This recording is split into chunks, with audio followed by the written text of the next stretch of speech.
Good Thursday morning, all. We are the Junks coming to you live on 106.7 The Fan, Team 980, 910 The Fan. If you're listening in Richmond, you can watch us on the Monumental Sports Network. We're brought to you by Crop Metcalf, the official heating and cooling company of the Junkies. If you're looking to be the next 5-star HVAC technician or plumber, just go to cropmetcalf.com. Join their team today. I'm Cakes at Money Metal Cakes on your Twitter, at Cakes Flops on Instagram. I'm joined, as always, by Jason Bishop. Hello, Cakesy. Hello. John Paul Flame. What's up? Sneaking in under the gun. Very, we very need to have a discussion. Very, very close. He got in here like 3 seconds before we introduced Eric Bickle, him. that is your junkie standard foursome unit. I mean, there is a behind the scenes. There is a massive thing going on where JP said if he's not here for the start of the show, it was $100 to all of us. That's quite a windfall, and that's big money right there. Sorry for the tease. Ben, the first thing Ben said to me this morning, $100 coming our way. Ben was. This was at 5:56. I said, "Nah, he'll get in here. Probably get in here at 5:58." Well, what's the start of the show? I guess are we doing the intros? I don't know. I think it was always before you were introduced. But I guess that's probably the spirit I don't know of if it's if it's Enter Sandman. I don't know. I have no idea. I've never had to worry about that. Generally, don't have to worry about it.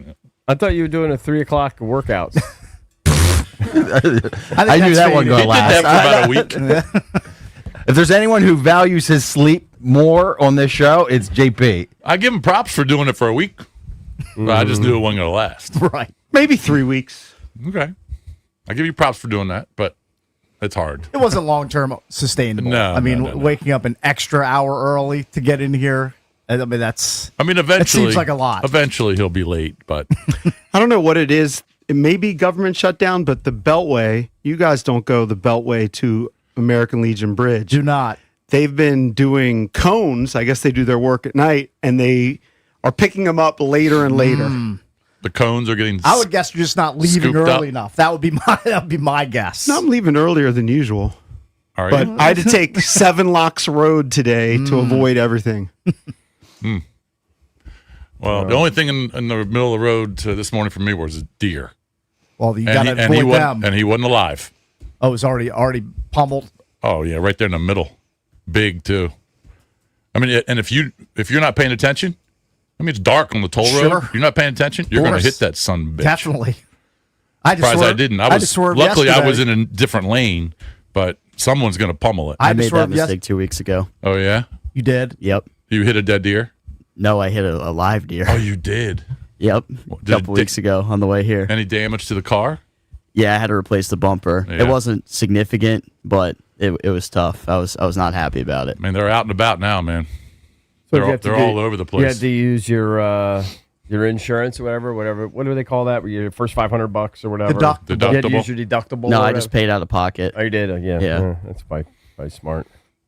Yeah, they're everywhere, Cakesy. I was driving yesterday morning. Somebody's entire front fender was off in the middle of the lane. People were swerving around it at 50-plus miles an hour. Right. I wonder if he hit a deer. I have not at this spot. I don't think so. Oh, it's like where Kensington Boulevard. Kensington Is that right? Parkway or Kensington? I don't know. It comes in with 295. It's one of the worst merges ever. Is there a Kensington Parkway, Eric? No, there's Kensington something. Oh, okay. I can't think of what it is at the there moment. is something in our neighborhood, but not what he's talking about. I know what he's talking about. Yeah. Like when you get into D.C., there's a merge from the right and a merge from the left, and it's a big F-a-palooza. It's like the worst traffic bit in the entire region. I don't know why I keep going that way. Just because I'm You're a creature of habit. And I just go that way. You're lazy. Yeah, exactly. Don't want to drive through the city. Yeah, I get It's kind of my bit. I get it. Well, JP got here, I guess, just by barely. Yeah. Did you sprint from the? No, maybe I was too casual. Yeah. Oh, I would have been sprinting palms up. There's a Especially huge $100 on the line. I don't per know what's person. been going on here for the last week or so. There's a huge congregation of workers basically waiting to get into that NLRB office. Have you had to walk by those guys? No, we come up through the Cake said I come up through the I avoid that. I try to avoid as much on street. Oh, you mean downstairs in the interaction lobby? as possible. I never see them in the morning. Maybe they get here right JP before does. 6. They get it right at 6. I didn't see that. No. The biggest crowd I've seen in the lobby, probably in the last few months, is I was semi intrigued because I guess I could be completely wrong on this. They have a farm on the top of the building, like where they grow like fresh vegetables, and like once a month or once every 5 or 6 weeks, they'll bring the vegetables down to the lobby. They have a farmer's market in the lobby. Well, like if you just want to grab a bag and bring fresh vegetables to your house, they have that available. I was like, I'm kind of intrigued. I went and I saw that there was a line of literally 50 people waiting to get like radishes and whatever, like kale. Who's running that operation? I have no idea. But I was like, I'm not going to wait in line with 50 donks to get some beets. That's a bad beat in and of itself. So I turned around and walked away. Right. It's the last time I think I've been in the lobby. Right. I just don't go to the lobby anymore. EB, I woke up thinking about you because the story came out yesterday about Haley Beebe and why she got a divorce. Do you know Haley Beebe? She's an influencer, apparently model. I don't know if she was a Victoria's Secret model. Luckily, I don't know who that Do you person know the is. story? No. I don't think I know. I don't even know who Haley Beebe I know is. Haley Beebe. I try not to lean into any stories about influencers. I think I if know can. Haley Bieber. Yeah, So I know who that I don't know is. she Haley. became Haley Khalil, and she was married to Matt Khalil, who was a big I offensive saw that. I saw lineman. that. Yeah. And she said that they got divorced because she said he had not one but 2 Coke cans. It basically, She said stack a Coke can on top of Coke can. And that led to a divorce? they were sexually incompatible. Oh, okay. All right. Yeah, 2 Coke cans. That's She said Probably not maybe comfortable. even a third. Wow. No, come on, get out I of mean, here. that's just egregious. He's That's his ex. hogging it from the rest of us, He EB, so to speak. He basically has a Yeti in his pants. Yeah, I mean, come on, share the wealth, guy. Yeah. come on, buddy. What's going on here? So does that mean that she still has love for him and that they're still or is it like on bad terms? I don't. I mean, that's pretty good terms if you're I think so, right? jocking him That's that probably way. a great reason to get divorced. I'm just too big for her. Yeah, I mean, just she can't handle me. That sort of deal. Looks like he bounced back because he's got another model wife. Yeah, so he's doing fine. Good for him. I did see that just because it was a headline, but I didn't know who the person Forgive was. me if I don't have a lot of sympathy for the guy with an anaconda stuffed into his trousers. It's fine. I wouldn't want that. Yeah, I mean, What percentage of want that? people do you think go in for penis reduction? I don't know. 0. You think it's a 0? I mean, for the most part, probably I mean, 0. it sounds like he would be a 0.01%. Oh, that junk is too big. Sounds like he would be a candidate. Maybe. We knew a guy in high school. I mean, he was a big dude. Anyways, like 6'6", 315 pounds when he was playing. Yeah. But she said they looked into liposuction for Yeah. it. Yeah. Right. We Remember, knew, the lipo is junk. we knew a guy in high school who, in college, we knew him from high school, but in college, his thing just started growing. He had He had an issue though. an issue. Yeah, he had yeah, a medical yeah. thing, Sure. like almost like a George Murison thing, like a yeah. thyroid thing or whatever. Yeah, yeah, And yeah. Yeah, he's like his pituitary gland was doing push-ups. yeah, all of a sudden, out of nowhere, and like age 20, his Johnson just. I mean, it's Lots crazy. of Johnson talk the There last is 2 a lot. days. Yeah, A lot of Ben Johnson. A lot Oh, happening. That's what I thought of EB because yesterday he was saying guys are bragging how small they are. This is an I ex-wife. think that's generally true. Usually ex-wives would trash their ex. You would think, yeah. She's talking about how Yeah, but I think if you ask women, I honestly think if you ask women, most women would be kind of repulsed by that. They don't, I don't think they get sized. For a big Yeti. They don't want to, they don't want probably an not. enormous, they just want average. Yeah, they just want normal. I think on the whole, they basically want average. They don't want some enormous thing. Giant Louisville Slugger in there. It's sort of Yeah, it's it's probably a kinda weird scary. male fantasy Yeah. where men think we have to have Yeah. you know like a pole vaulter thing. Like you have to have Yeah. something fire hydrant in you your really, pants. you really don't. Yeah, they don't really care. They basically want you to just get it over with. Sounds pretty fun. Yeah, I think that's generally true. Oh man. Well, JP made it, so there's no $100 for Valdez. Oh, Valdez, you want to tell everybody about your score yesterday, or is that on the down low? No, I can. Yeah. We mentioned maybe a couple days ago that Morgan Wallen was going to Baltimore at M&T Bank Stadium. Yep, playing 2 nights, right? Yeah, Friday and Saturday. Now I got the Friday tickets. Okay. I got the tickets. Ooh, that's very the good. announcement. How many did you get? I got 6. Whoa. I maxed out. Something tells me you're not going to be using all 6. That some of them might hit the aftermarket. Well, they were $300, essentially $400 when fees and everything took over. $400 a pop? A pop. Yeah, okay. I mean, I got pretty good tickets. Okay. Like section 141. Right. They're reselling for $1,300 a ticket. Ooh, very nice. Already that quickly. Yeah. So you're going to hold out. That's your own personal Now, Bitcoin. Here's the problem. The longer you hold it, does it go down or go up? I'm not sure. I'm not sure about the market. I just know when I went to the Morgan Wallen concert at FedEx, like I had club level tickets, and then those things kind of shot up immediately, or not immediately, shot up like the week of the concert. Okay. And so these have already shot up in the aftermarket. Right. But here's the problem, is that I want to go with friends, and like I'm not going to sell 5 other tickets, but I'm going to have friends who want to go. And if they want to go, I'll make them pay face value for the ticket. I'm not going to make them pay $1,300 for a ticket, but I bought the ticket, so they'll have to reimburse me. But I'm going to be losing out. So why don't you guys just go to another concert at another time, and it make 1,300 times 6? What is that, Cakes? It's like it's like 70. like It's like eight If you sold all of them, it would, like, after the fees and everything, it would probably be, because you got to pay fees for when you sell them. You probably make conservatively $4,000. Just sell them. Go to another concert another time.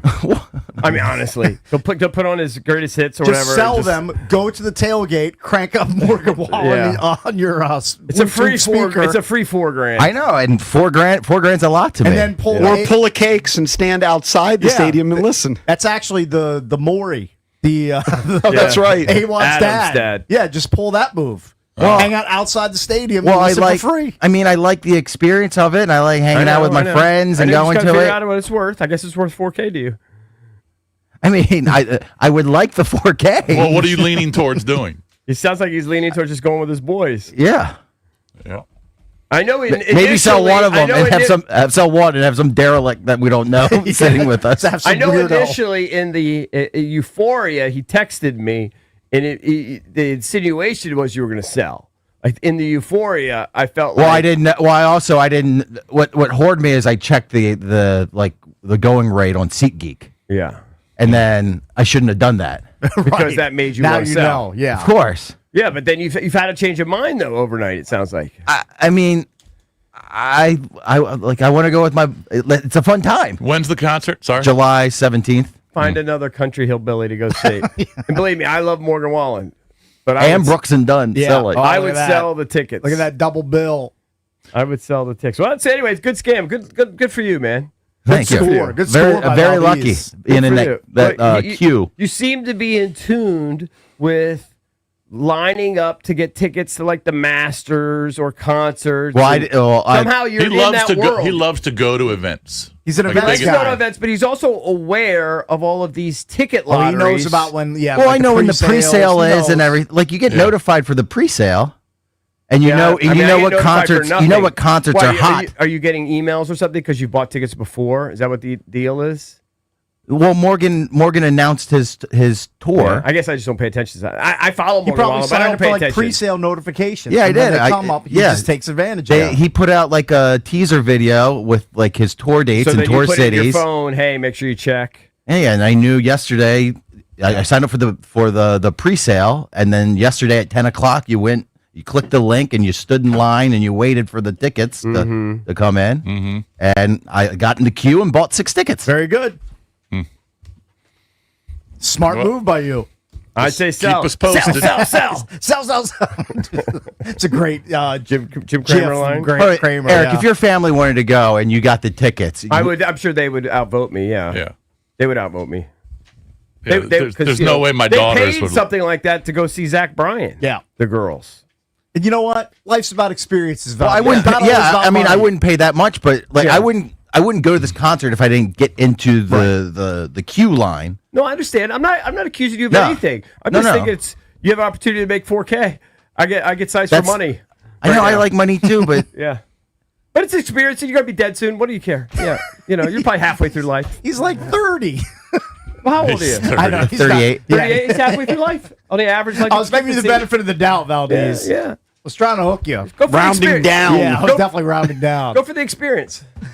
I think it's good. Sounds like he is. Yeah. Coming up on an open line Thursday. You're in a win-win. Got a lot to get to. Brian Baldinger is going to join us at 7:20. We'll talk NFL with him. Dave Richard at 8 because, Week 10 in the NFL starts tonight. It is Week 10, right? It's week 10. Week Correct. 10 we're into. Yeah, We're week in the 11 in college. Yeah. Double-digit weeks now in the NFL. So Dave Richard will help you set your lineups for tonight and into the weekend. And Ed Cooley, Georgetown's head basketball coach. He's going to join us coming up at 9:25. When we come back, we'll get into the Junk Sports page. Caps win, and Ovi hits another huge milestone. We'll do that next on The Fan.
Coming up in about an hour, Brian Baldy will join us for his weekly hit. That is at 7:20. And Dave Richard will join us at 8. So get your fantasy football questions ready for him because he will answer those for you. And Right? Coach Cooley. And Coach Cooley. Let's not forget him at 9:25. Yeah, they opened up the season beating Morgan State. So college hoops, man. It's here. Isn't it Who crazy? was it? I saw the guy that was complaining after they got smoked by NC State. Did you see the clip? And they was talking about how they make that's a $12 million team versus a $0 team. It was a, like a, I don't know if it was a historically black college, but it was a lower Division I program. NC State had beaten somebody? Yeah, Oh, and I okay. think NC State had beaten them by 50 or something. Right, maybe they beat like NC Central or it something. was something, and he was trying to explain that's Oh, a $12 million team, yeah. and I mean $0 team. Well, even if there wasn't NIL, they still are going to beat them. Maybe not that bad. Yeah. But I remember a young Jason Bishop doing a broadcast for the UMES Fighting Hawks way back in the day. Yeah. They had a rough night last They night. scored 28 or Did something. you see the score of their game? Yeah. They took on the Georgia Bulldogs, and they lost 94-29. I know. I saw that. Well, hopefully they got a check out of it. Oh, Oh, yeah. I'm sure they got paid to get drummed to Yeah. get their asses beat. But Probably got that, 100 grand or something. That's just brutal. Right. Yeah. Howard plays tonight. They're playing UDC. Howard. Uh-huh. Howard lost to Did I see Mizzou. they hired another DeMatha guy or another? They hired No, they some, lost. No, they Nate hired James. Nate James from Duke. Yeah. Because one of their assistants took a job with the G League. Right. Can't remember his name, but so they replaced him with Nate James. Yeah. Right. Okay. Very cool. That's right. I saw that. All right, let's get All into right. the Junk Sports page, which is sponsored. Of course, by our great friends at Open Road Distilling over there in the Reston Town Center. And remember, and I've been talking about this for months, you can go to an ABC store in Northern Virginia and buy the Open Road bourbon and whiskey. And then it's expanded all the way down to Richmond and even down towards Virginia Beach. So if you're hanging out and you're just looking for some really good liquor, jump into an ABC store, and Open Road is there, and their prices are great. Excellent. They're great. So, and of course, go to Open Road Distilling and then Reston Town Center. It's a great spot. Do it. Do it. All right. So last night, we had Carbs on yesterday, and we had talked about the 4-game losing streak and how he reacts, how he handles it, how the players handle it. Because they didn't lose they didn't have a 4-game losing streak last year once. Year before they had a couple. That's when they really struggled. But last year they didn't have one 4-game losing streak. Had a couple 3-game losing streaks, but. They were taking on the St. Louis Blues, who had lost 7 of 8. They literally That stink, helps. They stink on ice, the Blues. They have so far this year, Which is good. And Good for the Caps. And they did last night. So it was just one of those. And I think I asked Carter, I said, "Isn't it good to have 3 days off after the 4th consecutive loss?" He said, "Yeah, because they played back to back last weekend." Yada yada yada. They definitely look fresh. They looked fresh, and they pounded the St. Louis Blues. Scored 4 in the second. I don't know when Ovi scored. Did he score in the second period? I'm just blanking on it. I watched it. I'm trying to think which period it Anyway, was. so the big story is Ovi scores number 900. That was a pretty crazy goal too. Yep. Like Yeah. the angle he had. Yeah. Well, the goalie, backhand you saw flip. the goalie was out of position, Yep. and he just kind of spun around and backhanded it. It was pretty sick. And we got the call. We have the audio call here. Here comes Walker and firing a shot from the top of the left circle, banging off the leg pads of Logan Thompson. And now as Beauvillier and Ovechkin will team up. And a puck behind the net. Binnington looking to play it, and he gave it away to Ovechkin. The puck centered up here for Chikrin to drive, and a puck that is in, he score! And it's 900 goals for Alexander Ovechkin! The 900 Club has its first member! The odometer turns over and the bench empties, and Alex Ovechkin has done it. The first player in National Hockey League history to 900 goals. So looks like John- that was his second goal. That was Yeah, second goal. second goal. First First- goal of the second period. Yeah. Okay, all right. So John Walton with the call there. Yeah. Yeah, I'm just kind of watching the highlights now. And then yeah, that's everyone, all the players come off the bench. that scumbag goalie for the St. Louis Blues, Jordan Binnington, tried to tuck the puck into his shorts. Yeah. He It's so to great. tuck the puck into his goalie I pants. respect it. I respect the hustle. I don't respect that. It's a piece of NHL history. But how did he think didn't he know that the Caps would come asking for the puck? Of course, for a milestone puck like that. Yeah, what was he probably thinking? just didn't think about it. He just thought, "Ooh, I want that puck." Yeah. And maybe he was just thinking Greedy. nobody would know Greedy if he guy. stuffed it in his pants. Like, how did they figure it out? But they, So then the referee comes over, had a discussion with Jordan Bennington. They're going to come for the puck. They're going to know, right? Just give the puck over. I Hand respect it the over. hustle. I got to tell you, I respect it. Anyway, Jordan Bennington, he got pulled from the game. Not because of that. He should have been But because sent he was so home on a bad. flight separate from the team. He was so bad. Yeah. But good for the Caps. They get 2 points at home. Now they've got a tough road streak facing them at this point. Got to Get take right on the game. Pens tonight. They also scored on the power play, which they have been struggling to do. Bovey, can I call him Bovey? My guy Biovler, I like to call him Biovler because he has a Yeah. similar last name. I to mine. can't remember what But his they nickname call him is. Biavale. Is that what the real? Pavillier. Pavillier. Pavillier is the Pavillier. proper pronunciation. So I can't call him Pavillier. Bovey You can call him whatever you want.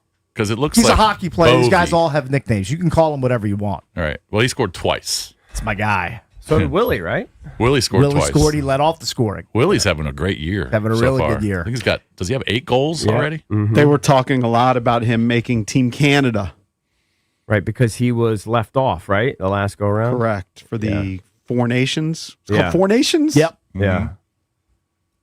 Yeah, the Four Nations. But anyway, where so- do you rank that for goals for Alex in terms of like sort of the creativity of it all? I mean, it's got to be in his top 25 or so, isn't it? No, I mean, it's a lot of goals to go 3B. I'd just have like to, in terms of creativity and just I mean, imagination. backhand like flip is pretty. that, pretty- that pretty move standard. he did with that little spin, like he did it like. It's I thought it was semi- pretty cool. It's nice. It's semi-standard, but I think what makes it better is it wasn't like 2 feet in front of the goal. Like he was kind of far away Yeah. for a shot like that. Yeah, the totally. angle was not great. Yeah. So it's not unusual that guys do that little 360 move and backhand it like that. I mean, it's not. I It's wouldn't like call it it's like a commonplace. BTB in lacrosse. It's like a what? Behind the back in lacrosse, Oh, it's very similar. I would say probably. Oh, really? along the I didn't same realize lines. it was that. I didn't realize it was that common. I don't know. All these guys are so good. Wouldn't be surprised if it happens a lot. To me, that was an unusual shot. Yeah. I saw that. Did you guys see that Tony Hawk sent a congratulatory video because I guess he's the innovator of the 900. The 900. Oh, okay. So now Ovi's in the 900 club. He had that in the can. That's pretty good. Yeah, I had that in the. I was kind of depressed though. The last time I saw Tony Hawk before that video, he's pitching something for old people now on TV. Yeah, like for his prostate or something. That's Tony Hawk, man. Yeah. He's like a 'Cause he's rebel getting old. skateboarder. Like You know what? The last and thing now I he's saw. just old. The last thing I saw of it, I think it was Tony Hawk. He was setting some sort of speed record where he I was don't know. on his skateboard. Okay. And he was going like 60 or 70 or 80 or he was flying Just down like straight down a hill. Yes, like on a street or Well, something. that's with insane. curves and I'm Yeah, like, I wouldn't what do is that. this guy doing? I wouldn't do that in a million years. I mean, he would. Yeah. I wouldn't make it down my driveway without falling off the skateboard. Hey, let me ask you this. So the game last night was on TNT/True TV. Yeah. So that's where I watched it. But before I watched it, just because I was driving around, I was listening on the radio. And I was wondering about this. So I was listening to John Walton. You just heard his call. It was Yeah. great. And that was on 106.7 The Fan. And on the Team 980, you had Dave Johnson, and he does an amazing job on the Wizards call. And he does the radio party. I did it as a bit recently. I sent in Another a tweet, and he read it, and it became a 1-minute diatribe about the junkies. Glenn Consor goes, I just ran into those guys. Those guys never age. I was like, yeah, right. Yeah. But Who are you looking at? I love those Console? guys. I'm glad he I said think that. Glenn never ages. Yeah, I know. Yeah, That's I right. love those guys on the radio. And I was thinking, we're so biased towards our local guys. Like, we love Joe B. Love them so and much. love Locker. Yeah. Do you think that's how it is in every city? Most people love their Probably. play-by-play guys. Yeah. I think for the most part, right? Unless you're You like mean so like if- old and you're embarrassing. If you're okay, the new team is the Mammoth in hockey. Yeah, the Utah Mammoth. like yeah. whoever calling the Mammoth game. Do you think They may not the have people that are developed it calling yet. the They're people that 5 are minutes listening to old. the Mammoth? Yeah, no, you got to look at like the you got historical some guys. history. You got to have like, some. like Harry Carey, beloved. Okay, I understand You that. got to have some some distance, some time built up. I know, there. but my point is, pick a city. All right, I'm gonna give you an example. The Florida the Panthers. young kid they had here he didn't get embraced that we liked. Yes. Oh, Justin Kutcher. Yeah. Yeah. I like Justin. I think he's a great guy. I think he's an excellent broadcaster. What was he doing? Was he doing golf? He's doing some golf. Yeah, He was he's doing a lot of college different stuff. football. He was doing all He's doing a kinds lot of stuff. Yeah. And he's still working. Yeah. But he was not embraced by this community for whatever reason. Anyway, Like people loved Buck and Chenier. Yeah. It was like a national day of mourning when they moved on from Buck and Chenier calling the Wizards games. that's what they went to People Kutcher. And Yeah. since then, they've gone to Miller. Right. Right. And people like Miller and Drew Gooden. I have nothing against them, but like they weren't broadcasting the games for 30 years like Buck. Well, you saw and they've Chenier. added this year. John Wall's going to be in the mix. Yeah. I saw him last night on NBA TV. I know we should get John back. You know what on. he was doing a bit? Going We back should to get him. Hog is very prevalent on the show, and it wasn't like he was feeling so. He was sitting down on the couch, legs, man spread, open. and he had his hand like right Right here, there. like half the time. I was like, I can't believe no producers. they haven't telling told him? He was Yeah. just sitting there like this. He wasn't like fondling himself. Well, or maybe they anything. did tell him, and he just keeps doing it. Yeah. Just can't help himself. We did a whole thing with the ESPN. We did those 10 episodes. What was that? The top 100. Who's number one? Who's year number one? was Whatever that? it was. And I man-spreaded the whole thing. Like it's a straight-on shot. I'm in khakis and just it's my legs wide open. Yeah. And just small outline of whatever I'm working with. Oh. 10 episodes of it. Were we No all one wearing- told me to close my legs. We're all wearing like khaki pants. We all look the same. It's just Yeah. horrible, probably. yeah. What was that, 2005? I have no idea when that was. When was Something that? like A that. long But they time would ago. run it for years. It was 20 years ago. They would run it for years. Yeah, it's true. Yeah, people. By the way, producer speaking needs of to tell 'em. the Mammoth, our new team, Yes. they're 9-5. Well, But they've lost three of the It last used to four. be the Coyotes, and they moved from Arizona to Utah. Okay, so it's the same roster. They're not technically a new. so it wasn't an expansion They're team. not an expansion team. Okay, They just gotcha. move locations. Well, they are 9-5. And then Anaheim, who sucked last year, maybe sucked the year before, and maybe the year before that, they're leading the Pacific. Ah. It's kind of crazy. By the way, Monumental added John Wall and Brendan Haywood. Ah, very Let's good. get John Wall on. I want to get He- John. he would be awesome. Yeah, he's great. All right, real quick. By the way, it is official, right? NBC's just milking this one long interview with Michael Jordan, right? Seems like that. What a brutal, just like oversell of what they have. They made it seem like he was going to be an analyst. That's what I thought. Seems very bait and switchy, doesn't it? Yeah. He's probably Terrible. getting paid a boatload of money A lot to of not money do for a lot one of work. sit down, and they chopped it It's the into American dream. into like 15 interviews or whatever. Yeah, I mean, that just seems horrible. it's embarrassing. what an embarrassment that is. So is it? So it's like That's so far. It's not going to be like him commenting on like say the Pelicans are in first place. He wouldn't be commenting on. guess not. Derek Queen. Because he interviewed a year ago. It's just in the can. He's awful. He's out on his boat trying to find a big ass white marlin. I didn't Near see the Ocean most City. recent one. It's like the last evergreen one segments. The last one, he was just talking about load management, which, yes, is an evergreen segment. I have no interest in it. None. I'm like- Less than zero. The one interview? That's it? You just chop it up every week? I did switching it over to the Wizards, so the Caps had the big win. The Wizards, I can't believe the it Wizards either. got smoked last Hey, night. they had, saw that. they had a good quarter. Oh, your boy Ben is Played bitter They had about they it. had one good quarter. But Sar had know, 31. Actually, they outscored. Well, they had the one good quarter. I know what Cakes is staring at right now, and he's not bringing it up. Oh, Koulibaly. Hey, he had a dud. 0 for Sometimes- 5. Sometimes great players have duds, JP. 0 for Sometimes that 5. happens. He left hurt. 1 point. Oh, You got- yeah, what, was no, it his that's thumb again? tragic. Was it his thumb again? No, it was lower left leg Ben, tightness. Oh, Ben, That guy's I'm always- going to give you 30 to 60 seconds. He's always We'll hurt. interject in between. Give us your rant. My rant. Yeah, about the Wiz. You preached that it was a meritocracy the entire offseason, that the team is going to compete night in, night out. You're not seeing that. We're not seeing any proof that that's really the case with this Wizards team right now. Why? What are you seeing? Because the minutes were supposed to be earned, not given. Yet you see all these instances where guys who are not playing well are playing the most minutes on this team. Like CJ McCollum is not playing very well. I know they want to boost his trade value, but it's not happening for him right now. 1 He's for 10 playing- from the field yesterday. He's playing the Yeah. worst Wolf. That's basketball of unbelievable. his career. What a In nice guy. 18 he only played 18 minutes, though. Yeah, because the game was already long over, so they put in some of the young guys late. But at that point, when you're already getting blown out, it's tough to get anything going. Everyone's playing all out of system, out of sorts the rest of the way. You have your best quarter of the entire season in that first quarter, and then you put up an absolute dud. in the second quarter. Like it's hard to fluctuate the effort. You actually said they'd have one good quarter a game.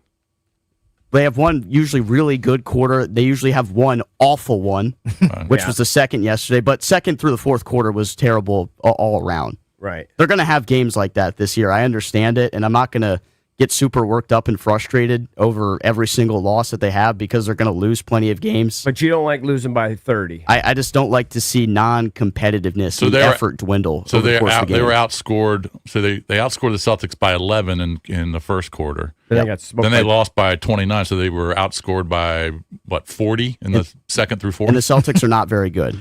They're not very good. But on the positive, Sarr goes for 31. He had 3 swats, as Cakes like to say, get out of here. Yeah, 3 get out of here. No, I think it's safe to rebounds. say he's going to be a star.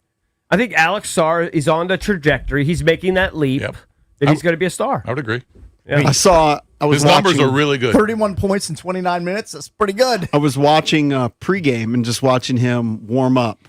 The NBA channel had the Celtics Wizards pregame, and he was just working on left-handed hook after left-handed hook after left-handed hook. So, and one thing that we hear from Will Dawkins, who was on the show earlier this week, is most of these guys are kind of gym rats and have good work ethic. So that's what you need. I don't think he's shooting as many threes this year, although he hit 4 out of 5 yesterday. So, yeah, I think it's a good trajectory for him. Apparently, word on the street, this is not coming from anybody in particular, but just word on the street, was that Johnny Davis was not of that same ilk. You can't let go of Johnny Davis. I've forgotten about that person. I forgot what he looked like. But it shows you, like, he had athletic ability, right? But he didn't work. He didn't have the same work ethic. Although when they drafted him, he wasn't known to be one of the best athletes. Yeah, I mean, he was limited. Yeah. He was a mid-range, good mid-range shooter. That's what he did. Right.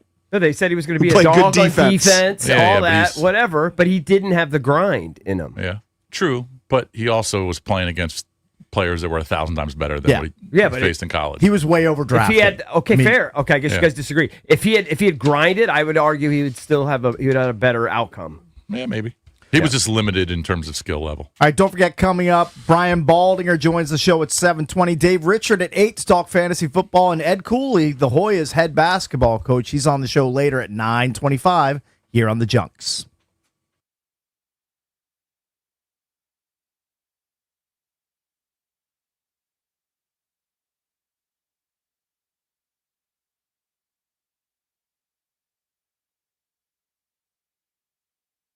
All right, I got to tell you about Foley Mechanical, owned by my boy Dan Foley. Dan Foley was in studio just a couple days ago, met all the guys, and was talking to the sales team and how happy he is with his advertising with your boy, Bish.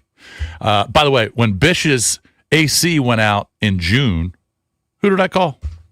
Who are you going to call? I called Foley Mechanical, Dan Foley. Are you speaking in third person now? Kind of. Third-person guy? Kind of. All right, I like it. Does anybody else do that around? I like what you're doing. Anyway, so I called Dan, and he sent his crew out, crew of 6, but he also showed up himself, and he was hanging out in the basement doing some work, making sure everything was going right. He owns 100% of the company, no franchise, no giant corporation, no private equity. He runs a tight ship, takes pride in every install. His team replaced my HVAC, my water heater, and my sump pump all in the same day. I saw firsthand how skilled, hardworking the crew is. They care. Foley Mechanical is full service, heating, AC, hot water, boilers, and they specialize in older homes with radiator heat. They serve D.C., Maryland, and Virginia, and they proudly install Amana HVAC equipment. So if you want a quality service from a company you can trust, call Foley Mechanical. Make sure you ask for Dan Foley, and believe me, I did trust them, and I do trust them. And make sure you tell them Bish sent you.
Welcome back to an Open Line Thursday, brought to you by Window Nation. Searching for new windows and doors? Search windownation.com. Their windows, they're measured to fit the first time and installed by experts to last.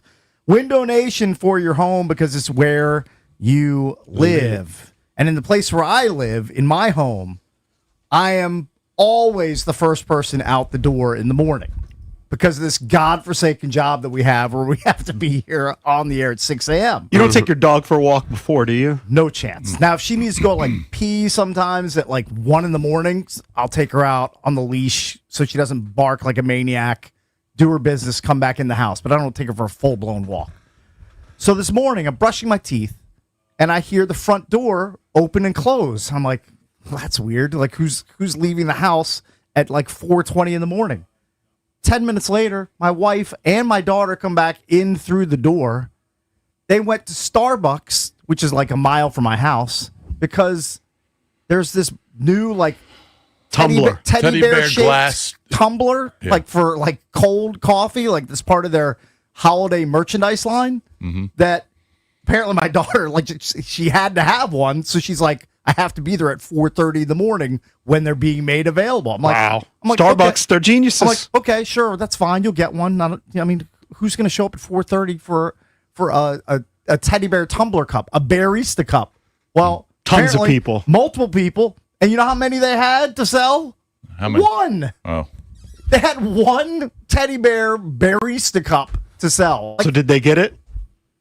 No, they didn't get it. Somebody else was in line before them, got it, but I don't care that person got it. Like, you got to have more than one.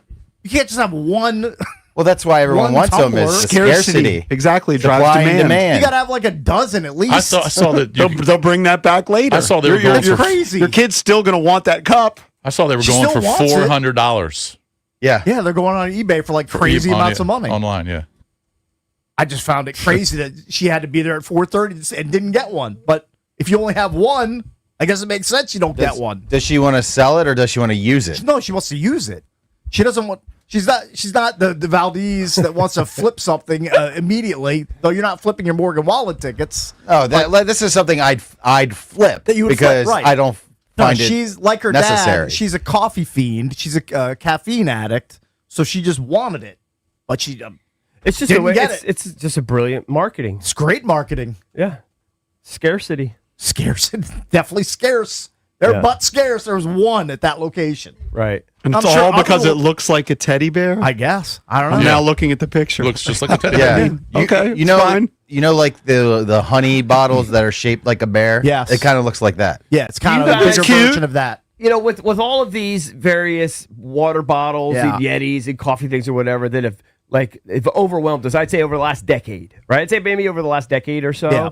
these have become super popular. Become a big thing. We now have not one, two massive drawers full of them. Okay. And I don't know if you guys have that too. Like literally stacked right next to each other. Yeah, we have more of Probably 50. we have more tumblers than we have dishes. Yeah, but you I have to. always tell my wife, like, I know. why? Have to. Can't I you know. just use one for a week? It's unbelievable. You notice me, I mostly use the same one every day. Why not? I know. My girls come in with new ones. I know. All It the tilts time. me. It's like an Tilts me. accessory. It's a fashion accessory. It is. Type That's deal. what it is. I guess. million And they get Stanleys. tired of their old Yeti and they want a newer one, Then different the color. Man, Owalas. Do you the- know the Owalas? No. What those are? Maybe. With the different colored The tops. Yeti scam. The Yeti scam is unbelievable. Like the fact that they can charge like For their coolers. $450 for a cooler that's like this big. Like Yeah. whoever's Crazy. running the Yeti company, they're geniuses. They just pummeled Igloo. pummeled Igloo. Not, Destroyed not, Coleman. not for me. I still get a Oh, silly igloo. oh, trust me. When I bring like Gatorades to my daughter's field hockey games for the kids, they're in a Coleman. They're in a Vince Coleman or an Igloo. Mine are in a Surfside, Okay. whatever that brand is. Now I Yeah, I do do have a have the Surfside, Surfside. but I don't want to bring that because I'm bringing something for kids for like a Yeah. game. Oh, I bring it. I brought Yes. Gatorades to a 9-year-old soccer game. I'll bring it to the beach, no problem. But for a bunch of 15-year-olds, I don't know if I want to give them Gatorades out of a Surfside vodka cooler.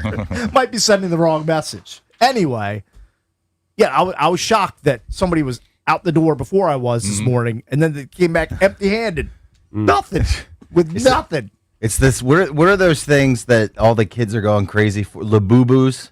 I don't know what that is. Yeah, What is I've heard that? of that, but what is that? They're just like- these little dolls. little dolls you can snap onto your backpack, and it's like a fashion. It's an accessory. It's accessory. It's like so a Beanie crazy. Baby almost. So crazy. How do those things just become viral phenomenons? I don't know. I guess on TikTok, one person has them, and then boom. I guess, yeah, becomes a big thing. I mean, Cabbage That's Patch exactly what Kids it were is. big Yeah, when the we were same growing thing. up, Sure. right?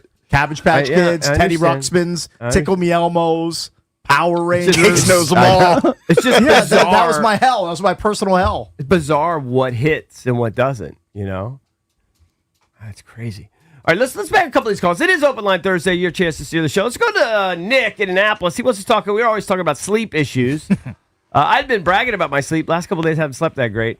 Kind of disappointed in myself. Nick. What's up, boys? How we Nick. doing? What's Hey. up? Okay, Yo. what's up? Hey, first off, just listen since high school. I'm 40 years old. Wow. You guys are the best. Oh my Thanks, God. man. Yeah, Um, appreciate that. Thank you. Appreciate Yep. it. That's how old we Yep. are. You I, were in high uh, school when you first started yep. listening. Secondly, I'm cruising. Just drove from Crofton to Annapolis. Didn't touch the steering wheel once in the Tesla. Oh. You definitely need one, EB. Oh, You'll wow. freaking love it. I'll get one for my So worth Beamer. it. I won't get a For Tesla. that long drive from Crofton to Annapolis. Yeah, but dude, do you totally know. trust it? Can you close your eyes? Can you go to sleep? I'll tell you, I may or may not be looking at my phone the whole time I'm driving. Oh, I'll geez. just say that. Yes. God, I Yeah. hate the way this is going. So crazy. This is the worst. It's so I know. crazy, but It's I've scary. seen. It's scary. But anyway. Yeah, you get Yeah. used to it, So, hey, don't you? sleep. Oh yeah, no, it's great. I mean, I've driven it for 4 years. It's gotten better and better. It's amazing. It really is. Yeah. Even if you just have a hand on the wheel, just chilling, it's safe, super safe. It's good. Anyway, hey, sleep, guys. I hear you waking up. You know, million alert times. you. Especially Yeah. say you roll over a million times. Yes. You've been struggling forever. You're stopping breathing. That's the problem, right? So your tongue, the muscles of your neck fall back. I think that's part Stop of it. breathing. You roll over. It's 100% guaranteed. So happy to help. Keep my number. We can talk offline anytime. You know, I treat people all the time, every day. Hundreds and hundreds of people I've helped sleep better. Yeah, Go I'm on not my putting website, that check it out. big giant sex toy on my face. I'm not doing that. I tried no, it. that's the thing. I don't do CPAPs. Yeah. I don't do CPAPs. I do an oral appliance. EB, we had to double check, make sure your Yeah, teeth aren't it's too banged oral up. But appliance. you should be You all might right. wanna I look would out do for it. that. I would try. I'm willing to try a mouthpiece. Yeah, that's what I do. I make them all the time. You know what? My son Sulfasonic. You needs can one look it too up, because he's Google it. grinding his teeth. Yes. He's a grinder. Yeah. Well, he's probably grinding. He's got the same genes that you do. He's probably not breathing, so the mouth grinds to open up the airway. That's exactly what happens. Yep. I mean, my for sure. sleep. So is that's so why bad, that's dude. why people wake up because they stop breathing for a few seconds. Yes, 100%. Most people wake up in the middle of the night once or twice. Oh, I had to go pee. Really, they're waking up because they stop breathing, and they just feel like, oh, my bladder's full. It's Urine. not I because- wake up 30, 40, 50 times that I'm aware of. Yeah. Yeah. Yep. That's 100%. Stop breathing, brother. I can help anytime. Happy to help. You guys have been, free entertainment for 20 kinda plus years. size. I'm happy to help. Will you stay Appreciate on it. hold? Will you stay on hold? Because I will. Can you I'll- just hold on? Can we? I don't want to do a sleep test. I don't want to do any of that. Just fit me for a mouthpiece. Yeah, hey, EB, happy to do that. Let me tell you this, too. If you ever wanted to, I can send a sleep ring in the mail to your house that's your sleep test. You don't have to go to a center. You don't have to do any of that stuff. I do that Yeah, with my but patients every just day. trust me. I wake up a billion times. Yeah, but those things are I'm not worried about insightful. it. I can make you an appliance without doing anything. I don't care. You'll Yeah. definitely breathe better. You'll snore less, all that stuff. I Yeah, might, yeah, yeah. I I might, want- that's what I want. I'm sorry, I might I need would- that too. That's what I want. I wake up a billion times to go pee. I feel like I'm 60 Yeah. years old. No, I wake up. Yeah, That's a that'll be- different that'll issue. be- No, but No, he's saying he's I one wake too, up and then, and then you go pee because you're You're- thinking about stuff. And, or no, you wait. You're already up, and then Yeah. your It's not bladder. necessarily because you have to your brain's pee. triggered that your bladder's full. Yes. Yeah. 100%. All right, stay on Yes, stay on sir. hold, Doc. We might send a whole army over to you, buddy. Jesus. Yeah. I got you, boy. So you don't believe in the magnesium on my feet? That's what I was gonna do next. I mean, it may help a little bit. I won't say it won't, but Hey, Yeah. Doc, what are the chances if your body just stops breathing that You become you Reggie stop White. you stop breathing? You just For die. a You certain just die percentage. right in your sleep. I think for a certain percentage you do. I think big hungles that might happen, but if you're most of the time the jaw will wake you up because the brain doesn't want you to die. So when it's not getting oxygen, it sends signals to the jaw, start doing all the grinding and everything, and then it wakes you up for sure. I don't All think I grind. All right, hold on. We'll get all But- your information, all right, and you'll stay be on hold. sending out a bunch of, Nick, as you thank call you, buddy. I got you, oral boy. appliances to Yeah, everybody. just send me the. I don't want to do anything. Just send me the mouthpiece. I want the minimum. All right, don't forget later, Brian Baldinger will join us at 7:20. We'll talk NFL with him. Dave Richard Man, at hook it. 8. And Ed Cooley, who coaches the Hoyas here in D.C. for Georgetown, he'll be on the show at 9:25. We'll hit the Skins next.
Last night, 40-year-old Alex Ovechkin made history as the first NHL player to reach 900 career goals, doing it with 2:39 left in the second period. The goal catalyzed the scoring, led to a 6-1 win, snapping a 4-game losing streak. Capitals are now 7-5. The Wiz were up in Boston last night, surrendered 136 points to the now 4-5 Celtics in their 136-107 loss. Alex Sarr led the scoring for Washington with 31.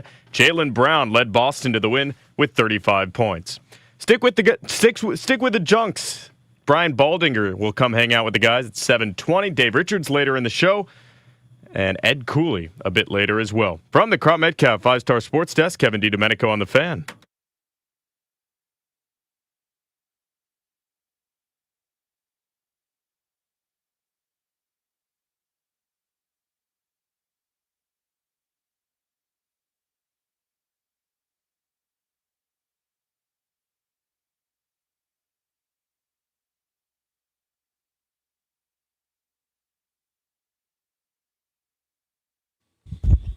All right, time now to hit the skins. Cooked up by our friends at Oseo Korean Barbecue in the Lansdowne Town Center. Authentic Korean flavors, bold marinades, and premium cuts. They're grilled right at your table. A dining experience that's as fun as it is delicious. Perfect for date night or dinner with the fam. Oseo means come on in. Mm-hmm. Aren't you guys happy that it's a 4:15 or maybe it's a 4:25 start? Much better. It's actually perfect. You can eat dinner like around halftime. You're not up until midnight watching the game. I might eat dinner at kickoff. At 4:25. I might. Usually on Sundays we eat pretty early. I'm not averse to a 5 or 5:15, 5:30 dinner. 4:25 is a bit early, but you do you. I had dinner last night at about 5:30. It's pretty solid. Mr. Becker. What time did you have dinner last night? I had dinner after golf. Didn't have lunch. Ate like a pig. Right. Got in the sauna. Felt gross. Went to bed. I don't know, 7. I needed a hot tub because I played golf yesterday. My lower back was sore. Should have gone to EB's. My shoulder. Come over to the crib. I got it all, baby. I mean, if I didn't have to drive for Did you go to 4 hours. Did you go find one? Or no, you don't. I had no access to no a hot access tub. to one. Okay, yeah. Well, actually, I do. My neighbor has one, but I'm not going to go over there. It's kind of weird. You took a dump in a neighbor's bathroom. That's not the same guy, though. Different guy. Yeah, different guy. All right, so just hit the skids here a little bit. Thought this was interesting. I didn't see the full breakdown, but I saw the point by point. We have some local guys. If those of us that are kind of diehard Skins fans that follow all the local beat guys, you follow all the analytics guys. So if I say the name Mark Bullock to you, or Nick Akridge, you know who that is. Sure. Some of them are former PFF guys. Some of them might still be with PFF, whatever. So they did their version with George Carmy. We've had George. I've been on George's show. I'm not sure if he's been on ours. He may have been on ours once or twice. And they went through some Jaden tape, also kind of in answer to the Kurt Warner breakdown that went through yesterday. A lot of people lost their minds over the Kurt Warner criticism of Jaden's play, and I thought we handled it very well. And I didn't see anything in that Kurt Warner criticism that was particularly catastrophic. Outlandish or like he didn't say he sucks. He's going to be awful. He just said, hey, this is what he's struggling with right now. Maybe. Yeah. They saw a lot of the same things, but what I thought was interesting, again, I didn't see the whole thing. I just saw some of the bullet points afterwards. Is they pointed out that just to calm people that in the San Diego game. It was either Mark or whatever. There's still San Diego to me for whatever reason. I know. The Bullock and Akridge, one of them thought that was Jaden's best game of his career, the game against the Chargers. Mm-hmm. And you'd have to go through and remind me, did he, I'm not even sure, did he have Terry in that game? I can't even remember. But that in that game, he made all the anticipatory throws. He was reading the field well, did all the things that, he was running only when he had to. And it just showed you that it's in him, but that it's not an excuse, it's just a fact. But when you don't get as much reps, when you don't get as much practice, when you're missing games, when you don't get as much reps with your guys, your team's kind of falling apart around you, then, yeah, it makes sense you might hesitate on a throw. It might make sense that you run a little too soon or too late. There's 5 billion reasons. He did not have Terry in that game. That's the game Debo had 8 catches for 96 yards and a score. Yeah. Eric. And what did he rush for that game? Did he minimally? Jaden? Rush? Jaden rushed for 39 yards. Right. Remember, it was a Bill game. That was the Bill game, yeah. By the way, they 14 need more- carries for $111. They need more Debo games like that game No, I'm saying- if they want to compete. Well, that was with the before Lions that and- was before the heel, probably. probably yeah. The Charger But game maybe was he's the feeling one better. where they felt like it was literally the best game of his career. Well, they dominated a good team, and even though they were down 10-0 after the first, remember, because they Mm-hmm. had the turnovers, but they dominated them from the second quarter Right. on. So that should So- that should calm people to think that, oh, it was, he just doesn't have it in him or whatever. No, he's got it in him. He's fine. It's just been a rough go this year on the whole. What were we going to say? Jaden needs to come back and play this year because the offseason discourse is going to be unbearable. Because he for needs to come back and Commanders play fans. well. He needs to come back and play well. Yeah, Because What if he his comes last- back and doesn't play very well. Well, Then because he's his gonna play poorly. because Trouble. it's fresh in people's minds that he Right. didn't play well, and that's going to be your lasting, I don't think you should overstate your most it. recent lasting image. I hear you. But Well, I I don't mean, think you if- should overstate it. I don't think he played he's just not at that level. It's just been a drop off from last year. He was a Right, you know what I B mean? instead of an A. Instead of an A, he was a B. I thought Maybe he played like butt against Seattle.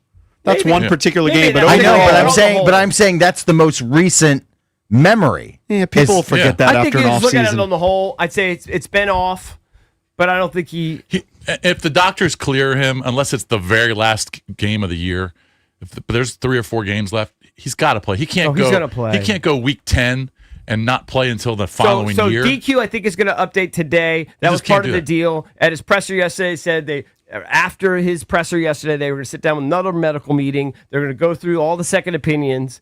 And I'm telling you, and Kevin Sheehan, I think I even saw one of these over zoomed in reels of Kevin Sheehan because they're over zooming in Super on all close of us. Yeah, it was just like making us a 5 look like a 2.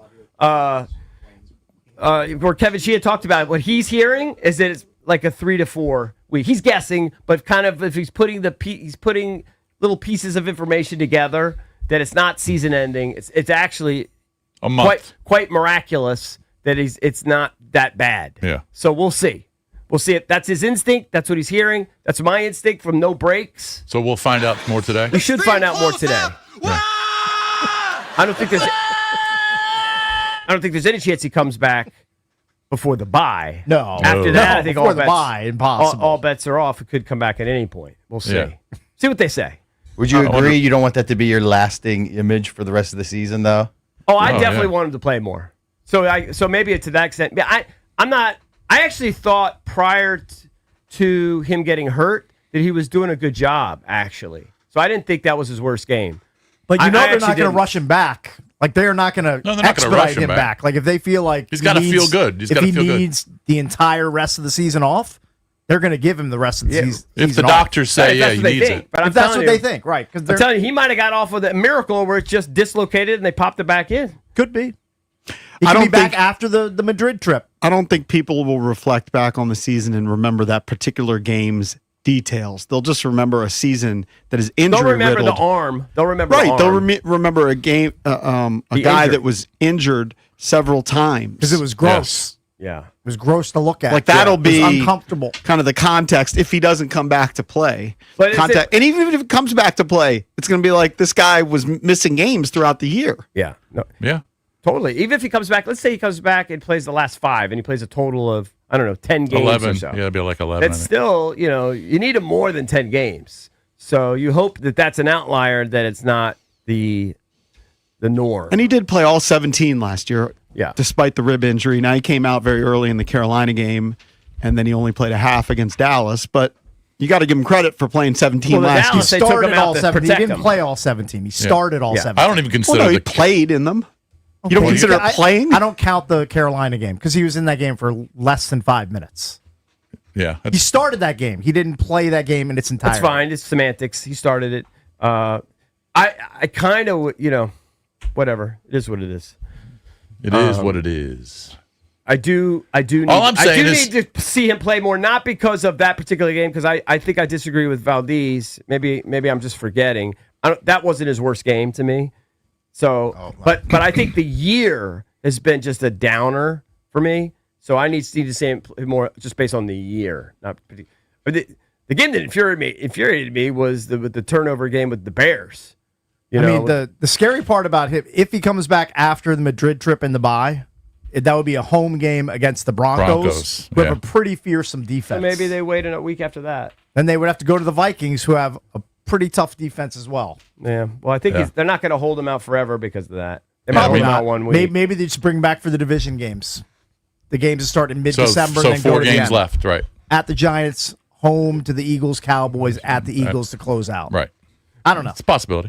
Just obviously, we'll go through the injury list. Terry still questionable. Quan with a hamstring questionable. Jaden out still till further notice. Johnny Newton, he's questionable with his ankle, and then you start to get to Luke McCaffrey out. Obviously, you don't even need to mention him anymore. Tyler Owens, he's questionable. Colson Yankoff, questionable. I saw a video of Austin Eckler. Looks like he's making progress, but he's obviously out. He's out for the year. Trying to see if there's anybody else week to week. Eddie Goldman's questionable. Dude, this injury list is outrageous when you have all the guys that are like out for the year. Scary thing to me is that the Lions are coming in one off a loss, and Gibbs is coming in. I think he had 12 touches in the last game. They're going to want him to get pretty off. Ineffective.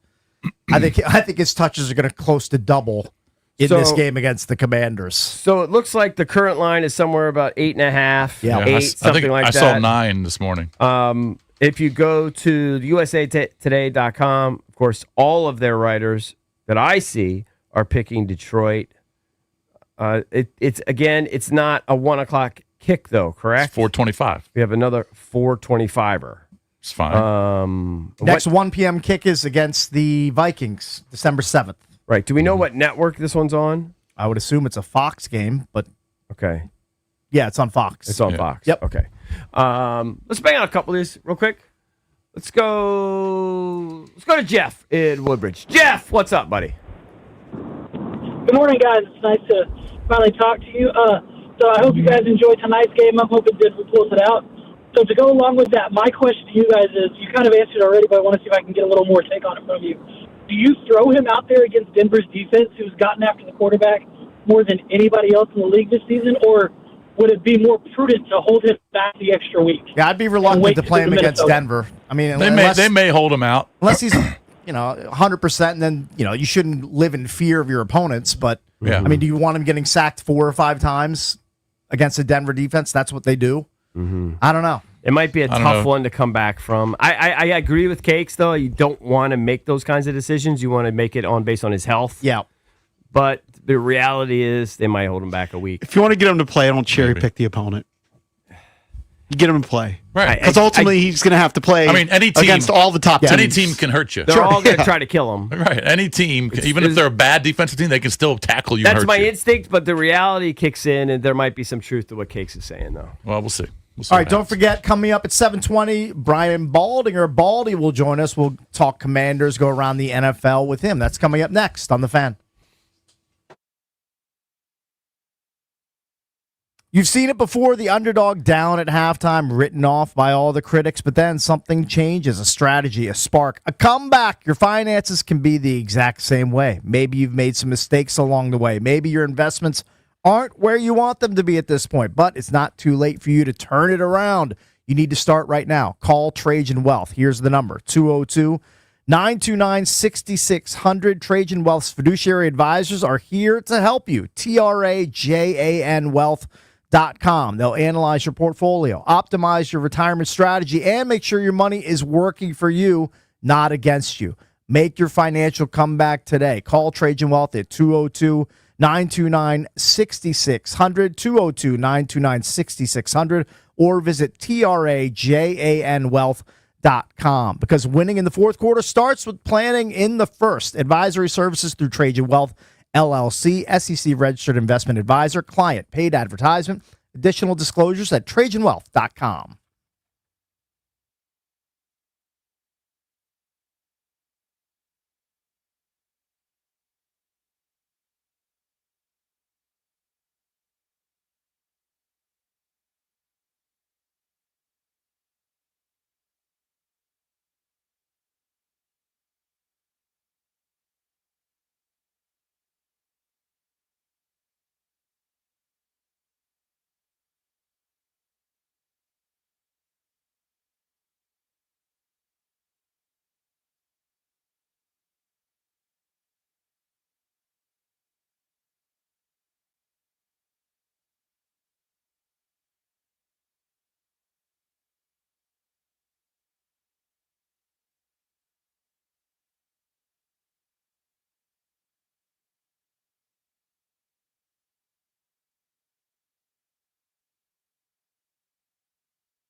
Welcome back to an open line Thursday here on the Junks. Time to head out to the Rude Guest Hotline. Rude, the most reliable heating and air conditioning products in the DMV. We welcome in Odyssey NFL insider Brian Baldinger, host of the Best Football Show podcast. Insider calls are brought to you by Nationwide. For your insurance and financial needs, Nationwide is on your side. What's up, Baldy? Good morning. Hey, good morning, guys.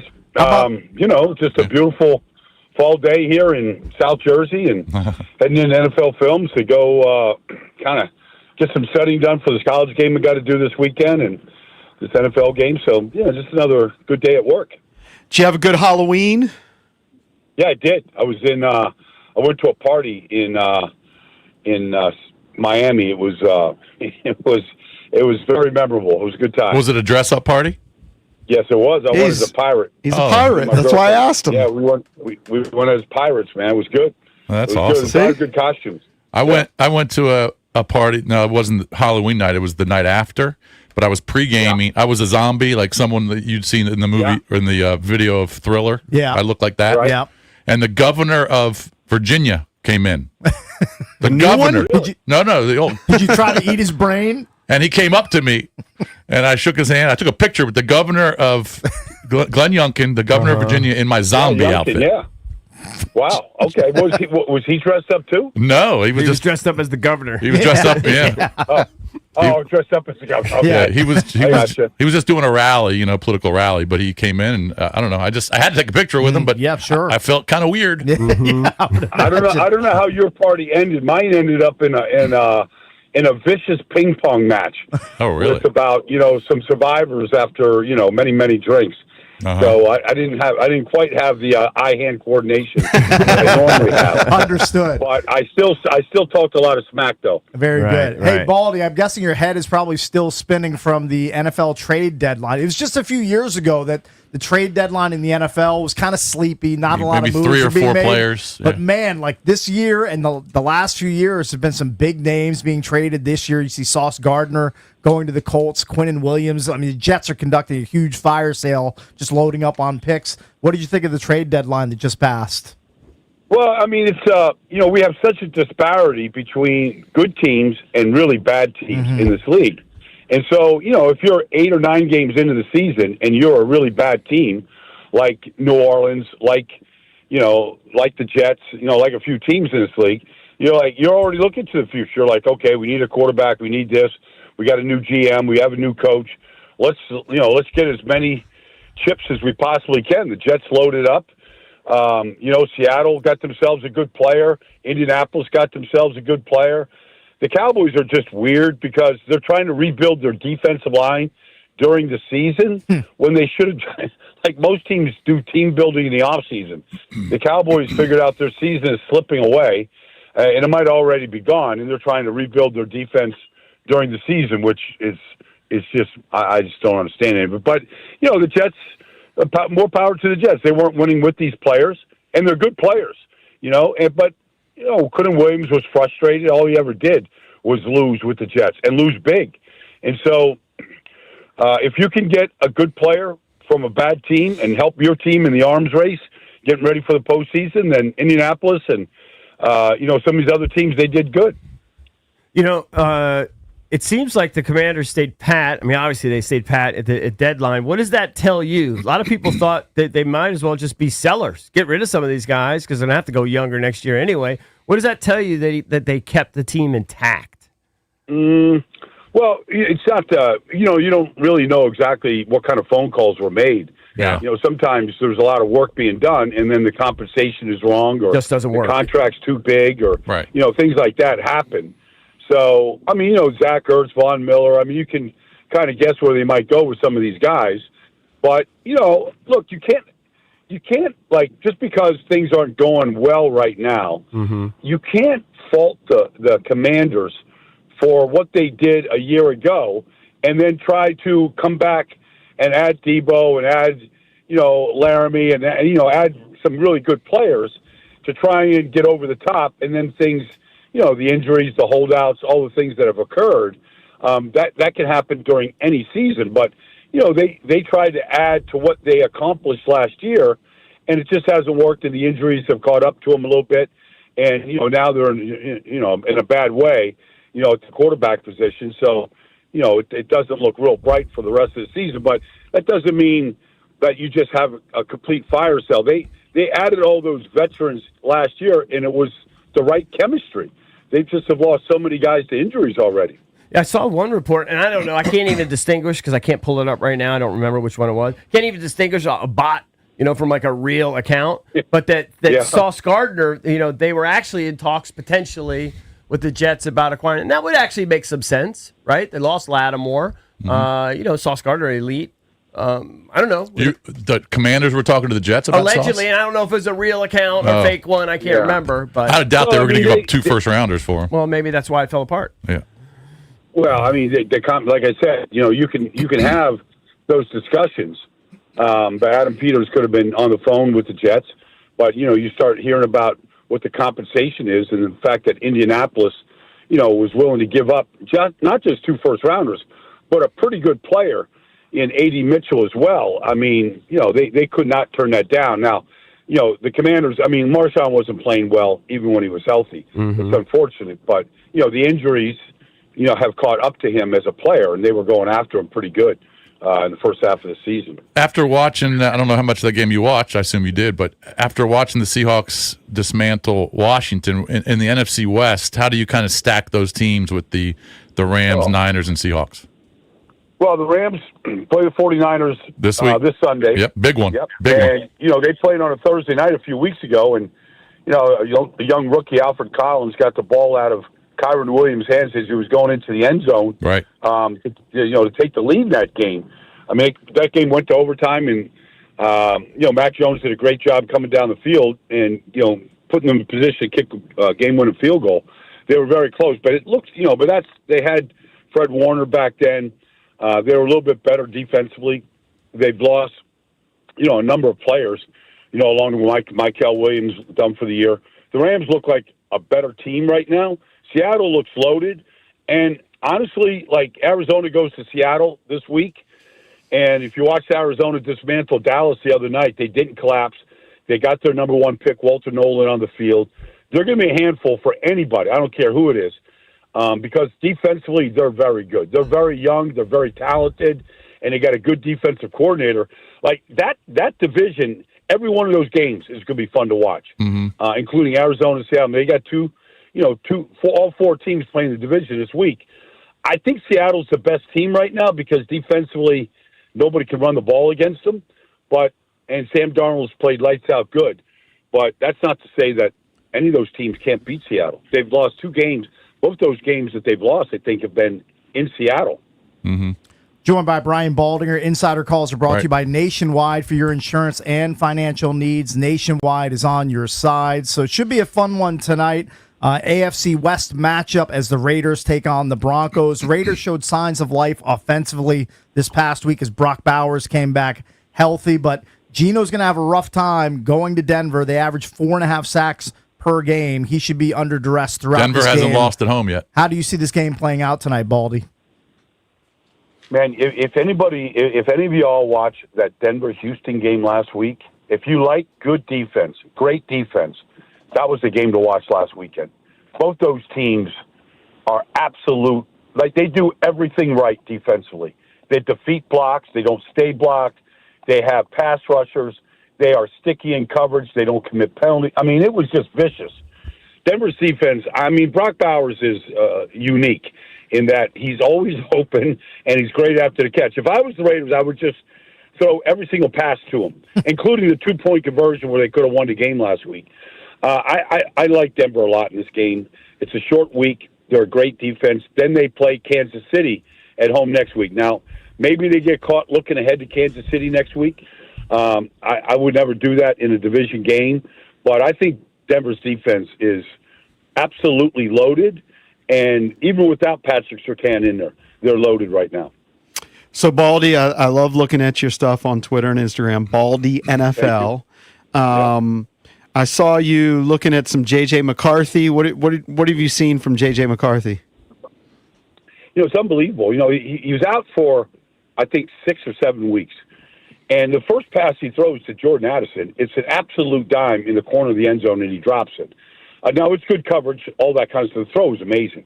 But the touchdown to Justin Jefferson, the touchdowns that he threw, he probably had 6. Yeah, he had some throws that he was off for sure. But he made 6 throws and some decisions that were elite, that allowed them to go to Detroit and beat a good Detroit team. I was very impressed by having that much time off. You would have thought he had more rust, wouldn't have the timing needed after that much time off. But he showed you a lot in that game. Justin Jefferson hadn't caught a touchdown pass since week 1 in the fourth quarter when they beat the Bears.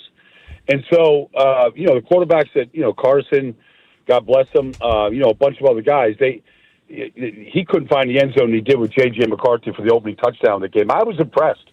Yeah, I mean, you watch that throw to Addison, it's like right at the pylon. It's about a 30-yard pass. Perfect. It was a great All right, so sticking with quarterbacks, we've got a big matchup this weekend, Baker versus Drake May. Have you bought into the Patriots? Some people criticize them. I don't know if it's a critique, but they say, well, look at the schedule. Now, they did beat the Bills. How do you see Baker versus Drake May playing out? Well, you're right. I mean, they have a 6-game win streak, and the only really good team they've beaten is Buffalo, but they beat them in Buffalo. And so that was part of the 6-game win streak. Mm-hmm. Look, Drake May is completing 74% of his passes, and his passes are like at 9 yards per attempt, which is second in the league, only to Sam Darnold. Like, he pushes the ball down the field. He's been awesome. We need good young quarterbacks in this league. We need Jaden Healthy back out there. We need these guys. If you get to the backups or the backups to the backups, it's Drek watching some of these games. Mm-hmm. I'm doing that game on Sunday. I can't wait. Tampa's had 2 weeks to get ready. I can't imagine the pressures that Todd Bowles has drawn up on some cocktail napkins getting ready for this game to try and, test Drake May. But if you look at the metrics on Drake May against blitzes, Cleveland blitzed him a bunch.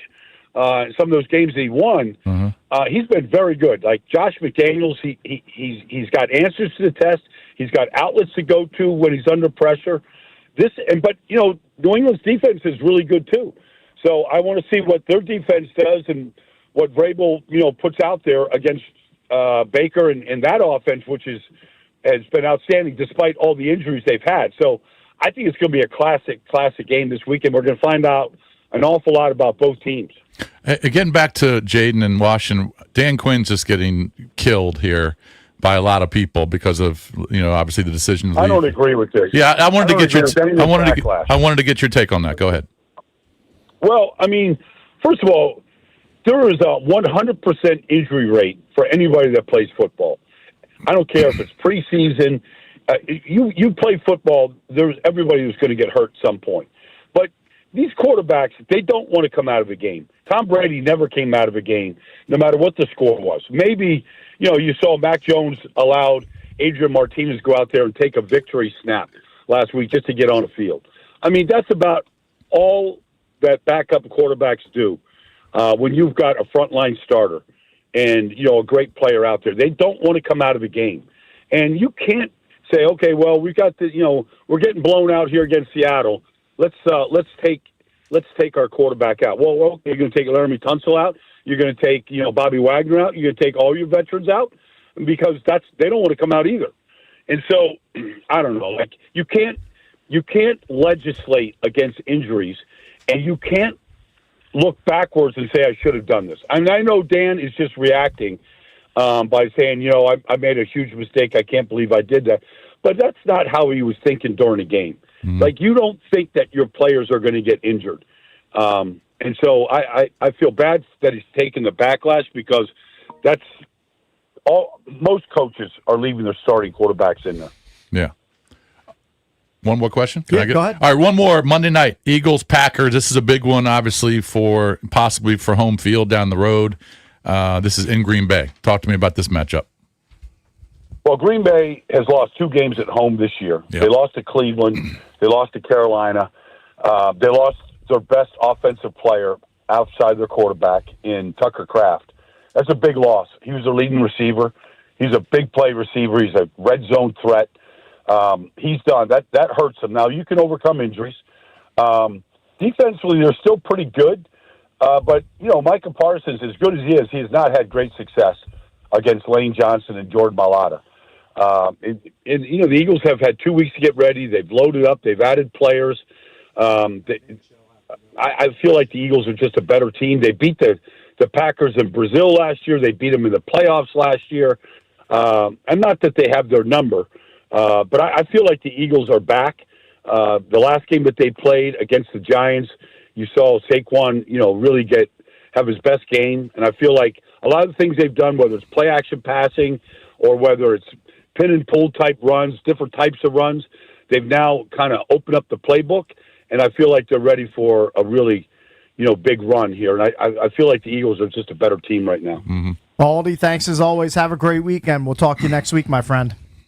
Look forward to it, guys. Enjoy. See you, Thank you. Thank you, buddy. That was Odyssey NFL insider Brian Baldinger, host of the Best Football Show podcast. Insider calls are brought to you by Nationwide. For your insurance and financial needs, Nationwide is on your side. Commanders fans, this is for you. Level up with the brand new AAA Commanders MVP membership. You get all the benefits of AAA, such as 24/7 roadside assistance, plus chances to win game tickets, access to exclusive team events and experiences, along with 15% off Commanders gear at the online pro shop.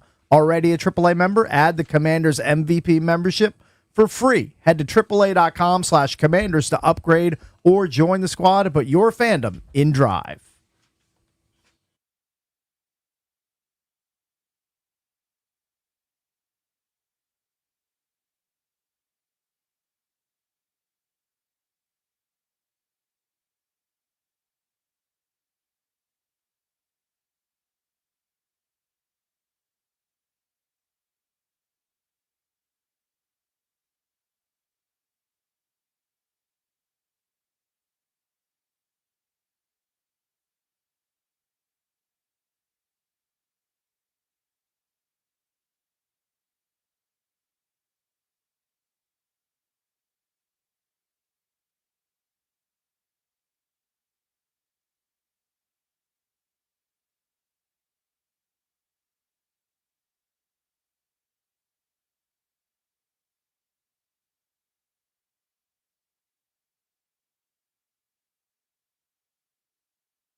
Valdez playing some Judas Priest just for Jason Bishop. I know he appreciates that. Yeah. He's a big fan. Hey, are you guys intrigued at I would all have no with idea who this is. Object 31/Atlas? Have you followed? I don't- think we brought it up on this show maybe a month ago. Well, that's supposed to be a thing. Supposed to crash into the Hold on, earth. You're asking me if I'm intrigued by that in the middle of the NFL season? I mean, we're into week 10 of the fantasy football season, and I'm worried about something called Is there a Object follow-up? 31. Well, yeah. Only They if it's a- believe it's a comet, but of course, there's like this one astronomer who says it could be an alien spacecraft. Is it about to make impact with Earth? Like, Not yet, because it's behind the sun. okay, then I'm But not it's worried. traveling Then at I'm a ridiculous officially speed. not It's worried away about from it. the sun, is what it is. It's away from the sun. And this is kind of a weird bit, though. They've noticed that it's changed colors, and they said that it's shown signs of defying gravity.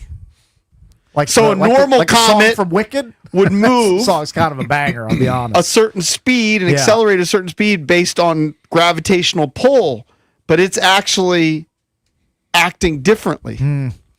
Doesn't really affect me. Yeah, if, I mean- if you want me to be honest, It doesn't I'll be honest. make you think, even if it's a 0.001% chance, that it's not just a comet. Here's what I'm more concerned with. I don't believe anybody. I think is they're all cool- lying. Yeah. If it's a 99.9% chance it's a comet, it's a comet. This actually means so much more to me.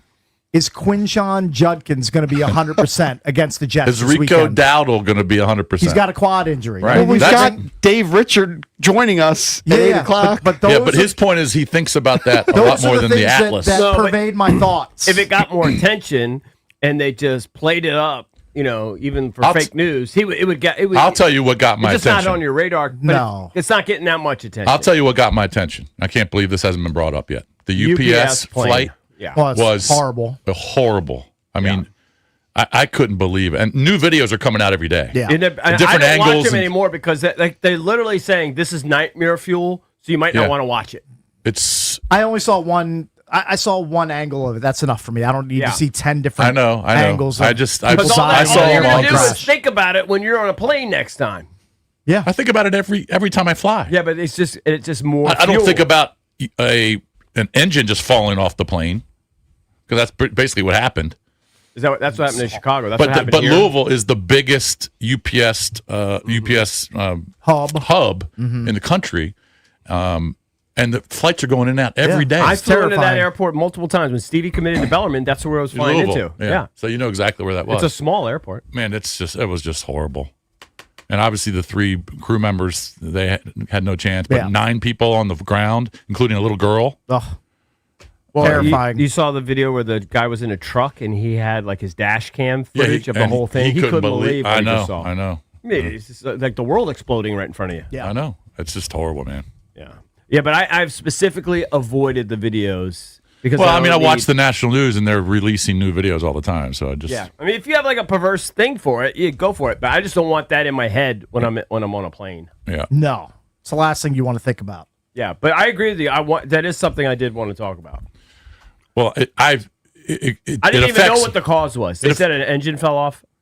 I read that an engine, like the left engine, just started to detach from Which the is plane. just so tilting. Like, how the F I does don't that know. happen? The plane was 35 years old. It had been in for maintenance. It was actually grounded for maintenance for about 3 months before this. I mean, it was like its first flight since it had been. I'm not sure if it was the first flight, but it was definitely grounded for maintenance recently. Yeah. Okay, got you. So I mean, it could have been a million reasons. But my daughters are in Europe right now. They're in Copenhagen, and so when they were taking off on Monday, what do you think I was thinking about?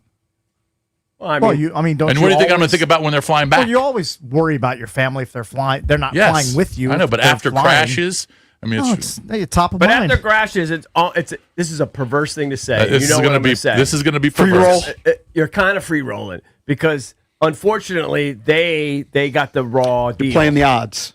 They got the raw deal. If like you're due for an accident, they just had the one, and then you're kind of free rolling. I know. I mean, I understand the odds. I mean, it's a but terrible way it's to still, think. as a father, it's on my mind. It Yeah. stresses me out. As it should be. I don't think you should be that stressed when you're. I don't think so either. That's carrying unnecessary stress. You should be more stressed when Sorry, they that's drive. just me. That's me. You should be more stressed when they drive. I sleep more on when they drive than when they fly. Haven't we gone through this? Like, you could look at the odds of a vending machine falling on you to kill you, and it's about the same I understand. as an airplane crash. I've almost died from that. By the way. because people shaking. Yeah, I mean, it's not going to give you your Snickers that you bought. You want that Snickers. JP, I understand that odds are greatly in our favor. I'm just saying it's still on my mind because my daughter just flew to you Chicago. never know. You just never know. My daughter just flew to Chicago. She's there. You think those crew members were thinking, "Oh yeah, the left engine's going to fall off"? So she's there for 2 weeks. I get more upset when she drives home from, say, back in the day, Cornell, 5-hour drive, tired, than hopping on a plane. Right? Yeah. That's more upsetting. Is you're going to be tired, you're going to fall asleep, or something. You already called your shot for a sleepy drive home. Oh, I'm loading up on caffeine, but I called my shot. I'm just going to go in and take a nap with 100 wake ups when I get home. Nice fitful sleep. I'm going to have a nice fitful nap. You love it. I can't wait. It's your go-to. Let's go real quick. Let's bang out a couple of these calls. It is an open line Thursday. We're kind of snoozing on the calls. 800 People are doing a good job. I feel like 636 they're trying to revive it. I've felt this way for about 2 years now, Cakes. Let's go to Little and Bowie. Little, what's up? Jokes. Hey, man, let me help y'all out a little bit, man. Tell y'all can take this show to another level, man. Okay, good. Look, man, I know it's open line Thursday. Then I'm gonna make a statement about the Commanders and Kingsbury's play calling, and that's gonna y'all can scratch your head after I make this statement. But first, you don't sound little, by the way. Man. Oh, he's not. Yeah, I'm 6'2", about 215. Mm-hmm. Yeah. But they used to call me Big Little in school. At Ballou, they used to call me Big Little. Big Little. At Ballou. Oh, okay. You and Mike Loxley at Ballou.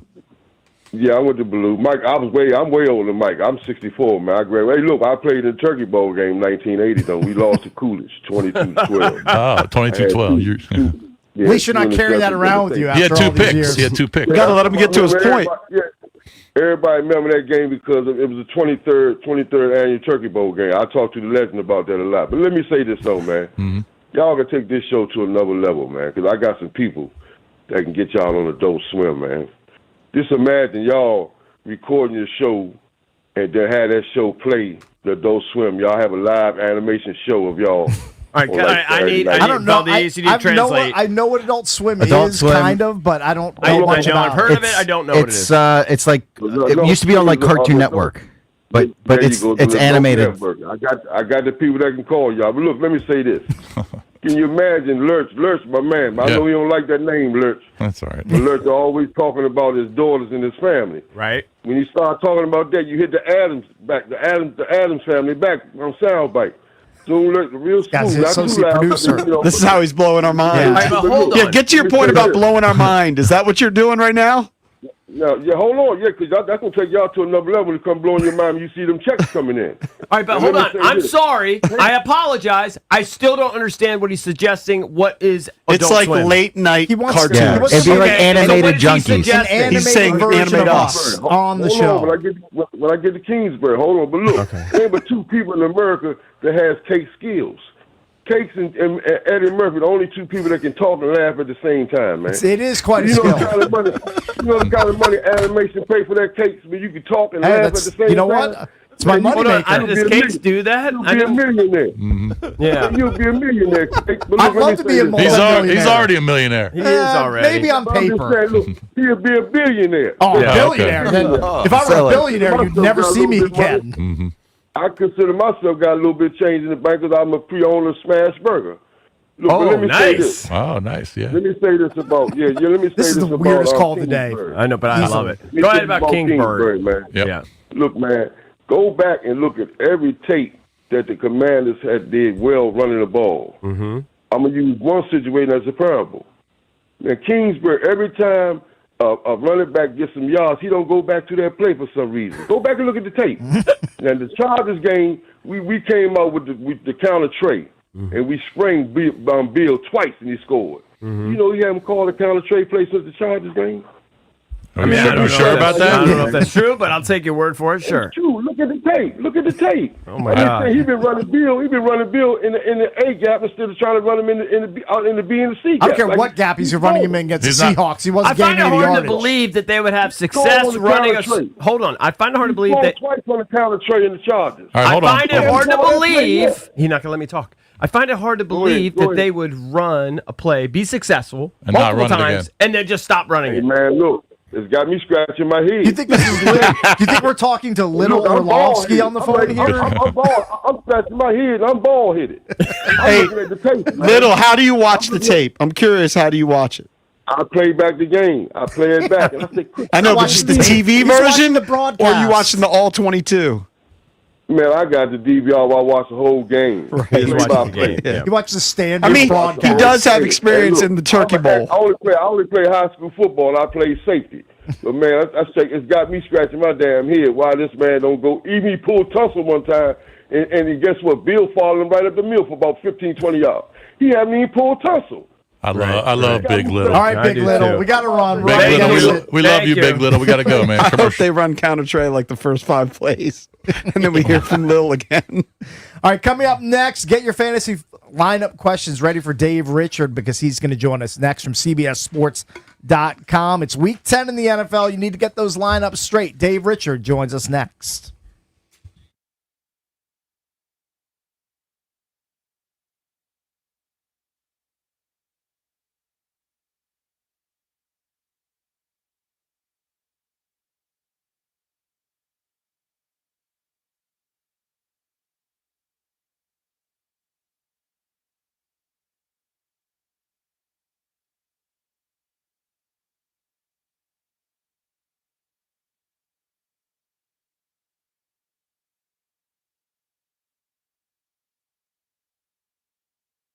All right, guys. You know I'm always out there, out on the golf course, maybe playing some tennis. But man, getting old sucks. 36 holes the last 2 days, just 18 each day. Barely walk up my stairs last night. Wake up, back spasms, bone and joint pain, all that stuff. That's why I trust Vantastat. Man, I could use them today. Whether you need urgent advice after an injury, help understanding symptoms, or you just want a connection to over 400 plus CAO orthopedic specialists, Vantastat is there for you. Their urgent ortho helpline is open 365 days a year. Don't wait. Call this number, 844-VANTA-365. That's 844-VANTA-365. Seriously, I've seen how much of a difference it can make.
Last night, the Capitals knocked off the St. Louis Blues 6-1, improving to 7-5 and snapping a 4-game losing streak.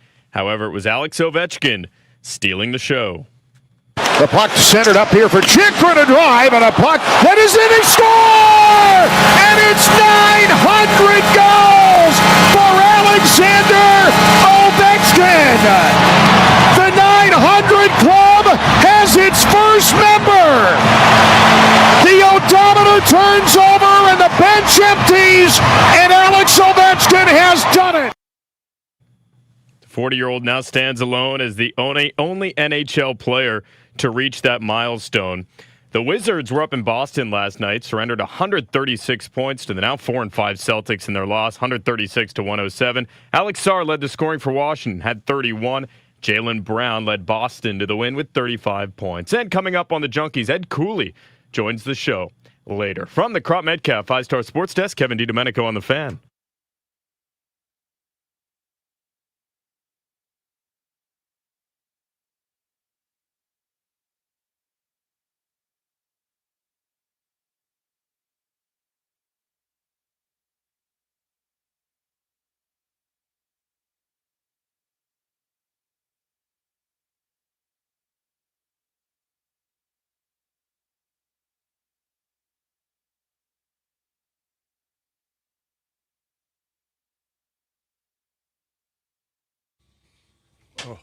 Time to head out to the Rude Guest Hotline. Rude, the most reliable heating and air conditioning products in the DMV. Time to say good morning to CBSSports.com fantasy football expert Dave Richard. As always, Dave Richard is delivered by our friends at Metropolitan Moving and Storage.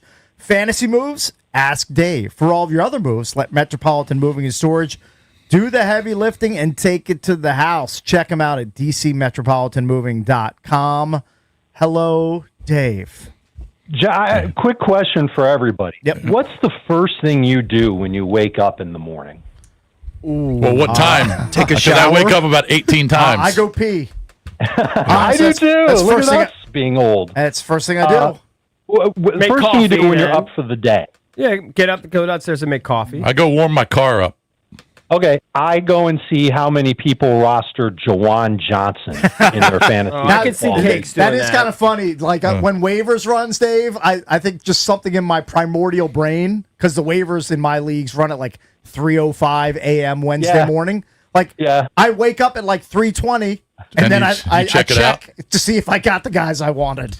But I'm not even checking to see if I got the guys that I want, because I Yeah. do the exact same thing on Wednesday morning. But I also do that when I'm getting up to pee at 2 a.m. Interesting. I went this morning, and literally the first thing I did was checked out if people have been picking up Jawan Johnson, and the answer is no. 59% available still in CBS Sports Leagues, which means on Yahoo, ESPN, Sleeper. Like, he's widely available. He's going to effectively be the number 2 target getter in New Orleans moving forward. He's given you at least 10 PPR points each of his last 3 games. This is a guy you can pick up off the waiver wire and start this week at tight end if you're desperate, and if you're bleeding out at the flex position, you don't have anybody who's really good there. Jawan Johnson fits in there too. So he's literally somebody that can help you off the waiver wire right away. Do you like him better than Dalton Schultz? I do. And part of me is a little unhappy with Dalton Schultz because the one week I was all in on him, he was all out, and he was kind of hurt in the game.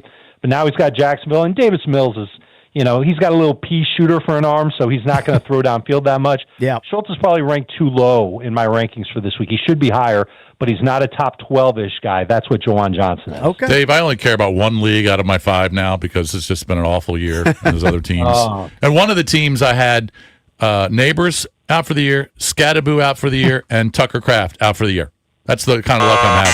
But anyway, I have Tucker Kraft on another team, so I picked up Musgrave. I don't know what his role is going to be, and I have Hawkinson. What do you think on that, the tight end? I like Hawkinson. I don't want to trust Musgrave this first game back. He is not a one-to-one replacement for Tucker Kraft, and if he were, you would have seen more of him playing alongside Tucker Kraft in Green Bay. And remember, LaFleur in Green Bay was talking about Tucker Kraft in January about getting him more involved in the offense and getting him going. And he had Musgrave on the team, too. He wasn't talking up both guys at the same time. Right. He was only talking up Tucker Kraft, and he was right about Tucker Kraft. I have a hard time believing that Luke Musgrave will go out there and do exactly what Tucker Kraft did. I would make a beeline for Jawan Johnson or Dalton Schultz instead of Luke Musgrave at tight end. Oh, those guys are long gone. No chance. Same team, Debo or Jordan Addison? Addison. Okay. I know I'm on in DC, and I love you guys and everybody listening you're out in the on area. You're but out. You're out. You on guys Debo. know it's kind of over for the Commanders at this point. The defense, just too many injuries. The offense, too many injuries. I really don't feel comfortable starting any Commanders players in fantasy this week. Dino Samuel for Dave Richard. Cakes, do you have a question? Think about it. From the beginning of the season, how many did we have? We had like 4 probably, right? We had a bunch, and I loved them. Yeah. I thought that they'd go right back to the playoffs, and Daniels certainly was great. One of the guys on our crew had Daniels as the number 1 quarterback in fantasy. I had him as a top 5 quarterback. And it just, listen, injuries happen. That's part of the game. The injury that Jaden suffered last week, terrible. But even if Jaden was playing this week, I'd be really nervous about him in that matchup against the Lions. Real quick, last question on this team. Dowdle, Cook, and Aaron Jones are all questionable. What are you hearing on those 3 guys? I think they're all going to end up playing. Jones would be the one that I'd be most nervous about just because he's almost 31 years old. He's got a shoulder injury. Is he frail? What's going on? I don't mind trying to give up a bench player to try and trade for him if I'm desperate at running back, but he could be a player that ends up going 2-3 weeks. He's hurt again. He's a good fit for Minnesota right now, but I can't say he's going to be like a league winner or anything like that unless he stays healthy. And if he does stay healthy, then maybe. But I worry a little bit about that with him. If you've got him, low end number 2 running back at best. All right, let's go to the phones, 800-636-1067. Everybody's got a bunch of questions to ask Dave. All right, let's go to Austin. Austin, what's up? Hey. Going with Dave Richard. What's up, buddy? How's it going, guys? What's I got up? a full-point PPR league, and I'm looking to either start Rondo Gadsden or Sam Laporta. Cakes, you answer. I hung up on Dave. Oh, is it Gadsden or Laporta? Ooh. Gadsden's come on. I mean, Gadsden's, he's hard to sit, but Laporta gets to face the Commanders. I'd probably give a slight lean to, you know what? I'll go Gadsden because Pittsburgh, they're bad at stopping the pass too. Gadsden, slight lean over Laporta. I forgot to lock Dave in. My bad. All right. Let's go to Jake in Fredericksburg. Cakes, you can be Dave All Richard. right, I can be Jake, go ahead. All right, so listening to Dave talk about Debo's got me worried, but I've had Ricky Pearsall sitting on the bench now for the last 6 weeks when I could get either Jerry Jeudy or Rashad Bateman, Mac Hollins. Any of those guys sound better than either Debo or even Pearsall. Am I even keeping Pearsall at Well, this Pearsall, point? I mean, he's been out forever. That's the issue with I got him on It's one of my teams, if too. you haven't- If he's eligible for an IR spot, it makes sense to hold on to him. But if you have a short bench, he's a guy that you probably can just cut loose. So who did you say the Gadsden versus Laporta? I leaned Gadsden slightly, but He's got Gadsden ranked 4th, Laporta 7th. okay. Dave, sorry. That's my bad. First time I've done that to you this year. EB, Yeah. how long have I been coming on with you guys? I know. It's got to be close to a decade It's a now. long Yeah, I know. time. I'm my bad. My bad. I get it. I talked a little smack about the Commanders. You got to hang up on me. I did my best Dave, understand. I did my best Dave Richard impression while you were gone for like 90 seconds. I think you did great. I did what I Did you could. have like a mini sausage and egg burrito in between giving advice? I only wish I had such a thing to eat right now. It'd be amazing. All right, let's go to Rob. Rob, you're on with Dave Richard. Hey, Dave. So I got a little story for you.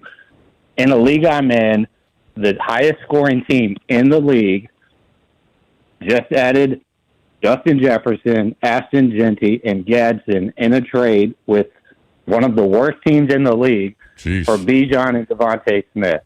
I'm ready to quit the league over it. Am I crazy? Yeah, because you should let adults be adults and do what they want to do in the league. And if the worst team in the league still isn't eliminated from the league, then he's entitled to make moves to try and help himself. And that's a trade that you make to try and help yourself. You can be mad about it all you want. And I'm in a league where I've got other league managers mad at me because I made a trade sort of similar to that. It's a keeper league. Draft picks were involved. Everybody got a little upset. But I'm the one making the trade, and there's a trade deadline for a reason. You can still go out there and make a trade to help your team too. You can't deny other teams the chance to make deals to help themselves as long as they're not eliminated. Now, if this dude's 0-9 and his team is just absolutely in the tank and he's got no chance of making the playoffs, then I'd be a little concerned. And maybe that's the case, but even if he's 2-7, technically he's got a chance to still make the playoffs. You got to give him that chance. All right, let's go to Len. Len, you're on with Dave Richard. Hey, Dave. I've had this problem all year, and I almost always seem to pick the wrong one. Daniel Jones or Justin Herbert? I'd go Herbert. I'm nervous about both of their matchups, but at least I've seen Justin Herbert overcome missing his starting offensive tackles, playing against a good pass rush. He's got a better receiving core than Indianapolis, although Jones does have a good receiving core himself. I think we got a whiff last week of the old Daniel Jones. And when he's pressured, he's not the same guy. Or at least not the same guy. He's the same guy as he was in New York. He's not the same guy as he is in Indianapolis. Let's call it weeks 1 through 8. And Atlanta's got a good pass rush. They've got a good secondary. They've done a nice job holding quarterbacks to minimal fantasy points.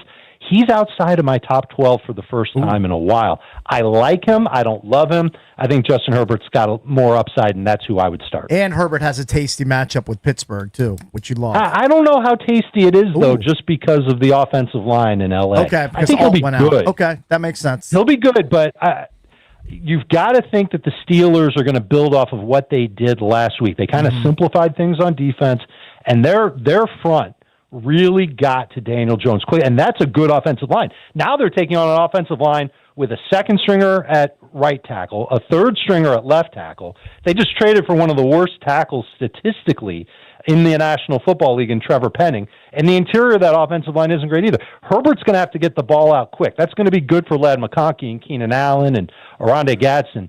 I don't think this is going to be as good for Quentin Johnston or Kamani Vidal. Hey, real quick, Dave, do you think it's Bush League? I'm facing a guy in a super flex where he's got Drake May and Flacco. Flacco's on bye, and the top two quarterbacks he could pick up are Fields and Mariota on the waiver wire. Is it Bush League to pick those guys up so he can't pick them up?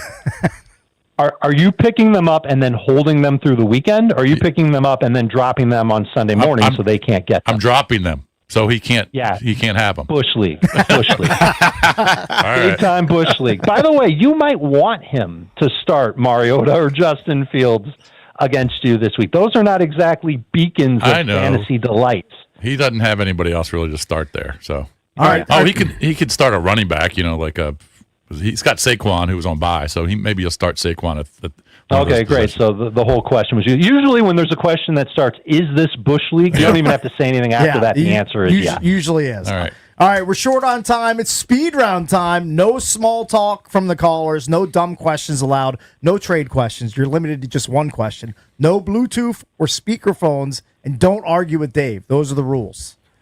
All right, let's go. No small talk. Pastor Jacques, speed round, go. Half PPR, Keenan Allen, Jameson Williams, or Tedero McMillan. Keenan Allen. Matt, speed round, go. Ray Davis or Ty Johnson. Ray Davis, assuming that James Cook is not going to play, but I think James Cook will end up playing. Patrick, speed round, go. Jared Goff, Sam Darnold. Darnold. Dan, speed round, go. Knicks or Daniel Jones? Knicks. Richard, speed round, go. Hey, Richard. Richie. Keith, speed round, go. Ibuka or McConkley? McDonkley. I think I'll probably end up liking McConkey better.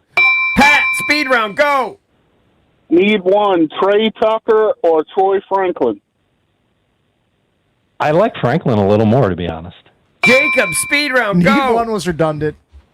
Rodgers, McCarthy, or Penix? McCarthy. John, speed round, go. Half-point PPR, 2 of 4. Addison, Downs, Quentin Johnson, or Debo? The first two. Carlos, speed round, go.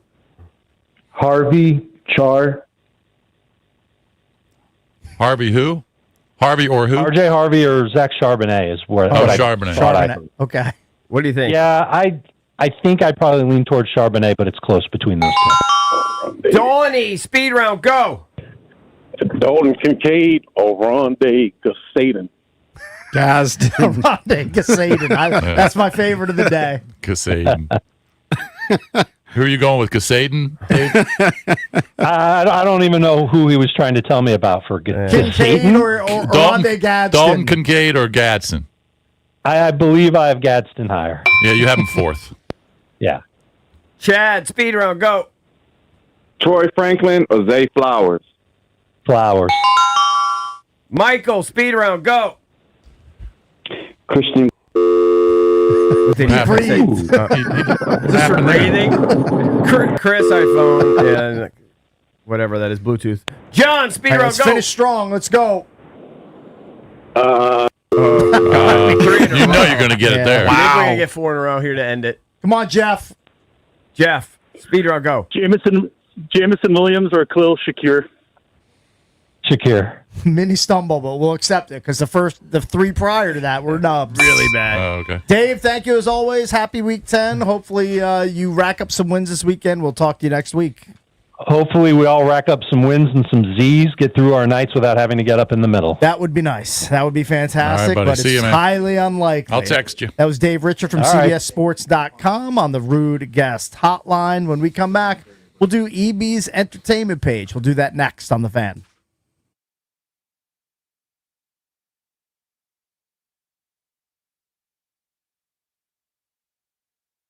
All right, guys, EB here. Every NFL Thursday is your chance to hit the jackpot on FanDuel. Because with FanDuel's Thursday touchdown jackpot, you can win a share of $2 million, $2 million in bonus bets each week. To get in on tonight's action, all you have to do is place an anytime touchdown scorer bet before the game kicks off. And if your player scores the first or the last touchdown of the game, you'll win your bet plus a share of bonus bets. All you got to do, visit FanDuel.com/EB to take a shot at the jackpot. That's FanDuel.com/EB for your chance to win a share of $2 million in bonus bets. Play your game with FanDuel, an official sports betting partner of the NFL. FanDuel Sportsbook is the official partner of 106.7 The Fan. You must be 18 and over, present in D.C., opt-in required, must apply profit boost token on select market, prize pool to be split equally among all eligible participants who made the correct first or last touchdown pick. Bonus issued as non-withdrawable bonus bets which expire 21 days after receipt. Restrictions apply. See terms at sportsbook.fanduel.com. Gambling problem? Call, text 1-800-GAMBLER.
All right, let's get into EB's entertainment page. And don't forget, coming up in just about an hour, Ed Cooley, Georgetown Hoyas head basketball coach, he will join the show. You don't want to miss that. They play the Terps on Friday. That's right. Entertainment page driven by BMW of Fairfax, DC's only BMW Center of Excellence Award winner. For the ultimate buying experience on your ultimate driving machine, get over to BMW Fairfax. Ask for my girl Miriam. She's the general manager. Of course, you can check out their entire selection of certified pre-owned and brand new vehicles right there on their website. Check them out at bmwfairfax.com. And if I'm lucky enough to continue with this deal and you get another one, I'm gonna ask for that X5 with the self-driving. Supposedly that's what 2025s have. I have a 2024. You should ask for it. How often would you use the self-driving? I would test it out, and if I got comfortable with it, I would use it every second of every day. Really? I would just, if I trusted it. I just wouldn't trust Dude, it. I watched the video of the one driving, and then a plane crashes in front of it, and it avoids it, and it's just the instincts on it are insane. Yeah. You've done a complete 180 on that one. I guess I just enjoy But I have to driving. experience it, see if I can trust it. I don't even trust the parking on it. So, I mean, it's a big leap for me to say I would trust it, but here's what it is. I'm running out of steam. I'm so tired. You got nothing left. Nothing in this house. As we get older, I think I just enjoy driving more than you do. I don't really like it. It means nothing to me. I know. It's Getting behind the wheel I means enjoy it. I nothing. don't love it, but I can. You like it. You like driving. Yeah. I You do. don't love it. You like it. I like it. I just ponder life as I'm driving. Yeah, things you are ponder happening. life in the passenger As you're heading seat. out to the highway. No, I just have to have total control, man. Yeah, you're a control freak. Kind of. Yeah. Is there anything that you relinquish control? What is the number one thing? Cooking. I let my wife cook. Okay, and then do you complain? You let her cook. Or do you never complain? She's so because- happy. I mean, you let her cook. occasionally she'll make a bad meal. I know, but do you say it? No, I just will eat like 3 bites and then I'll That'll be- put it on the proof will be in the pudding. Let T cook. She knows. She knows. But no, but 98% of the time she makes great meals. So I relinquish control on that. Right. It's been her worst meal. What? She made a pasta dish a couple weeks ago where she put a little too much He's got an answer. ricotta in it. Too much ricotta. Yeah. Too No, much I don't think you ricotta can put cheese? too much ricotta. No, it was just you can do too much ricotta. No. it was too much. It is a thing. It was too much. There is such a thing as too much cheese. It was too creamy and it wasn't great. So I had about I don't know, Why don't 4 you just bites. add a little? Could you add something to it to make it better? No. Just add tomato sauce or something. Or maybe some ground beef that you had. No, No, because she put all the beef in the dish. Just too much. You just messed it up. Yeah, and she knew it. And my daughter actually complained too. So she knew she really messed it up. Oh man, Yeah. tough crowd over there. But the next Sunday, because we do Spaghetti Sunday, the next Sunday she made a fabulous pasta She made dish. up for it in spades. It's great. Yeah. You guys do Spaghetti Sunday, Taco Tuesday, any other theme days? Thursday we like to go out for Passion Fin for sushi. I messed it up. Sushi Do Thursday. you always order because I kind of am. I kind of order the same thing when I go to certain restaurants, I usually do. which is really lame because they have a full menu, but I find 1 or 2 things I like, Yeah. and I just keep ordering. It's kind of stupid. No, I mean, I feel stupid doing it. no. If you know you're gonna like you know something, I know you enjoy like it? it, but it's like not adventurous at all. I And don't it's need like, to be adventurous. I want to be satisfied. yeah, but sometimes it's boring to order the same thing. Okay. I just know I'm gonna like it, so I order it. Yeah, look at the specials menu. See if something tickles your fancy. I know. I get the spicy But I tuna. usually get scared. Push come to shove, because I'll do with what I know what I like. Yeah, So I know I'm gonna like it. sure. Yeah. You've tried enough. You've had 55 years of trying. Yeah, you've tried I know, but enough. I know. But You don't need to stray too far from what you like. You know what you like. You know what you are. All right, so we were talking about this behind the scenes. Might as well just talk about it here for a minute. Just because all of us love to bet on sports a little bit. We're a little bit involved in that. Root for South Florida tonight, by the way. Go Bulls. ESPN has parted ways, or I guess they're breaking up their agreement with Penn Gaming. The Penn Gaming is still going to advertise, but it's no longer going to be branded as ESPN Bet the platform. Okay. I guess they're going to finish out this quarter, whatever. They're going to be called, I guess, The Score or something. They're still going to advertise on ESPN. But basically, a 10-year deal turned into a less than 2-year deal. Why the Basically, breakup?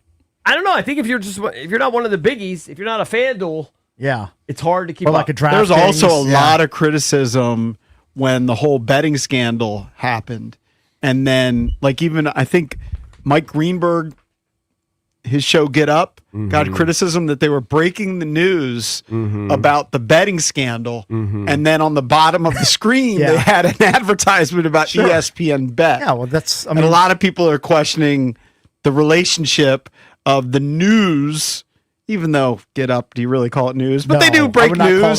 They're doing some news, and then they've got betting in there, and they're talking about lines. So I think the conflict might have been part of the reason. There's no chance that ESPN would turn down $150 million because of a conflict. I wouldn't think so. I think that they'd be able to they'd weather the storm and say, we'll take the $150 million and we'll stay in this biz. Now, we'll stay in this space. My guess is they weren't seeing a good ROI on the advertising. I'm sure that's a huge part of it. Well, I'm sure they weren't getting enough customers on the betting app. Yeah. I had Mike Marr said JP loves the UFC, but I'd say even Marr might like it even a little bit more. JP, you could 100 times more. I think you could chime in though on the allegations regarding the match fixing potentially. Dana White was commenting on it. There was some unusual betting. I guess it was an undercard match. They called the kid as they flagged it. Again, they flag all this stuff even before it happens. They asked the kid, "Hey, what's going on? Do you owe any money? Is everything okay?" He goes, "Yeah, I'm fine. I'm going to kill the guy."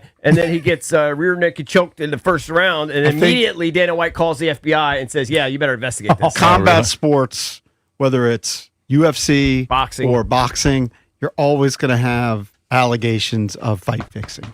It sounds like it's on the face of it, it sounds suspicious. Sure, it happened. If Chauncey Billups, who made hundreds of millions of dollars, was doing something shady, and all these guys in the NBA who make millions of dollars are doing something shady, I'm sure some guy that's making $10,000 for a fight. Yeah, he's vulnerable. Is throwing it. He's vulnerable. Right before that fight started, it was plus 850 for a first round finish, and minutes before it went to plus 470. I mean, that's just an insane shift that you never see, especially on a prelim fight that normally gets like little to no action. Yeah, people knew something was up. Were you watching it live when it occurred? No, I mean, we had the card on in the background, but you I weren't wasn't paying attention. Yeah, I wasn't paying attention. Now, really. when you look back on it, does it look shady? Have you had a chance to look at it? No. Yeah, I mean, it really looks a little dicey. It does? A little bit. I mean, he kind of he puts up a good fight, but he also doesn't resist use choke once he gets him in the He's like, you can choke me out now. Come on in. Yeah, he's not really position. You're supposed to be fighting the hands a lot, and he's not really fighting the hands. He's kind of just squaddling around. Right. Mar, I'm surprised you haven't taken any of the what do they call that stuff? Jiu-jitsu and that. I did. I did jiu-jitsu and boxing in college. But you're not into it? You don't like to do it as a lifestyle? No, I'm good on getting socked in the face. Yeah, it's too much. You've had enough. We have friends that do it, and it's literally part of their lifestyle. Yeah, I mean, it was a lot of fun. Without it. But it was also just like injuries that were pointless, breaking your fingers, breaking your wrists, right. I'm good on that. That doesn't sound like a lot of fun. Right. No. During the breaks, by the way, we're having a good laugh. Jason hit me, and I was like, why?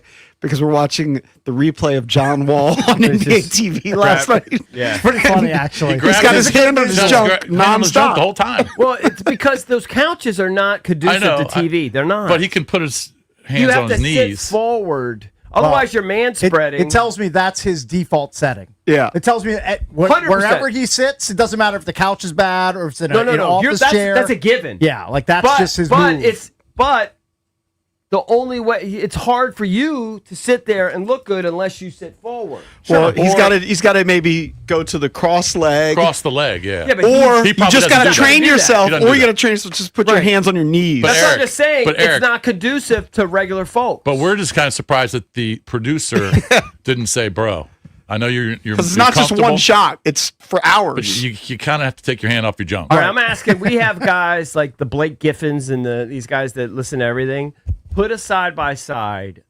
I would say of me, because I think I was really guilty of it when we did the Who's Number One on ESPN. You can find it on YouTube. Really? You can find it on YouTube. Okay. I think you can find it in 2 seconds. Indiana Jones? He's going It- to go find that artifact. I don't think it's hard to find. It's an artifact. I don't think it's hard to find. I don't think it's You find easy. me man spreading and John Wall. Wait, you're Gibbs have a big giant boulder following him out of a cave.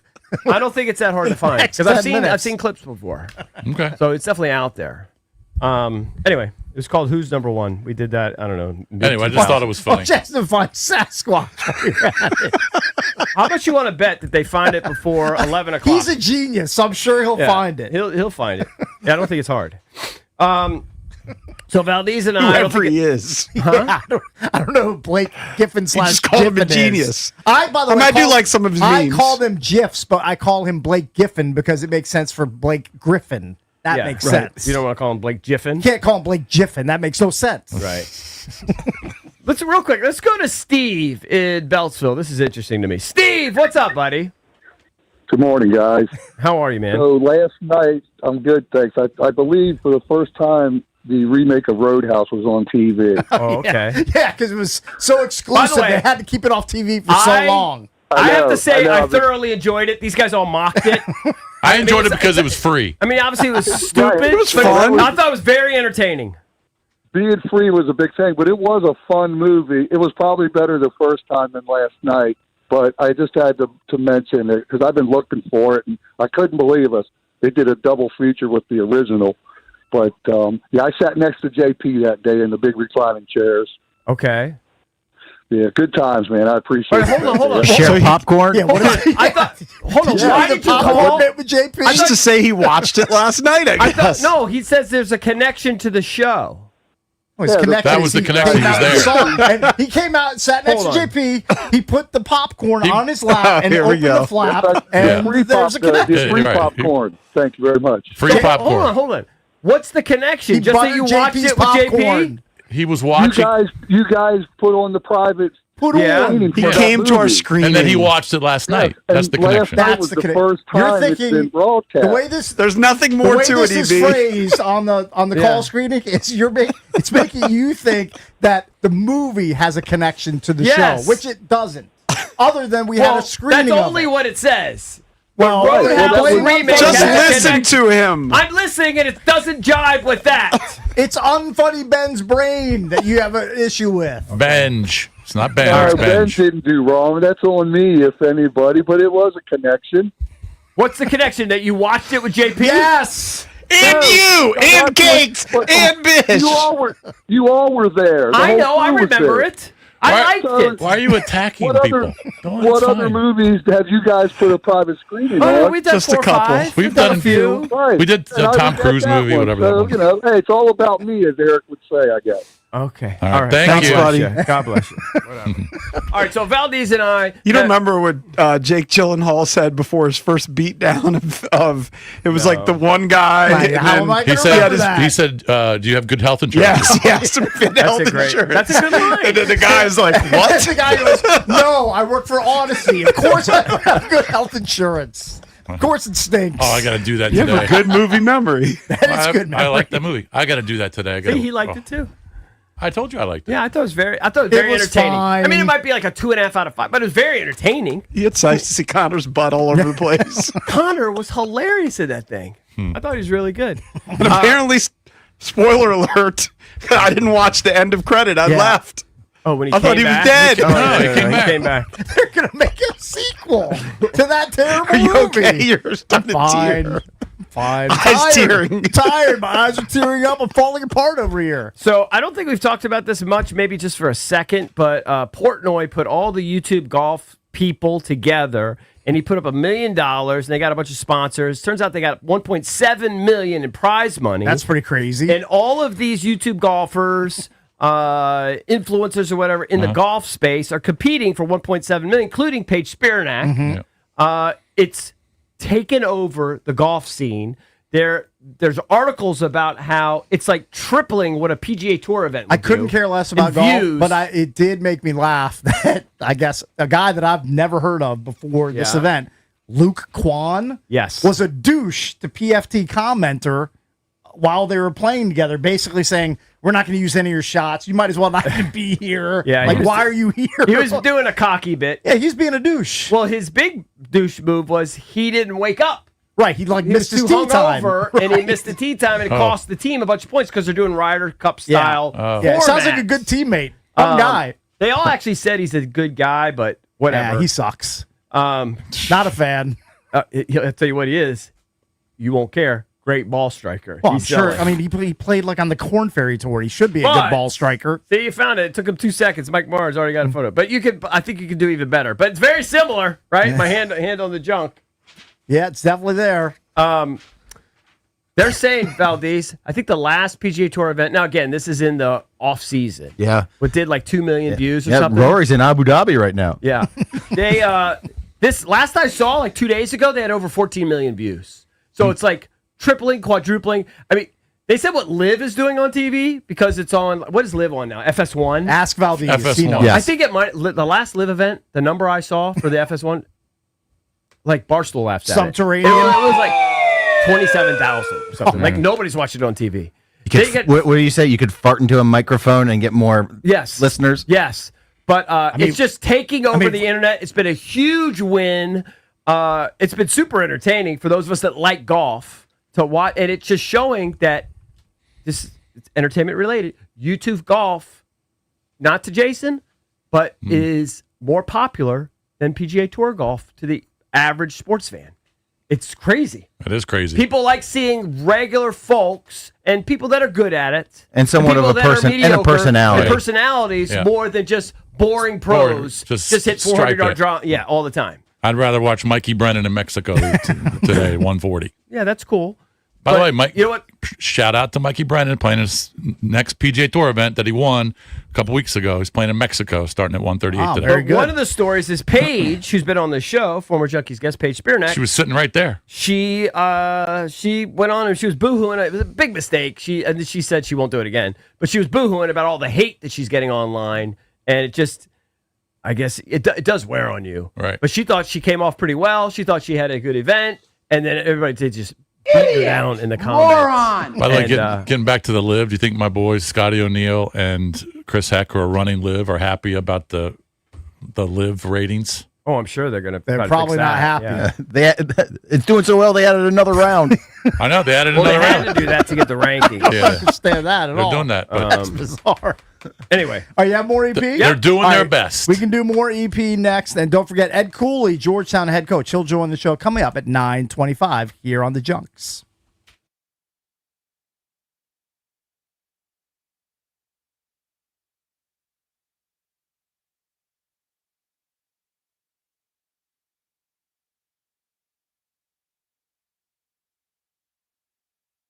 All right, guys. You know I love Daisy French onion dip.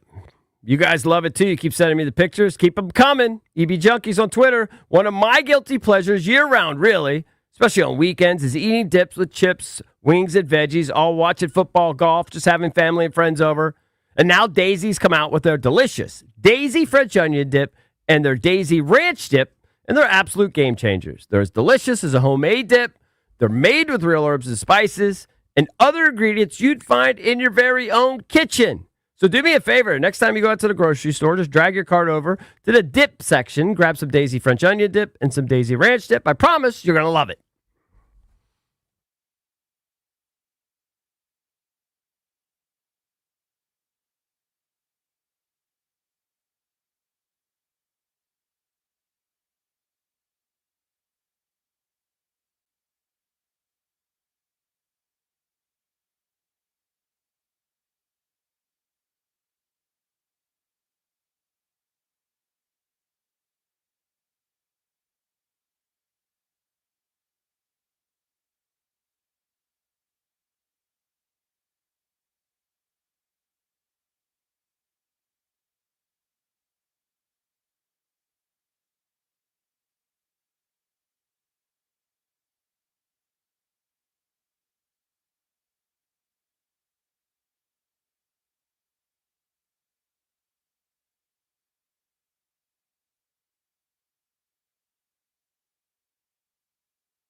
All right, we're going to pivot and talk Commanders here.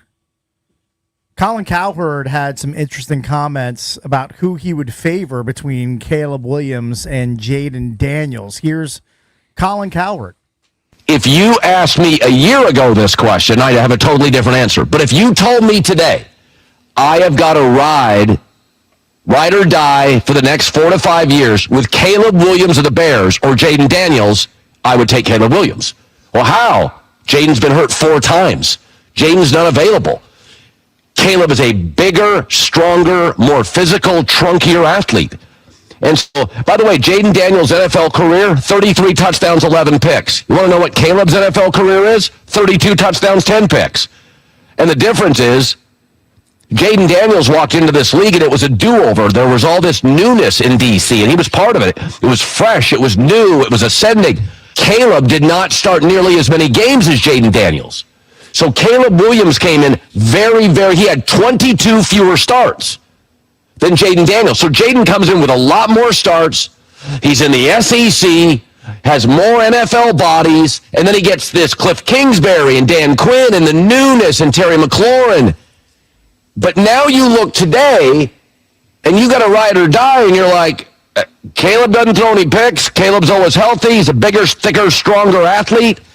And I mean, right now, the Bears, this is the best Bears offense since 1983 through 9 games. And we can nitpick here, but the kid has developed a relationship with Rome Odunze. Right now, they're number 1 in the NFL in big plays per game. And I like Jaden Daniels a lot. But now we got 4 injuries in 2 years, and that was the primary concern with Jaden Daniels in college. So I've said this many times. When the primary concern in college becomes the primary concern in the NFL, you got trouble. Now, Caleb's primary issue was he doesn't play in structure. Well, actually, he's playing more in structure, and he's cut his sacks in half. I mean, my first takeaway is Caleb Williams, the bulk of his touchdowns that he's throwing this year have come against 2 of the worst defenses you'll ever lay eyes on in the Cincinnati Bengals and the Dallas Cowboys. Jaden played against the Cowboys. Okay, but in the 2 prior games before Caleb Williams faced the Bengals, he had 0 touchdowns against the Ravens, and he had 0 touchdowns against the Saints. But that's not even the point. The point is availability. Yeah, availability and moving forward. And now he didn't mention the rushing statistics. Right. But what he's saying is right now, even though Jaden got all the hype and won Rookie of the Year, when you actually put them side by side and look at their passing statistics, their touchdowns and interceptions are about the same. We know there's a lot more to it. Completion percentage, Jaden's better. The gap isn't as Caleb Williams. the gap isn't as big as you think. Is what he's trying to say. QBR and the ratings and all those things. There are all those other factors. But I'll say this: I saw Baldy, who we had on the show before. Baldy had a couple of breakdowns just of Ben Johnson's offense. He was calling him Benny. Caleb with Ben Johnson, man, it might be a thing. And I get it. It was against the Cowboys, but Jaden played the Cowboys. Put their stats side by side. Against the Cowboys, it wasn't good, yeah. Look, Jaden was okay. I'm going to against defend Jaden to this extent. I think Jaden's great. And availability is the issue. And if he is available, then 0 remorse, 0. If he ends up being often injured, then it is going to be something you have to revisit. Yeah. So it's easy to say that now. Let's come back and revisit this in a year. But for now, it's okay, fair. You're not available this year. I think. And it's I also also think. Let me just point this out.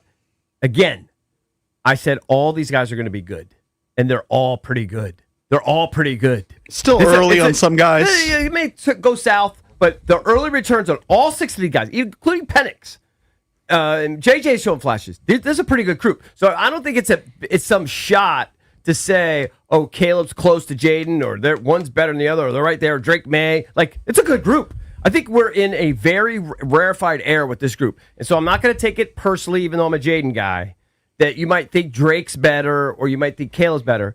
It might be a very special group 5-10 years And as far as his argument about Caleb's this trunky, thick athlete, okay, he might be bigger than Jaden. That's not hard to do, but he's like 6'1", 220. He's not Josh Allen. He's not. Well, he's not as Jalen tall. Hurts. No, he's just not as tall. He's thicker. He's just thicker. Okay, He hasn't been hurt. Everybody's sticking to Jaden Daniels. But Cakes, Like, I don't see where that's a Cakes. big He hasn't problem. been. Cakes. He hasn't missed a start. He's not comparing him to Josh Allen. He's comparing him to Jaden. I mean, you're getting defensive about it. That he is. He's very trunkier. He said he's trunkier. I'm a Jaden Daniels defender. He's saying he's heavier and shorter, so he's trunkier. I don't even know if that's a real word, but that's the word that he used. And just look at the starts. Caleb's been available. And also, if you're I'm sorry, but this team is now 5-3. They've won 5 out of their last 6, so they're kind of hot. He put up the big numbers this past week against Cincy. It's just like he's kind of the talk of the league amongst the younger quarterbacks outside of Drake May. So that's why he's probably on him. Hey, he's out there playing, and he's also helping this team win. And I don't think they didn't last year. I don't think we discredit guys. When we look at games, there's always context. But at the end of a year, we don't really go, well, this guy had 30 touchdowns, but let's subtract the 4 he had against the Saints. Like Stafford had 4 touchdowns last week, right? Mm-hmm. But at the end of the year, you're going to be like, Stafford had 40 touchdowns. That's a great year. You're not going to be like, well, he played the Saints and he played the Jags. I'm not going to approach it from the position where I'm going to criticize the other guys. I think I think they're all good quarterbacks. So I'm not going to criticize Caleb or Drake or whatever. Well, you can't criticize Drake. And I think if you're a Jaden guy, you have to acknowledge that his availability is an issue this year, and we might have to eat it. But I'm hopeful that next year it's not an issue, and that we can get back on our high horse and we can tout him. Yeah. But this is just one of those years where take your shots, take your licks. That's the bigger issue, and I said that yesterday. But I think his talent is elite. When we were talking about Kurt Warner, and a lot of people lost their minds over Kurt Warner offering some critique about Jaden Daniels' play. Mm-hmm. I said the bigger issue is not his play deteriorating some. And it may have deteriorated some. I think a little bit. And there are a lot of other factors. There's a myriad of factors. The training camps, the guys not being available, his reps, his injuries, whatever. There's a million factors. Yeah. It's like the bigger issue is the availability. Yeah. Yes. And whether he proves to be, some people get triggered by words, injury prone, whether he proves to be fragile. It appears to me he's fragile because of his frame and he takes hits. And I'll put it up at Junks Radio during the break. ESPN had a graphic this week on NFL Live, and I just took a snapshot picture of it. In the last 2 seasons, the top 3 guys taking hits. Patrick Mahomes 3rd, Jalen Hurts 2nd.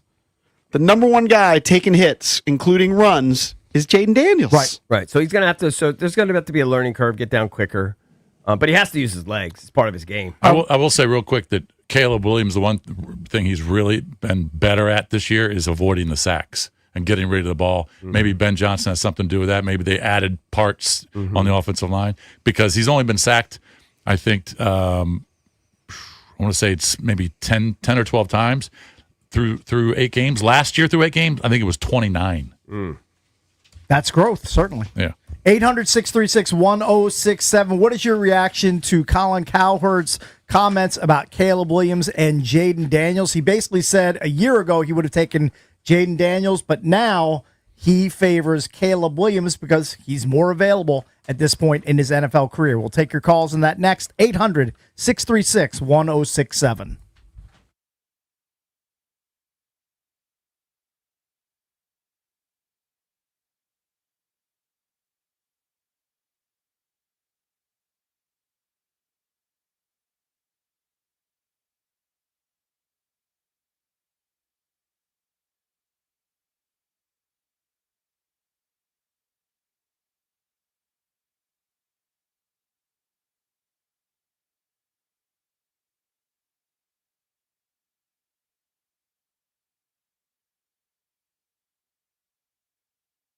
All right, here's your no huddle money play. Northwest Federal Credit Union, the official credit union of the Washington Commanders.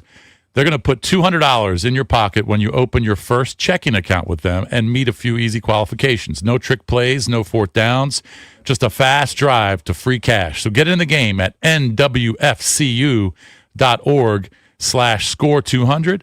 Take command of your money this season. Federally insured by NCUA. Membership eligibility is required.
Last night, the Capitals beat the St. Louis Blues 6-1, improving to 7-5, snapping a 4-game losing streak.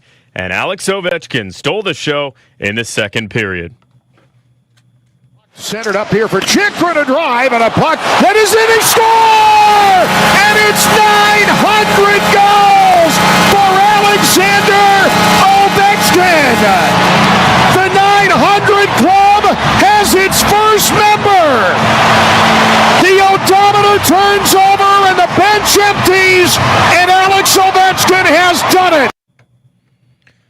Ovi stands alone at the top and then some. He's the only NHL player ever to reach 900 career goals, and we continue to watch greatness in the nation's capital. Meanwhile, in Boston, the Washington Wizards took on the Celtics last night, gave up 136 points to the now 4-5 Celtics in their loss, 136-107. Alex Sarr led the scoring for Washington with 31. Now the third fastest player in the NBA to reach 1,000 points, 100 blocks, and 100 three-pointers. From the Crop Metcalf 5-Star Sports Desk, Kevin DiDomenico on The Fan.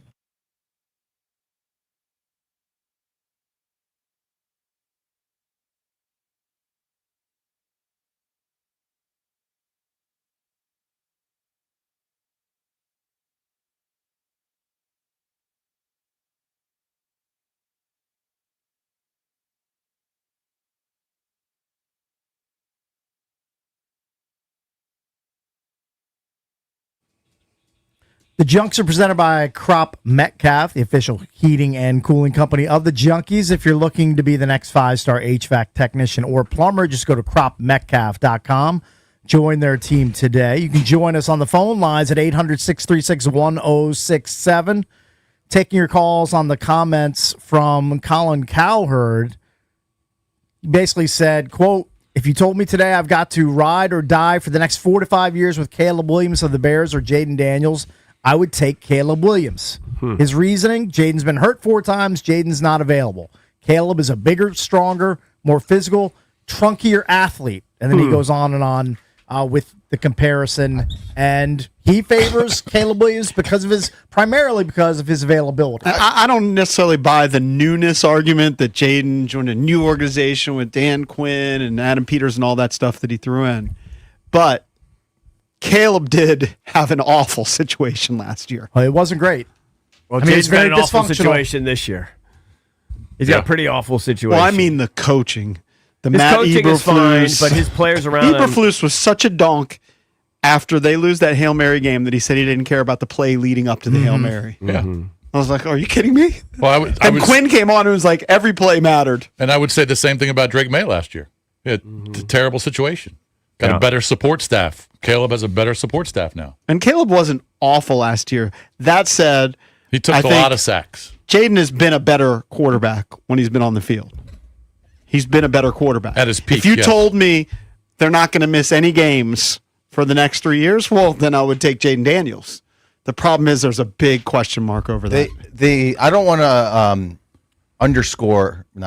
don't want to overstate the fact that Colin said was basically saying the gap between the two isn't as far off as you think either. Because I think right now, with recency effect, that the availability of Jaden is definitely a thing.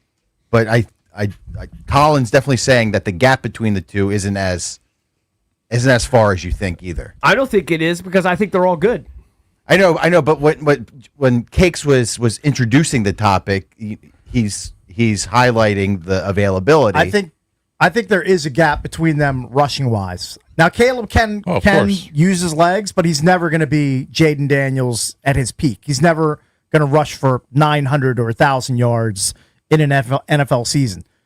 And you could argue, I guess, that does make Jaden vulnerable to more hits and more punishment and more contact. So maybe there's a slight negative attached to that, but Caleb's never going to be the rusher that Jaden is. Mm-hmm. No.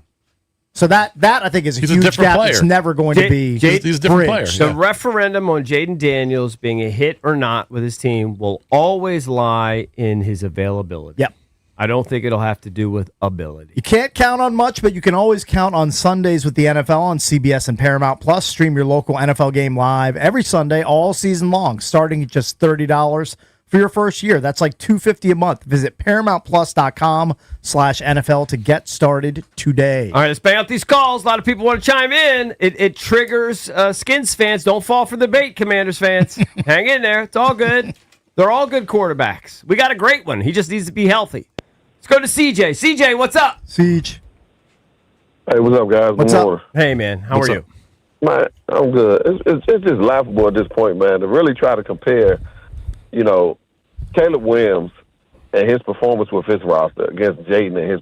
Now, if you want to have a conversation about availability and health, I get that. Mm-hmm. But when you look at the guys that Jaden, number one, the quarterback position is the number one dependent position in professional sports. The guys that Jaden has to even think about breaking the huddle with, if they huddle, weren't even on rosters at the beginning of the year. You can't even name our starting receivers. Hold on. Here's where I'll push back. He's had Debo in all but one game. Drake May doesn't have a great cast of wideouts surrounding him, and he's elevated the play of a lot of those players. Yeah. Like great quarterbacks elevate people around them. Like Jaden elevated Oz last year. He elevated De'Ami Brown. Yeah, Josh Allen doesn't have Pro Bowl wide receivers. I'm not really buying that. Mahomes went 5 games without Rashee Rice. Right. Like six games without Rashee Rice. Yep. What we're talking about in totality is the makeup of the roster and the support around them. We're not just talking about the skill positions. You have to understand, when I break the huddle with these guys, I need to understand that these guys are going to be where they're supposed to be. You don't, just because they're on the roster and they say he missed a read, who says this receiver is where he's supposed to be? But you're talking about this year. You're not including the totality of Collins' argument based on last year. He's saying that Jaden had a more favorable situation last year with Terry McLaurin and a good coaching staff versus... He didn't. He didn't. Jaden elevated the roster last year. Just because he can't elevate these guys this year... I don't understand this call. hold on. Thank you, CJ. We appreciate it. We've got a million calls. We got to move on. He's on both sides of the argument. Yeah. I don't quite He's understand saying where he's coming from. He's saying he elevated the roster last year, Yeah. but now the roster sucks this year I and don't know. not elevating it. I don't know. All right, let's go to Mark at Largo. Mark, what's up, buddy? You're on with the Junks. Hey, I think with Collins not jumping around. I think he's basically saying Jaden needs to be more available. If Jaden's more available, he's a better player. I think everybody would see that. You don't need to be a rocket scientist to see that. I think the reality of the situation is it's not. I'm not going to say what the last caller said, but I do agree that everybody else in this draft class does have better talent around them than Jaden has. I mean, you don't need to be a rocket scientist to figure that out. Even when they were healthy, I would still say the upside of everybody else was better than what. Probably, I would agree with that. I disagree. I mean, Cakes just brought up the situation in New England. If healthy, the Commanders had Terry McLaurin and Debo Samuel at wide receiver. Mm-hmm.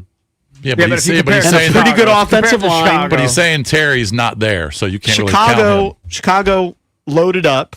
They've got DJ Moore, who seems to be descending. Odunze, who seems to be ascending. Komet hasn't really done anything this year, but they drafted Loveland. So Yeah, and you might Loveland say had a huge game last week. they have a better situation. All right, let's go to Steve. But to Valdez's point about the gap, just to fill you in. So last year, Jaden wins Rookie of the Year. 25 touchdown passes, 9 interceptions. The perception is Caleb had a terrible rookie season. 20 touchdowns with only 6 interceptions. So that's where you're talking about, if you're just looking at those categories. Now, if you look at QBR, it was 69-43. If you look at passer rating old school, it was 100-88. I don't think you want to hang your hat on only touchdown interception I know, ratio. but I'm saying that the perception is Caleb was a bum for a rookie in that situation to finish with 20 touchdowns and only 6 picks. Yeah, but you watched him play, and especially he wasn't that good last year.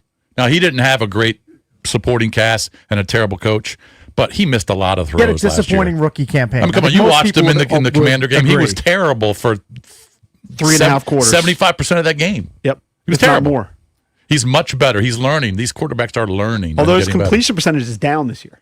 It's like 61%. He needs to up that. He still misses throws. If he wants to get to like elite level, he's got to be like 68, 70. Like he's got to be in that range. He can't be at 61%. I think he's exactly who I thought he was going to be. Pretty good, but a roller coaster. Because I think it was just 2 weeks ago that everybody was talking about how horrible he played. And then he played better last week, right? It was 2 weeks ago. Everyone was pretty down on him. 2 weeks ago, can't remember who they played, but yes, they were. And then he played. He went back-to-back games not throwing a touchdown. But he is talented. There's no doubt. Let's go to Steve, Silver Spring. Steve, what's up? Good morning, fellas. Love the show. Thanks, man. sir. Hey, Steve. What's up? Good, man. Love it every day. Thanks, buddy. I kind of agree with Colin Kaepernick in this regard. Colin Kaepernick's sure, all those guys. Colin Kaepernick. I agree with you guys also. Go ahead. All of them are good quarterbacks. Yeah. Last year, Caleb was in a terrible situation. Terrible.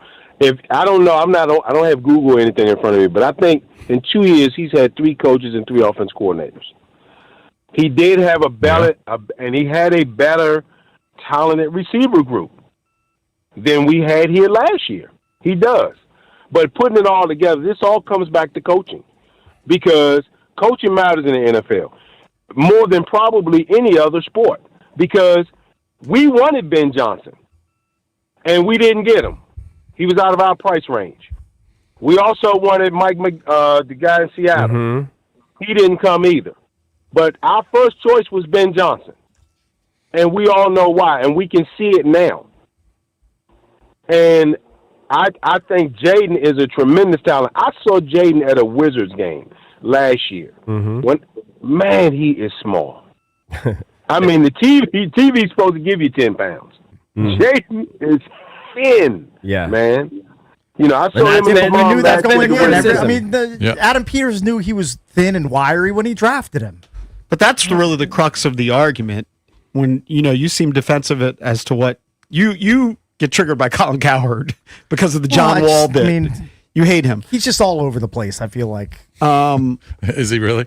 I never listen to what he says. I don't listen to him, but when I hear them, those take seem logical. He has a few good days. All of a sudden, he's back on the Caleb Williams bandwagon. I think it's just he's not on the bandwagon. It's just obvious why he's saying it. You're getting get in the face. I'm fine.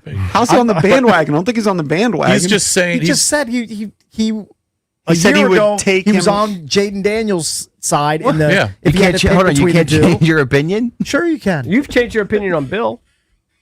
I still like Bill. I just feel like he's. Yeah, but you don't like him as much as you did. I liked him better when he was rushing for 100 yards in the Chargers. You don't like him as much as you did. But if I still like me some Bill. But if Jaden didn't hurt his knee and hurt his hammy or whatever and hurt the elbow, and he was still playing and played all 9 games, he wouldn't be saying this. I know. Colin Cowherd. You have to acknowledge. He's acknowledged. He's just stating the Jaden facts. for getting hurt, for allowing this to happen, for swinging this door open. Right. But I still remember when they drafted him. You said that the issue was his frame. Everybody did. Everybody said I'm that. not the only one. Everybody did. And now No, you're upset that literally somebody everybody. else is bringing it up. I'm not upset. He just disagrees with him. But I think his point is he definitely doesn't like Cowherd. Oh, I don't like Cowherd. Yeah, Yeah. he's triggered by Cowherd. Yeah. Yeah. Because of the Dougie. John Wall doing the Dougie. The fact that he probably makes $20 million a year. You're just jealousy. We don't. Yeah, Yeah, yeah. jealousy. Yeah. Okay. I get it. That's all. All right, let's go to I'm Gary. just a petty person. Upper Marlboro. Gary, what's up? Go with the Junks. I'm not Good morning, guys. What's up, man? What's up? I used to listen to Colin Cowherd for a long time. He used to be here locally, at least he wasn't local, but his show was here. Right. And this is clearly what he does, okay? I mean, he is a guy that is going to stroke the flames. Now, what he is saying is not totally out of bounds, but the fact of the matter is I don't think anybody should have buyer's remorse here, okay? I mean, Not yet. Listen, we can't say, okay, injuries were the only thing here because we haven't given deference to other teams who've had injuries and use that as an excuse. But a second-year quarterback coming in with all of the injuries that he's had to his wide receivers, Jaden is simply trying to do too much, and that's what a young player does. And I don't have any regrets. I think that Caleb is going to be an excellent quarterback. But I think Jaden is going to be an excellent Do you quarterback. think Jaden's going to be available? He's going to be an available quarterback. That's the concern. The hit that We don't know. always concerned me about Jaden is what happened to McCaffrey. Okay, somebody landing on him with those narrow shoulders. That's always concerned me. But listen, this guy's going to get bigger. Okay, he knows that he needs. We don't know that. He can't Well, we really don't- change his frame. that's his frame. He can't really change his frame. He's always going to be a spindly I mean, he's guy. not going to look like Josh Allen. He's in never 3 going to look years. like The Rock. Yeah. He's just going to be a spindly guy. That's the way he was born. It's the way he's wired. He's going to have those little thin bones. Yeah. It's kind of like making the argument, all right, for a 4 or 5 year stretch, you can have one guy. Is it Joe Burrow or Justin Herbert? I think everyone would agree Joe Burrow is a better quarterback than Justin Herbert, but Joe Burrow Can't stay on the field. He's been hurt constantly 3 misses times. He's been hurt. constantly misses entire seasons. Great point. Yeah. I think it's a good comparison. And look, he's speculating. He's speculating because Jaden could prove everybody wrong and start all 17 games next year and show, well, this was just one of those years. The concern is 2 years in, it's the ribs, the hamstring, the knee, and now the elbow. Hey, It's a Bobby, lot. Can you help me find a Caleb Williams voodoo doll on eBay? I might have some interest. We'll go on Etsy and see if, we can, see if someone Let's can make do one. that. By the way, I listened to Coward enough. He's not propping up. He has a lot of problems with Caleb Williams.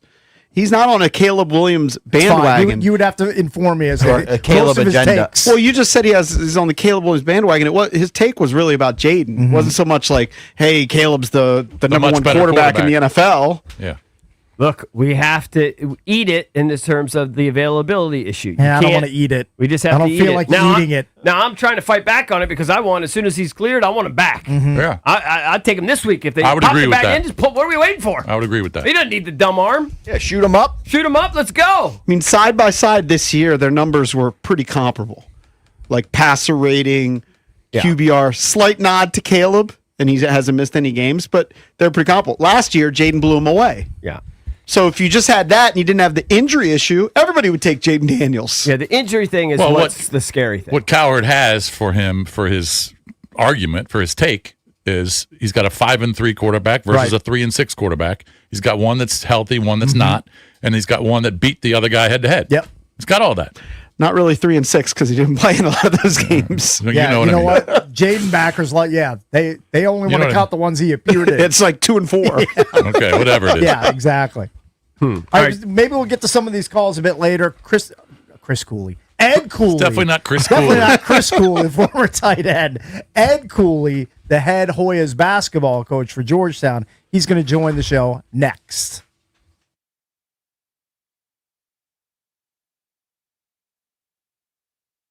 All right, guys. You know I love Daisy French onion dip. It's amazing. And one of the things I love really year-round is eating dips with chips, wings, and veggies, all while watching football, golf, having family and friends over. I like my French onion dip with chips. I like my ranch dip with wings. Of course, Daisy's come out with their Daisy French onion dip and their Daisy ranch dip, and they're absolute game changers. Easy to find, too. They're as delicious as a homemade dip. They're made with herbs and spices and other ingredients you'd find in your very own kitchen. So next time you go to the grocery store, make sure you drag your little cart over there to the dip section. Make sure you grab a couple Daisy French onion dip, a couple Daisy ranch dip, and I dare you not to dip into it before the big game.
Welcome back to an Open Line Thursday brought to you by Window Nation. Searching for new windows and doors, search windownation.com. Their windows are measured to fit the first time and installed by experts to last. Window Nation for your home because it's where you live.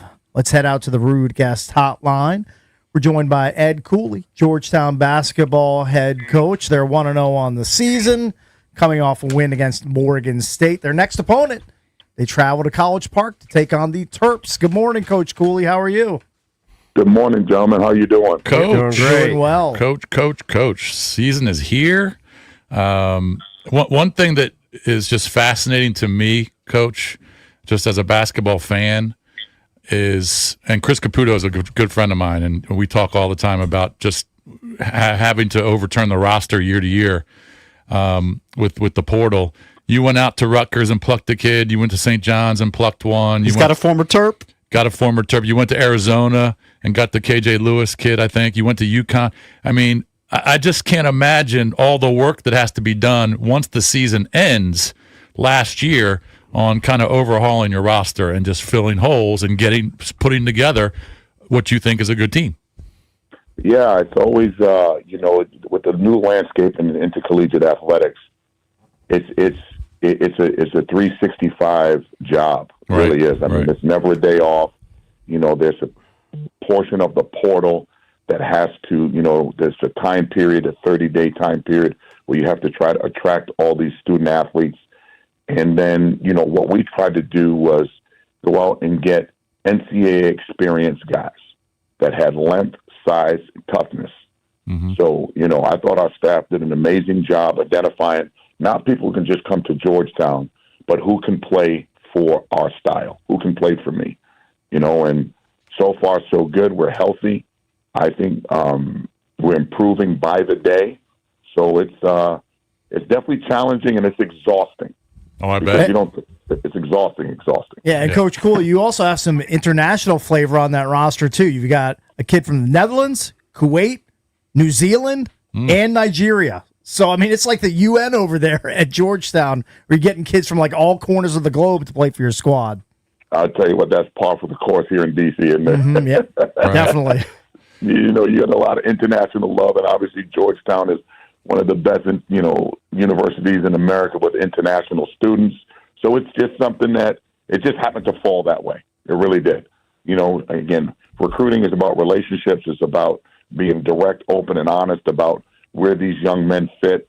And being here in this DMV is amazing with the level of players that are here. I mean, it is a hotbed of talent, and it is our goal to try to keep the best players local that fit Georgetown's culture and our mission. So, big picture, this is year 3 for you at Georgetown. First season, you only won a couple of games in the Big East. Last year, you go 18-16, 8-12 in the Big East. What are kind of the big picture goals for Georgetown this season? Has this got to be a tournament year?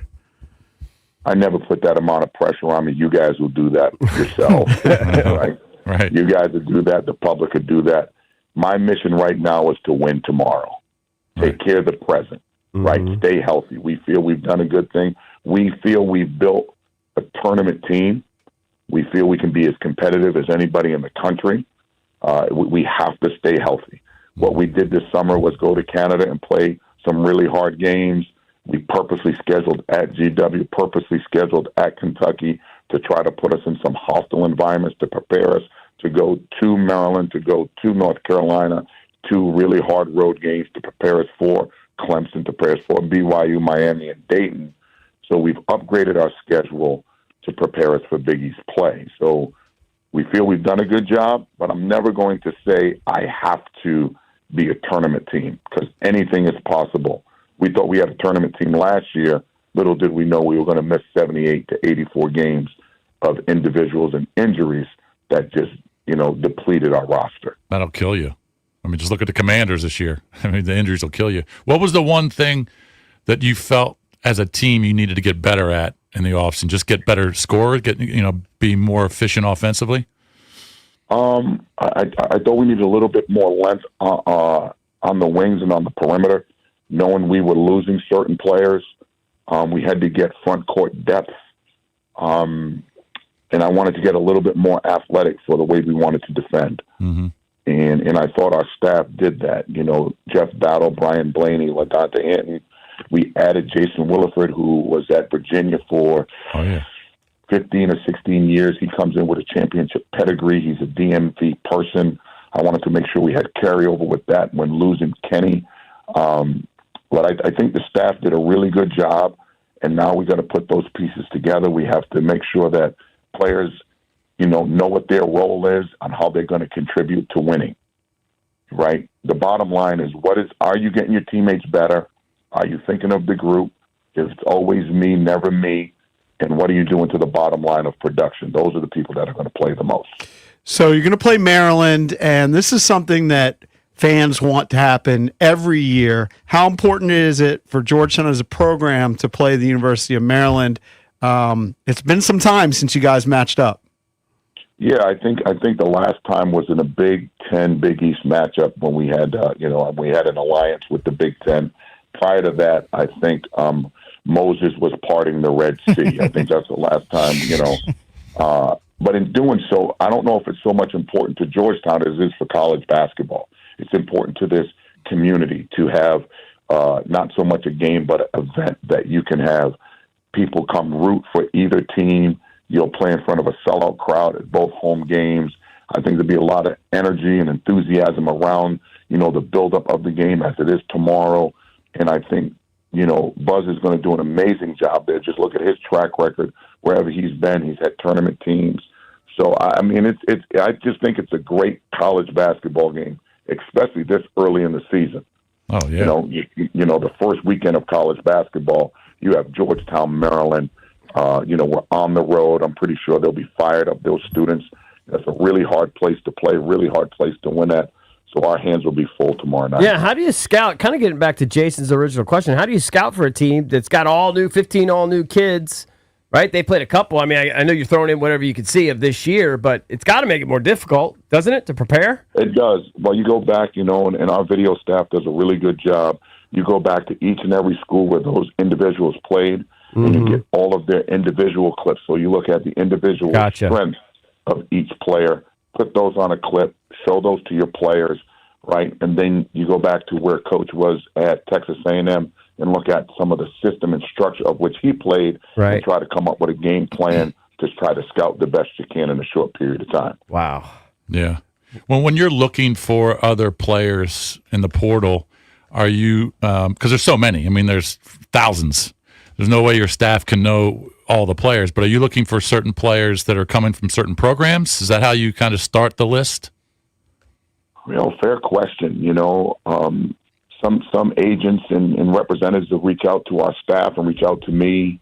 You have to put your name in a portal list, so you can go to the portal and, you can look up every single player and look at what they do well with all the film on synergy. You can look at every shot, pass, defensive stance a kid was in. There's so much information now where you can use a program of analytics.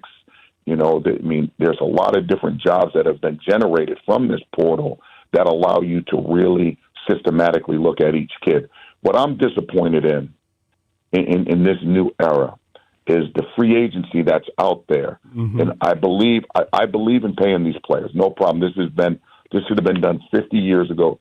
Shame on the NCAA for back then not knowing that these young men and women image was being used and we were profiting, we being the NCAA. Right. In saying that, there has to be more guardrails on just the amount of body movement where these young men and women, are they going to graduate? Right. If and when they do graduate and they're at 3, 4, 5 schools, what alumni group you're going to go identify with when you get older? Like, where is your pride going to be? And again, for some of our families, a lot of first gens, where the money's really important. If I was in their situation, maybe I would be doing the same thing. So, I have a lot of empathy and compassion for what this economic situation looks like for these families. Is that the most important thing? Today it may be, yet I don't know if they're looking in the future of how important a college degree is, in particular from Georgetown University. Coach, the one thing that I always talk to my buddies, and I've got friends that are coaches, especially here locally, and you may disagree with this, but with the portal thing, I think they can kind of restrict it a little bit. If you allow a kid to transfer the first time, he can go wherever he wants. But the second time he wants to transfer, he has to sit out a year. I'm all in on that, and not only that, we as coaches, everybody's complaining, well, coaches get paid X or whatever. Well, I think we coaches have value. We have at least something that we can point to say this is what we've been able to accomplish. Mm-hmm. When you have people thinking their value is X and they scored 1 point a game, I'd like to go defeated and be 0-100 and expect a $10 million a year contract. Somebody's going to tell me, I don't think so. You might need to become a college football coach and get one of those buyouts, Coach. You know what? If that's the price of business, then that's just the price of business. It's a good price, too. Solid price. And that's what I think the players are saying. Yet, if you get the one-time transfer, then if you do transfer the second time, just like us, there should be a buyout in your contract. Right. No, I like it. Well, unless that coach maybe gets fired, and maybe there can be different. Right. Yeah. There could be some stipulations. Right. And again, that may not be the be-all, end-all. I'm just saying at some point, this whole educational system is being thrown out the window. It's getting lost in the shuffle. It's definitely lost in the sauce. And you have to, if you go to college, do everything you can to become a graduate, because you're going to set your family's family up for educational importance. Right. And I'm not saying you have to have a degree to be successful. It's just going to help you become successful and open doors that will be locked, 100% locked if you don't have a degree. Most kids today may need 2 degrees, maybe 3, compared to our era, right? Coach, it's so different, with all of this portal stuff, and like you guys have a general manager. What's that like? Just in your instance, I'm sure it's different for every school. What's the general manager's responsibilities versus, obviously you have in-game responsibilities and all of that, but where do they overlap?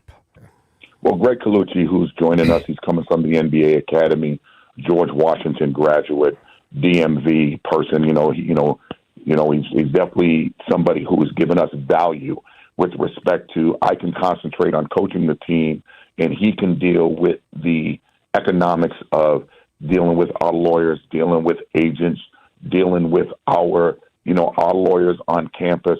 That's a lot of man hours. And it's also a buffer between the student athlete, the representatives, and the head coach.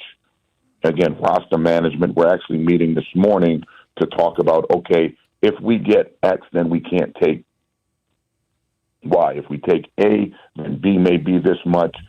Do we have a better player for less that can give us production out the gate? You may miss out on a pro, but on some of the pros, are they going to be great college players or really, really good NBA players? So there's a conversation around roster construction every single day. Every single day there's a conversation around it, right? Yep. And they're all possibilities of conversation. Coach Cooley, I can't even imagine. We know you're super busy. We appreciate the time. Next up, quick trip to go see the Terps in College Park tomorrow night, 6 p.m. Thanks again for joining the show. We appreciate it. Appreciate you guys so much. Thanks for having me on. Yep. Thank you, Coach. Appreciate it, That's buddy. Ed Cooley, Georgetown basketball's head coach. They He's will good. be taking on the He's good. Terps It's really good. at Xfinity, 6 p.m. tip. So get out there and see the Terps take on the Hoyas. When we come back, we'll give you a chance to win a pair of tickets to go see the Caps when they take on the New Jersey Devils. So keep listening for your chance to win.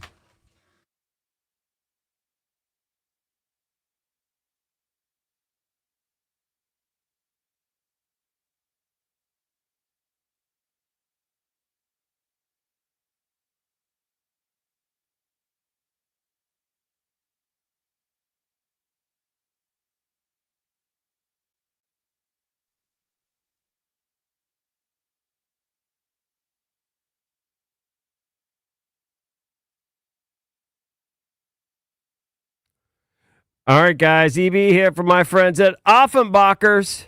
Turn up the heat, literally, and make wellness part of your lifestyle. Right now, you can get spa rebates up to $1,500 during their Turn Up the Heat event. And for the first time ever, frankly, because of me, saunas are here. That's right, saunas. You get a traditional steam sauna, infrared, whatever you want. I have the steam one. Love it. It's a life changer. My wife uses it every day now. She went from never sauning to using it every day. She loves it. Check out the power of contrast therapy, cold plunges, sauna sessions for recovery, relaxation, stress relief. Offenbachers has both infrared and traditional saunas, all crafted with authentic Northern European quality. These are legit. Trust me. Visit Herndon, Rockville, Gainesville, or Annapolis. Ask for Alex or Dave. Turn up the heat. Saunas are here. Spa rebates up to $1,500. Only at Offenbachers, your destination for relaxation and recovery.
We're going to hook up caller number 10 right now at 800-636-1067 with a pair of tickets to see the Washington Capitals Saturday, November 15th, as they take on the New Jersey Devils. Tickets are on sale now. For tickets and more event info, visit thefandc.com. So 10th caller right now will win. Speaking of the Capitals, congrats again to Ovi for hitting the 900-goal milestone. That is amazing. Fantastic. Caps get a win in the process.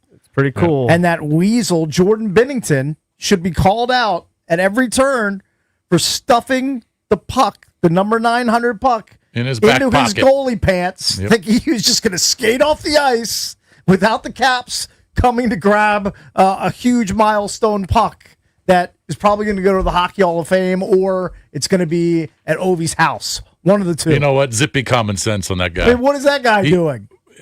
Now, he didn't talk about it after the game. I don't know if he's talked about it or addressed I don't believe it or not. he did. I don't believe he spoke to the media after the game.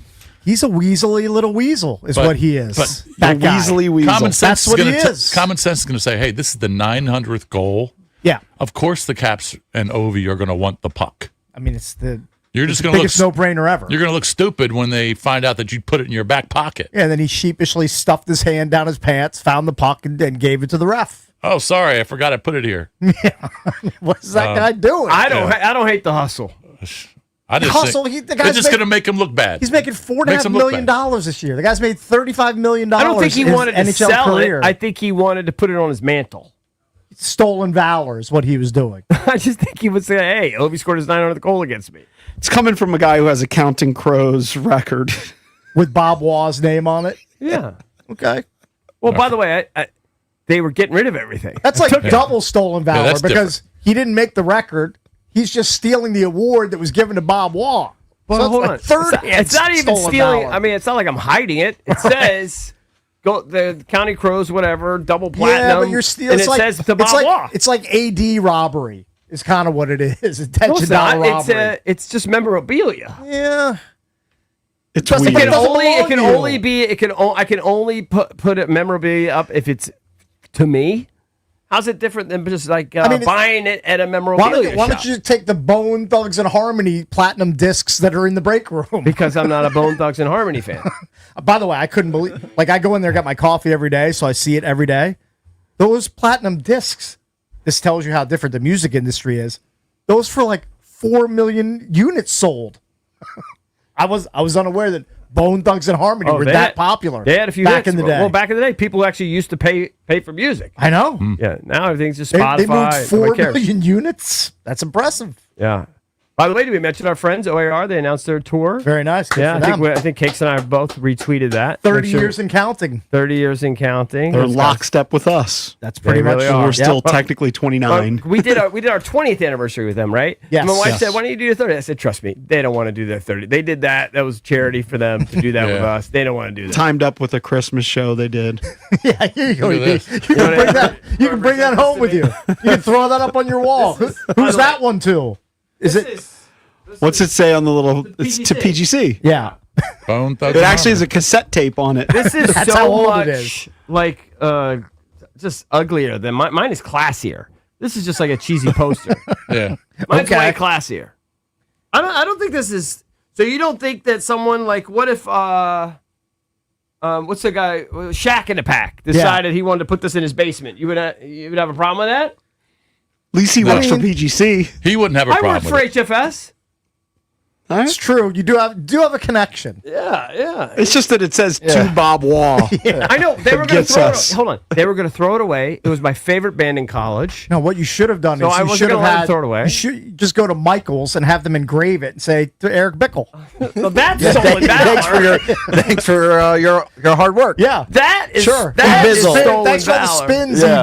Bizzle. No, it's a piece of memorabilia. Yeah. That's all. Anyway, And by the George- way, those things are a dime a dozen. Every radio station has them. Yeah. They're not special. But It just looks dumb that Jordan Bennington's trying to stick it down his pants. I think it's And hilarious. It's funny. It just makes him look bad. What I guess. if he wasn't trying to take it?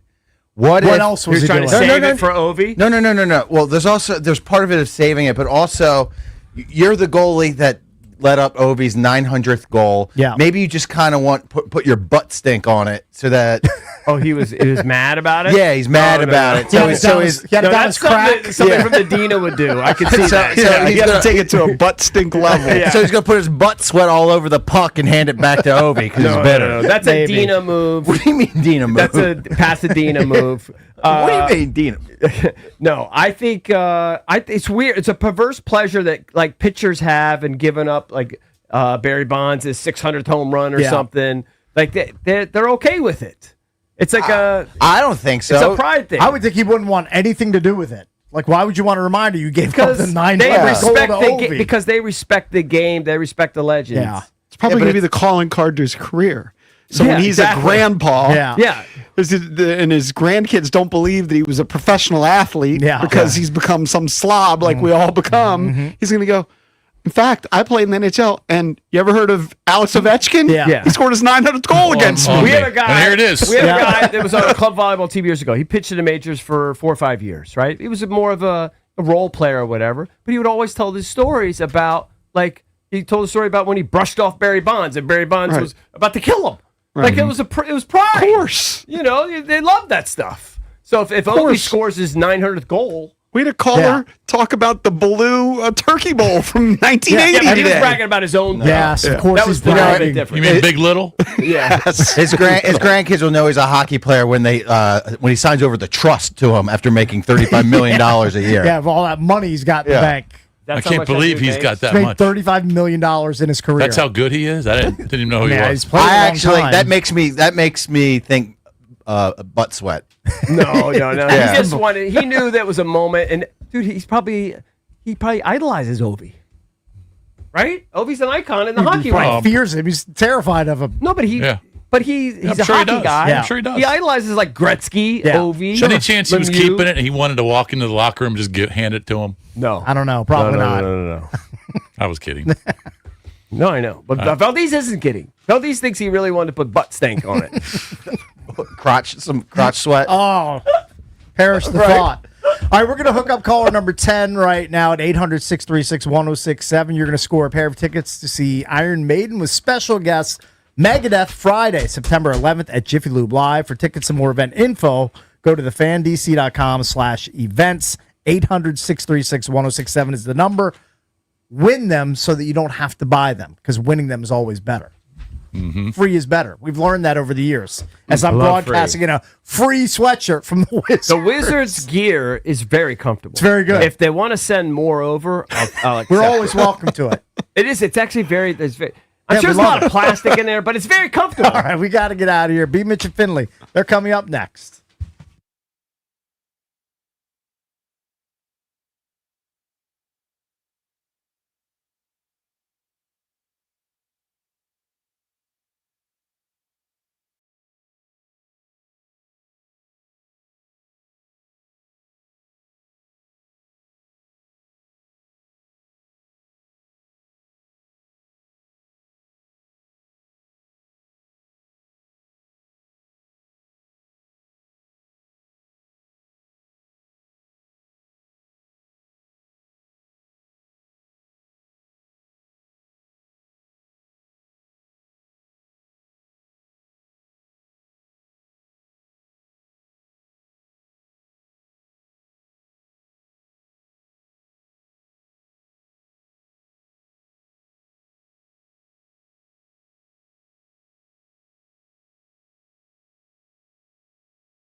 Last night, the Washington Capitals blew out the St. Louis Blues 6-1, highlighted by 4 second-period goals. One a bit more special than the others. The puck centered up here for Chikrin to drive, and a puck that is in, he score! And it's 900 goals for Alexander Ovechkin! The 900 Club has its first member! The odometer turns over and the bench empties, and Alex Ovechkin has done it! Ovi stands alone at the top and then some. He's the only NHL player to reach 900 career goals. One of the greatest DC athletes to ever play continues to shine at 40 years old. Meanwhile, in Boston, the Wizards took on the Celtics last night and lost 136-107. Alex Sarr led the scoring for Washington with 31. Now the third fastest player in NBA history to reach 1,000 points, 100 blocks, and 100 three-pointers. From the Crop Metcalf 5-Star Sports Desk, Kevin DiDomenico on the Fan.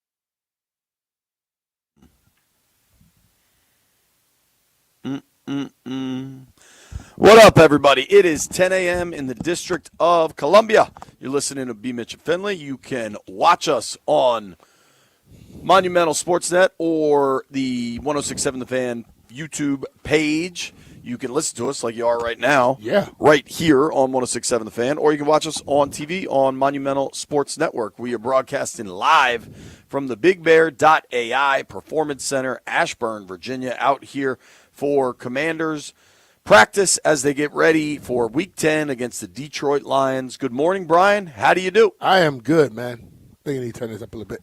But I am doing well. Got up this morning, got me a little workout in. What'd you do? I just did 55 Are you minutes. still doing this crazy? I did. I today was a rest day, so I just tell you, get you a little easy bike ride or walk. So I did 55 minutes on the Peloton. And I think that ended up being right around 55 minutes on the Peloton is not necessarily. It was low impact, though, Jay. I did about 16, 17 miles. Okay. Well, good for you. I did not. I woke up with the kids, took them to school. Last night, I went out to Clyde's in Chevy Chase, the one in Friendship Heights. It was my man, Gio Delphi. You've met Gio. Yeah. So Gio's heading back to Florida. We did a little goodbye party for him. It was fun, man. And you know who I ran into there was Chris Wright, former Hoyas basketball star. Chris is going to join us tomorrow to preview. I mean, this Maryland-Georgetown game tomorrow is going to be pretty big. It should be fun, man. It's just good kind of DMV hoops. But what certainly the biggest story in the DC sports last night, Alex Ovechkin, man. Yep. Got 900. I love how afterwards he called it a muffin. Did you see his interview with Smokin' Al? No, I didn't go all the way to the end. I watched most of it, but didn't get there. He called it. He's like, yeah, it was a muffin, but it counts, which I just thought was really funny. I'd never heard that term. I'm guessing that's a hockey term for kind of an easy one. Hey, it's a goal, Ovi, and he scored a lot of them. Listen to me, they don't all come easy. Some of them are difficult. They're not gonna all be when you're on your back going away from the goal and you flip it over into the net. Right. You know, you got to be some easy ones in there every once in a while, but. You know, take the muffins. Take the muffins when you the can get thing them. that really got me was that the damn goalie tried to steal the puck. Did he not think nobody gonna see him putting it in his back of his pants? That's crazy. I love that the ref immediately stepped I'm like, in. dude, what are you doing? You can't just try to think you go, I'm gonna sneak on out of here with this. It was. You know how many people are looking and really want that puck? Right. It was kind of a ridiculous shot from Ovi. It was like a backwards backhand. You know what I mean? I think that was an attempt to just throw it on net and let somebody else knock it in off a rebound or whatever. But it went in. Sometimes they go in. When you are the most prolific goal scorer in the history of the NHL, when you throw it at net, it normally goes in a lot. Right. You know what I mean? It's the right you think the one that he was sliding on his back and flipped it, he actually knew exactly where it was going. He was throwing it at net. Right. And it went in. That's a good point. It's like, hey, when you are that good, some people just get lucky. Right. It's better lucky than good, man. Yeah. So Ovi gets to 900, and perhaps more importantly, I imagine maybe Alex said this in the Smoking Owl interview. I think he cares far greater that the Caps got to win. Reports of the Caps' demise may have been a little bit exaggerated, as Huey pointed out to us yesterday. Huey's helping us get this monumental thing off the floor here, and is hanging out with us in the BigBear.ai Performance Center here in Ashburn. But Huey's Twitter handle is @CapsBigBossMan. This is a dude that knows his hockey.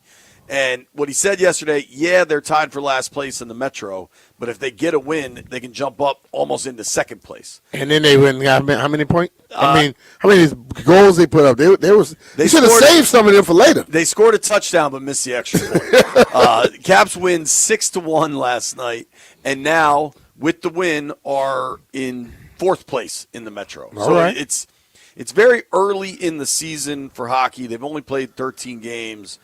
I don't think we should be counting the Caps out quite yet, even though they had lost 4 in a row, and a couple of those results looked pretty ugly. Yeah. But shout out to the Caps. Good win. Long last season, night. Jay. Long Big season. Time. Big time.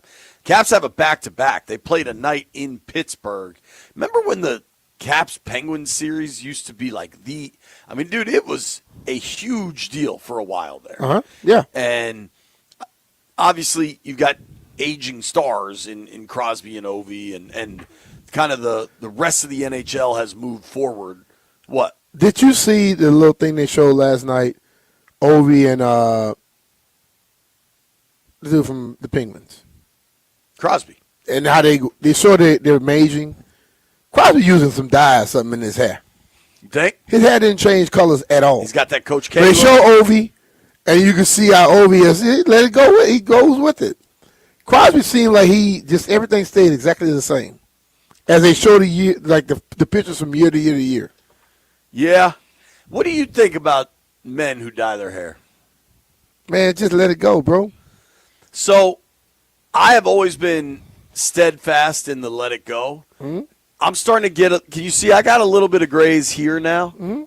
So you want to dye it? No, I'm comfortable with it. But I do wonder if 10 years from now, if I'm going fully gray. You know what I mean? Why I care? I mean, you've been telling people you old since you were 38. So why the hell you going to care about it then when you're going to really be old? I don't know. You listen to him. He, on a regular basis, tells people, I'm old, man. I'm very old. I'm getting old. I am old. Then when you get old, you go, now try to be young? I don't think I will. My thing is, I think people should do what they want to be happy in general. That's my philosophy on life. You do you. As long as it doesn't impact me, we're cool. Yeah. Right? But you see some men, older men, and I always think of Coach K. Mm-hmm. Coach K was 75 when he retired or whatever. I don't know how old he was. Jet black hair. Yeah. Nobody's buying it, bro. His wife was dyeing hers, too. They both had jet black hair. I think for women, it's a little bit different. I don't know. Hey, man, listen. There are a lot of women that don't mind that salt and pepper. And many men think salt and pepper sexy as hell. In a lady? Hell yeah. Okay. When look, bro, from Camille Cosby on down. I've always liked that look. Who's Camille Cosby? That was Bill Cosby's wife. I'm Googling her as we speak. She had the salt and pepper. She had less hair than Bill there at the end. Was she sick or did she just kind of let it go? She always had a lower haircut. All right. Shout out to Camille Cosby. Learn something new every day. If you had asked me who Bill Cosby's wife was, I would have said Claire Huxtable. I wouldn't have. Hey, if I say on TV, you'd have been right. Is Camille Cosby still alive? I think she is. That had to be a rough way for that marriage to end. I don't think it ended. I don't think it ended. Really? Yeah. All right, White Bride, see if you can tell me if she's still alive, because I cannot imagine they stayed married with everything that came out about it. Hey, bro, listen to me, dude.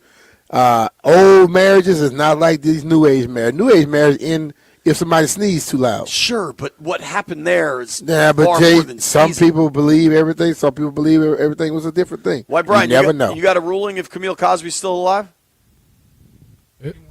Looks like she is. She's 81 years old. Are they still married? That I don't know.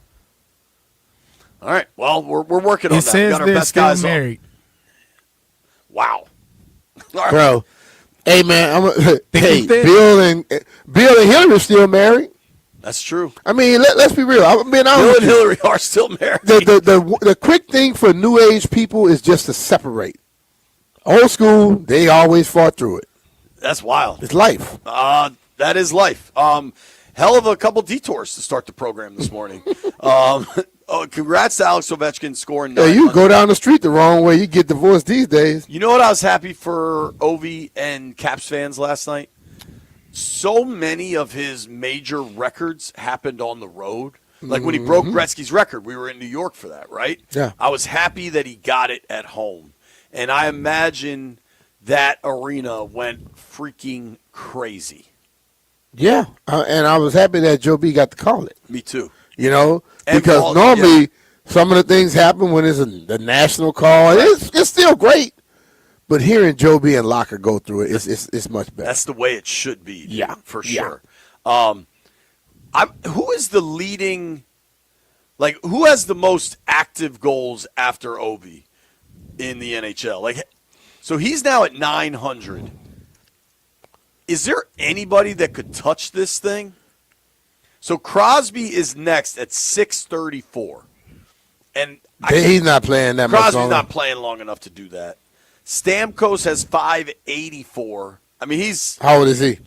He started, so Ovi started in 05. Stamkos started in 08. I can't imagine he's close. You need like a young guy with a ton. Like, what is McDavid at? I think when you look at something like that, McDavid's though, at 365. you also have to look at health. Sure. You know, how many games are they going to miss or years? Because you get injured in hockey, dude. Hockey and football, two sports where you got to get those records, you got to be relatively healthy. All right, I got a name to watch because this dude fills it up. I think he's on the Leafs. Austin Matthews, he is a serious goal scorer. He is only, how old are you, dude? He is only 28. And, you know, these hockey dudes play till they're 40. Not all of them. But some of them. He is already at 409 goals, and he's only 28. Okay, This dude has 2 60-goal seasons. So that's 23. He scored 69 goals. He's 500 and something goes away. Well, 490 something or whatever it is. Call it 500 because by the time Ovi's done, he's going to end up It's a lot 9, 10, That's 9, a lot 15. of goals and a lot of years to say you got to be healthy. Bro, I'm not saying he will. I'm just saying, like, who is someone that could get it? And Matthews, Draisaitl. I'm surprised Draisaitl has more goals than McDavid. I guess McDavid's more of a facilitator. I think those are the two names to watch, but that dude Matthews fills it up, man. What is he at so far in the season?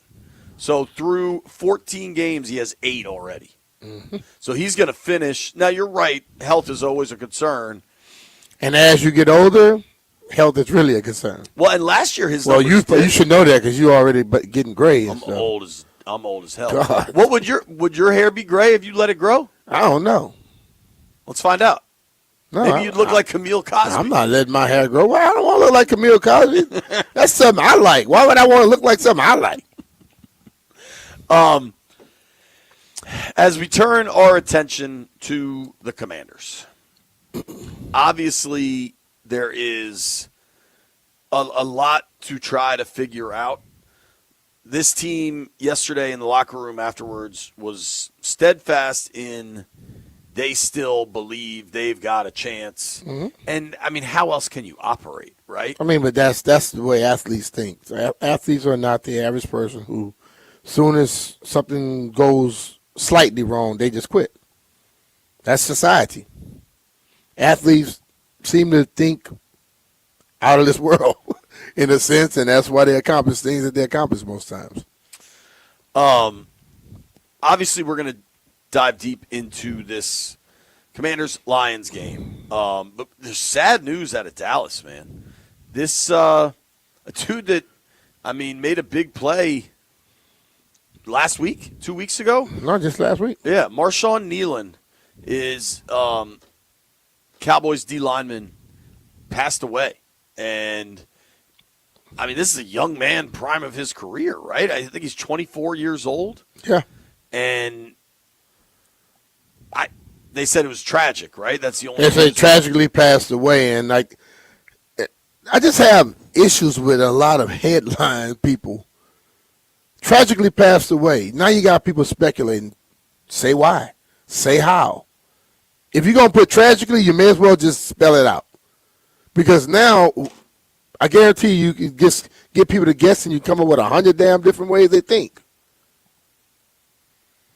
If he passed away, it's tragically, naturally, to be honest with you. So if somebody that 24 years old passes away, we think of it, it's tragic. But when you put tragically, you make people start trying to guess and speculate.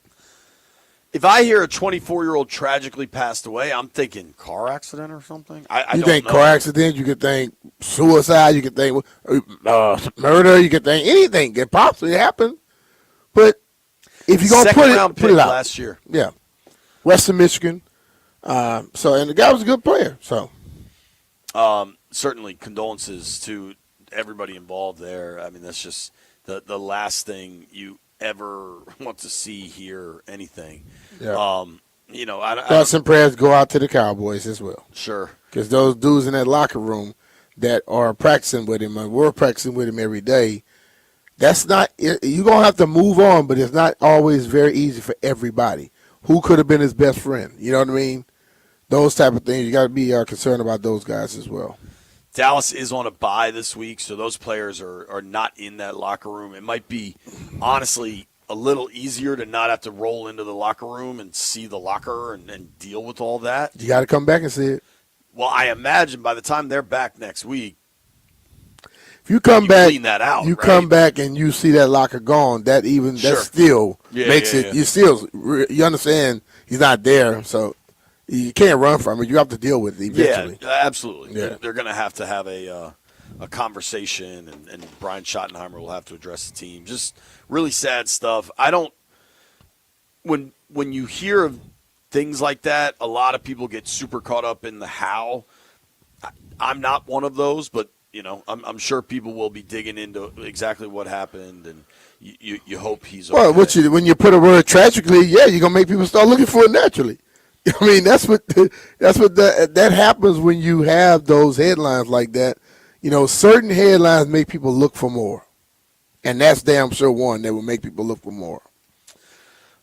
As we're gonna hope everything's okay in Dallas, and just wish the best for that situation. It's kind of breaking news unfolding right now that Cowboys D end, only 24 years old, Marshawn Nealon, has passed away. The NFL has, the Cowboys, his agent, everybody has kind of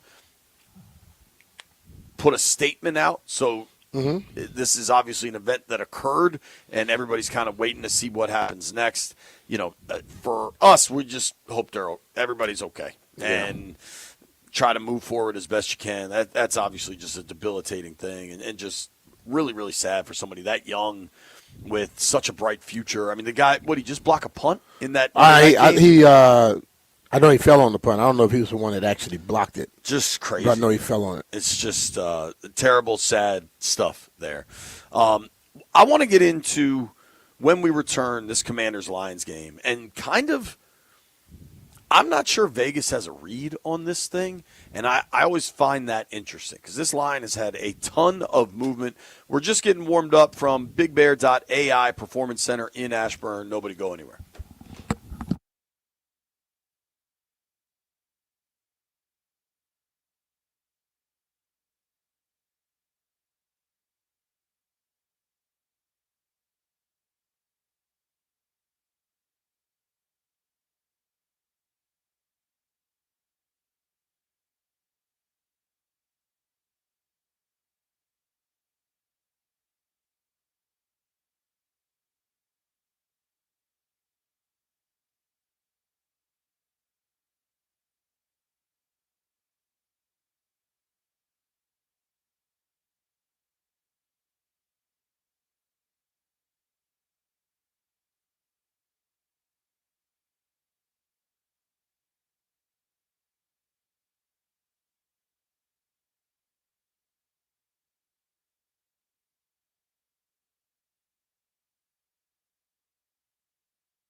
And it's brought to you by Prince George's Community College. Last night, the Capitals beat the St. Louis Blues 6-1 and scored 4 second-period goals, one a bit more special than the others.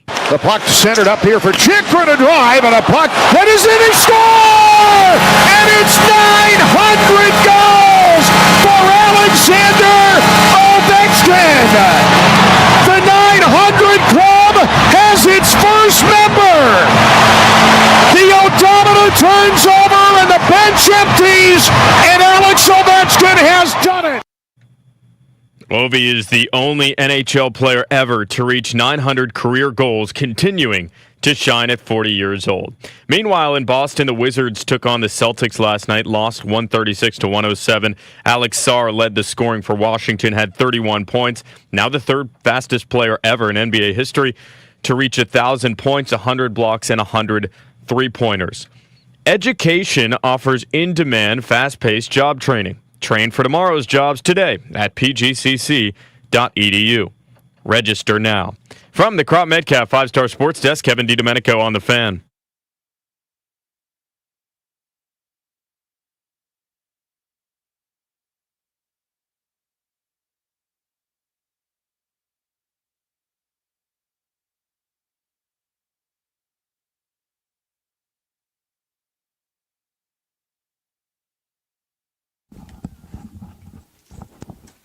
Mm-hmm. Slap your finger. Do you step? Baby girl, what's your name? Buy you a drink. Shout out to T-Pain. BMitch and Finlay, 106.7 The Fan. We're on YouTube at the 106.7 The Fan page. We're on Monumental Sports Network. Broadcasting live from the BigBear.ai Performance Center, Ashburn, Virginia. Getting ready for Commanders practice today. B, I got to tell you something. What you got? Trying to eat peanut butter crackers during a break on a radio show, not the smartest thing in the world. Well, you do a lot of things that are not smart, bro. Peanuts is not something you want to eat if you got to start talking. I got or peanuts, peanut butter. I got peanuts and peanut butter Nah, crackers. that's the two things you do not want to try. All right, I wanted to take a look at something. So, obviously, the last time Washington and Detroit played, Washington won in convincing fashion. Yeah. It was in the divisional round of the playoffs. It was cold as hell in Michigan. You and I were there. It was quite a night, man. It was pretty damn cool. It was. Shout out to Lee Armstrong. He gave me a ride home the next morning. That was a fun flight.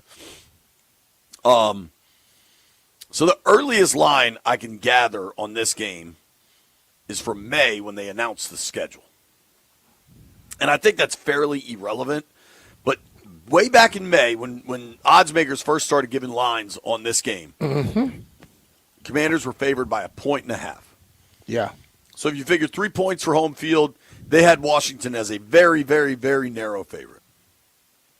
That held all the way until, and this is what I find odd, October 28th was last weekend, right? I guess Halloween. Nah, it was right before last weekend. Halloween was Friday night, right? So October 28th is like a week Tuesday ago. or Wednesday. Yeah. At that point, they installed Detroit as a 3-point favorite. Mm-hmm. Now, what happened on October 28th? The Commanders said Jaden Daniels is playing. Jaden's back. Mm-hmm. So at that point, Detroit's a 3-point favorite. That holds until the game was, they played probably November 2nd or 3rd, right? 2nd. Then Detroit starts to move up, right? At one point it's 4.5, then it's 3.5, then it's back down to 3 because Detroit just lost to Minnesota at home. Mm-hmm. Like, nobody's thinking about this.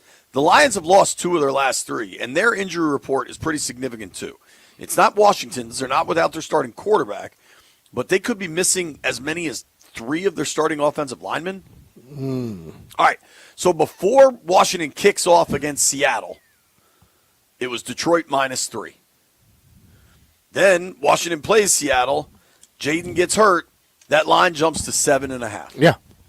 And it's pretty much held there At one point, it jumped to 8.5, and it got as high as 9.5 points. Mm-hmm. And that was just earlier. That was like 2 days ago. And now it seems like it's settling down back to a touchdown and a half. 7.5. What do you make of the line movement? I think when it was at 3 with Jaden and jumping to 7 without Jaden, I think that's pretty fair. Mm-hmm. But then it goes all the way up to 9. Now it's back down to 7. If you look at the action on this, overwhelmingly people are betting Detroit. Mm-hmm. Now, unfortunately for Washington, overwhelmingly people were betting on Seattle. They covered. Overwhelmingly people were betting on Kansas Mm-hmm. City, and they covered. So this is not like a – Well, see, that's why the line is moving, because overwhelmingly those things happen, and I keep telling you the line don't move. but based for it off to of, move back down is odd. Yeah, but it's not always because of just information. It's a lot of times they try to make that thing be split in the middle. You know, and if you went to 9.5, there are people that still believe, well, they just lost, like you said, 2 of the last 3. They're not gonna win by that much. So you get people betting on the taking the under, and then all of a sudden, let's move it back to 7.5, which makes you think a little bit more. No. Lions yesterday on the injury report, Taylor Decker, Penei Sewell, and Dan Skipper, 3 tackles for this team, all DNPs. Mm-hmm. And I don't think that's DNP for rest. That's just DNP. Decker's a shoulder, Sewell is a shoulder, Skipper is his back. I mean, that's a pretty significant injury situation for Detroit. But you know what stinks, B? What's that? Like, ideally, if you're down a bunch of tackles, your defensive ends are going to be really looking to feast. Washington's so far down at the end, you've got Von Miller in clear passing situations, but beyond that, it's like People haven't proven themselves just yet. Jacob Martin's giving him some good rushes. Yeah. Frankie Louvu, I guess. Louvu's not suspended. I don't know, man. This is a difficult game. Because Louvu would be put back in the lineup, be a reason that the line moved a little bit. Because when he was at first, they say he was suspended. Maybe that's why could it have went up jumped. to 9, and he comes back, it drops back to 7.5. I don't know. That's interesting. I didn't think about that. So it jumped up to that. Honestly, might track. B. When did the appeal announcement come out? Was that yesterday morning? Somewhere around there. I think it was Wednesday morning. So that would have been what, the 5th? That could be it, B, because it went from 9.5 to 8.5, and now today it's back to 7.5. Looking at this game, I do think this will not be like the shootout so many are expecting. I think when you look at Detroit, B, they're an explosive offense. Jared Goff's a good player. Very much so. Amon-Ra St. Brown's a great player. Jameson Williams has real speed. Laporte is a player. Like, they are real players, right? Mm-hmm. But for me, and I'm curious, maybe you disagree, Detroit's identity is running the hell out of the football. True. They only had 63 yards in the last game, though. Right, and it's David Montgomery and Jahmyr Gibbs. And Jahmyr Gibbs, your home run hitter, but Montgomery's your hammer. They have nicknames for each other based on a video game, Sonic and Knuckles. I don't have a lot of file on that. I have none. Sonic's the Hedgehog. I know Sonic. That was on Sega when I was a kid. I don't know who Knuckles is. Maybe Jeff can let me know. I think in this game, Detroit's going to be really focused on getting their run game going. Mm-hmm. And I think what every NFL game is difficult. Carolina just went to Green Bay and beat the Packers in Lambeau. Yeah. Right? I think Dan Campbell wants to get his offense back to a power running team. Dude, Detroit, through 8 games now, is one of the worst teams in the NFL on third down. Converting third downs. Washington hasn't been very good. They are 15th in the NFL. They're converting a little less than 40% of their third downs. Detroit, with this explosive offense and their ability to get downhill in the run game, 25th in the NFL on third down. 37 of 102 on the year. Wow. Don't you think Dan Campbell's going to look at this game as we're going to get our damn run game going? Yeah, I think that the third down thing, it does say you're not doing much on first and second. Right. And but this thing, you got Gibbs and Montgomery. Which one would you run all the time? Because the power game is more about Montgomery, which is normally inside the tackles. And people can defend that. Gibbs, you put him back there. Gibbs can go inside, outside, catch the ball in the backfield, whatever. I think he gives you the better chance because he has, more thinking that the defense has to do, more worrying they have to do. Montgomery, you know how this game plan for him, but that's what they seem to want to go with Montgomery more and use what's called as that change of pace back. Hell, I'll put him out there at the beginning. Shout out to Ben Johnson for taking the ball out of Jameer Gibbs' Thank hand. you. And Thank you, giving it to Benjamin. Yeah. That was I'll never understand that decision-making process in that divisional round game. I believe Gibbs was averaging 9 yards a touch, and they kept pulling him out to get the ball to David Montgomery. Craziness. We're going to open the phone. So just run of show here for the folks watching on TV or watching on YouTube or listening to us. We have a packed second half of the program. Tashawn Reed from the Washington Post is going to join us at 12:30. Hal Hirschfeld from the Washington Spirit. They're hosting a playoff game on Saturday. I think me and the girls are going to go. She's going to join us at 12:45. Peter Rosenberg going to join us at 1:30 from NYC. And then Brian Newberry is the head coach of the Naval Academy. Navy's playing Notre Dame in South Bend this weekend. Really big opportunity for Navy. They just dropped a tough one at North Texas. That North Texas team is good, dude. That coach is going to get paid. I don't know where he's going, but I know he's not staying at North Texas. That's Texas. That North Texas is all green. Mean green, yes, sir. They better win the Sun Belt. Are they in the Sun Belt or the American? I think they were a Sun Belt. I think they might be in the American. No, we played them a few times. I'm looking it up. They're in the American. In American? All right. Yeah, so they played against. They were playing against us a good bit. Well, I think maybe they were in the Sun Belt. Would you leave the American for this? Would you leave the Sun Belt for the American? White Brian, what's the better? He wouldn't win it in the Sun Belt. The Fun Belt, baby. Teams in the American have a better chance at the playoff. Okay, because you got bigger name teams, I guess. You got Memphis and East Carolina or whatever. All right, so that was a big loss for Navy because it was their first conference loss. One of these teams, is probably going to the college football playoff. Navy, Memphis, North Texas, South Florida, Tulane. I guess East Carolina's in there. No, they have too many losses. But it'll come down to winning this conference. And if Navy can knock off Notre Dame this weekend, that is a complete If game. they knock off Notre Dame, they're going to be the one going to the playoff. Bro, we're not going to bring this up with Coach later on today. Do you know what the line is, Navy going to South Bend? It's probably something double digit. It's almost 4 touchdowns. That's double digit. It is double digits. 26 and a hook. You know what I'm going to do? And again, I'm not going to mention this to Coach later in the program. I'm taking the points. That's what I'm going to do. Coach listening to you, man. Well, Coach, I'm betting on you. We're cool. At 11 a.m., we're going to open these phone lines up. How does Washington beat Detroit? I need, tell me a player, tell me a design, a scheme. How do they get this done? Because this team desperately needs a win. They've lost 4 in a row. You don't want to lose 5 in a row and have to get on a plane to Europe. You got to get a win. We're trying to track down the Commanders' legend of the game. If anybody knows who it is, shoot me a text. Nobody go anywhere. It's BMitch and Finlay.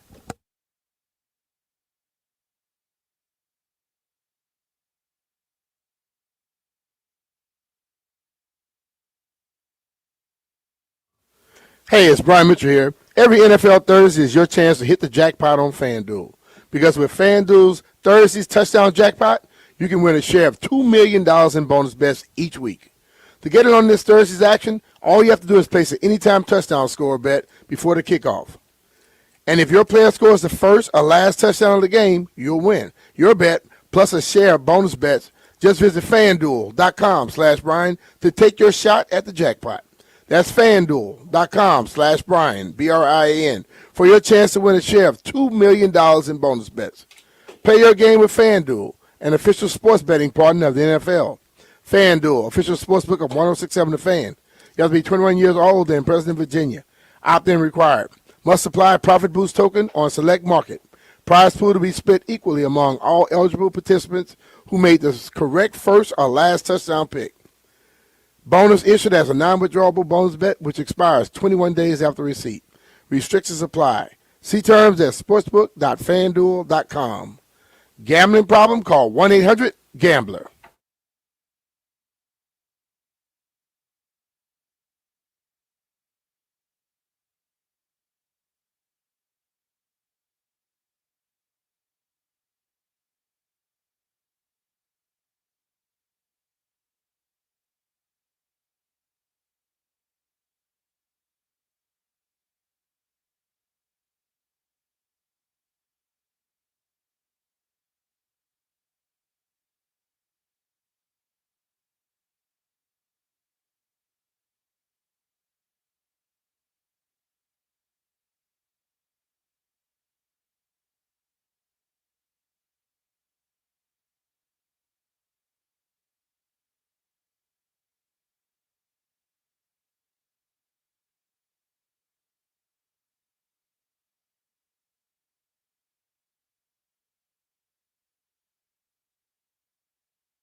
BMitch and Finlay, 1067 The Fan.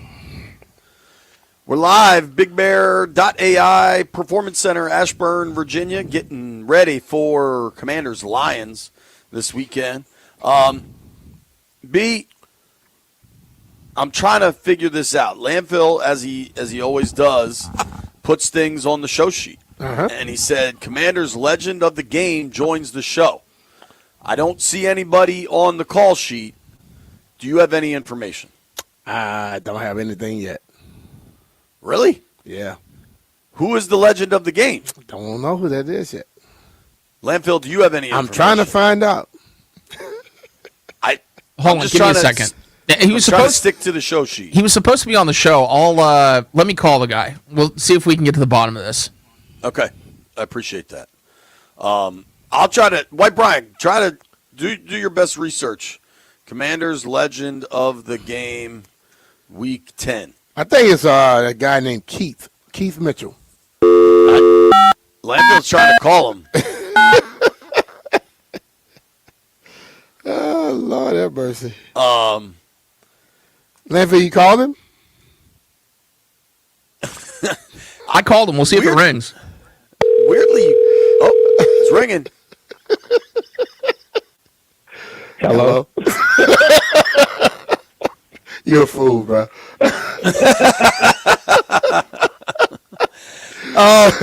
You've done this already, right? Have you been a legend of the game yet? No. Okay. How excited are you? It's fun. Be cool. My question, and I don't know if you know the answer to this, do you get to do the spear thing? Are they doing the spear thing? I don't know. I'll find out my game plan today. Who do you meet with? Normally, you get your playbook on Mondays in pro sports. You get it on Thursdays, I think, in this deal. So I'll find out what all of me I'm supposed to be doing. Okay. Yeah. What's it mean to be asked? It feels good. You know, you see people doing it, and you get your chance to go out there. It just makes you feel good. Let you know what you did on the field and what you still do in the community. Makes a difference. What I really want you to do the spear thing. Are you going to tell the people what you told me yesterday if you get that spear?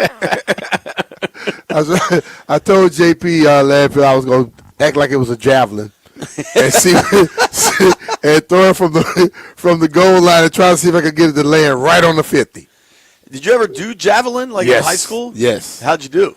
I was good at it. A couple times when I first started, I hit myself in the back of the head because Really? I kept for some reason with the point. No, not with the point, fool. When I go to throw it, I always turn a little bit and it would always hit me. I'm like, damn, coach. He say, you keep turning it, it's gonna hit you every time. And I had to really, really learn it. I got it down though. So what was your distance? What is? I forgot. What the is distance. good distance? It was like you throwing 100 something feet. I was letting it fly, Jay. All right. I shot put too at 172 pounds, and won the Paris meet. Threw it over 45 feet. 45 feet with the shot put? Yep. You do it on your neck and spin around and all that? I didn't do. I did the hitch. I didn't do the spin. I don't know how. What's the hitch? Well, you just skip back and then you come through explosion. But like the one when they spin, I don't know how the hell you could get. I guess if you do it all the time, you get good at it. I would get dizzy. Yeah, I probably would have thrown it the wrong direction, you know. So, but it was fun. It was fun doing it, all that stuff, man. I tried to do anything I could in our track. The world record in javelin is 98 meters. Set by Jan Vesely. Jan Vesely. He threw it 88 meters? 98. 98 meters? You're talking about, that's damn near, I would say that's 300, almost 300 feet, something like that. 323 feet. Yeah. Yo, I didn't throw it that far. The ladies' record is 240. Yeah. What do you think the shot put is? Shot put 60-something, 70 feet. 77. But Ryan Krauser. they're using a 16-pound ball as well. Like in high school, you're using 12. Wow, dude, how about this? This would be interesting, and I don't know how you could. I don't have this information. Mm-hmm. The men's shot put world record is 77 feet 3.5 inches by Ryan Krauser. What do you think the women's shot put world record is? I don't know. Close to it. Very close. Since you're asking the question, but I promise you, the women aren't throwing that same 16-pound ball that those guys That's are throwing. fair. It's probably a 16 and a 12. Well, I also wonder this. The women's shot put world record was set by Natalia Lisovskaya in 1987, and she was part of the USSR team. I don't know anything about Natalia Lisovskaya, but I do know there was rampant steroid speculation with the USSR in the 1980s. This is funny. I don't know who Scotty is. Scotty G in the let's go. They say BMitch. He did the dang hip thruster move. You know what? That is funny. That is funny. What I was thinking of was, you ever see Revenge of the Nerds? I feel like that's a movie you would like. I've seen it. I've seen like parts of it before. You remember when Lamar Luttrell does the javelin? No. All right. Well, I'm about to go back and look for that part. If anybody out there knows that, that's what I was thinking of. Listen. I have very little advice for you in many facets of life. Occasionally, I can help you with the stream, right? I don't think you should throw the spear like a javelin. Personally. All right. I might listen to you. You have a very, very good relationship with the organization. Yeah. And I don't think whatever they tell me to do, I do. That's all it javelin is. throw. You know, I follow directions. Although, if you did throw it like a javelin, it would be super badass, and it would definitely go viral. Yeah, it would. It would. So we have to get that. We have to plan that one day. You got to make sure that'll nobody's be a standing game around out plan thing. Yeah. You can't throw it at somebody, Jay. I really hope you get to do the spear. I think that would be cool as hell. It's the spear. Sometimes people do the flag.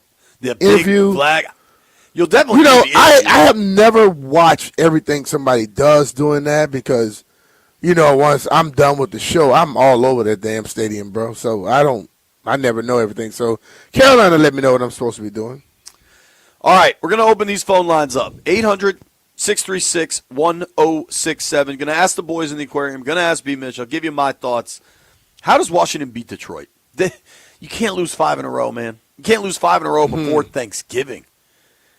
You just can't. You got to get a win. How do they do it? Taking your calls next.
And it's brought to you by Main Street Bank, cheer local, bank local. Last night in Washington, the Capitals beat the St. Louis Blues 6-1 and scored 4 second-period goals, all starting with a special one, 2:39 into the segment.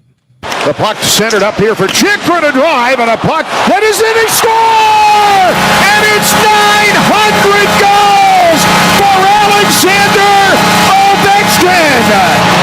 The 900 Club has its first member! Ovi is the only NHL player ever to reach 900 career goals. The Celtics beat the Wizards in Boston last night, 136-107. Alex Sarr led the way with 31 points. Tragic news in the NFL, Cowboys defensive end Marshawn Nyland has passed away at the age of 24. The 2024 second-round draft pick scored a special teams touchdown as recently as Monday night. Main Street Bank is a business-focused community bank proudly serving the DMV since 2004. Visit mstreetbank.com to learn how to put our team in your office. Main Street Bank, member FDIC, equal housing opportunity lender. From the Crop Metcalf 5-Star Sports Desk, Kevin DiDomenico on the Fan.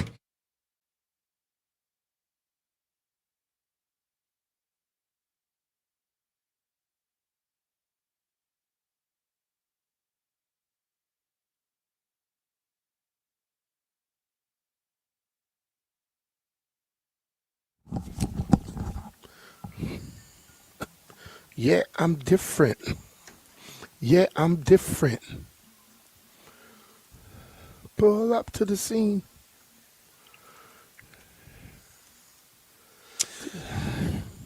BMitch and Finlay, 1067 The Fan. We're live at BigBear.ai Performance Center in Ashburn, Virginia. Commanders getting set to practice at 1 o'clock. We'll hear from the coordinators today, Cliff Kingsbury and Joe Witt. Curious to hear what Joe says about moving down from the booth to the sideline. I don't think it's a tremendous difference. I think the organization recognized they needed to do something after the way the last couple of games have gone. I think DQ is just trying to shake things up. You know, when you're playing golf, sadly I know this pretty well, and like you got a match going, and all of a sudden you've lost 4 holes in a row, and you're like, hey, let's switch up the order.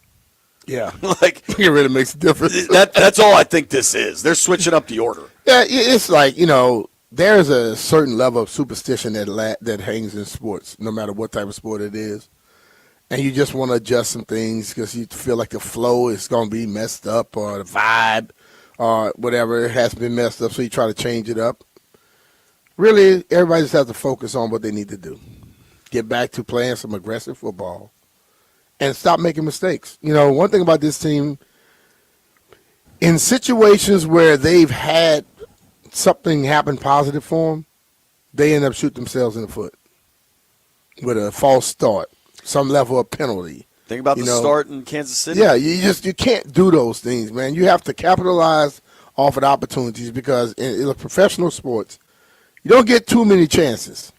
And when you get chances, you sure in the hell can't piss them away. And if you do that, then all of a sudden you need to just start expecting something that the tide will change, and you're going to be looking back saying, we should have, we could have, instead of we did. Let's hit these phones. MGM National Harbor listener lines are open.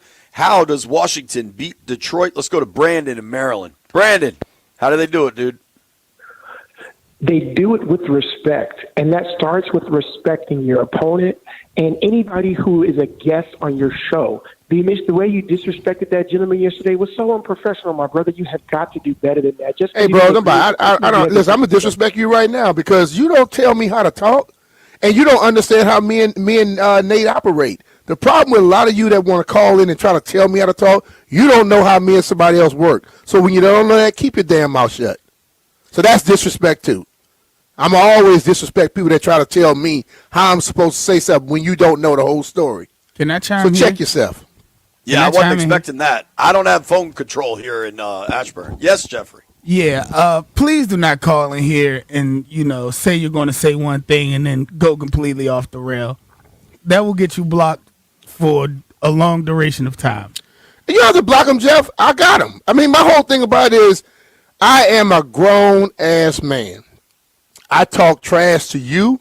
You talk trash to me.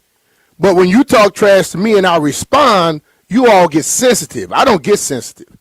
Okay, I always tell Nate, okay, that he don't listen to questions. He comes in with a narrative to just go through stuff, and that is troubling to me. This show says BMitch and Finlay. Doesn't say Barstool, Nate, or whatever else. So when you go down certain avenues, you put people in predicaments. I wouldn't go on his show and start talking about his damn boss and talk about a lot of people that he cool with or people that he has to deal with. That's what I'm talking about. So if you want to be able to talk trash to me and I come back at you, if your ass can't handle it, don't call in here anymore. Because I promise you, I can talk with the best of them. I can shoot the breeze with the best of them. And if you can't handle it, you are the wrong person to try to deal with me. So understand that, bro. Please. Yeah, that was wild. By respect. Please give me a break. You got to disrespect some people sometimes to get respect. I would also add, B and Nate have an actual relationship that people probably don't know or recognize. And, like, Nate is a provocateur. That's what he does. He and I texted yesterday, and he was like, man, that was good radio. So anybody that thinks feelings were hurt or anything. But it's like people, this is the problem, bro. It's people that was on the text thread yesterday saying they were tired of this show because I don't agree with people's opinions. Y'all don't agree with my opinion? So if you have the right to not agree with something I say, I have a right to not agree with something you say. Well, you may not be the person who want to say it the way I say it. That's your problem. But if I don't agree with something, I'm not going to agree with it. I'm going to tell you about it, point blank. Well, dude, to that point, last week when Maryland Governor Wes Moore came on, I always tweet out what his picks are because generally his picks have been really damn good. And he always has a good one-liner or two. I usually quote it and tweet it out. And last week I had some Yahoo respond to me, nobody wants him. It's too political. And I responded. He's never said nothing about politics. I responded by saying, we've never discussed politics. Oh, by the way, me and B like him. It's our show, so he's going to keep coming on. Yeah. Like, it's just like, that's the thing of it is like people feel they have a right to tell you how to do your thing. And then when you come back at them, they cannot handle it. You know what I'm saying? So it's all cool, though. The reason. Let's go to the next, man. Let's get this stuff because like he got me started off wrong. The listener lines are open to talk about football. How does Washington beat Detroit? 800-636-1067 is the phone number. Got a lot of tweets about this. Landfill tweeted out to call. People can call. My man C-Dub Curtis says the D has to come out with the energy and play the way they showed in the first half against Kansas City, and the offense has to use Marcus and his read option ability to ball control. Honestly, the first half against KC was probably the best this team has played, I don't know, maybe since the second half against the Chargers. The team altogether? Yeah. It wasn't Dallas. It wasn't Seattle. No. Chicago was okay. Up and down. Just too many turnovers. And stuff. Listen, man, this game here, now we're going to have to run the football, okay? And I know Joe Witt and the defense get a lot of blame. For me, offense is going to have to get better, and that's the way we'll win the game. For me, it's Cliff Kingsbury against Kevin Shepard. He's going to have to figure out a way because we went up against some teams where they basically said this team has a terrible run defense. It didn't look like that when we played against them. Chicago and Dallas. We're going to have to find a way to run the football effectively, which takes pressure off of Marcus. We have to run it effectively, which gives some inexperienced receivers more time to get open. Or you start running it so effectively when you put the ball into the running back's gut, those guys going to be stopping and coming up hard, which leaves spaces. We got to do that.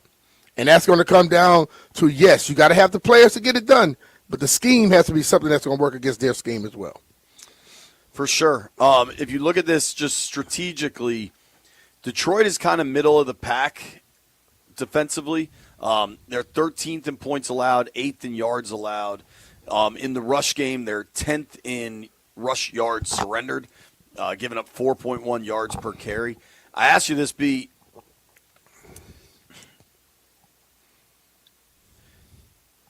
Can they run the ball with Terry out? Because we've seen defenses just kind of stack the box. See, this is what I'm saying. Terry's not out there. So if you stack the box, doesn't mean I can't throw the ball down the field, right? If you stack the box and I just say, well, I'm going to run it because Terry's not here, I'm playing into your hands. But if you stack the box, there are guys on this football team that can run this at the receiver position. They may not have the name that Terry have. They may not have the name that a lot of receivers in the league have. But they can run. And you're going to have to take a chance, okay? And even if you don't hit it, you let them know, we're not running it all day. We will throw the ball down the field on you. That's just it. You know, there have been many games I've seen throughout my career and since I left where teams go in and their receiving core is not what they're supposed to be. But they still threw the ball down the damn field. And what that does, that makes that cornerback or that safety watch for it because we thought that they wouldn't go do something because of, but they are still trying to get it done. Just like when you're not getting big runs in a game, you don't just dismiss the running game. You have to keep running it to make people respect it. So, but if you go into a game and you're throwing hitches and bubble screens and 4 and 5 yard routes and just running the ball, they don't have to respect the deep stuff. You got to make them respect and have to protect the whole field. Maybe Traylon Burks helps them.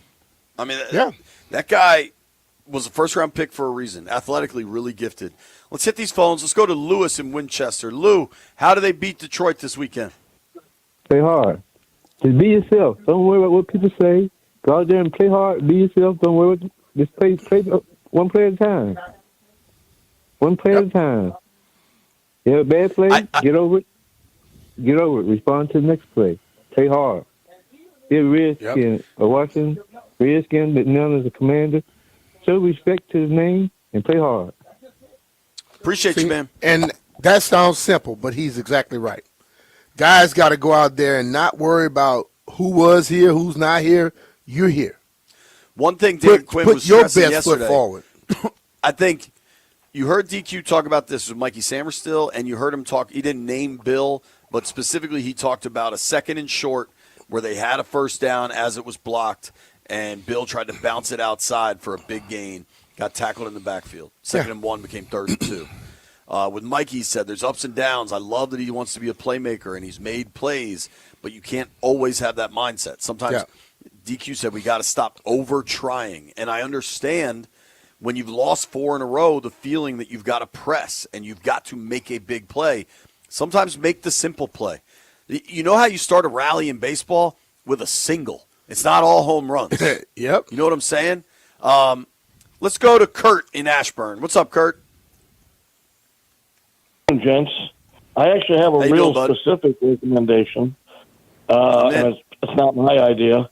In Gibbs' first year here, when Russ Grimm, Mark May were brand new, Jeff Bostic, I think it was a free agent one year in the league, and Jacoby was a free agent, and then it wasn't drafted.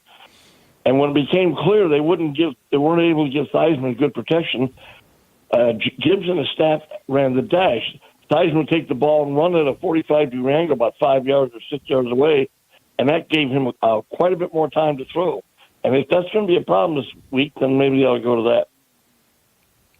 It's a good call, man. Half roll, something like that, move the pocket. That does help.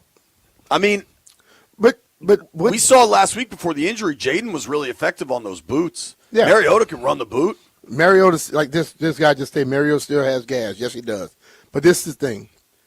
What Dan was trying to say yesterday, guys got to stop trying to make the big play and just make the play. You know, when you got a situation in front of you, it's only 1 or 2 plays that can be made. You can make the play that's going to stop them for a short gain, or you can try to make the big play where you try to jump a ball and you miss it and they go the other direction. Guys got to get used to making the play. Like I always say about learning how to play at this level. When you're more consistent at this level of football, you're going to make – you may not make all the big plays, but you're going to be so damn consistent that you're going to be around for years to come, and then you'll know that you made more big plays than you ever thought you could. You just got to be consistent with it instead of trying to go – when people hear me say guys have to understand that this is their profession and how you got to change some things up, I'm not saying just dismiss the game plan. But there are things you figure out as the week goes on, what works and what doesn't. But it's still within the framework of the defense or the offense. Agreed. Let's keep the phone lines going here. Let's go to Co from the Foe on line 2. What's up, Co? How does Washington beat Detroit?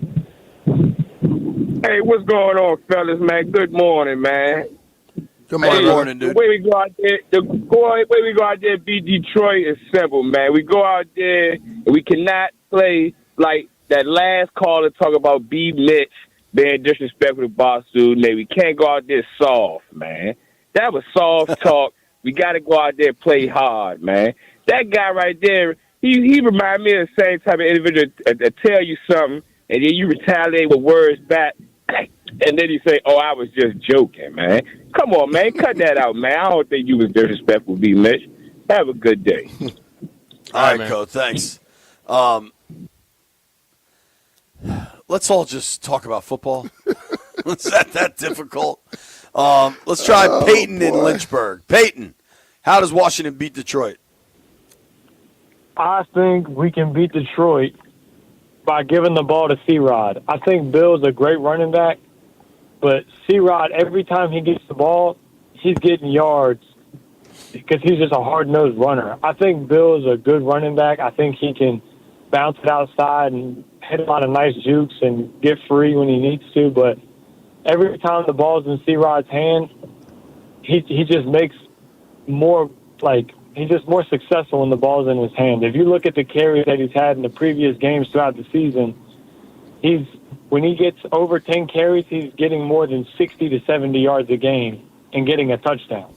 I think C-Rod is the answer. One vote, C-Rod. I'm a McNichols guy, but I think you got to let them all out there. Yeah. They all can do different things, but we can't try to force feed one guy. But he's right. C-Rod has been – he came in this year saying he was different, felt different. He was playing different, felt more energy. He was faster. And every time he gets a chance, he has been doing it. So, I think if you look at where the Vikings had success against Jared Goff and this Lions offense last week, they blitzed the hell out of Goff last week. Mm-hmm. I'm looking at some next-gen stats. Goff was pressured 43% of his dropbacks. Wow. But didn't we do a little bit of that last year? We put pressure on him consistently. And when you pressured Goff makes mistakes. He had 2.19 seconds on average to get rid of the ball. That was by far the fastest time in the NFL. Specifically, now I'm reading from Matt Freeze. They use the cross dog blitz, which means both of your off-ball linebackers are blitzing and they cross each other en route to the backfield. And it was highly effective. What do we know about Detroit's current offensive line situation? Their tackles are beat up. Even if these guys end up playing, they're beat up. They're missing Wednesday's practice. I'm guessing some of these guys will still miss today, even if they play this week. Joe Witt has not blitzed. It's just a reality at this point. They generally just rush four. I think you've got to be more aggressive. Yeah. Try to generate turnovers and not – dude, whether you think he was good or not, Marshawn Lattimore's gone for the year now. You're down a corner. Corners rotate. Guys play all the time. Don't rely so heavily on your secondary to cover when they've shown you time and time again coverage has been a problem. Mm-hmm. Try to force Goff to go faster. Yeah, totally. I feel like we've been saying this for weeks now. But the thing of it is, they came up with a hell of a game plan last year against them. You got to try to figure out. You got to go back into the history and the crates and pull that game plan out and say, hey, we're gonna have to do this again because they got to him last year. Well, playoffs. Minnesota sacked Goff 5 times last week and pressured him constantly. That to me defensively is the path. I don't know if they will achieve that path. They've been hesitant to go that route, but damn, you'd love to see it. Here's what we're going to do. Quick break. Phone lines are open this whole hour. Nobody go anywhere. It is BMitch and Finlay.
And it's brought to you by Reynolds and Power Home Team, Keller Williams Realty. Last night, the Washington Capitals beat the St. Louis Blues 6-1 and scored 4 second-period goals, all starting with a special one, 2:39 into the segment. The puck centered up here for Chikrin to drive, and a puck that is in his score! And it's 900 goals for Alexander Ovechkin! The 900 Club has its first member! Ovi is the only NHL player ever to reach 900 career goals. The Celtics beat the Wizards in Boston last night, 136-107. Alex Sarr led the way with 31 points. And there's tragic news in the NFL. Cowboys defensive end Marshawn Kneeland has passed away at the age of 24. The 2024 second-round draft pick scored a special teams touchdown as recent as Monday night. Want to hear the fastest way to know what your home would sell for? Reach out to Empower Home Team. Simply text your address to 800-763-3000. No phone call, just text your address to 800-763-3000. That's 800-763-3000. From the Crop Metcalf 5-Star Sports Desk, Kevin DiDomenico on the Fan.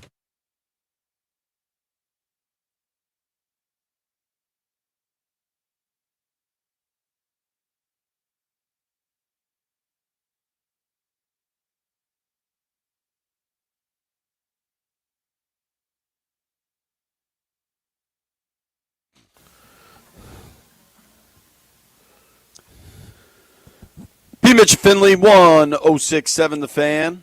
Taking your calls on what is the game plan for Washington to beat Detroit this weekend. They are big underdogs. Vegas has them at 7.5, more than a touchdown. Washington riding a 4-game losing streak. Things are not going well. They're trying to mix it up a little bit. They're moving Joe Witt from the booth down to the field. See if that does anything. Let's go to Kenny in Largo. Kenny, how does Washington get a win this week? What's up, JP, BMitch? How y'all feeling today? Doing good, bro. How you doing? We're good, dude. How are you? I'm good. So, like I said, I feel like we got to have sustained drives, try to keep the Lions offense off the field as much as possible.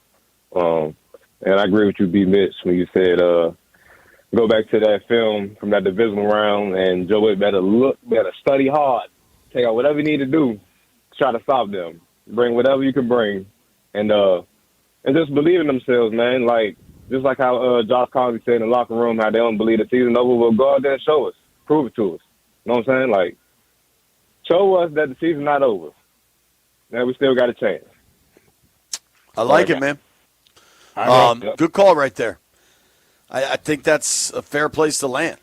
Washington's got to show up. Yeah. Got to go out there, execute. You got to play clean football, no turnovers.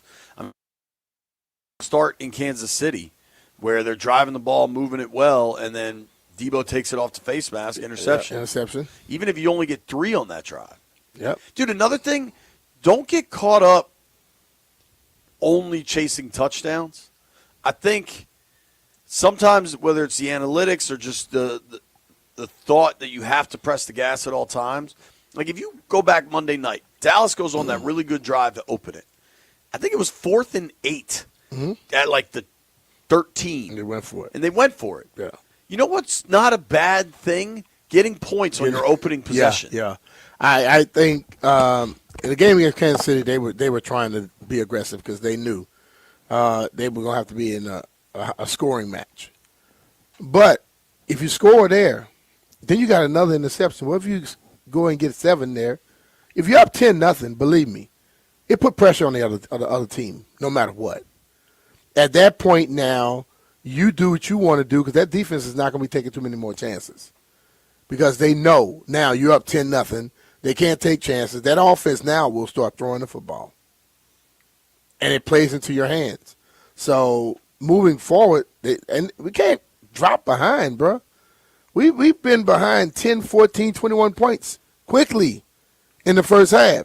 It was 28-0. At that point, you can't do anything. The turnover last week when they was down 14, fumble on the kickoff to make it 21, that's going to bury most teams. Yeah. That's going to – You look at it like what happened last week. Soon as that fumble happened on the kickoff, what did they do on the next play? They went for it. Scored.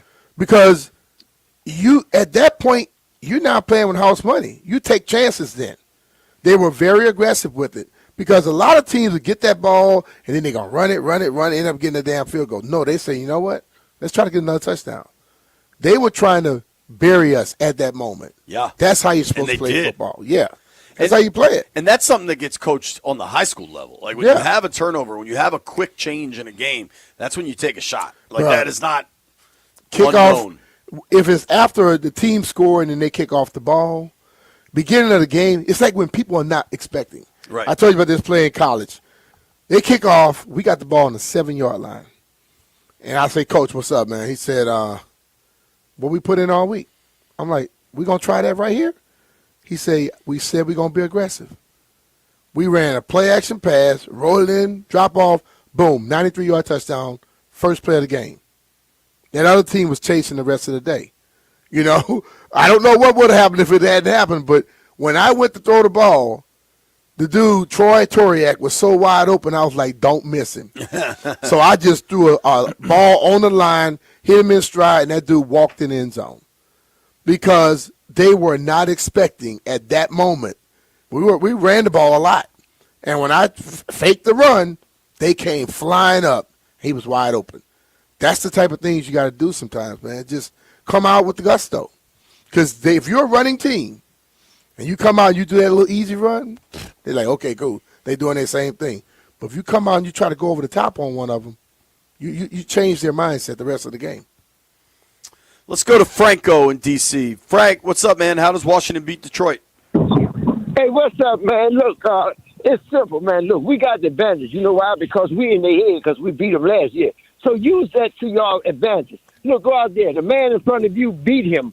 Beat him. The man in front, that goes for everybody. That's a man like you on one side of the field. Don't be intimidated. You got an upper hand because they think they beat us last year. We got to do something. So they in their head. Use that against us. That's all I got to say. Hey, Brian Milton, say who you are, baby. I love you.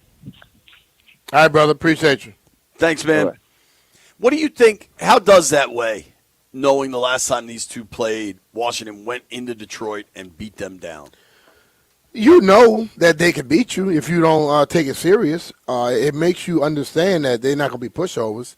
I know Detroit sees they lost the last 4 in a row, but I guarantee you Dan Campbell is telling them, you saw what they did with us last year.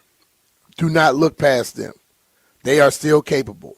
No, Jaden's not there, but they got another guy that was also the second pick in the draft. He was a Heisman Trophy winner. He still can get it done too. So he's going to make sure they understand. So when you beat a team, especially how they beat them and knocked them out the playoffs, the coach going to keep that in their head. It doesn't really make a difference in the all scheme of things. You still got to go out there and play. But the coach is going to make sure he uses that to motivate him. I promise you that. Keep these phone lines. And a former player at that. Right. Let's go to Eric in Gaithersburg. What's up, Eric? How does Washington beat Detroit? Oops. Sorry. Good morning, gents. I have 4 suggestions real quick. Number one, we need to do something about putting more pressure. We got to figure out some exotic blitzes or something. Our secondary can't hang for very long, so if we're not putting pressure on Goff, he's going to pick us apart all day. Secondly is to try and get some kind of positive yards. Like you were talking about, with the run with Bill, take the 2 yards. Take positive yardage. Keep trying to move the chains. We don't have to – every play is not designed to go 20 yards or a touchdown. Try and get some positive yardage where you can and just keep moving the chains. The third thing is I would please ask them to stop throwing that screen pass to Debo where he's standing 3 yards behind the line of scrimmage. It seems like teams are looking at that, and he had one good success with it in the first game, but after that, most teams are catching on to it, and I think it's losing us yardage. And the last thing I'll say is, and BMitch, I hope you'll give me the respect I'm due for this, BMitch for president. Thank you all very much. Have a good day. Appreciate it. You know what I've been watching that screen pass all this time, and I'm going to tell you one thing I've been noticing. You ever see the guy that goes out to block? What is the guy? The defensive backs have seen it so much now. What do? They swim him and take off straight for that ball. Yeah. You ever thought about instead of throwing it to Debo, the block guy, whoop, he's wide open. It's nobody there. The safety is coming down hard down the middle. Nobody's up that sideline. I'm just listen. Or just go to the other side. What if the tight end's just a delayed release up the seam on the other side of that? Whatever, but don't just throw it where they know it's going. I have seen in games, I'm like, damn, he's wide open. And I keep thinking, like, I watch a play saying they're setting them up for this. We haven't done it in 2 years. Yeah. So I'm just saying, come up with something, like, different. Kansas City does it a lot. They'll run that screen, and oh, boop, oh, dude goes up the sideline. You get so aggressive with it, and you see the play so much. What does the film tell you?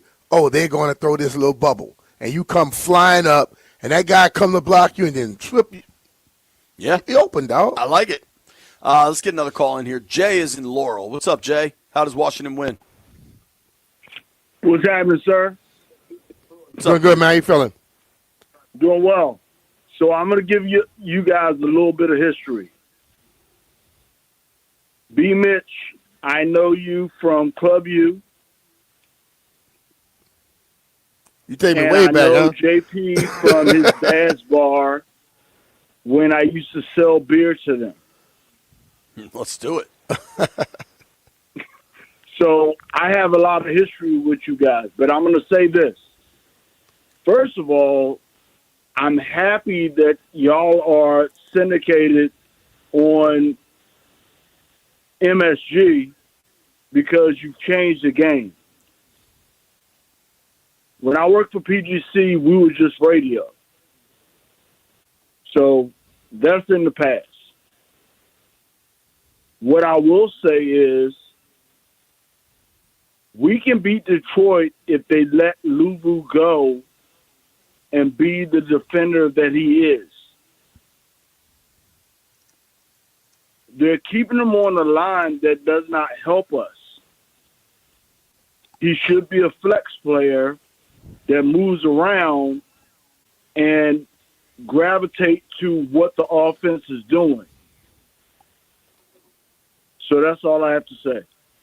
All right, man. Appreciate you, dude. Thank you. Leave Luvu alone, man. Let him do his thing. Sometimes you got to let guys with certain levels of ability and energy just be who they are. Free Frankie. Let's go to Nate in Northeast. Nate, how does Washington beat Detroit? What's up, fellas? What's going on today?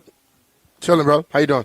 I know that's right. Hey, yeah, man. I think, man, the guys, man, they got to come, as one accord. As they say, a fist is always stronger than five fingers.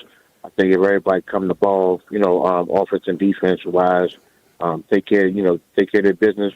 We got the best backup in the game with Mariota. I think, as far as like the wide receivers, man, they dominate and get off the, on their routes. The O-line, do they solid, job. I think Detroit should be beatable. If I'm not mistaken, they may have like one of the worst third down percentages. So if the defense can keep them, behind the chains and just eliminate, like big plays and stuff, man, over the top, man, and just dominate the line of scrimmage. That right there is very, very important. They could dominate the line of scrimmage on both sides, man. The job can be done. I would never say that we're going to lose anybody because, they just put their cleats on the same way we do. All right, fellas. All right, bro. Appreciate it, man. Thank you, Nate. Appreciate it, man. I like that one, though. Let's fist is stronger than is better than five fingers. You say a fist? Yeah. That makes a lot more sense. I thought he said fish. I thought he said fish, and I was like, I never heard that. Fist. That makes a lot of sense. All right. You're funny, boy. I'm going to break. I'm trying to be on time today. If you're on hold, stay there. Plus, we got some breaking news out of Madrid. Nobody go anywhere.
BMitch and Finlay, 1067 The Fan. We're live out at BigBear.ai Performance Center in Ashburn, Virginia. Commanders getting ready to practice 1 o'clock, preparing for the Lions this weekend.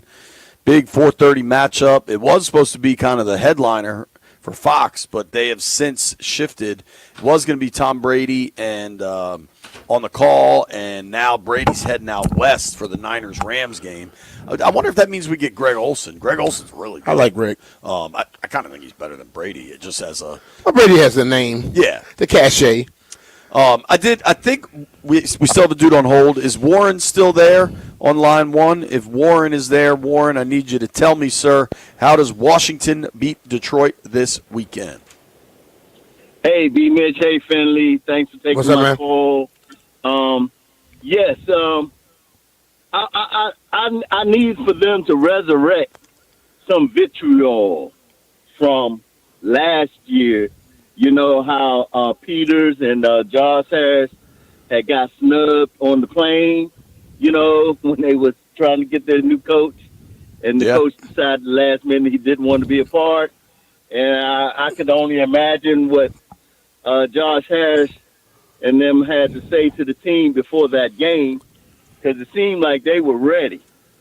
So I need for that same the agility that they exhibited, the mobility and the hostility.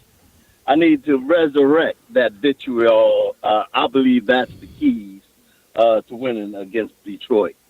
Thank y'all. God bless. I man, appreciate you, man. Resurrect the vitriol. I'm into that. I like it. Plenty for us to discuss. I did, however, want to bring up a little bit of news, Brian. What's that? It is news to me, anyway. The NFL has announced halftime entertainment for the Commanders game against the Dolphins in Madrid. Okay.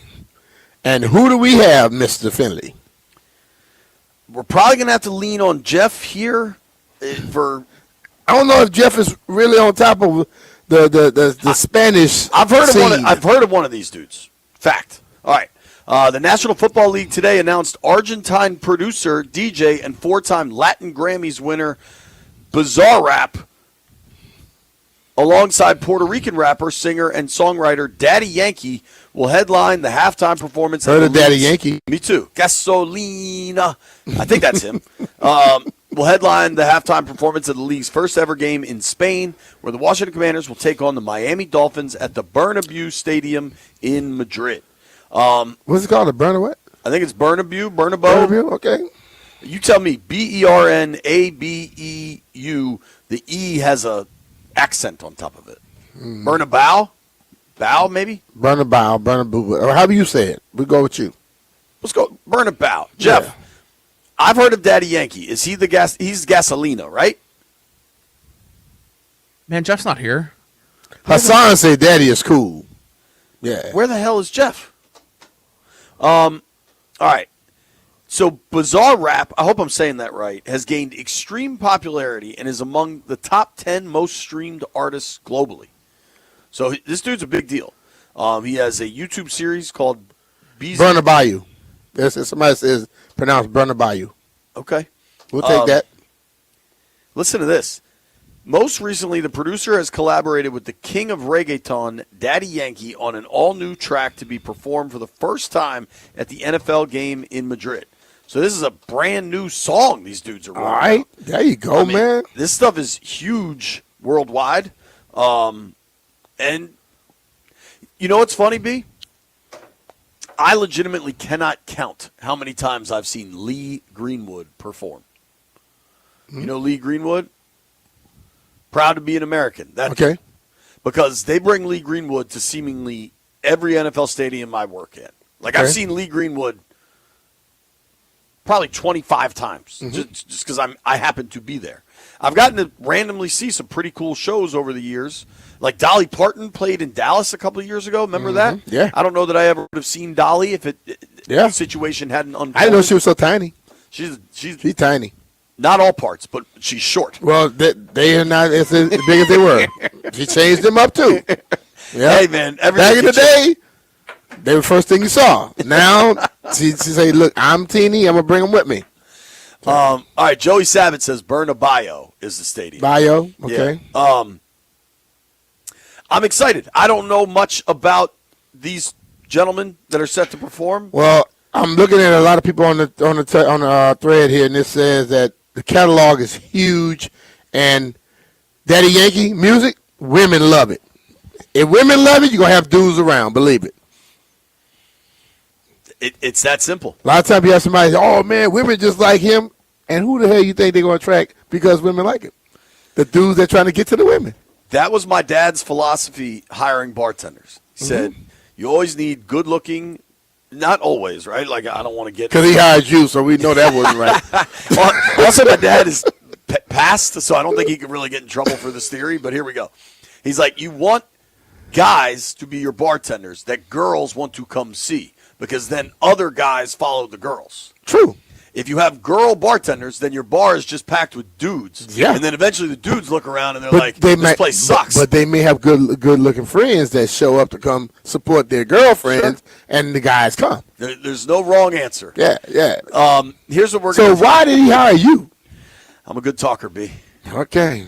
Joe Witt, Commanders defensive coordinator, addressing the media now. You will hear from Joe Witt when we return. It's BMitch and Finlay.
This sports update is brought to you by Melwood. History was made last night in the nation's capital. The Washington Capitals beat the St. Louis Blues 6-1, but it was Alex Ovechkin making some more history. The puck centered up here for Chikrin to drive, and a puck that is in, he score! And it's 900 goals for Alexander Ovechkin! The 900 Club has its first member! John Walton on the call on the Capitals radio network. You heard him. Ovi stands alone as the only NHL player in history with 900 career goals. The Celtics beat the Wizards last night in Boston, 136-107. Alex Sarr led the way with 31 points. Support people with disabilities in your community by donating your unwanted vehicle to Melwood. Donating is fast, free, and easy. Visit melwood.org or call 1-877-MELWOOD for more information. From the Crop Metcalf 5-Star Sports Desk, Kevin DiDomenico on the Fan.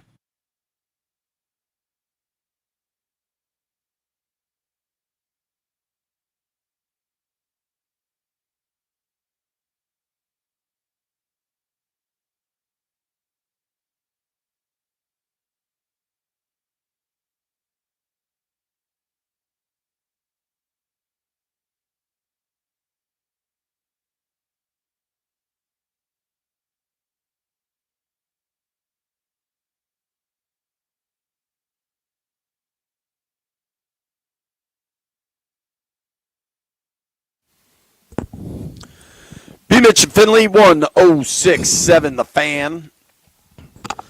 High noon in the District of Columbia, points along the eastern seaboard. We are live at BigBear.ai Performance Center. Commanders practice in about an hour, getting ready for the Detroit Lions. And I think everybody, regardless of your office, regardless of where you work, or even if it just happens at the grocery store, the drugstore, the library, wherever one may go, sometimes you just have like kind of awkward encounters, right? Yeah. So during the last break, I've been chugging. I usually drink a ton of water during the day to offset what I drink at night. And I often have to go to the restroom, as one does, Brian. Okay. And B and I walked. So the space, the physical space where the media is housed in Ashburn at the facility it's busy. There's a lot of people in here during the season, and when the media is in here, so you have basically the entire Commanders production group, the Commanders in-house media, social, all that stuff, takes up half of this building, and then the other half is for the media. And the Commanders are very kind. They let Brian and I work in this little back office to do the radio program. Mm-hmm. But it's busy in here. You know what I mean? And on Thursdays, the coordinators talk. And so they usually go back to back. The league mandates that they carve out time to speak to the media. So It's not like they're doing – I don't think Joe and Cliff would be walking over to the annex to talk to us were they not mandated to do so. But so Joe goes first, and Cliff usually goes right after him. So you and I walked to the kitchen a few minutes ago. And the bathroom door was locked, so I came back in here. Mm-hmm. And then when B came back in, he said, that dude left, the bathroom's open. I said, cool. So I walked back to the bathroom, and standing kind of in what looked to be in line for the bathroom was Cliff Kingsbury. Mm-hmm. Yeah. And I was like, oh, what's up, man? And he's like, what's up? And I was like, you in line? He's like, no. So that was my encounter with Cliff, who I imagine is now about to sit down and You're hilarious. The one thing I always point out to people that don't like interact with Kingsbury is he's a big dude, man. Yeah. He was prototypical QB size, and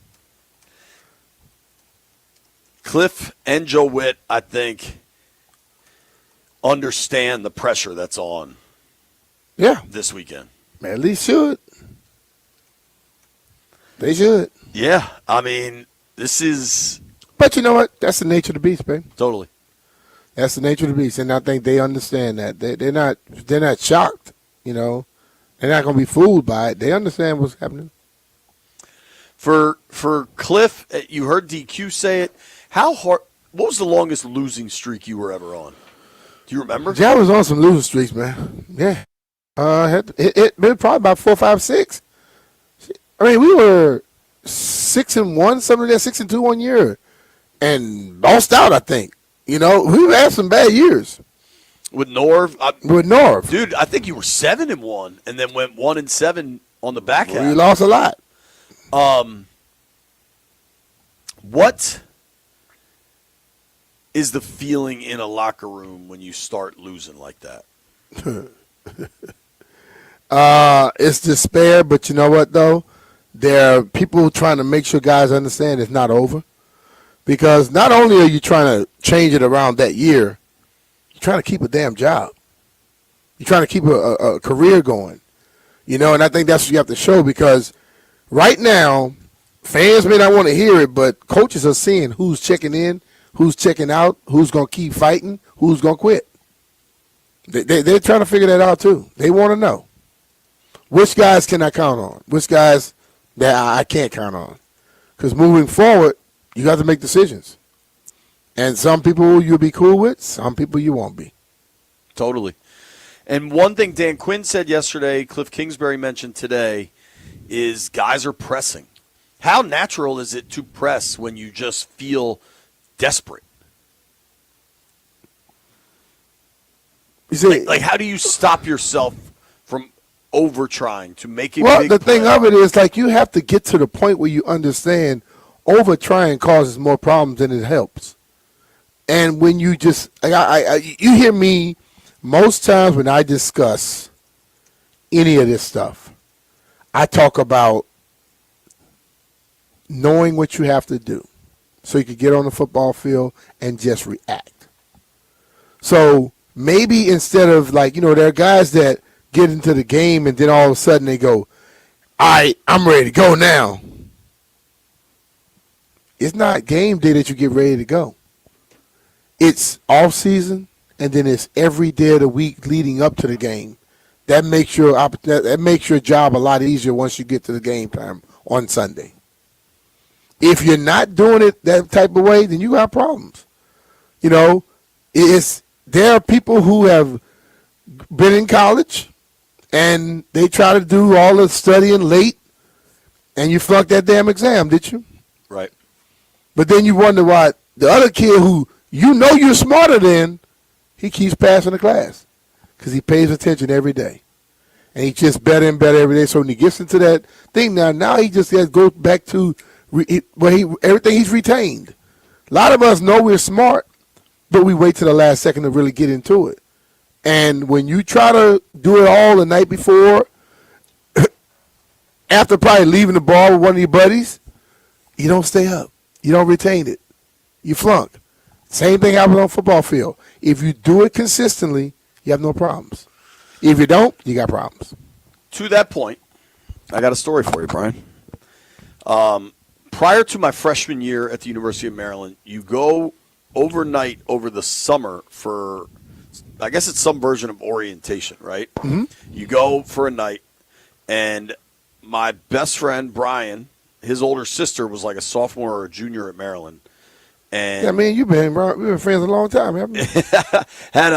She had an off-campus apartment and invited me to a party the night I was at Maryland for my freshman orientation. Uh-huh. I went to the party.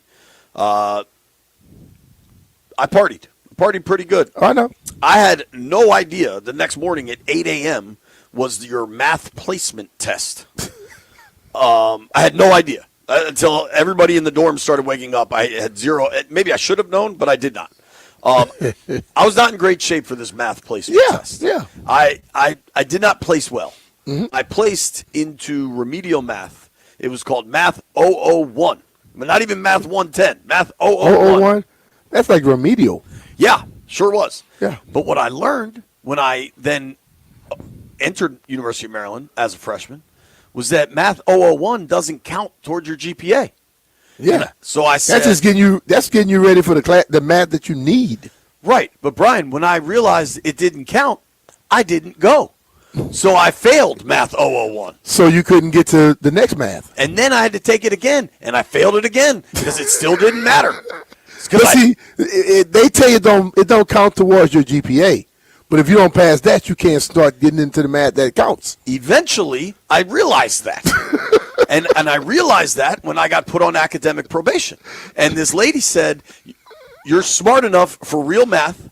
I'm putting you in math 113. This was my first semester of my sophomore year. She said, I'm putting you right into math 113. And if you don't pass it, you're out of school.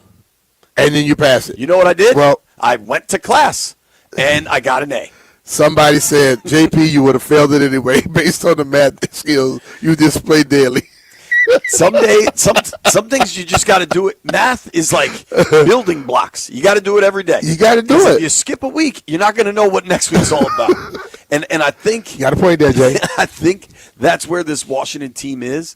Just hit singles. If everybody on the team hits singles and gets on base, you're going to score runs. Yeah. You know what I'm saying? There you go. Everyone is just so desperate to make gigantic plays, and I applaud that desperation, right? Mm-hmm. I applaud the feeling of, oh my God, I got to do something. But if everybody is operating in that space, you're not cohesive. Bam. And what happens in that space where everybody feel they got to do something?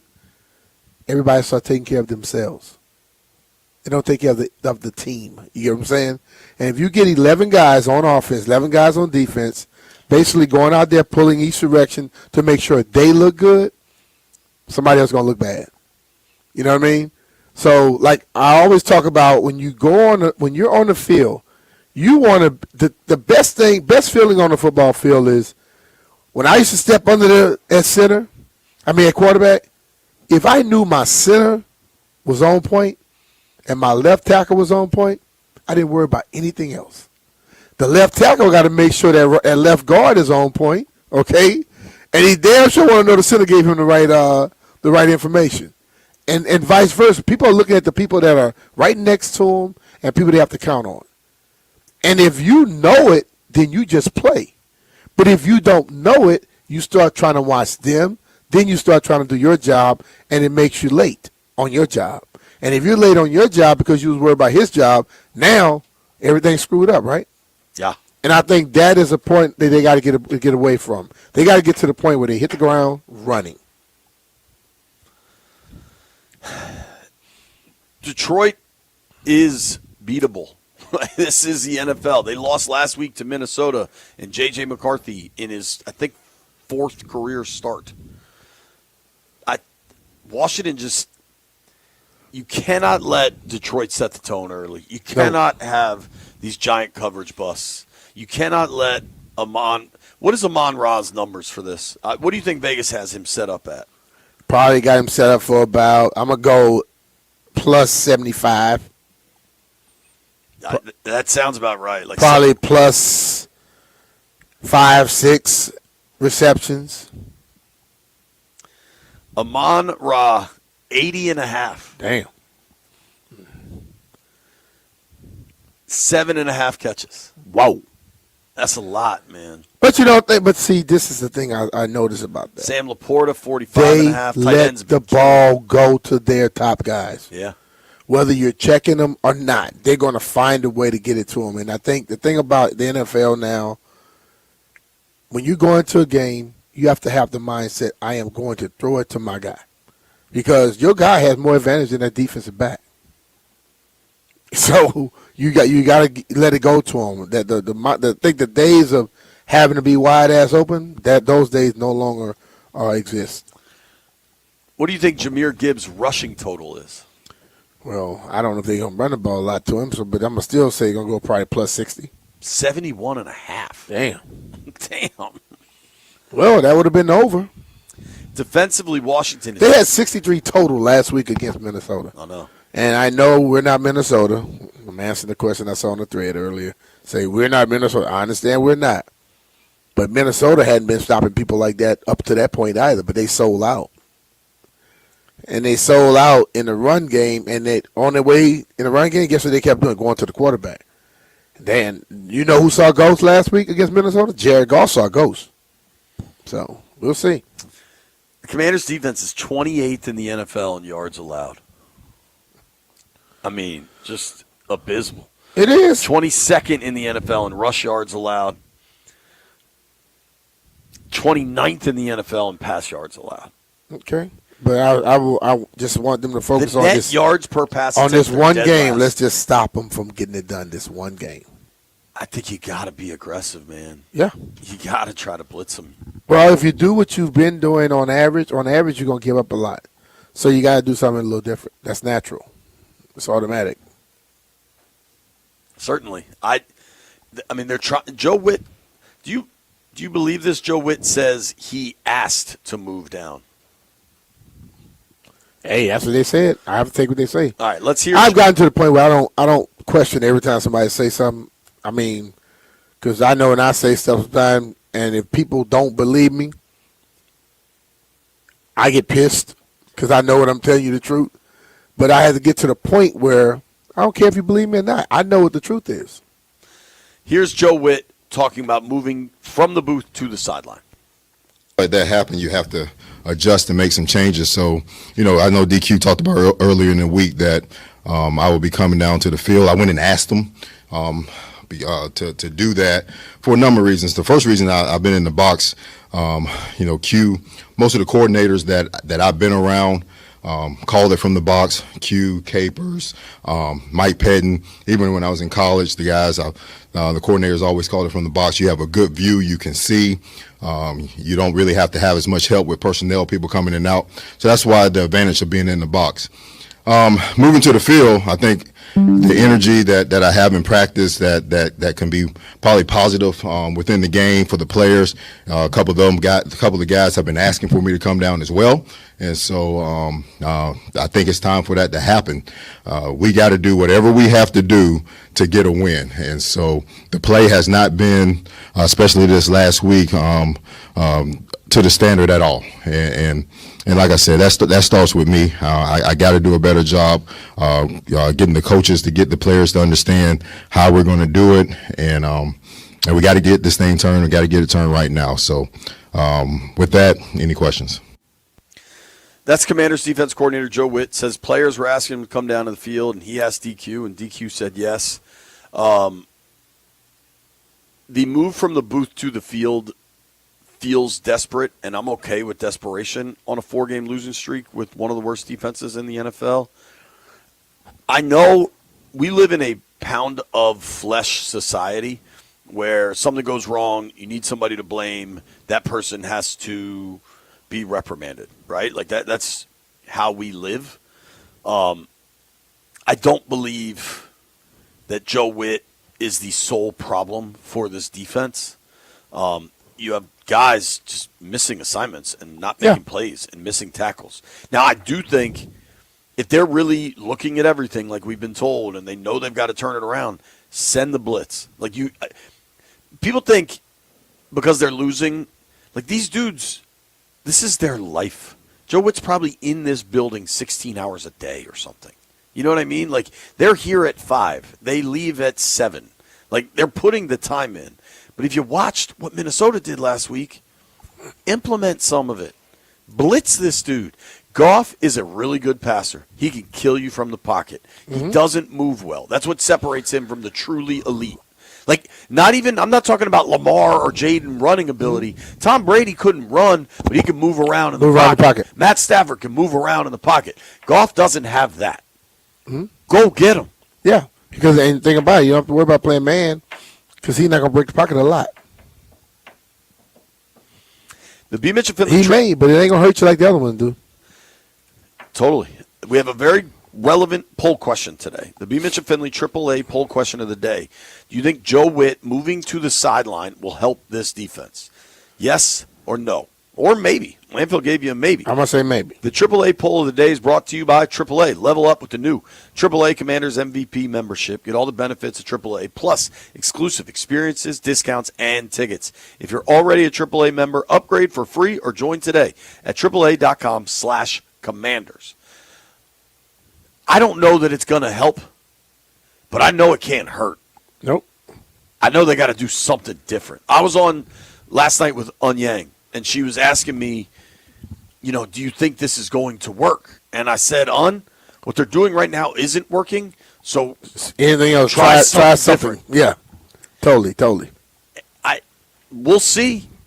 If you want to vote in the poll, go ahead. It's at BMitch and Finlay. Will the move to get Joe Witt down on the sideline help? I don't think it can hurt. A couple things are about to happen. Tashawn Reed from the Washington Post is going to join us, talk a little trade deadline. He had a really interesting column before the deadline saying they shouldn't do anything. Well, they didn't. Why is that a good thing? Hal Hirschfeld from the Washington Spirit will join us at 12:45. And right now, caller number 10 to 800-636-1067. You win a pair of tickets to watch the Terps take on the Hoyas. University against Georgetown University tomorrow night, November 7th, at the Xfinity Center in College Park. For more information, thefandc.com. Caller 10 800-636-1067. You win a pair of tickets. Terps Hoyas. Big game.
Last night, the Capitals beat the St. Louis Blues 6-1. The win was highlighted by this goal.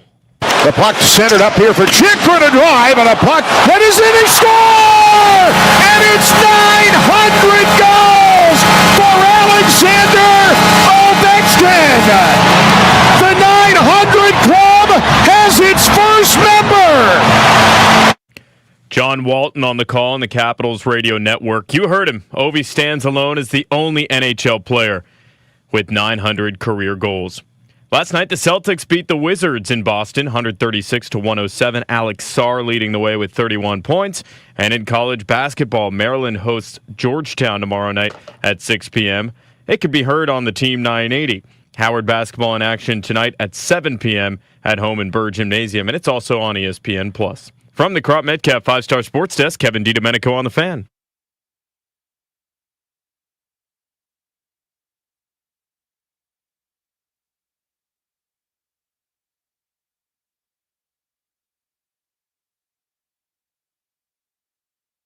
You heard Quan Martin right there. One of my favorite lines I've ever heard in that burgundy and gold locker room last year, getting ready for the Detroit playoff game. Yeah, they're good, but we're good too. We're good too, brother. I love that from Quan. Hopefully that's the energy this week. Always. We're trying something new. You're listening to BMitch and Finlay. We're live at BigBear.ai Performance Center, Ashburn, Virginia, as the Commanders are getting ready to take the practice field in about a half hour. You can watch us on Monumental. You can watch us on the YouTube stream on the 106.7 The Fan page. Listen to the show wherever you get your content, Spotify, Apple Pods, on the iHeart app, on the Odyssey app. But for the first time, we're bringing a guest on, and we're trying to do it on television, too. Huey, I don't know what that screen means, but we'll see how it looks. To Sean Reed from the Washington Post. There you go. I see both of y'all. All right, cool. Yeah. Sean, what's up, man? Thanks for joining us. Appreciate y'all having me. So you've been on the beat now 2 months or so, covered the Raiders prior to that, and I've been following you on Twitter for some time. And you had a story last week that stood out to me that I wanted to follow up with you on. I want to say it was Thursday or Friday, prior to the trade deadline. You basically wrote, I don't think they're going to do anything. I don't think they should do anything. You were proven correct. How did you land on that determination, and why do you think that was the right move? I think the reason for not tearing it down, not going on a fire sale, is this team is trying to compete right now, and also in the immediate future. And if you start, trading away, let's say, a big name like Laramie Tunsil or something of that nature, you're trying to win next season, you got to go get you another left tackle. And so it's kind of taking a step back, for reasons that don't really make sense, in my opinion. And I also think that at this point, you're going to be selling low on many of your attractive guys. Yeah. Teams know that you're in a desperate situation. You're trying to claw yourself back. They're probably not going to offer you as good of a deal as they would in the offseason. Totally. And so, while this team does need some extra draft capital, they're light on picks early next year. You only have, I think, 2 picks in the first 4 rounds. I don't think you force it on that front. And then, obviously, with where they were, even before the loss to the Seahawks, they're not in a position where they're 1 or 2 moves away from contending. Right. All the injuries that they've had, the defensive struggles, even the offense not being what it was, even though it's been pretty good, not being quite what it was last year. It just didn't make sense to use more of those future resources that you're already thin on. And so standing pat, seeing how it goes, I thought was the best call. And especially after you have Jaden go down to that pretty gruesome looking injury that, may not end up being as worse, or as bad as you might have thought when you initially seen it. I still think, you don't go either way at the deadline. You just kind of stand pat and take your lumps this year if it doesn't go your way the rest of the season, and then recalibrate in the offseason. See, that's what I felt. I felt exactly that they are not 1 or 2 guys away from being good, so why try to make anything happen? And then again, you're absolutely right. No one is going to offer them what they want right now.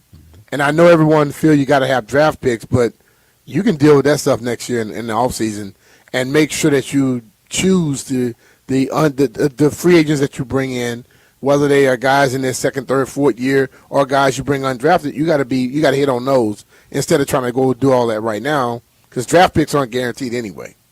Right, and the other part of that is you have to think about the free agency formula. If you lose a guy that's on an expiring deal, like a Deebo Samuel, for example, you might get a comp pick in 2027 for that. Mm-hmm. And so that may not help you next offseason, but in the future you can still get some draft capital from some of those guys.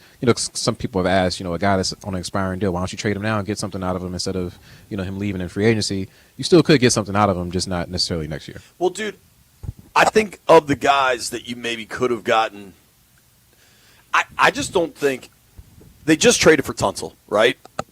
you trade him away, you're going to lose 15 cents on that dollar with 9 games in. Like, what is the value there, right? And I think the caveat with Tunsil is you're going to have to pay him. He's not playing on this deal next year. But I think when they traded for him, they understood that, and they view him as a long-term piece. Payne is the same thing. I think what people sleep on in NFL trades is that contract is almost as important as skill. Talent is number one, but contract is 1A. Yeah, man. And so, like, somebody might want Daron Payne, but they know they have to pay him and work out a deal this offseason. That's why I thought Kinlaw was kind of interesting, but they just acquired Kinlaw. They clearly think he's a part of this for the long haul. The one, I don't know if you saw the report out of Buffalo. I think it was the dude that covers the Bills for The Athletic. Said, Vaughn and Debo are in play for Buffalo. And though either of those moves would have made a lot of sense to me, Von Miller's at a stage of his career where he's chasing rings. He's pretty open about it, right? This situation in Ashburn doesn't seem like a ring chaser at this season. And so I wondered if maybe it was like a do the right thing by Vaughn kind of move. But, B, you were at an event with him, right? Yeah. It seemed like he's pretty content here. He's content, and I think when he came here, he was chasing the ring because he saw how good the team was last year. But now he has to understand the reality of this thing but he plays in pure passing downs. Right. And what's the percentage of that?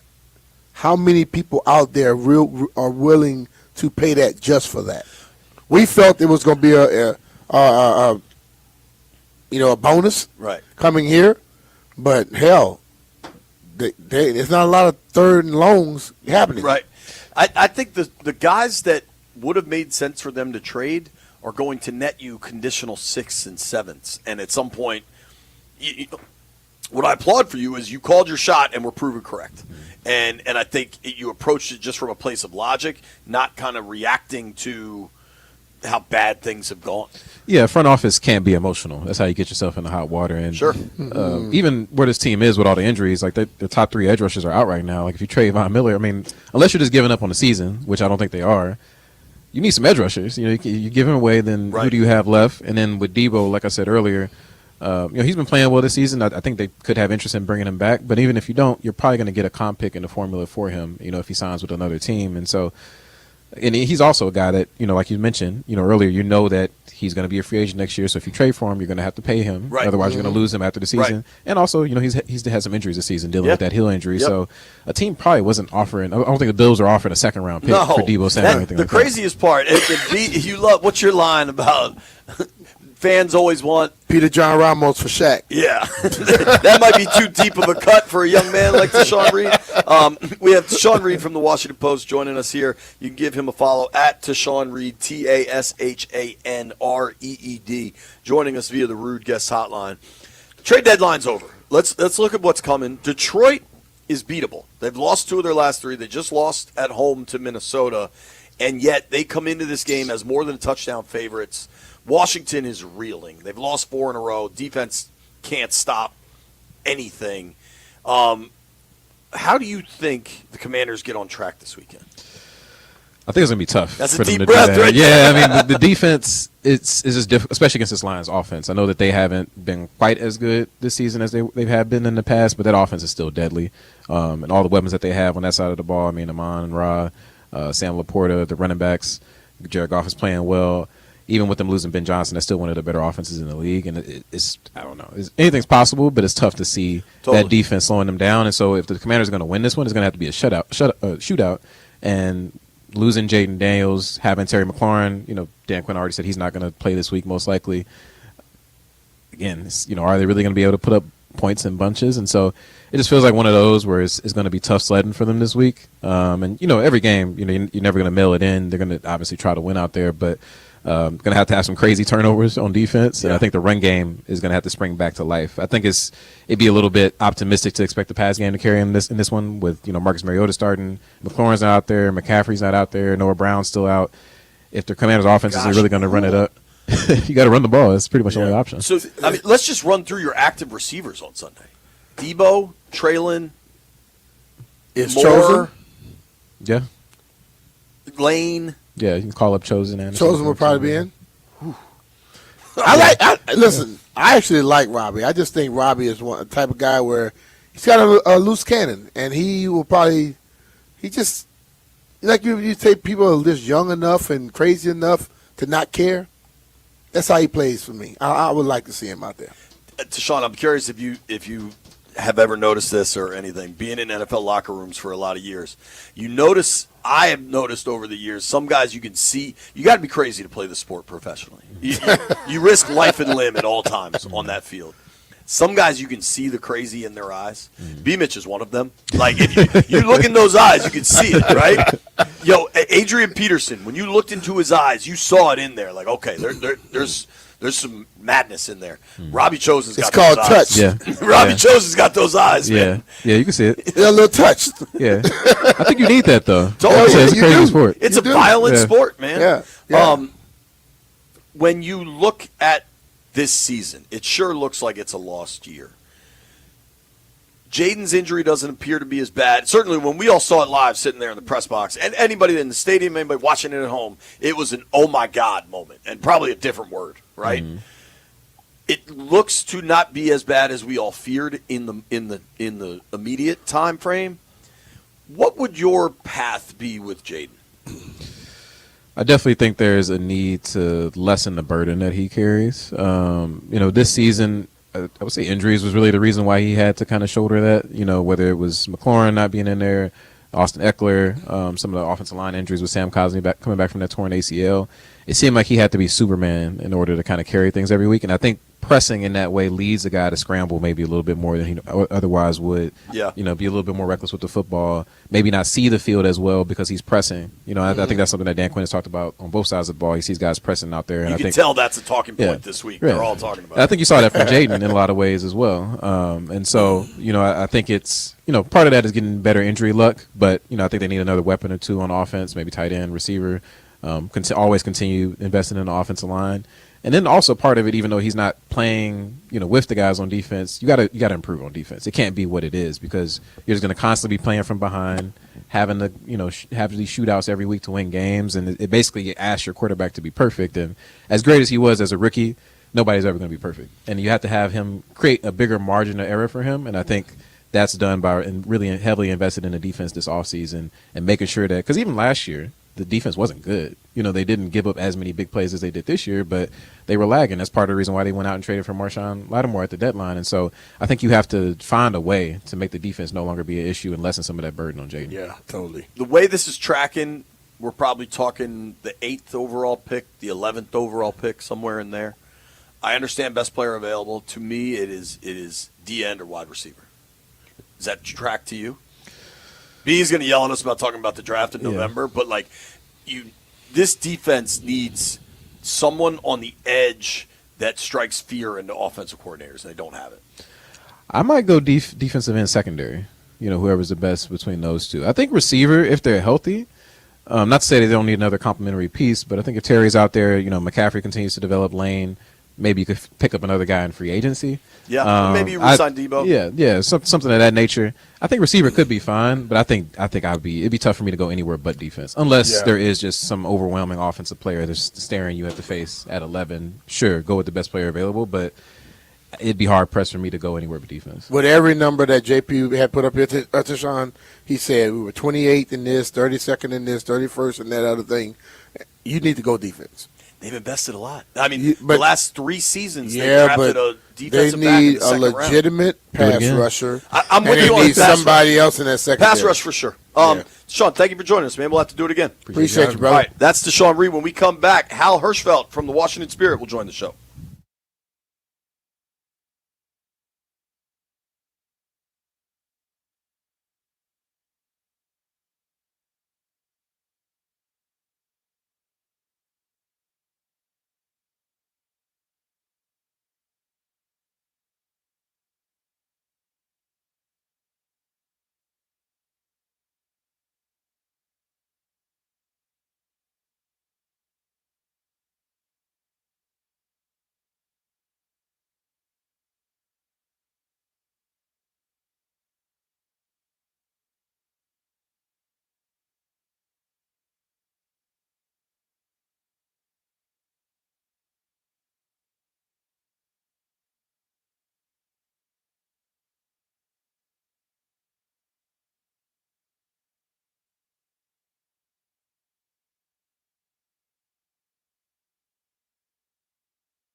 Awesome.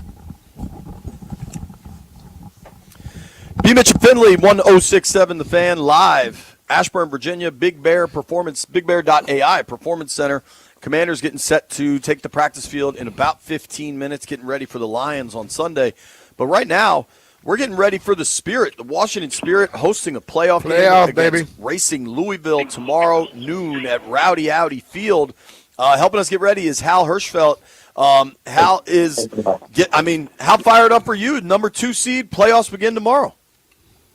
Yeah, I'm so excited. I mean, this is what we've been waiting for all year. We've been pretty consistent over the season, so we're excited to finally show it off in playoffs and hopefully get to the championship.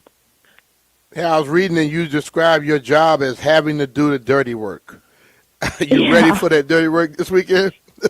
Yeah, I'm always ready for it. So, I mean, it's going to be a tough game. They're super physical and crazy, so I'm ready to get into it.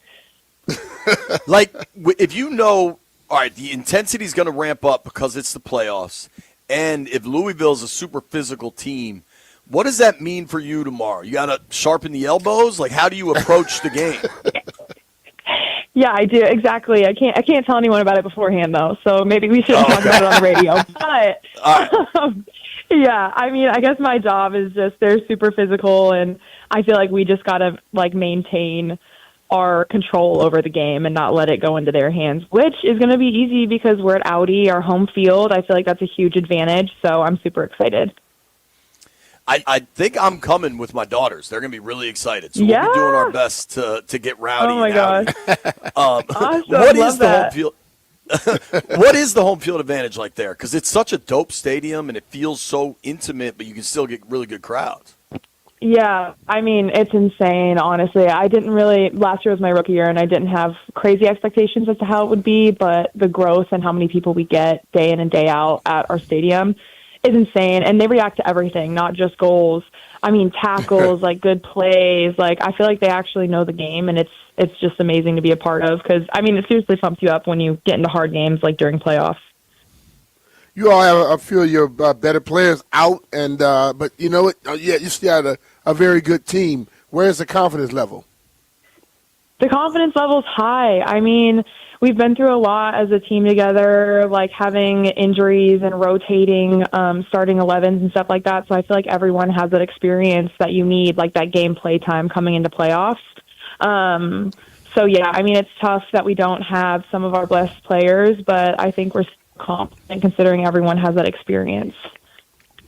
Can I ask you about one of your draft mates? You're in your second season. I went to a Spirit game last summer, okay? I want to say it might have been against KC. It was like in August, and you guys kicked their ass. Yeah, we did. Yeah, we did. Dude, it was awesome. It was my oldest daughter's birthday, so I had like 6 little girls with me there for the game. And I was like, oh, man, these are young girls. Like, are they going to be able to stay locked in? But they were scoring all the time. So the girls were super locked in. The young woman that I was most impressed by in that game was Croy Bethune. And I know she had a monster rookie season and then had that big knee injury. How is Croy feeling playing now? I mean, she's doing amazing. I mean, she's always just a phenomenal player. She's so savvy, and she just has such a distinct style. And, I mean, you saw it then, and it's back again even after the injury. And she's just so resilient, and I feel like it goes to show, like, the competitor she is, that she's able to pop back like that after a knee injury and come right back up to speed, like, right before playoffs. It's so exciting. That's great. What you need to have your fans, and what kind of message you want to give to the fans that may be coming to the game? What you need them to do? Come out and be loud. We need y'all to be loud. Bring the energy. Seriously. All right, so B, listen to this. So Hal, last year they were in the semifinals before they got to the championship, right? It was Hal that scored the equalizer in stoppage time. What was that moment like for you to get a goal in that situation? It was insane. If you want to talk about that draft class too, that was my teammate that assisted me from Clemson. I went to Clemson, and we both got drafted together here to come to the Spirit. And I actually wasn't even supposed to be there in that play, but I know how she serves the ball, and I was like, I'm getting on the end of this, and it ended up for the best. So it was awesome, and I have never been in a stadium that loud before. My ears were like ringing. It was so loud. That's cool. But it was amazing. That's awesome. Hopefully you recreate some of that. But you brought it up. I wasn't going to bring it up. The PR people did let us know that you went to Clemson. And obviously you played soccer there, but Dabo and the boys are struggling. How are you handling your Clemson Tigers football season right now? It's hard out here, and you guys are not the first people to bring it up, but I always got faith in them. I always got faith in them. It's a little late, but maybe I got time to turn it around. Maybe. You got to play out the string, I suppose. The last thing I wanted to ask, and again, this is information provided to me, so don't get mad at me. Okay. How many tattoos do you have? I have quite a few. I don't know how many now. I have like a sleeve. I have one of my ribs. I have like my knuckles done. So I feel like I have quite a bit now. I count the sleeve as like one big one. So if we're going with that, then I only got a couple. But they cover a lot of surface area. You know what I'm saying? But I asked you this question then. Which one hurt the most? Because the one on my ribs. Ribs, yeah, I heard. Ribs hurt. For guys, chest. How many do you have, B? 2? I have 4. 4? Nice. Yeah, the elbow too. Hal, you can't I got keep my track. elbow. Elbow? Like on the point? Yeah. I got kind of around it, huh? I got my elbow done while I was injured at the beginning of this year, actually. I got hurt, and I was like, oh, it's time to get a couple more tattoos. But anyways, so I got my elbow filled in, and I was like, oh, my God. Because, my elbows are bony. Like you guys said, I got to sharpen them up for games, and that hurt. So you're from the West Coast. You went to college at Clemson. What do you think of just D.C., just the city, now that you're in your second year I'm here? from the South. I'm from Mississippi. Oh, I saw San Diego. Forgive me. Yeah, no, I was born there. I hopped around everywhere because the military, and but DC's amazing. I love the city. I feel like we're in a good part of Virginia where you go 30 minutes inland, and it's vineyards and orchards, and it's so pretty. And then you go towards the city, and it's obviously DC. It's amazing. So I feel like you get the best of both worlds where we're at, and I love it so far. We had your teammate on a few weeks ago, and they talked about the vineyards as well. Sounds like the Spirit. It's always the place I like to go to. Yeah, we know all the good spots. Don't worry about it. That's great. Hey, Hal, good luck this weekend. We're looking forward to it. Who's our friend over there that we like to highlight? Is it the director of marketing? Oh, Maya, my daughter. Right, that's what I was trying to bring up. Oh, my gosh. Maya works in marketing and licensing. Yeah. Do you know Maya Mitchell? Oh my gosh, that's awesome. Okay, that's awesome. Hal, thank you for the time. We'll be watching you this weekend. We're looking forward to it. Of course. Thank you, guys. Thanks for having me. Yeah, all right, absolutely. Have fun. Take care. Spirit Bye-bye. taking on Louisville Saturday at noon. That place is going to be jumping. If they win, they get the semifinal at Audi also. So if they win, there's another playoff game coming, man. I would love to see it. These Spirit games are fun, dude. They're the best team in town right now. They got some names. So there's a person on, my buddy just hit me, says a person on the team named Gift Monday. I'm sorry? Her name is Gift Monday. Should have asked Hal about Gift. Hey, it is Thursday. It's Bleep You Thursday next. Going to open these phone lines. Nobody go anywhere.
This sports update is brought to you by Melwood. The Capitals beat the St. Louis Blues last night 6-1, but this was the story of the night. The puck centered up here for Chikrin to drive, and a puck that is in a score!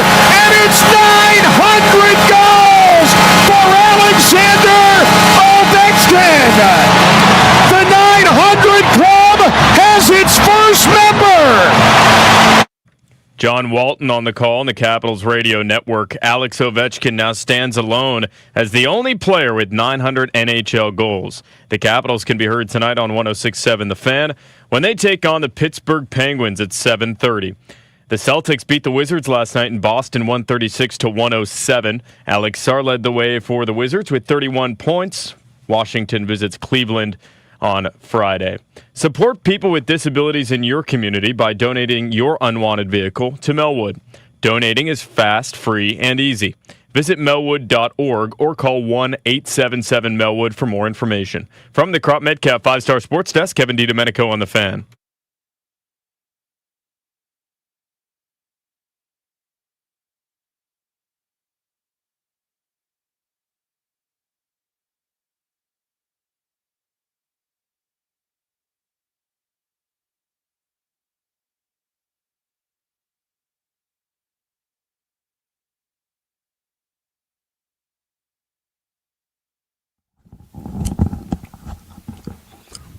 Get you, get her too. All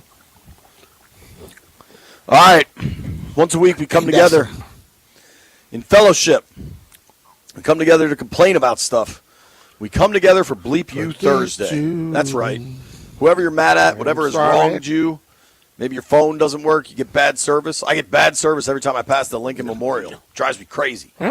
My phone drops every time I pass the Lincoln. Yeah, certain little areas. When I drive home, I got one little spot on 66. There's a spot right where 28 comes on the toll road for me. There's another spot if you're driving out Route 50 towards Annapolis. You know where it drops down and gets low right before the Davidsonville exit? Ain't no service right there. Yeah. Bleep You low spot Fly before through it. Davidsonville. Pick your speed up. Just don't worry about the police. They get you on top of that hill. The police will pull over cars. They certainly don't pull over the motorcycles that are going 175 miles an hour down Route 50. I have a Bleep You prepared. I'm not sure if the boys in the aquarium do, but I'm going to start with the phones. You know what they say, B? Ladies first. Deb from the chat is mad. Deb. What's up, Deb? Hey, how are you guys doing? We're good. How are you? Good. All right, here's my Bleep You. Bleep You to Northwest Stadium and bleep you to the fans that were in Northwest Stadium. I saved my hard-earned money to get the tickets for the Art Monk ceremony, and there was no freaking sound in Section 218. So I heard nothing all game. No ref, no announcer. Didn't hear Art Monk say anything. Yes. I was very, very disappointed. You couldn't just hear it from, like, the other side? No, I couldn't hear anything. It was terrible. That sucks. And they've done a lot to improve the audio in there. I'm sorry that happened, Deb. That stinks. And bleep the fans who wouldn't sit down and watch the game. Bleep them. Thank you, Deb. Yeah, I think I was in his suite behind him, behind where Art was speaking, and like that echo, it was very, very hard to hear. Unfortunately, because that was such a one-sided affair in the first half, I had to work during the ceremony. But that's too bad. I for Deb and others that missed it, I'm sure it's available online with good audio if you want to go back and watch it. I would check the Commander's website for that. Let's go to phone lines are open. 800-636-1067, 800-636-1067. It is Bleep You Thursday. Let's go to College Park. College Park After Dark. What's up, Charlie? Gentlemen, good afternoon. Can you hear me? Yeah, we got you. Okay. My bleep you is real simple. Bleep you to every fan, quote, fan, who calls in with knee-jerk hysterical stuff that Ray Washington's been playing, about trades, about who's playing, who's not playing, this and that. BMitch, if they'd only listen to you and Doc and JP and the guy on in the morning, Kevin. They only listen to you guys. But no, people are going to be irrational. We're so used to what happened last year. We got so giddy. We expected almost perfection this year. And now that you hit a low spot, and it is a low spot, I'm objective. Bleep you people. Learn football. Be patient. Listen to others. Remember, it's a process. Let me see one more. Oh, and by the way, bleep you, Joe. Your punk-ass Cowboys lost Monday night. Goodbye. Wow. Thank you, Charlie. We got to get a ring. What did my and man just let say? them go at it. I know. What did my man say earlier? Resurrect the vitriol? Yeah. Charlie and Jared, It's you don't have to resurrected. resurrect it. That is there. That is live. It's my understanding Jeff from Fairmont Heights has a bleep you. Yes, I want to bleep all of the people that's in DC that drive and they just bust U-turns in the middle of the street. Like, I wouldn't mind if you at least have your turn signal on. Like, if your turn signal was on and then you just bust that U-turn in the middle of the street, I wouldn't be mad. But it's very frustrating when you think you're about to drive straight and someone just busts a U-turn and now I'm slamming on brakes. Good thing I changed mine, but it's really annoying because a lot of people do it in DC. I'm with you, Jeff. It's absurd. The hell wrong with them, Jeff? The little scooters, too, delivering food and all that. Yeah. I mean, they just don't care. out of their They mind. think they just own the damn road. In and out of traffic. Will make a left turn from the right lane. Remember, you're on a bicycle with a motor. It weighs about 100, 200 pounds. I'm in a car, 3-4. My car weighs about 7,000 pounds. So you be careful turning in front of me. You might become roadkill. Can I just do a casual bleep you? Just a casual one. Go with it. Bleep you to Jeff for not being there when I wanted to talk about the halftime performers in Madrid. I needed Jeff to tell us about Bizarre Rap. Hold on, what'd you say? My bad. I was answering the phone. Earlier, He say bleep you. I wanted to ask you about Bizarre Rap, if you had a file on him. No. He's performing at halftime of the Madrid. Yeah, at the game you and I going to. Okay, I'm introduce myself, but I never heard of bro. And then Daddy Yankee. Daddy Yankee. Now I Who we know have heard Daddy of. Yankee. We know Gasolina. I don't know Or the other Daddy Yankee hits. I know Gasolina. I don't know what he's saying the entire time, but I know it. All right. But some Shout things out you just to gotta. Some music just made for you to dance to the beat. You don't have to understand what they're saying. Jeff's gonna be dancing in Madrid. Jeff's gonna be dancing. I'm calling that JP shot. gonna be dancing. I'm gonna be filming and I'm gonna be putting it on TikTok. I'm gonna be working. I'm gonna get a TikTok account just to watch y'all too. I want BMitch on TikTok. Start doing some dances. I'm not doing all that. Let's go to Kevin in Powhatan, Virginia. What's up, Kev? Who you mad at? Kev, you up? Bills gang. Can y'all hear me? Yeah, we got you now, bro. man. What's up? Okay, how y'all doing today? We good, man. I was calling. I want to bleep Mother Nature for causing us to lose that Bears game. Okay. Okay. It was raining. If it wasn't for that rain, and it got real heavy rain at the end, and right when he, went to hand off the ball, it slipped out of his hand. Yeah, thanks a lot, Mother Nature. All right, man. Thank you. I'm I kind of leave Mother Nature alone because I like to stay on her They have good more side. power than us. Let's get weird. Let's go to the commander. Commandante Tequila is on the line. Hello, sir. Who you mad at? Hey, guys. How you guys doing?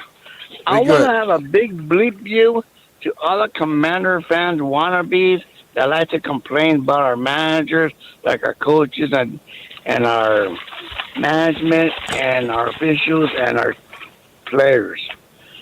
Because we're doing our best to win the game. You're all in or you're all out, period. But why are you going to complain about our team? Don't complain about our team. We're doing our best and support our team. That's all we need to do. So bleep you to the fake bleep fans. All right, Commander. All right, Commander. Thanks, buddy. Shout out to Commander Tequila. Watch it. It's text thread, boy. They be rolling with certain people come on. Bob is in Warrenton, and Bob is mad. Bob, get the bleep yous out. Hey, yeah, hey guys. Bleep you for everybody that keeps ragging on Adam Peters, and specifically the Terry McLaurin situation. Exactly what Adam Peters said was concerned about happening has in fact happened. And what he was concerned about is that players over 30 are less productive and get injured more than players under 30. So then he's going to pay McLaurin all this money. What happens? He's missed, 6, 7 games. And so I give Adam Peters credit. What he was worried about happened. Well, players that come into camp quicker don't get hurt, no matter if they're 30 or older. So maybe it's a double standard then. Appreciate you, Bob. Our guy Jupe is on the line. Phone lines are open, 800-636-1067, 800-636-1067. Jupe, who you met at? What's going on, fellas? Hey, what's up, Jupe? I've been thinking about how I was going to word this. Because this is a personal one. So bleep you to people that like to utilize kids and in a way to manipulate them to achieve their goals, their objectives, not realizing how much they're damaging those kids, especially when they try to use that kid against another parent. Bleep you. You don't realize how much you're damaging their mental health, especially if they're already dealing with mental health issues. So that's a big bleep you to those people. That's all I got for y'all. All right, man. I can kind of imagine where you're going with that. Can I get a quick bleep you off my chest? Get as many as you want. This is not a casual one. I've been watching this show on HBO Max called Hacks. I'm quite late to this show, but it's excellent. Ben Standing told me about it years ago. I'm now watching it. I really enjoy it. I have Xfinity cable. For everybody going through the cable battles right now, Xfinity's dope. It's easy to watch. You can just talk into the remote. It's easy. And I get all the channels, right? Mm-hmm.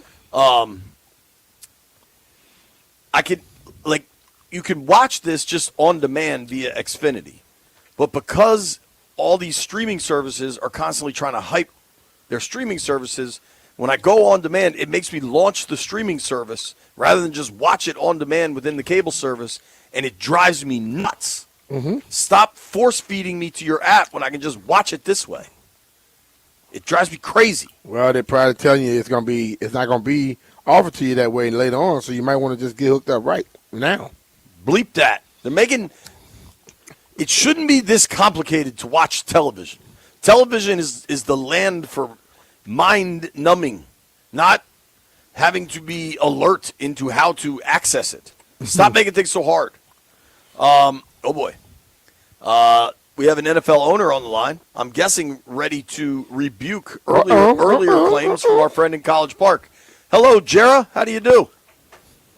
It's a sad day in Dallas, Finlay. That's for damn sure. I wasn't even going to call in today, but sometimes you got to take care of unfinished business. I thought this old bastard Charlie was done, but I guess he's like Freddy Krueger, just keeps coming back for more punishment. Let me share something with you, dumbass, and I want you to listen good. Last week you got bleeped off by Brian because of a phone. Well, I got news for you, Brian. I think you're dead wrong. It wasn't a phone at all. See, Charlie's synapse doesn't completely fire off and connect. And what you heard was just him talking, and it sounded like a phone breaking up. That's just a dumbass Charlie. Now, let me get to this guy, Jupe. Listen, Jupe, I'm sorry I messed your name up, okay? I've never heard the name Jupe before. I guess it's short for Jupiter. I'll just call you Mr. Jupiter from here on out. But I got a ditty for you. Christmas is coming. Goose is getting fat. Commanders going to get their ass kicked on Christmas Day. That's just a fact. And as far as these nuts is concerned, how about Jupe's lips on Jared's ass? I got to go. Y'all have a great day. Ho, ho, ho. Jared's intense, bro. Oh, my I'm not trying to mess Lord. with Jared, dude. There's a lot of vitriol there. If the Aquarium boys have anything, let me know. Right now, though, let's go to Rod in D.C. What's up, Rod? Rod, bleep you. You're gone. Is Devin in Southeast there? Devin, you there, buddy? Yeah, what's going on, y'all? What's up, Dev? How you doing, man? Hey, man, I want to bleep you to all the old people that's driving, right? I think the driver's license need a cutoff age where you got to retake your test, man. Because there's no way that 70-year-old people should be driving at night at 8 o'clock at night. You know what I'm saying? Below the speed limit. So bleep you though. I love my elderly people though. You know. So no, but just I don't just want think them to they drive. need to yeah, they just need to get ride shares. Maybe give them 50% off, 7% off on Ubers when they gotta go somewhere, man. Oh, you could. Hey, you start a new thing. We go pick up our elderly, pick up the grand people. I don't think Uber agrees with you. I agree with bro. Like, if you got an old aunt, old uncle, you need to volunteer your time. They watched you when you were younger. Well, Jeff, I mean, they call you Unc right now. You need to start letting people drive you around, dog. I only get called Unc because my head is bald. Other than that, my drive. Well, you Unc. Nah, I'm good. I don't know, Jeff. You are Unc status, dog. You've achieved it. Thank you, Devin. Appreciate you. Another rousing edition of Bleep You Thursday. People are mad at people, man. Phone number is 800-636-1067 if you want to chime in. We'll keep the phone lines going. You mad at anybody, B? You chilling? Nah, man, I'm chilling. Eventually, Brian? I was mad earlier this week. Not mad. I was just pissed off by soft-ass people. So I just learned now, soft-ass people complain about everything, so just don't worry about them. Eventually, Brian, and I'm waiting for all checks to clear. Mm-hmm. Eventually, one of these Thursdays, I'm going to have some real thoughts about homeowners insurance. And I'm going to name some freaking names. I am. If they pay for everything, you got to leave it alone, dog. Let's get to the finish line. Let's see how this all goes. But I have some thoughts. You know who really has some thoughts? My wife. We should get her to call in on a Bleep You Thursday. Landville's gonna have to hit that button. I'm have to call Lauren myself and talk to her since she laughed in your face about my advice. I'm gonna call you. We're gonna have a conversation, sis. All right. Our boy Los is in Severna Park. What's up, Los? Who you mad at? I'm mad at the Caps fans, man. I went to the game yesterday. All these highlights of like past games from like 2009 to 2018. Seats filled. Why is it that when Ovechkin is on his 900th goal and he goes to celebrate, there's 6 rows behind him that are empty? So what the heck, Caps fans? Like, where are you? This is Ovi's last year, probably. Enjoy it. We literally have a GOAT, and we're taking advantage of it. This is why I hate DC fans, man. I'm not saying I hate you guys or anything, but, you know, I put in the work, man, as a fan. But maybe I'm overreacting because it was a Wednesday night. What do y'all think? Thanks for taking my call, man. It's a good call. I mean, they had lost 4 in a row. Yeah. I don't know. Maybe they felt they could do something better last You'd like night. to see I the don't arena know. full. Maybe they were at home watching the Wiz. Maybe they were at home watching the game, like I was. We had the Caps on. We had the Wiz on. Wiz lost by like 28, I think. Yo, speaking of the Wiz, the highlight of all highlights, did you see, Jeff, I feel like you're my only hope on this. Is it Jaylen Brown that plays for Boston, right? Yeah. Did you see what happened last night? I told you I was watching the Caps.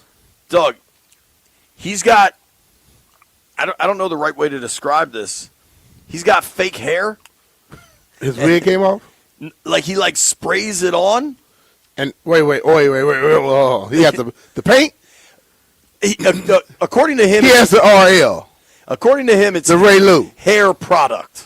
So he sprayed it and somebody did his head and then it looked like his hair was gone? Yo, it washed off on Keyshawn George last night. It's incredible, dude. If you haven't seen that clip, it's one of the funniest things I've ever seen. My man's hair fell off. Keyshawn George was wearing a white T-shirt. Jaylen Brown's trying to drive to the lane, lowers his shoulder a little to get low, and his hair product just washed off on Keyshawn George's sleeve. They sure, I see it. But the thing of it is this: if your hair washes off on somebody, then it's not hair. It's not hair. So in other words, his what you call that stuff? His dye, his soul glow, or what's the cream you put on your shoes to clean them up? That rubbed off. But he has no damn hair. No hair, sir. That is not hair. That is product.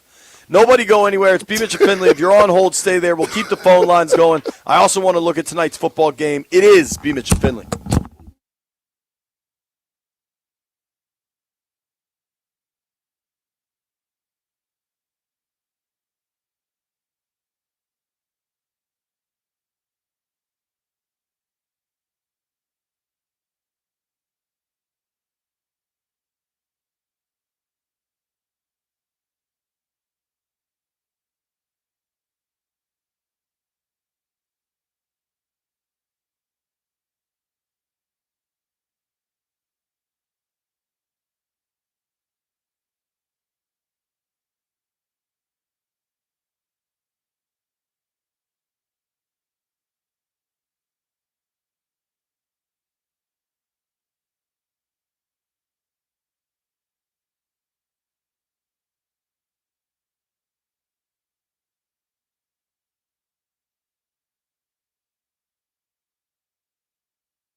The Capitals knocked off the St. Louis Blues last night to improve to 7-5 and snapped a 4-game losing streak, but it was Alex Ovechkin reaching yet again a new milestone. The puck centered up here for Chikrin to drive, and a puck that is in, he score! And it's 900 goals for Alexander Ovechkin!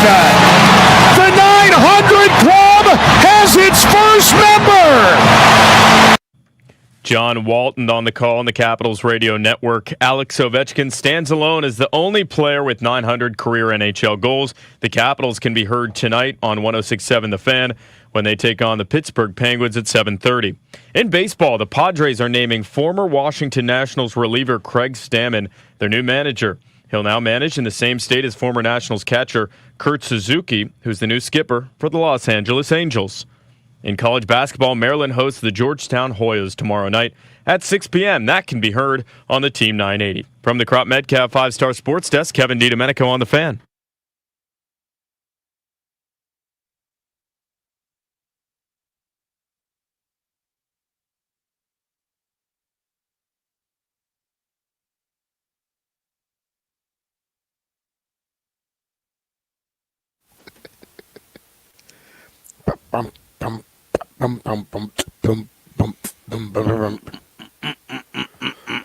BMitch and Finlay live from the BigBear.ai Performance Center, Ashburn, Virginia. Commanders out on the practice field. A little bit of good news. Quan Martin kind of back out there doing his own thing in individuals, but I'd like to see Quan back out on the field. Phone lines are still lit up for Bleep You Thursday, so we're going to let some folks get some takes off. I do want to talk about this game tonight. Let's go to Chris in Prince Frederick. Chris, who you mad at, dude? I know you guys are all Redskin fans in here, and they're my second team, but I wanted to give a big bleep to, because since I'm a Raider fan, I wanted to give a big bleep to old Mark Davis for ruining everything. The guy is bad. I mean, I don't know what the heck they're doing. They done traded Myers, and I don't know what the heck they're doing, as he always does, and I just wanted to give a nice big bleep to you, Mark Davis.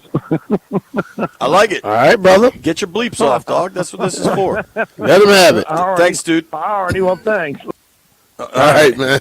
Bleep Mark Davis. Let him know. John is with that comb over. John is that mushroom cut, don't he? The bowl cut. Yeah. John's in Alexandria. John, who you mad at, man? Oh, I'm mad at cancer, man. Bleep cancer. My Bleep dad. cancer? I'm with that. He got diagnosed with brain cancer 4 weeks ago. We watched every game at his bedside. I made sure he had his Art Monk jersey on last game. He'll be home tomorrow, though, so we'll be watching the game from home. All right, man. All right, man. Bleep cancer. Hope he's doing okay. Yes, sir. Let's keep it moving here. Our guy, Wild Card Scotty, I believe, is on line 3. Lord knows where this is going to go. Hello, Scott. How do you do? Oh, I'm doing wonderful, fellas. How are you doing? We good, man. How are good, you, dude. Mr. What's up? Lamar Latrell? Oh, I got a plethora of bleep views. I got a gang of bleep views. And the other guy. Well, basically, here's my thoughts here. I got a neighbor. My son's friends with her daughter, his daughter. First off, this cat shovels leaves from his yard and throws them back into my yard. Totally ridiculous. I watch him do it. Second, this dude just put a fence up. I own a couple properties, lots, like between my house and his. This cat just put a fence up with a door connecting to my yard. There ain't no reason for there to be an opening to my property. This cat has his dog going to the bathroom in my lot every day. My wife thinks that I'm a little bit petty for getting upset about this. This cat ain't cleaning up after his dog. I don't think I am. So bleep you to my neighbor. You're not. I hope you're listening. You're not. You got to do something about it. Yeah. Your dog just you don't let your dog go poop in somebody else on somebody else's property, especially when you're not gonna clean it up. An 8-foot fence around my entire property. Like I already got it locked and loaded. I mean, I think you should go poop in his yard. But you need to just go tell him, look, dog, if your dog gonna poop, you need to clean it up. If you're not gonna clean it up, don't let it do it in my yard again. Yeah, stand up for yourself, Scotty. Cause some trouble. I'm just trying to keep the peace with the old missus. That's all. Good luck with the poop, man. Goodbye. Right. All you gotta do is let her go walk out there and let some poop get on her shoes. I guarantee you, she won't care what you would do to that dude then. Uncle David is on the line. Uncle David, who you mad at, man? Well, it's hard to be mad at anybody after a guy bleeps cancer for his father, but I'm going to go for it anyway. I saw every Brian Mitchell game either on TV or every home game live. So I'm going to bleep, though, the national and local media. I have heard nobody blame Jaden Daniels 50% for not either throwing the ball to a receiver or throwing the ball away. When is he going to learn to not take the hits? Young man, I think this one might have him learning, but it's fair. He didn't need it was an RPO. You could have tossed it. Good call. All right, thank you, David. I did want RPO is a run pass option, right? Yeah. So run is part of it. I don't know how people could say he shouldn't run when you run an RPO. You know what I mean? Yeah. So that right there would be, don't tell me he ran an RPO and didn't say he shouldn't have been running. Bleep the people who say that. Maybe bleep the play call. That's what I'm saying. Don't call. Got a little people helping people here, B. Yeah. Our guy Carl Grebe just tweeted me that for $200 he'll go poop on Scotty's neighbor's door. So I'll let Carl and Wild Hey, Card Carl, Scotty man, you got to be sort that careful, out. man. People carry them things today. You don't want to be, doing that. Is pooping for hire, is that a viable profession in the year 2025? It probably is. Everything else is. Hell. Hey, man, how's it going? What do you do for a living? I'm a poop Poop hitman. in your yard. What a world we live in. Ooh, we got boy. Thursday Night Football tonight, B. Yeah. Raiders Broncos. My man just called in, said bleep you to the Raiders owner Mark Davis. Yeah. Raiders are 2-6, Broncos 7-2. This is obviously a big time old school AFC West rivalry. You know what the line is in this thing? What is it? 9.5. That's a big number For the Broncos? Yeah. Yeah. What do you think of this game tonight? It's in Denver. You get the altitude. It's in Denver. That could be a problem for the Raiders. Gino's just been turning it over like crazy, man. Yeah. But the Broncos play bad football for 3 quarters and then finish strong. They did, but they're killing people in the second in the fourth quarter though. Yeah. So if they could keep that going, they're gonna be okay. But if somebody happen to say, "Oh, you want to give us 3 quarters and then you don't come," somebody might put so much up on them in 3 quarters they won't be able to come back. Denver's 4-0 at home to start the year. They've been playing really good football. Vegas has been terrible, man. You think they keep this thing close tonight? Vegas? Yeah. I can't say yes or no. Can't say yes for sure. But I don't know. But like you look at these games, you say it's an old school rival. You never know what could happen up any given Thursday night. Let's say it like that. Any given Thursday night. Our boy Pete, you see Pete's Instagram story? So Pete is working for Amazon now doing Thursday night games, researcher. And he's out in Denver, obviously. And he said he really wanted to support the local microbrew, so he ordered a Coors Light. The microbrew. It made me laugh, man. Landy, I think we break a little early People here. might fight him out Denver knocking on stuff like that. I think we break a little early here just so we have plenty of time with Navy coach when he joins us next, Coach Newberry. Big game for Navy this weekend, Notre Dame. Chance to shock the world, get in the college football playoff conversation. If they beat Notre Dame is out of the college football playoff conversation. I know that much. Hey, I don't think they'll mind doing that. I don't think they will either. Been a interesting day out here in Ashburn. This locker room's going to open up. These players still believe that's what you got in sports. Whether it's a lost season or not, if they can get on the right side of this thing, you like to think they could beat Miami. If they go to the bye 5-6 with 5 division games left, it's a very different conversation around here. Totally. Got to get this one. Totally. Nobody go anywhere. It's BMitch and Finlay.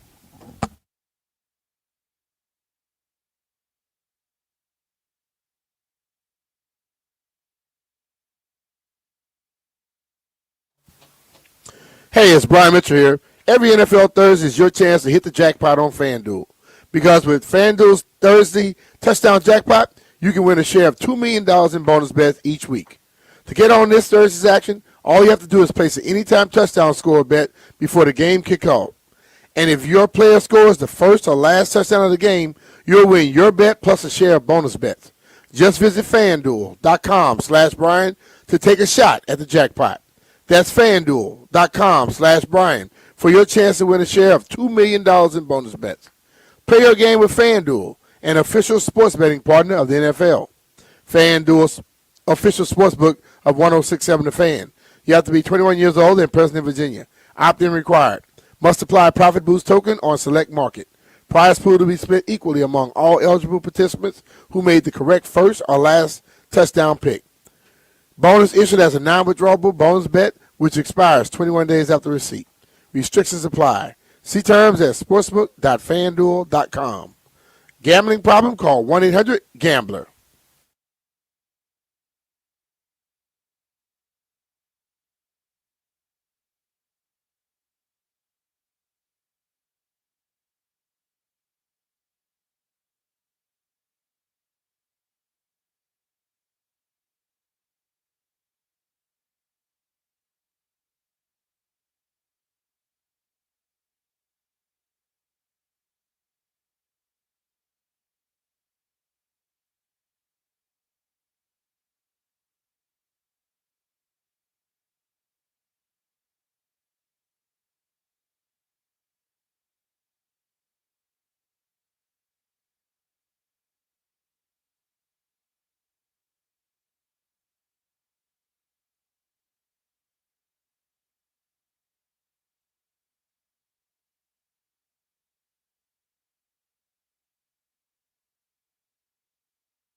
BMitch and Finlay, 1067 The Fan.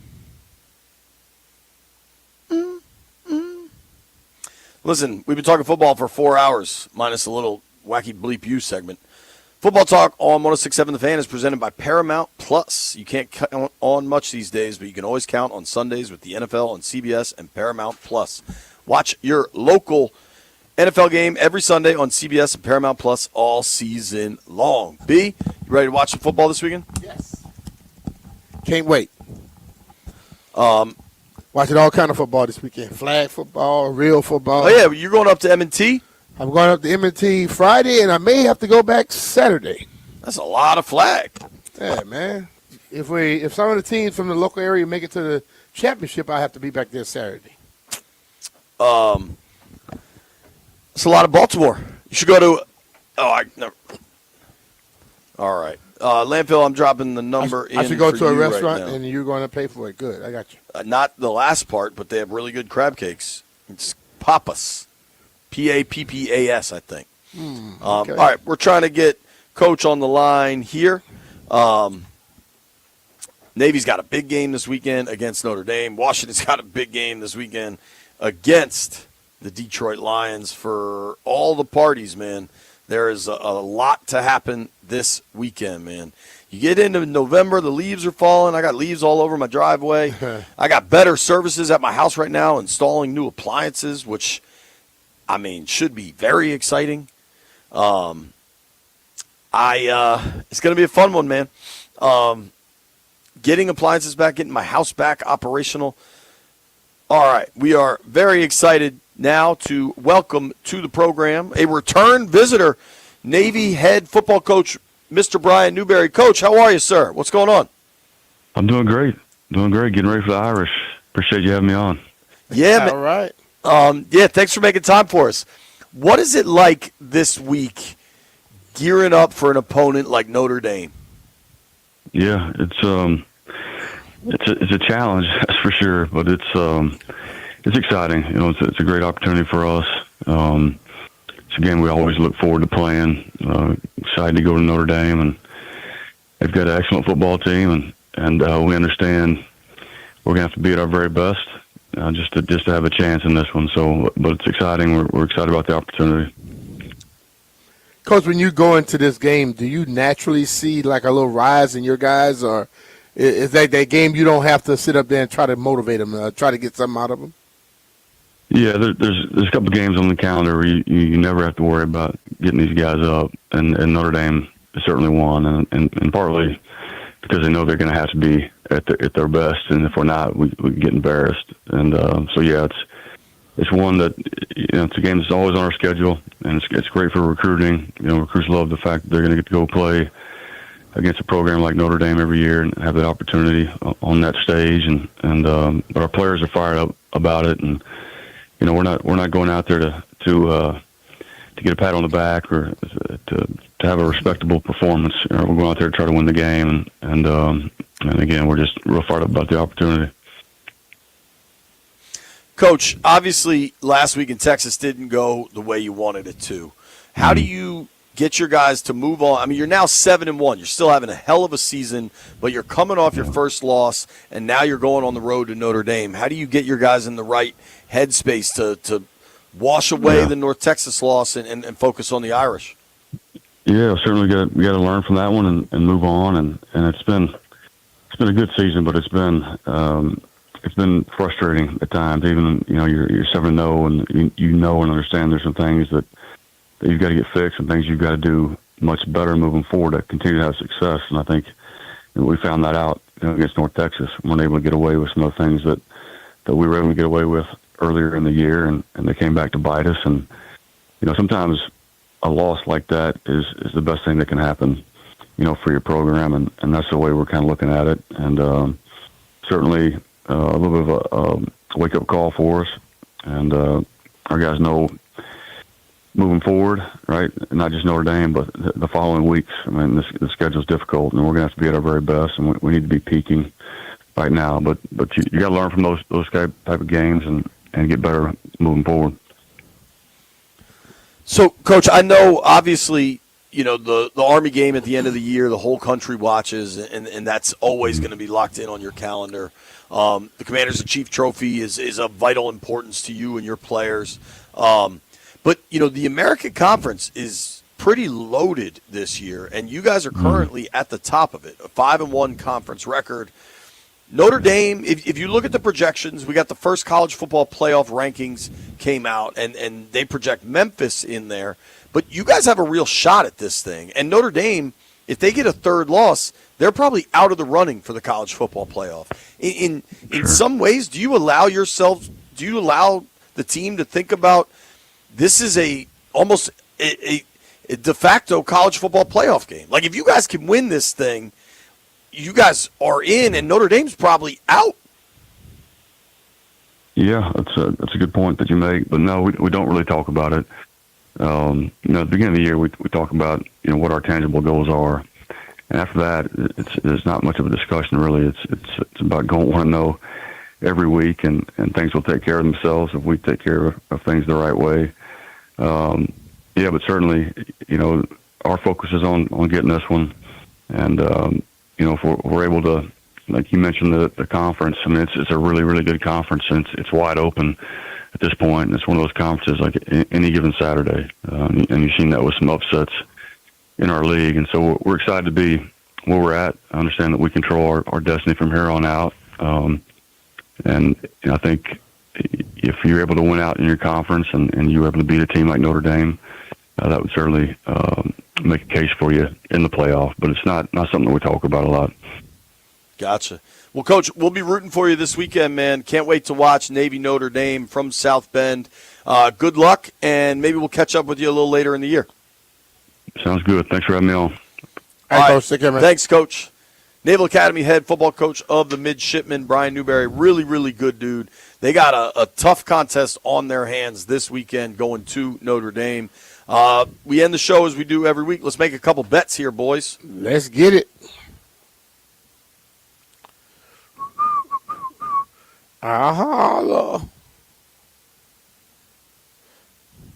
Gather around. All right, White Brian, how'd we do last night? Jeff and BMitch lost. Everyone else won. I'm 3-0, baby. Big week. What do we like tonight, boys?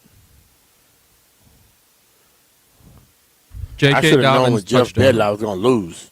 You bet with me. It wasn't the opposite way around. I put my bet out first. Yeah, but I'm just saying, whenever you think like me, I lose. Broncos -9. I'm going to Boone, baby. App State laying the points. I see it 5.5. Raiders +9. Oh, give me the Broncos. Thank you to everybody that listened to the program today. Thank you to everybody that called in. Thank you to Hal Hirschfeld, to Sean Reed, and Navy head coach Brian Newberry. Grant and Danny coming your way next. You made it this far. Landfill owes you a beer.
And it's brought to you by Foley Mechanical, proudly installing Amana. Last night, the Capitals blew out the St. Louis Blues 6-1, highlighted by 4 goals in the second period. It all started with a special one, 2 minutes and 39 seconds in.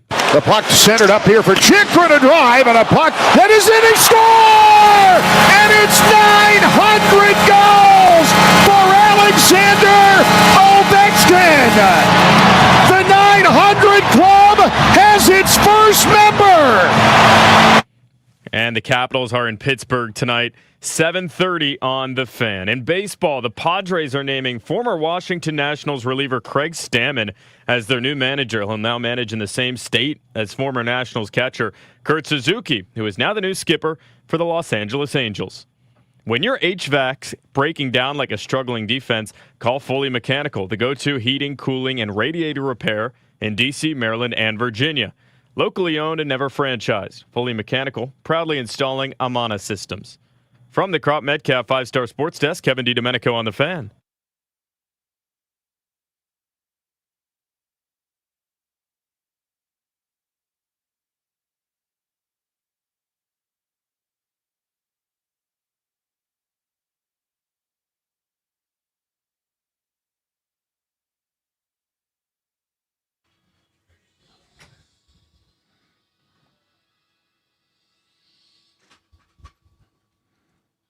Good Thursday afternoon and welcome into Grant and Danny. It's November 6th, 2025. You are listening live to The Fan in 1 hour at 3 o'clock. Joe Beninati, face, voice, Caps Hockey, Monumental Sports, joins the show to talk about a historical night at Capital One Arena with Alex Ovechkin scoring the 900th goal of his career last night. The Caps got right, by the way, a 6-1 win last evening. Can they play St. Louis every night, please? That'd be nice. For the rest of the way. That team didn't look particularly good, and the Capitals looked wonderful. They really did. I don't know how many teams would have beat them last night. They were flying around. Yeah. They played a desperate game. They needed to look good, and they did. But, yeah, I think the Blues helped them out a little bit. Took a bunch of penalties in the process. 4 o'clock today, we are giving away tickets to see Foo Fighters right here on Grant and Danny. We'll take you up to 6:30. We're getting you ready for Week 10 in the NFL. The Thursday night football matchup tonight. An AFC West tilt, Danny. You've got the Vegas Raiders on the road at 2-6 against the 7-2 Denver Broncos, who are favored. If they can get to 8-2, they'll be sitting pretty going into the second half of the season as potential division winners out west.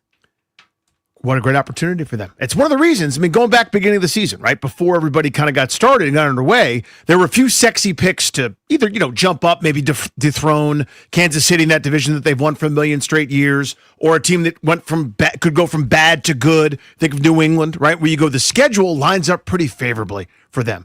And here you go. If Denver kind of, survived, had been not even 7-2 good, but had been, say, 5-4 through a handful of games, you could see them ripping off a couple of wins based on games like this, right, where the Raiders are kind of crumbling. Nothing around them is going particularly well, and down the stretch you got them a couple more times, including tonight. You looked like it was pretty soft. Maybe they could win 10, 11 games. Well, now they're 7-2. They're sitting pretty. Last night, though, in DC sports, an all-time moment. Look, surpassing Wayne Gretzky and breaking the all-time goals record is the lead. That's going to be the number one moment in the career of Alexander Ovechkin and maybe non-championship division in Caps history.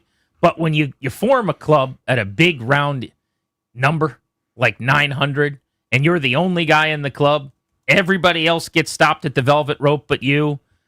Pretty amazing evening. They stop the game. His teammates pour out over the boards to celebrate with Ovechkin. They played a nice video montage. Both teams giving him stick taps.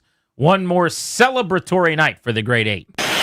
And a puck behind the net. Binnington looking to play it, and he gave it away to Ovechkin. The puck centered up here for Chikrin to drive, and a puck that is in, he score!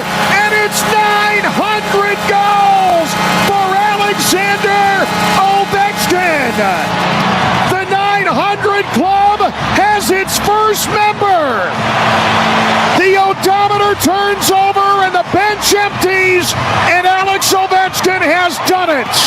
The first player in National Hockey League history to 900 goals. John Walton, as heard right here on 106.7 The Fan last night, was lucky enough to have been in the barn. I was actually sitting not far, Danny, from where Slapshot is perched behind the $8.99 banners that he's ready to flip over, and he's had to just stand there for most of just standing at attention, waiting, yeah. the last few games, just waiting to flip the placard over to say 900, and he got to do just that. Really, really cool scene. I don't know if we'll ever see anybody score 900 goals again. I know Alexander Ovechkin has. We've been lucky enough to see every one of those goals, and this one was pretty patented. How many of them do you think were no-lookers? Where he just went backhand, he knew the goaltender was out of the net, so he was just trying to get it toward the cage. I saw after the game, Carbs in his post-game address to the teams was talking, and then Ted Leonsis asked him, have you ever scored one no-look like that? And he said, only in practice against Logan Thompson. But I don't know that in a game we've had one quite like that. It's hard to do a new one for 900. Seriously, how do you reinvent it? I mean, he's done it from his back where he couldn't see anything except the lights of the arena. He's done it in all sorts of different ways. The garbage goals, the snipes off the face-off, the one-timers, the stick handling, everything in between. That was pretty unique. At no time until the puck went in did I think, oh, that's a shot for a goal. I'm just going... He's going to start the play over. It's almost like a reset, right? Well, I know he's got some open goal, but he's just not in a position to, oh my God, he scored. Like, just, that's him, dude. Just there are people who are put on this earth to do a thing. That's what he's put on this earth to do, is to put that puck over that line into that cage. It also just feels like so many of these moments for him come on nights where they just need something. Mm-hmm. They need energy, they need a boost, and they score 6 goals last night. Tom Wilson had a pair. He's the team leader right now with 8 goals on the season. He's been great. Anthony Beauvillier had a fantastic game. He scored 2 goals, and John Carlson had a pretty goal as well. So the Caps get exactly what they needed, just what the doctor and the Carberry ordered, and Ovi gets to 900. We'll talk to Joe Beninati about this coming up at 3. Pretty amazing scene at Capital One Arena last night. Before we get to the Commanders, one other thing I just want to crowbar in really quickly. I don't even have much to say about this. I just want to repeat it over and over again because it's crazy to me. Craig Stammen was named a manager in Major League Baseball today.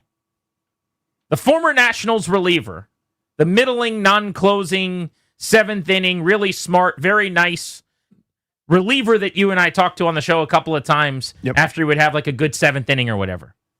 Great dude, yeah. Went out to San Diego with the Padres and had a nice finish to his career, about half of his season there. Has done some pregame, postgame for them, just like you and I do for the radio network. You know what I'm saying?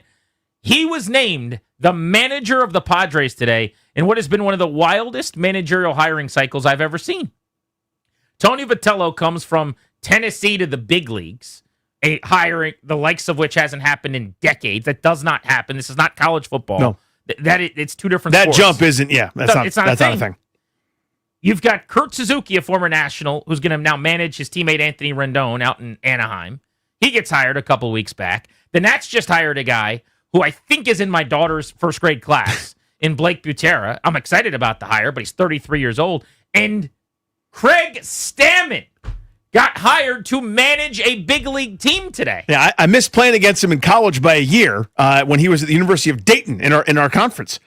That guy, the dude that I remember, we laughed and joked, and I'm not making fun of him, but we laughed and joked when he had a serious arm injury. Do you remember this? I can't remember what it was. It was his shoulder or maybe his elbow, but it was in this big sling. And I was like, I don't know how to ask you this question, but basic human functions, we only tend to wipe with one hand. How are you doing that? And he laughed for 20 minutes about how hard it was. And like, that's like the hardest thing that people don't think about is doing everyday tasks like brushing your teeth and, trying to take care of business with the offhand. That guy's managing the San Diego Padres, not some low budget outfit. Like, that dude is in charge. It's great. That's the other thing. He's driving a Ferrari. Yes. This is one of the better teams in the National League. That is willing to spend and go in. Craig Stammen's a manager in the big leagues. The guy that Ryan Zimmerman called their tournament director. He ran all the fantasy football stuff. That guy's in charge. Because of his managerial Yes, attributes. He's in charge. Because he was a sharp cookie, I guess. Yeah, man, I know we're old, and that could be somebody's takeaway of like, dude, you remember his career. You're old now. He's a manager. Yeah. Kind of. Also somewhat true. I'm in my mid-30s. But this is also turned on its head a little bit. Yeah, like Tyler Clippard was in here with us, and he's like, dude, we're doing this cool bourbon thing. Right. Like, that feels about the right speed to me. Hey, you and Drew Storm, you're buddies. You guys are doing a thing with Field of Dreams bourbon. That's neat. Craig Stammen's in charge of the Padres. Storin called me as our on-air light was coming on and the music was playing. Uh-huh. So I'm going to call him in the break. But I bet I know what he wants to talk about. What do you think he wants to chat about? I mean, he's not calling most days. Wow. What a crazy time to be alive. All right, let's get to the Commanders and defensive coordinator Joe Witt, who met with the media today. I want to go through some of the things Joe Witt had to say. He has become the main character, I would say, in a really, really upsetting and frustrating TV show over in Ashburn over the last month, as the Washington football ops is 0 for their last 4. They've been blown out by 21 or more in 3 straight games, and he's punching bag number 1. And I don't say this flippantly, but with Marshawn Lattimore now off to the side, he tore his ACL. He's going to be recovering. I feel bad for him, and hopefully he makes a speedy recovery. People can't beat up on Marshawn Lattimore anymore, so where are you going to direct your attention? Joe Witt is going to get a bunch of that venom. The big fix this week, the big news of the week on defense, you got to get right. You can't tackle anybody. You can't force an incompletion, for God's sake. What are you going to do differently? Well, Joe Witt is now going to call plays from the field instead of the box. He is coming down to the sideline from the coach's box, and he talked about that today in his press conference. You know, I know DQ talked about earlier in the week that I will be coming down to the field. I went and asked him to do that for a number of reasons. The first reason I've been in the box, Q, most of the coordinators that I've been around called it from the box. Q, Capers, Mike Pettin. Even when I was in college, the guys, the coordinators always called it from the box. You have a good view. You can see. You don't really have to have as much help with personnel, people coming in and out. So that's why the advantage of being in the box. Moving to the field, I think the energy that I have in practice that can be probably positive within the game for the players. A couple of the guys have been asking for me to come down as well, and so I think it's time for that to happen. We got to do whatever we have to do to get a win, and so the play has not been, especially this last week, to the standard at all, and like I said, that starts with me. I got to do a better job getting the coaches to get the players to understand how we're going to do it, and we got to get this thing turned. We got to get it turned right now. So that's Joe Witt, press conference today. First, I want to say, in the same way that I applauded Dan Quinn's accountability when he said he should have taken Jaden Daniels out of the game and he felt like he missed it in terms of the decision to yank him before he got hurt, I like the accountability of Joe Witt rather than throwing players under the bus, saying this starts with me. We've got to fix this. I'm the first one that's got to do better. So I like that. Here's the part of that answer that sounded like screeching tires and breaking glass to me. He asked to come down from the booth to the sideline. See, all week long, Danny, I have sold this as, well, Dan Quinn is doing something. Everybody wants him to do something. And he should, by the way. You can't get beat by 20-plus points week after week after week, which is what's happened in this league for the first time to any team in 5 years, and for the first time for this organization in 24 years. Mm-hmm. Sorry, I'm 3 too short. 24 years. But my point was, okay, so he didn't take away play calling, but at least he called Joe Witt into the office and said, hey, man, listen. We got to do something.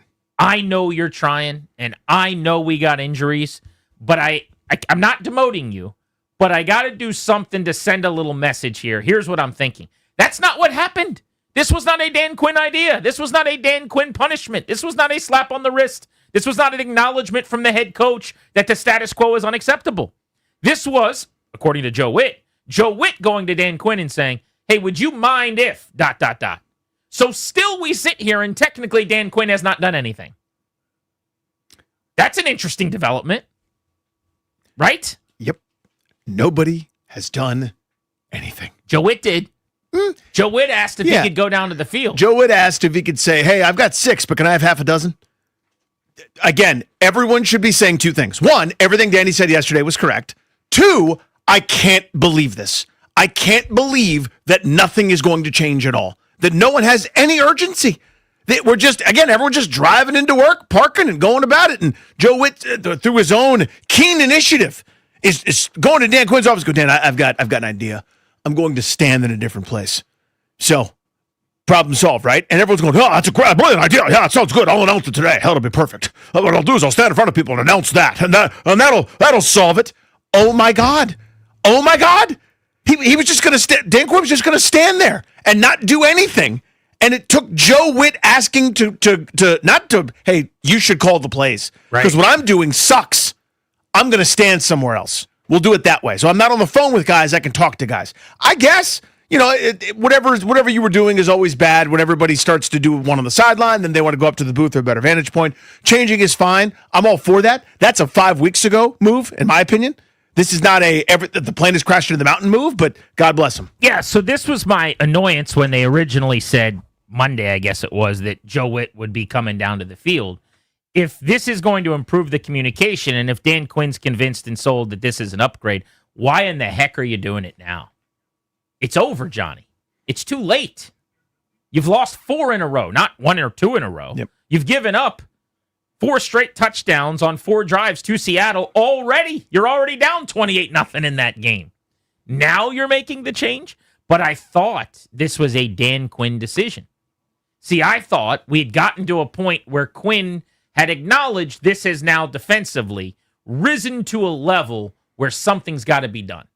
And it turns out that's not actually the case, apparently. It hadn't. If Joe Witt doesn't go speak to him, then literally everything's the same.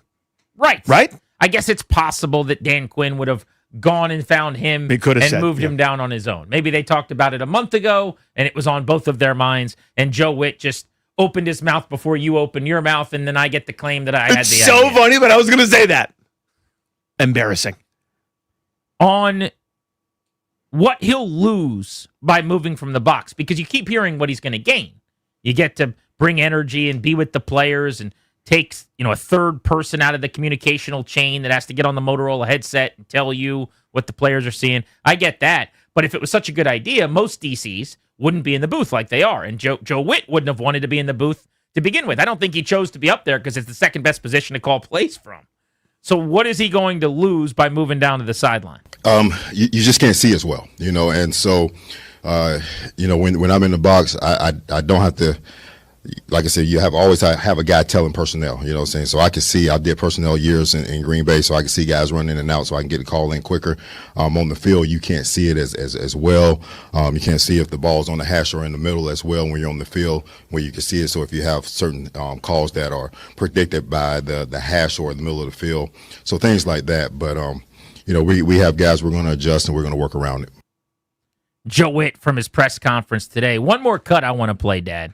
Cut 7 here on what has surprised him, disappointed him about the defense's play so far this season. Washington dead last against the pass in the NFL, and it's not really close. Surprised or disappointed, or I would say from the standpoint of the explosives. We didn't give up explosives last year.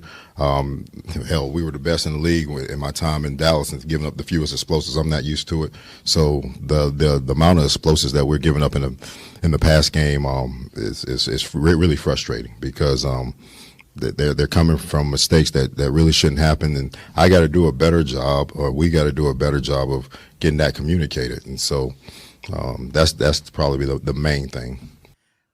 I might have to put my lab jacket on and get into the lab on last year's numbers because I don't remember them being a team that, quote, didn't give up explosives. Felt like some were giving up. Now, you might be right that you gave up fewer explosives last season. Instead of the most ever. I would agree with you there, probably. But if you're going to tell me you didn't give up many, I don't know if I saw it the same way. We can look up the numbers, luckily. Last year, defensively, in 2024, explosives 20-plus yards. Let's see where Washington ranked defensively. Quick search. So the Jaguars gave up 71, a team high. Washington, in the passing game, gave up 47, which actually would have ranked tied for 10th in the NFL. So okay, they did a lot better job in that regard. Now, the run game's going to be a little bit different. That's different. That's where there were Saquon Barkley says hello. Lots of explosives in that area. And that's why they spent their offseason with the plan that they did, frankly. So, again, I'm good for Joe Witt for trying something else. By the way, they were 7th worst in the NFL at explosives allowed in the run game last year. That feels about right. Yeah, and credit to him for trying something else. I marvel at the arrogance. I marvel at the complacency. Where is my urgency? Like, the season has already slipped away.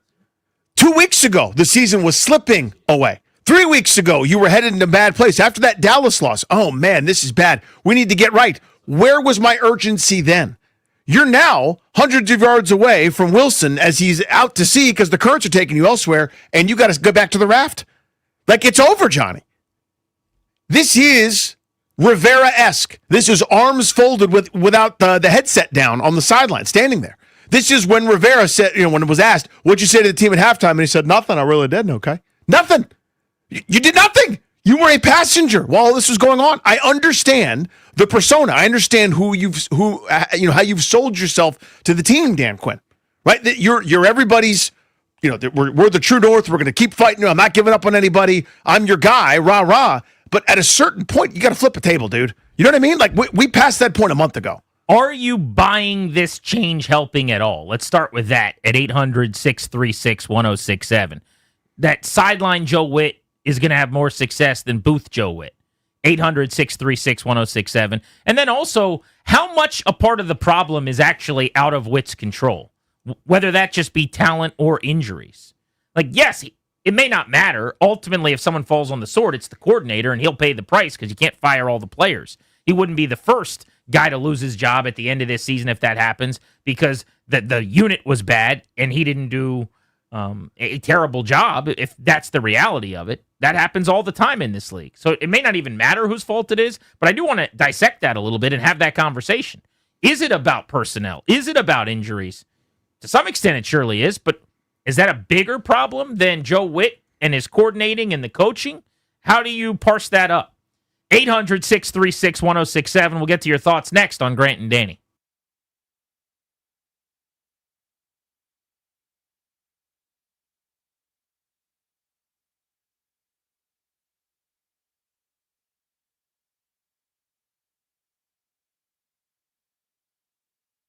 What's up, guys? Grant and Danny for our pals at Window Nation. You know they've installed millions and millions of windows across the country. They're great at this. Over 3 million windows installed. Their warranty comes lifetime. It's fantastic. You will lower your energy bills. You'll beautify your home. They are ranked on Forbes' list of best window installation companies, so you can trust Window Nation for high-quality, affordable windows, just like Grant has and just like I have. They're ranked as one of the best doing it, you say? That's right. This is my not surprised face. I've worked with Window Nation. I know how good they are. Take advantage of their end-of-year sale through November right now. 50% off all window sales. You could get 0% interest financing for 5 years as well. Half off all window sales, Window Nation. 20-point inspection of every window when it's installed. Your new windows can be installed in 1 day or less. Call 866-90-NATION, 866-90-NATION, or go to windownation.com.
The Capitals badly needed a win last night and finally got that win, winning 6-1 over the Blues last night, including Alex Ovechkin's 900th career goal. Snapped a 4-game losing streak for the Capitals. They now go on the road to take on the Pittsburgh Penguins tonight. 7:30 puck drop. You can hear that game right here on The Fan. In basketball, the Wizards fell to the Celtics 136-107. They're back in action on Friday at home, taking on the Cleveland Cavaliers. In the NFL, tonight, Thursday Night Football kicks off Week 10 of the NFL season. Raiders and Broncos in Denver, 8:15 kickoff. You can hear the game right here on The Fan. Yesterday's practice report for the Commanders: Zach Ertz and Von Miller did not practice, as well as Quan Martin, Terry McLaurin, and Tyler Owens. Trey Amos, Bill Krosky-Merritt, Eddie Goldman, Johnny Newton, and Colson Yankoff were all limited at practice yesterday. From the Crop Metcalf 5-Star Sports Desk, I'm Toby Altizer on The Fan.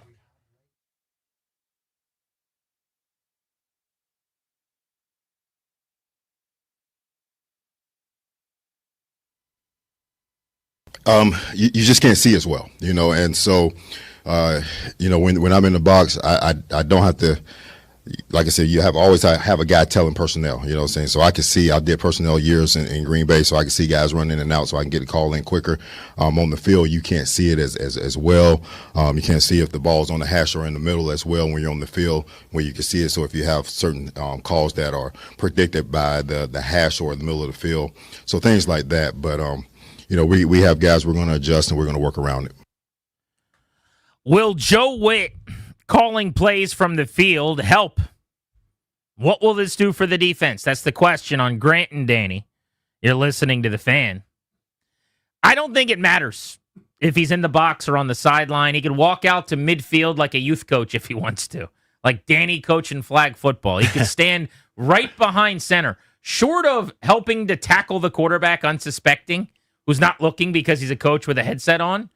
I don't know how much what he calls and where he calls it from is going to matter in some of these games against superior opponents. So I'm expecting very little in the way of results based on this change. Seriously, it's the equivalent to me of deciding, normally I tie my right shoe first, I'll tie my left shoe first now. Because again, you're trading. It's 6 of one, half dozen of the other. There's a reason the coaches do it up there, right? They go to the box because you can see, and it's this, and there's the utility. But again, there's trade-offs to every move. This is not changing anything substantive. It's just, again, where you happen to be making the same calls from. So, no, I think it doesn't make any bit of difference at all. But good for him for at least being willing to try something. I also liked hearing that players have been asking him to do this, I guess, throughout the season, he put it, which tells me that they know that they can get more out of this staff. It is a window into the fact that they think Witt himself as a coordinator, as a play caller, maybe the staff is leaving meat on the bone. If you're saying, hey, what if you did this differently? Just the mere suggestion of that, maybe it's in a brainstorming session where all ideas are being thrown out there and put on a whiteboard. But it makes you think. When we had today a social media storyline, I hate these, but welcome to 2025, where Mike Singletary, I'm sure. Mike Sanders. He could help him. I wish he was around.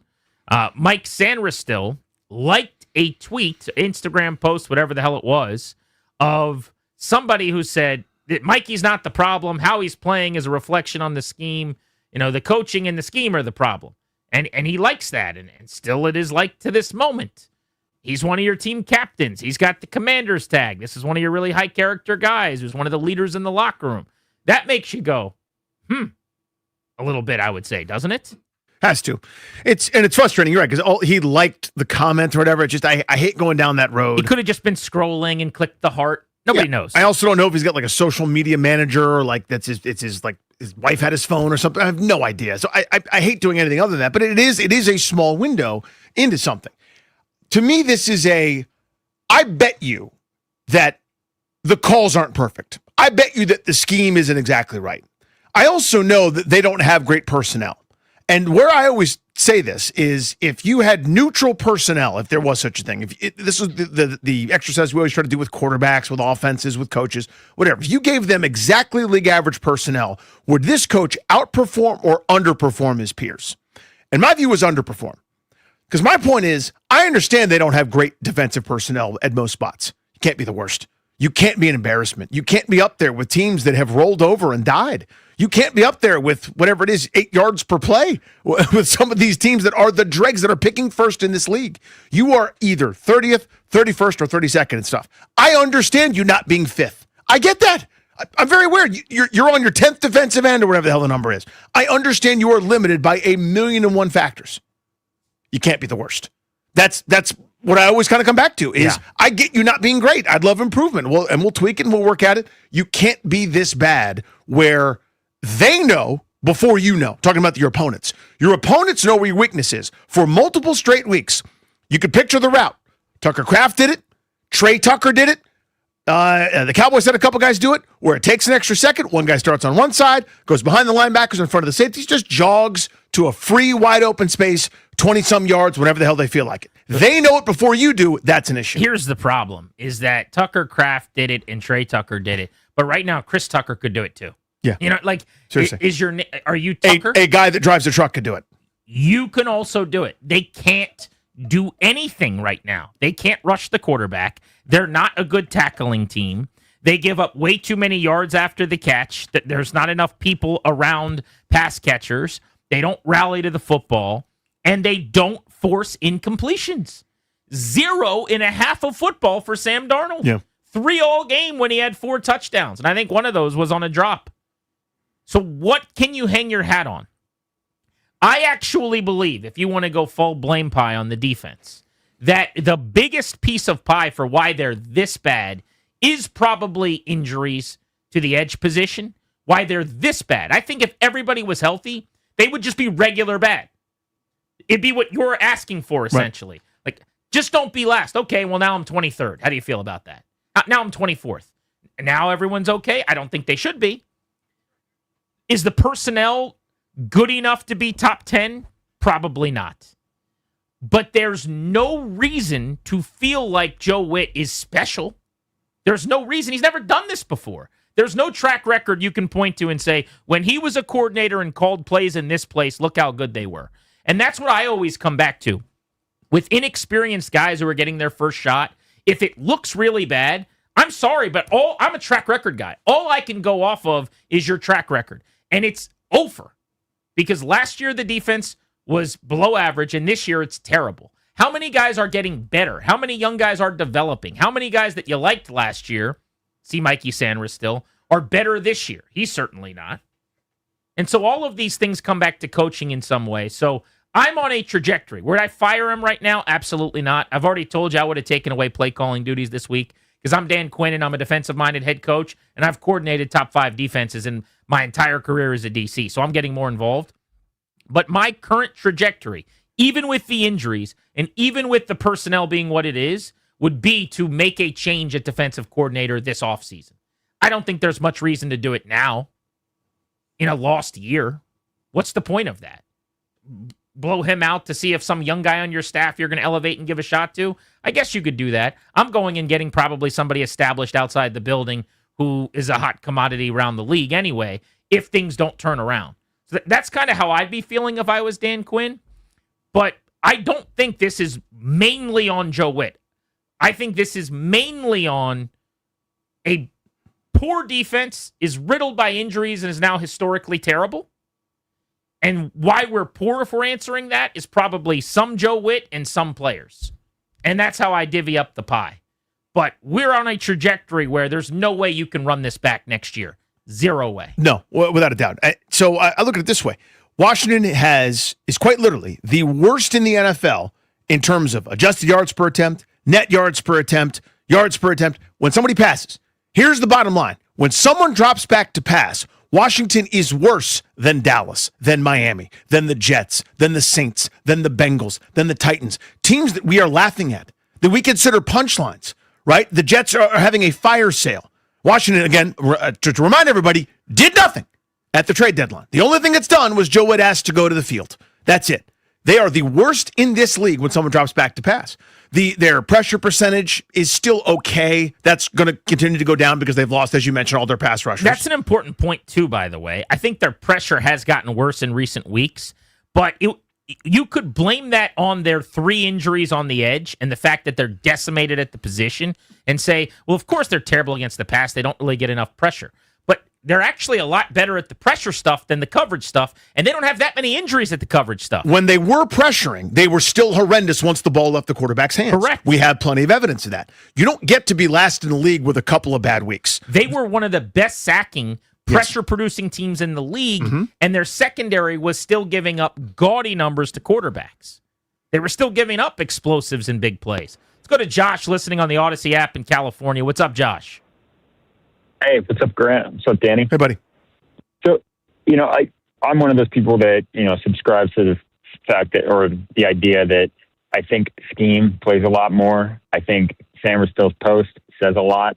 But he really should have been on the field at the halftime of the Dallas game. I mean, I don't think anybody is 3 touchdowns better than anybody in the NFL. And, I think that's the reason the last week was so embarrassing is like, how can you possibly start a game like this? How can you not make changes immediately? And waiting until the season is literally on the brink is what's the most frustrating. It really should have been done weeks ago. How are you supposed to understand what the players are going through the game if you're in the press box and you can't hear how they're communicating on the sidelines? Right. So, Josh, it's a good phone call. And look, I'll say one more time, I have empathy for the injuries. I do. It can't be this easy. You guys watched the game like I did against Seattle. Danny, you knew they were going play action, dig to Jackson Smith and Jigba to beat a zone. And they did it. Whenever they won. Whenever they won. Over and over. They have no answers. It just can't be this easy. I'm not suggesting you should lead the league in defense or shut somebody out or hold a team to 13. It just can't be wide open every single time, throwing against air like it's a 7-on-7 drill, which is what happened against Darnold in Seattle. That's what happened. Yeah. There's no way around that point. And to me, like, again, we're all formed by our experiences. I watched a Greg Williams defense with nobody, with Warwick Holdman and a bunch of jabronis, basically just say, okay, let's play assignment sound and we'll be okay.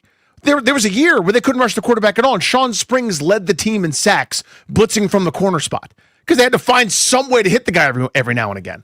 My point is, I understand without any good personnel, you are not going to be great. All we were asking for, I think, was a slight improvement from last year, and how folly was that? How stupid was that in retrospect? Don't be embarrassing. And they are embarrassing. Yes. Embarrassing. We did the topic yesterday. Yeah. What did you get most wrong about this team? It's actually a good convo with a lot of good calls if you guys want to podcast it tonight. But my answer was, I thought the defense would be better. Better. What a dumb person I am. What a fat goof. Like, respectfully, we were both pretty stupid. I mean, I am a stupid person. You might be a little stupid. A dumb, stupid head. Grant and Danny on the Fan. Joe Beninati is joining the show in 20 minutes at 3 o'clock. Alex Ovechkin scored goal 900 last night. The Caps play their arch rivals, the Penguins, tonight. But next, let's get to your calls. Is Joe Witt going down to the sideline, give them a chance to do better on defense? This is the Fan.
Welcome back to Grant and Danny on the Fan. We're taking you up to 6:30 this evening. Tomorrow's show will be live out and about. A Friday field trip series renewed. And we're going to be at Char Bar, baby. Yeah, buddy. The J.W. Marriott. Before you guys yell at me for saying Marriott, that's how it's said. You say Marriott because everyone says Marriott. It's actually said Marriott. Who told you that, Grant? Mr. Marriott. Bam. Boom. 2 to 6:30 tomorrow. Char Bar. They make delicious cocktails, including, and I've seen them do this, smoked old fashions. Yep. God, they look and smell amazing. The food there is the best. This bar is too classy, too elegant, too nice for us. It seems like they're not yet aware of that. They're not aware of that. Right. They're like one of these people who is like an 8 or a 9, and they're dating us as like a 4. Right. And we're a sitcom. Like we're King of Queens. Yeah, that's a good one. For years. Or any other sitcom ever. Right. We're Leah Remini, and they're Leah Remini, you and me are just Kevin James in it. Like, well, I stubbed my toe. I love pizza. We're the dumpy dad. There was Yeah. another show that I liked that was like King of Queens, but wasn't, with a dude from Pittsburgh as the lead. Okay. Everybody loves Raymond. No. All right. No, Just no. the 10 of us. Coach Lubbock, spin-off from No. Growing Pains. I think he's a Pittsburgh area actor. Okay. Who starred in a show where Okay. he had an attractive wife and he was a heavy dude. King of Queens? No, it's Nope. not that one. Damn. But it's a lot like it. It's similar. I'm gonna pull it and I'm gonna come back. Pittsburgh actor. Doesn't matter. Okay. Here's what matters. All right. Char Bar. Char Bar. Tomorrow. Reston. JW Marriott. We want you guys there. We will see you there. Let's go to the phones. Andre in Upper Marlboro on G&D. What's up, Andre? How are you? Hey, what's up, fellas? Hey, man. I'm leaning more towards it's a personnel thing, and this is why I'm going to say it. 1 or 2 breaks ago, when you guys came back, the first thing that y'all reported on was who's out and who was limited. Total-wise, those are too many players, especially when those players are supposed to be key players on your defense and offense. Something else I want to point out is we got this habit of not getting young. And I'm saying that because as much as I loved Von Miller before he came to the Commanders, and what's the other veteran linebacker? I can't remember his name. Bobby Wagner. The problem is something we learned in math a long time ago was the direct, how to say it, the quickest or shortest point to any point is a direct line. I've seen too many plays where our linebackers, those two specifically, I'm looking at them and they have a direct line to a spot to tackle a running back that's running on the sidelines. And what happens? The running back beats them to the spot. Well, if your argument is they're not fast enough at linebacker, you win that argument. They're not. There are flaws, fatal, legitimate flaws that will keep this defense from being really good. But it shouldn't be this bad. And you can't spend $15 million on Javon Kinlaw and have Deron Payne making 20+ next to him and throw your hands up in the air and say, whoopsie daisy, we can't stop the run. Can't do it. Now, you can't stop the run to the exterior because you don't have edges who can set the edge because they're all hurt. I get that. But you can't get gashed downhill up the middle. And in the secondary, you decided to trade for Marshawn Lattimore and then extend him. You decided to draft Troy Amos, who I actually like a lot, in the second round. You decided to draft and then move Mikey Sanders still in the second round. There's no shortage of money and picks here that I'm throwing out. Yeah, this you year told one, me Quan Martin was about to be a Pro Bowler. Year one, you walked into a mess and said, all right, let's make the best of it. I get it. This defense was made over in your image. You let certain players go. You brought certain players in. You hired a bunch. You spent some money. You used a draft pick or two. This is what they were looking for. Gerald Falls Church, home of the Jaguars, you think coming down to the field makes any difference? No, it ain't going to make no difference.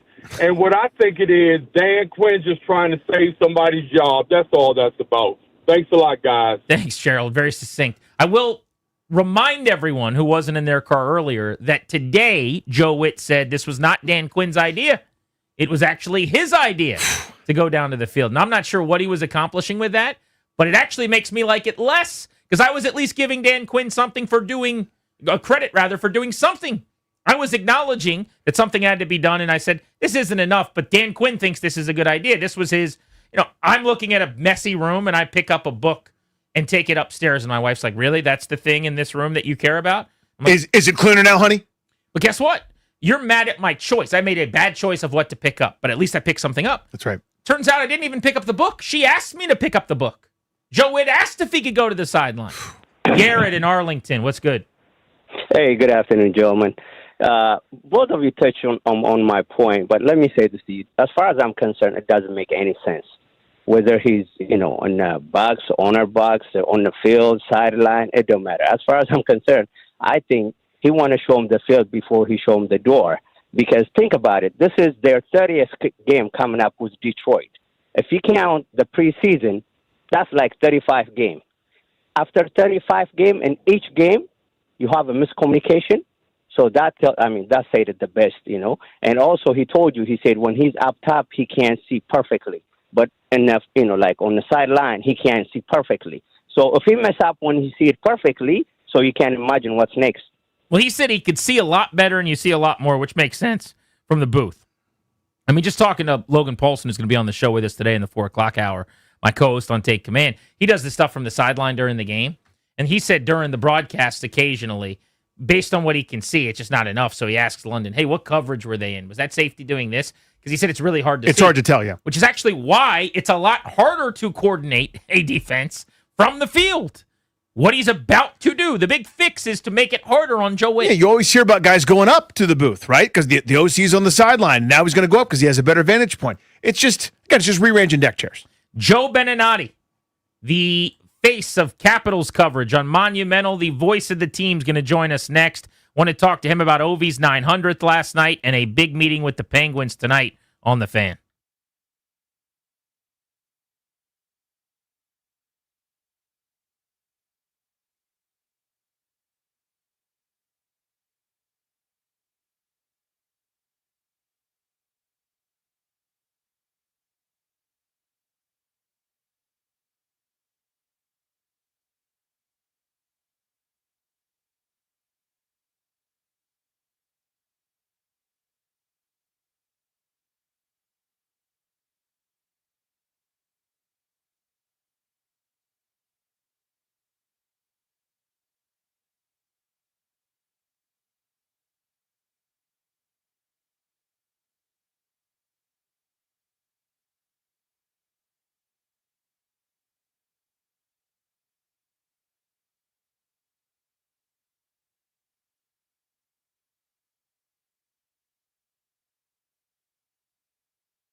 The Capitals got a much-needed win last night to snap a 4-game losing streak as they beat the Blues last night 6-1. But the story of the night, history for Alex Ovechkin scoring his 900th goal.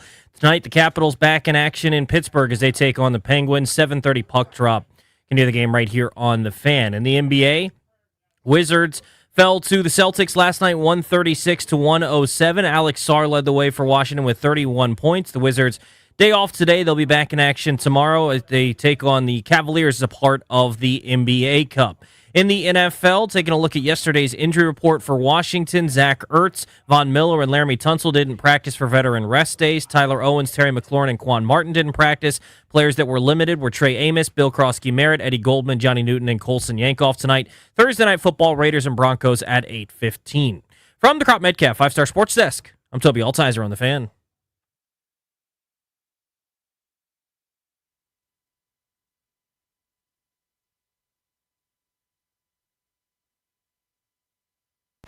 Lost it there to Ovechkin. Quick relay comes to the point. Chychrun fires. Just missed. Ovechkin turns. He scores! The Great Eight is the one and only at 900. And the great Joe B was on the call. He joins us in moments on the Rude Guest Hotline. Rude, the most reliable heating and air conditioning products in the DMV. Your pals, it's Grant and Eddie. We're exclusively sponsored by the law firm of Condor and Morad. Estate planning, elder law, real estate transactions, probate administration. Their attorneys are always there to protect you and your family's assets. Schedule a free consultation with their team today by visiting kmlawyers.com and be sure to let them know that we sent you. That's kmlawyers.com. Last night, the Capitals got goal number 900 from Alex Ovechkin. If you want to chop it up about that tomorrow, you want to talk about the Commanders tomorrow, we're going to be out and about with listeners at the Char Bar in Reston. So come on by and hang out with us. We're broadcasting live from the JW Marriott's Char Bar from 2 to 6:30. Our buddy Joe Beninati is on the Rude Guest Hotline. You just heard his call of history last night. Joe B, I know that you're a wordsmith and you're great with words, but we've had a hard time finding them after all these goals. Now 900, we may never see it again. You've been treated to an awful lot of history in the last 21 seasons from one player in particular, and I never really take any of it for granted. I try not to, at least. I've seen this guy do some amazing things in his playing career. I've seen him do incredible things in the community and off the ice.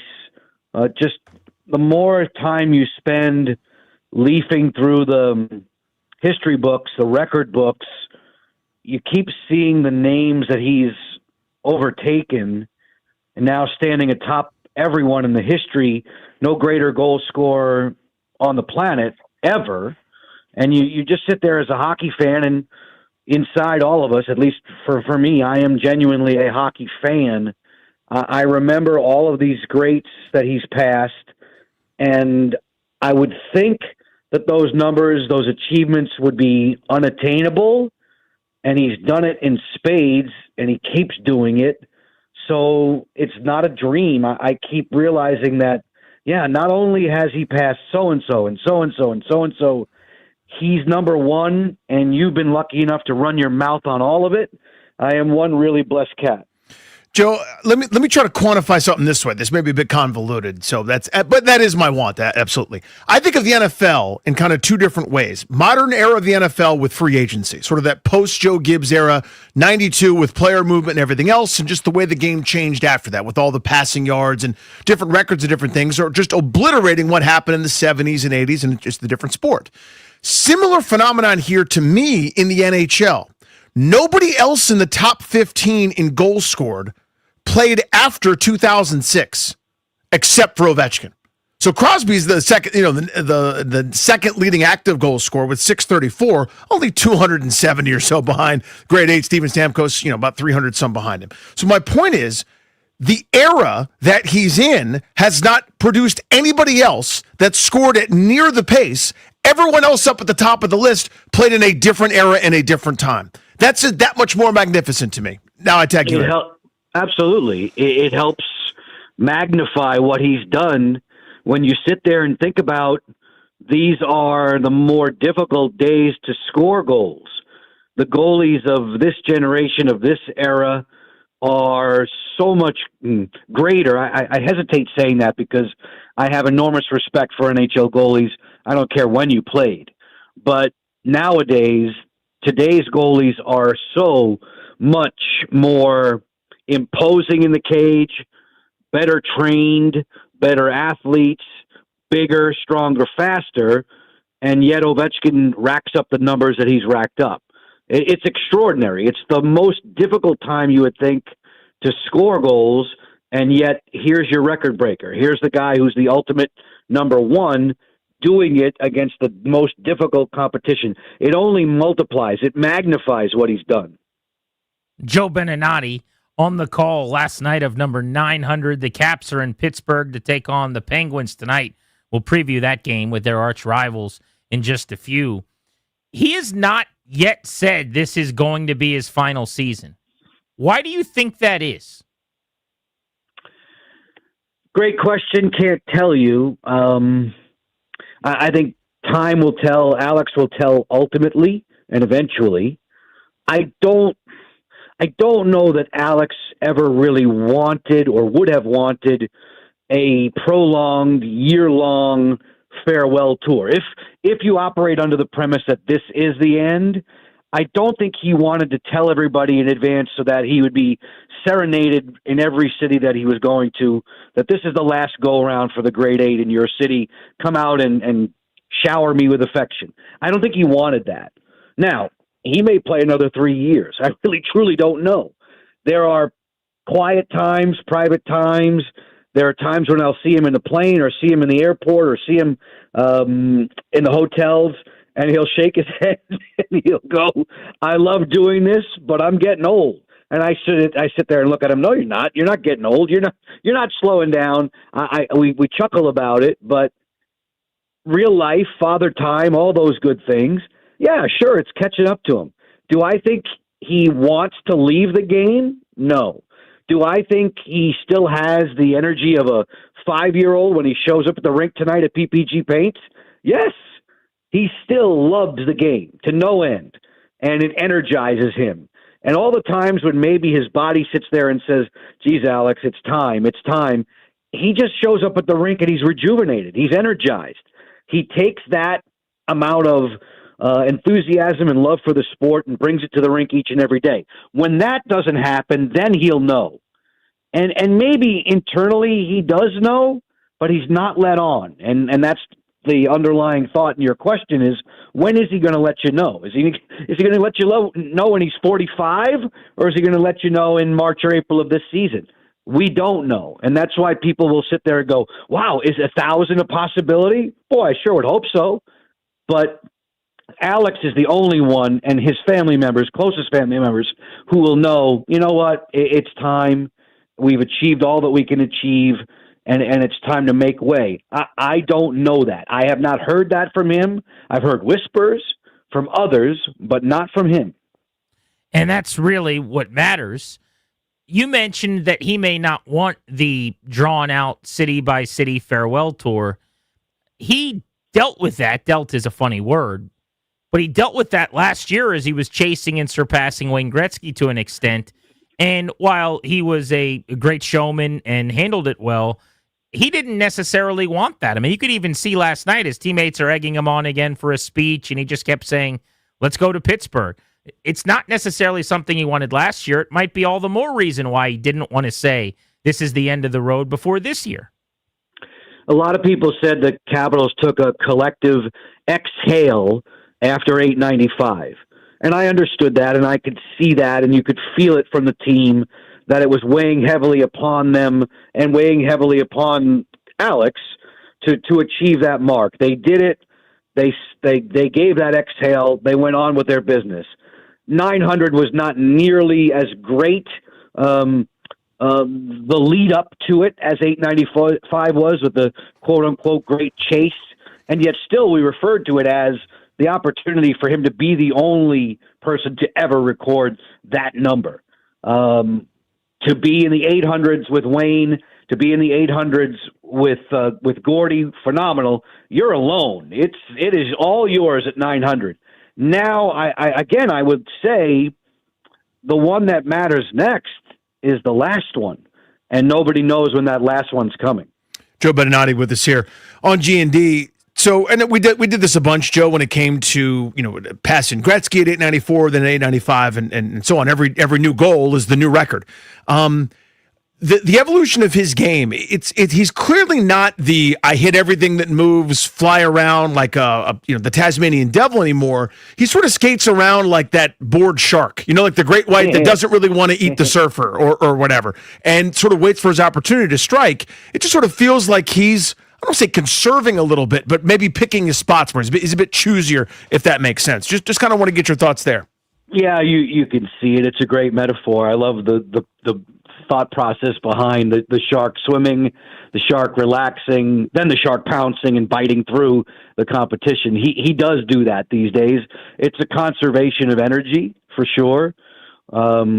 If you piss him off, he will run you through the boards. He still can do that. When you play against Alex, you had better be prepared to run into a Clydesdale. That's what's happening. And when you run into something that big and that strong, usually you pay for it. He's trying to conserve the wear and tear on his body to get him through the course of a 6-month, 82-game season. And I knew it was difficult. I knew it was going to be difficult at the outset of this season when he was injured pre-camp, during training camp, missed a lot of time, and Spencer and the coaching staff will tell you that those are important days and that he's been playing catch up. You do see on some days his timing, his skating is much better than others.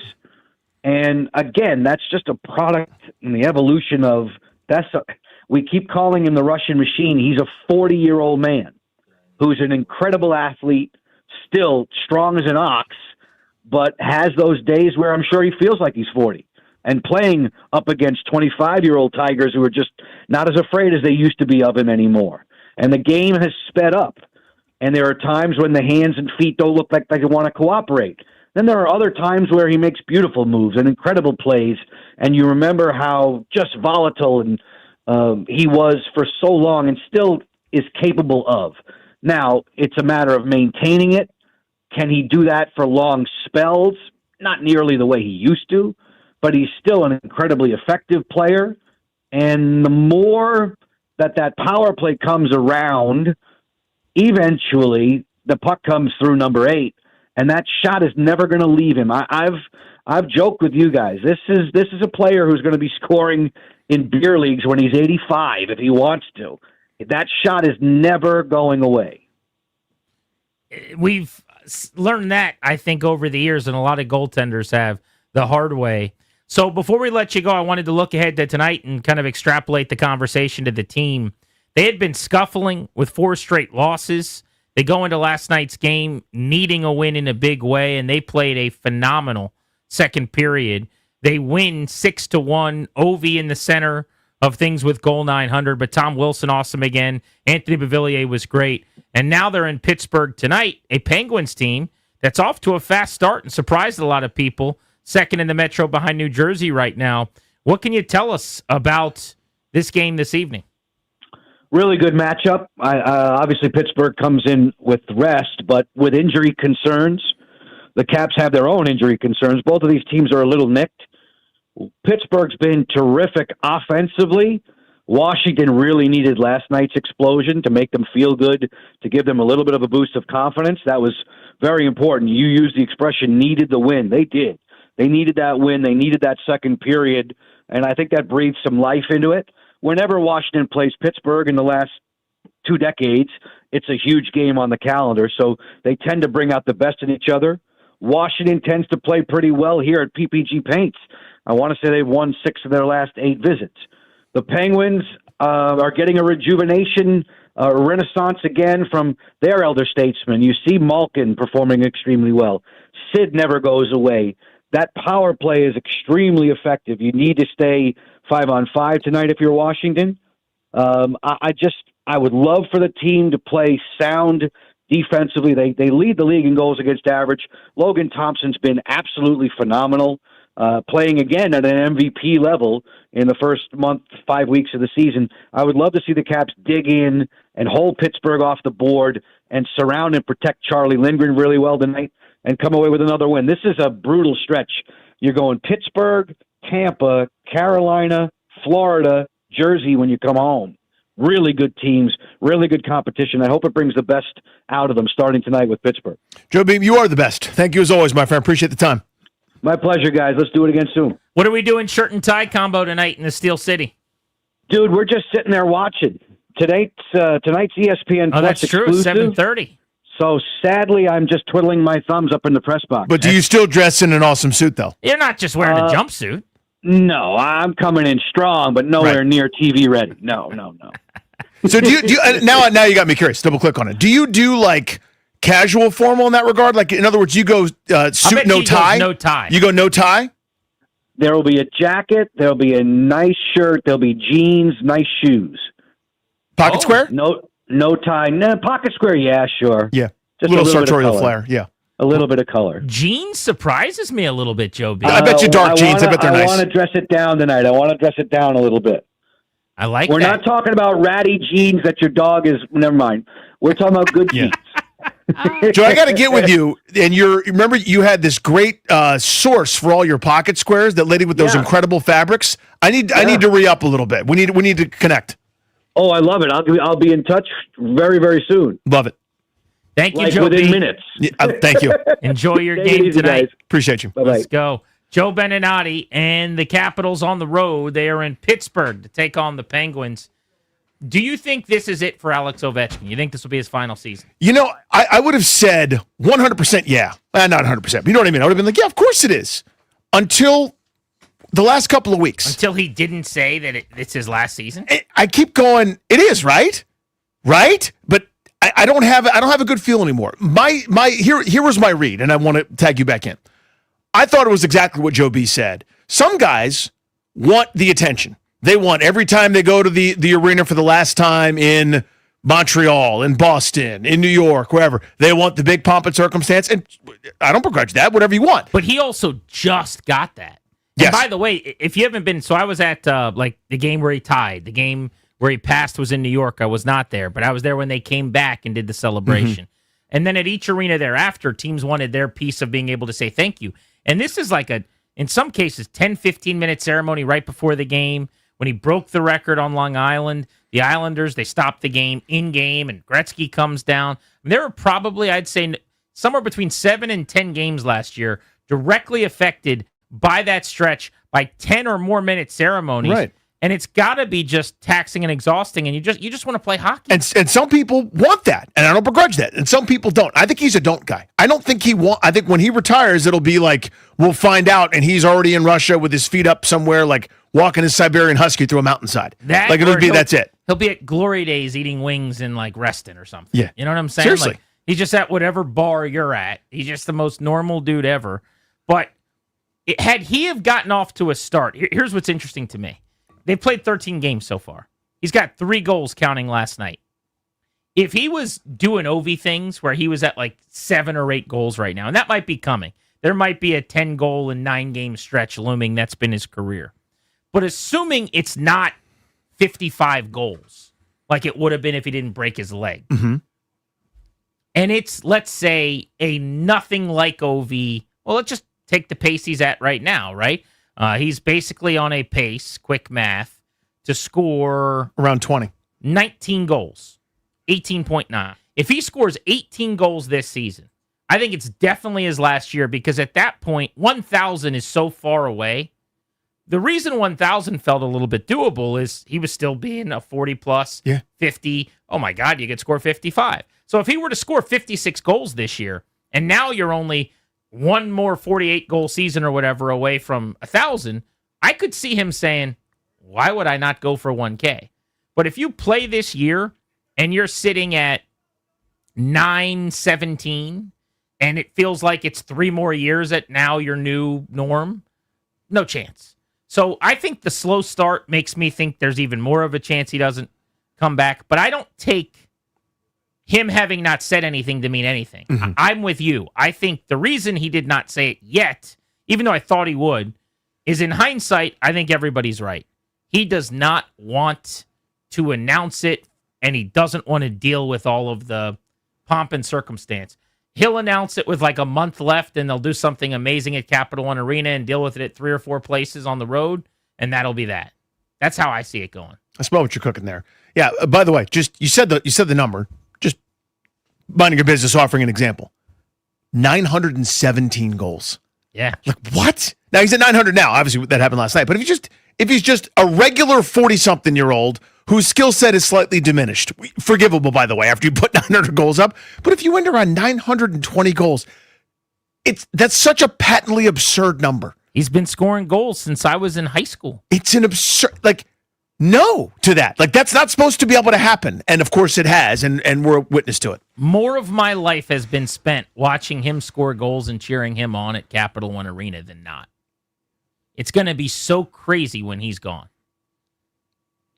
Grant and Danny on the Fan. Double play coming up at 3:45. We're giving away Foo Fighters tickets today at 4. Next, can we talk ourselves into the Commanders hanging with the Lions and keeping the game tight? This is G&D.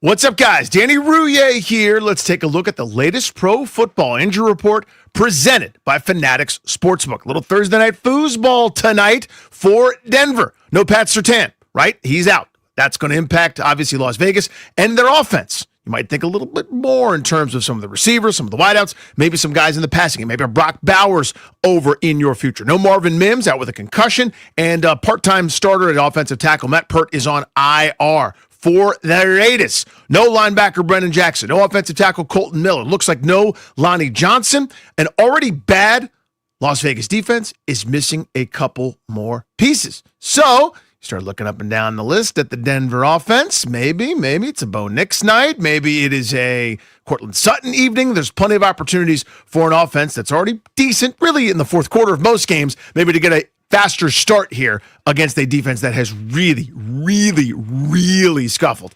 And that is how we do your injury report. Listen all season long for weekly injury updates presented by Fanatics Sportsbook, the home of fair play. Download the app today. So football's in full swing, and let's be real, there's no better place to bet than Fanatics Sportsbook. I love it. So don't wait for the bad beat with another sportsbook. Switch to the home of fair play, where they protect all pro football player prop bets across straights, parlays, same-game parlays, across any first half injury, whether it's QBs, running backs, receivers, any eligible player group. Fanatics Sportsbook fair play policy gives you the edge when it comes to cooking up that parlay. That means if your player gets injured in the first half, your bet will play on with all the remaining legs, meaning a loss can be turned right into a win. You can also track your player performance in the Fanatics Sportsbook app. Oh, and the payout speed, lightning quick as well. So bet with the book that always has your back. Fanatics Sportsbook. I'm telling you, winning hits different here. Must be 21 plus. Gambling problem? Call 1-800-GAMBLER. MD. Visit mdgamblinghelp.org.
This update is brought to you by Reynolds and Power Home Team, Keller Williams Realty. In hockey, the Capitals got a much-needed win, snapping a 4-game losing streak last night, beating the Blues 6-1. Alex Ovechkin scoring his 900th career goal. The Capitals in action once again tonight in Pittsburgh, taking on the Penguins. 7:30 puck drop. You can hear the game right here on the Fan. In the NBA last night, the Wizards fell to the Celtics 136-107. Alex Sarr with an impressive game, though. 31 points, 8 rebounds, and 3 blocks. The Wizards have the day off today. They're back in action tomorrow at home against the Cavaliers as a part of the NBA Cup. Tonight, Thursday night football, Raiders and Broncos will kick off at 8:15. Want to hear the fastest way to know what your home would sell for? Reach out to Empower Home Team. Simply text your address to 800-763-3000. No phone call. Just text your address to 800-763-3000. That's 800-763-3000. From the Crop Metcalf 5-Star Sports Desk, I'm Toby Altizer on the Fan.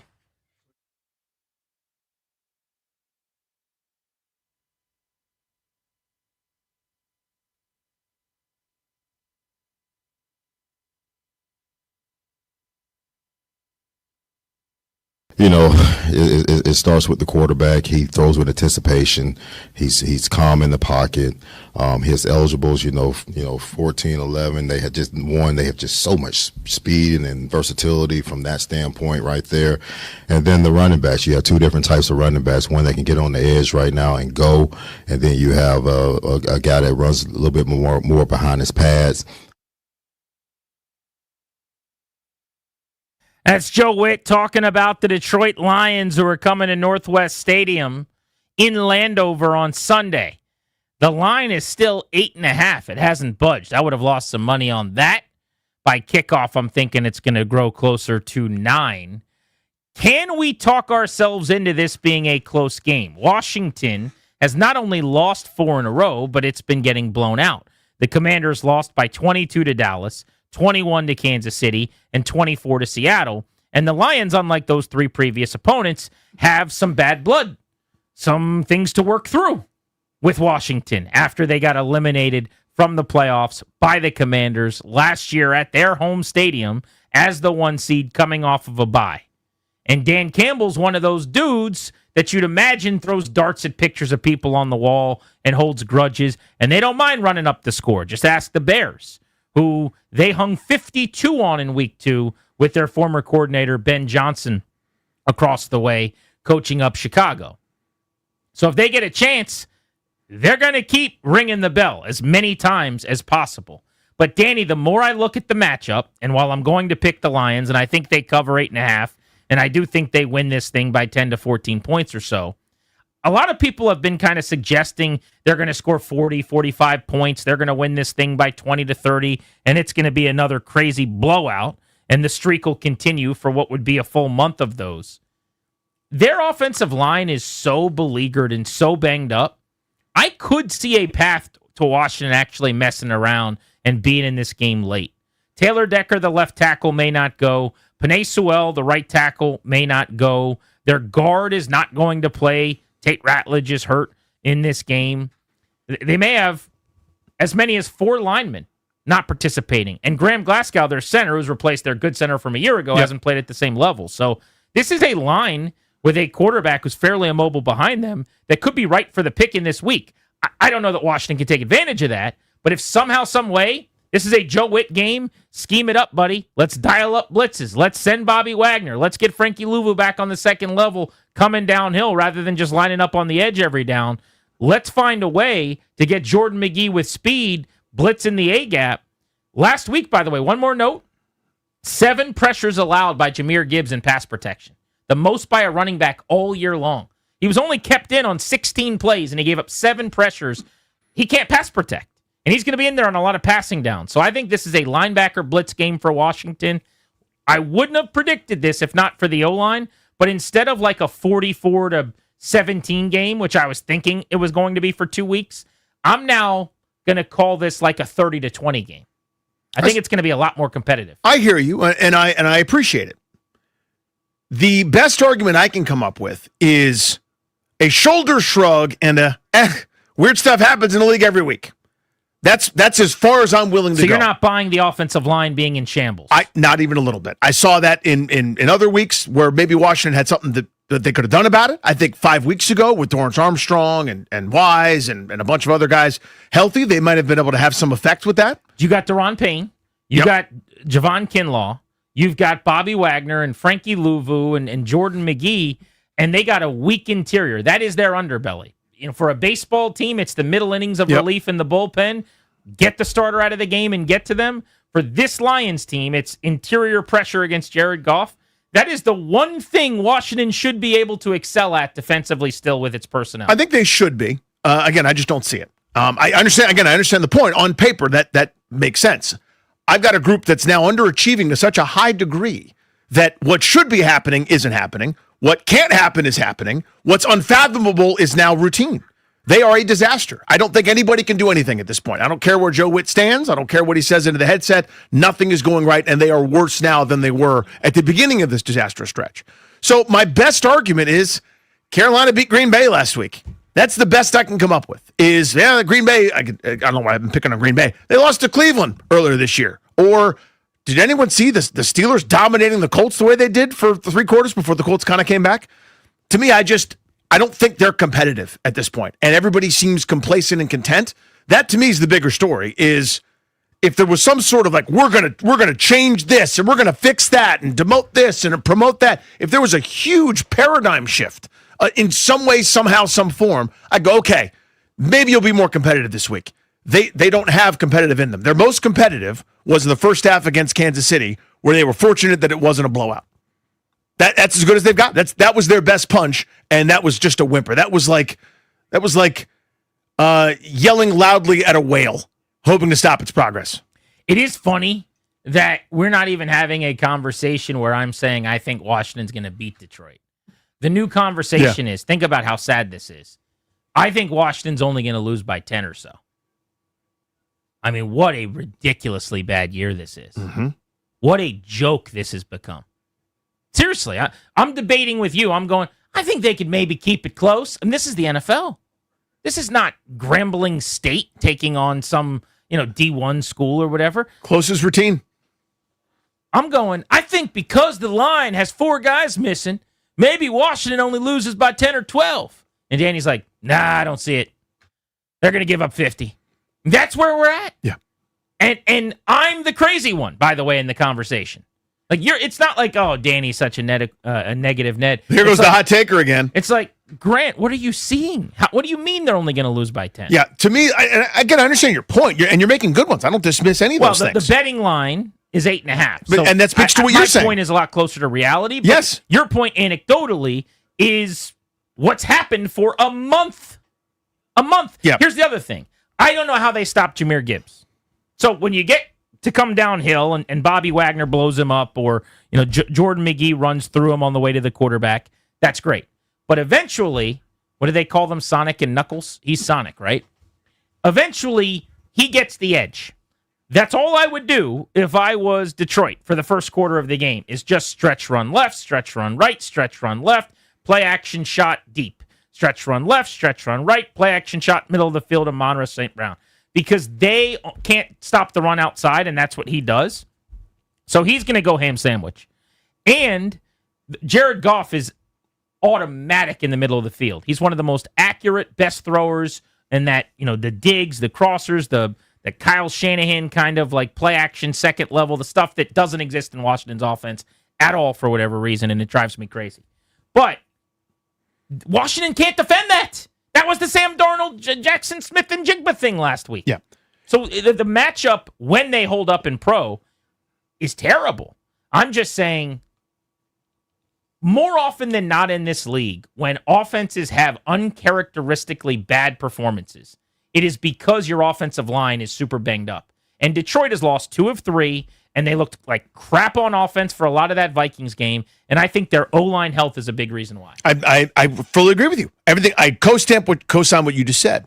To me, though, there are enough answers in that offense for Johnny Morton and company to be able to do something about it. Whereas in Washington, when they're down a couple of pieces, there's nothing on Joe Witt's little pad, his little laminated play sheet that's going to work.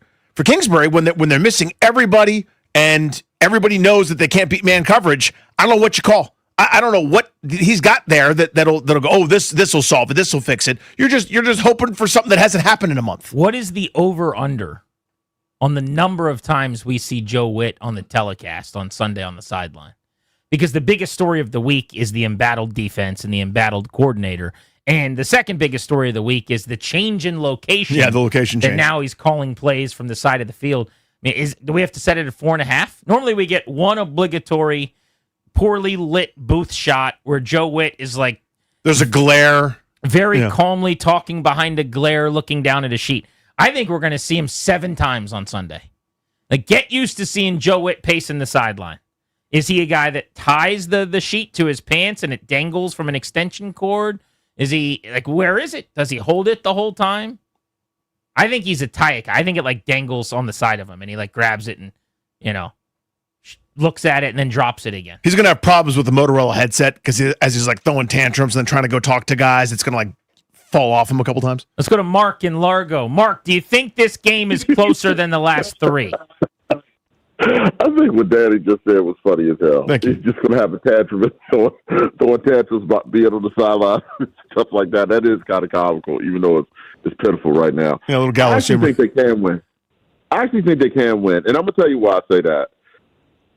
Washington did a blueprint on Jared Goff last, and I don't know why a lot of people haven't thought. I think Minnesota did it.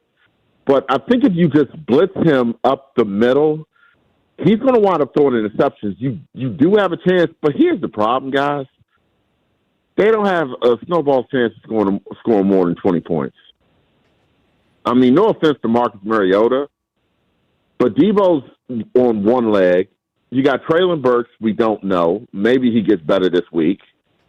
I mean, Jalen Lane, I don't think so. Is Ja'Cory Brooks going to play this week? I mean, they don't have anybody else. I mean, it's a sad state of affairs.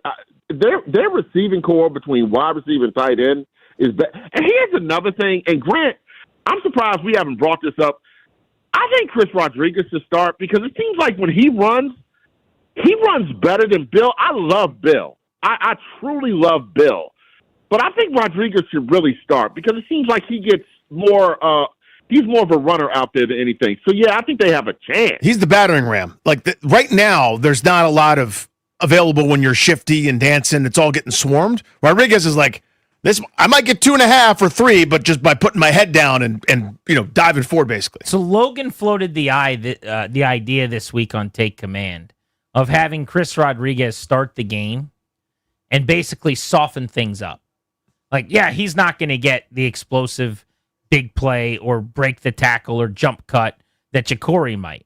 But he's just going to be a pain in the butt. And for the first 3, 4, 5, 6 carries of the game, he's running at you and you're having a collision at a high rate of speed with a really, really big dude. And now it kind of changes things and you're flinching a little bit and now you get the twitchier, faster, more explosive guy in there as the change of pace. Logan actually referenced Detroit and he said he thinks Gibbs is more effective in the same way. When Montgomery's been in there first, kind of softening things up and slamming into the line of scrimmage. Now, the problem is every play that you take Gibbs off the field for Montgomery feels like a loss. And, guys like you will sit there and scream about how David Montgomery should never play and Gibbs should play a ton. But Logan's point is there's an effectiveness to the changing of the pace and the style that these guys operate with. So I'm open to that possibility right now. I wouldn't do that every game for the rest of the year. But the way things have slowed down in the run game and the way the valve's been turned off at this point, you want to try that? Go for it. Yeah, I'm into it. Rodriguez slamming the ball at the line of scrimmage a few times early and then bring Bill in and see where it gets you because what they're doing right now is not working. You should be trying anything and everything. But to Mark's point, by the way, about them struggling to get to 20, the last 3 weeks, this offense has averaged 14 points. They scored 22 against Dallas, 7 against Kansas City, 14 against Seattle. They have averaged 14 through 3 weeks, and they've gotten to 20 once over that time and not in back-to-back games.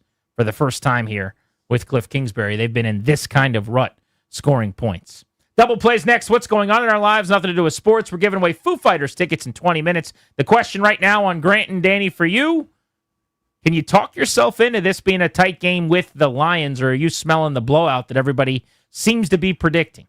800-636-1067, the number on Grant and Danny.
Tomorrow, the show is out and about for a field trip Friday.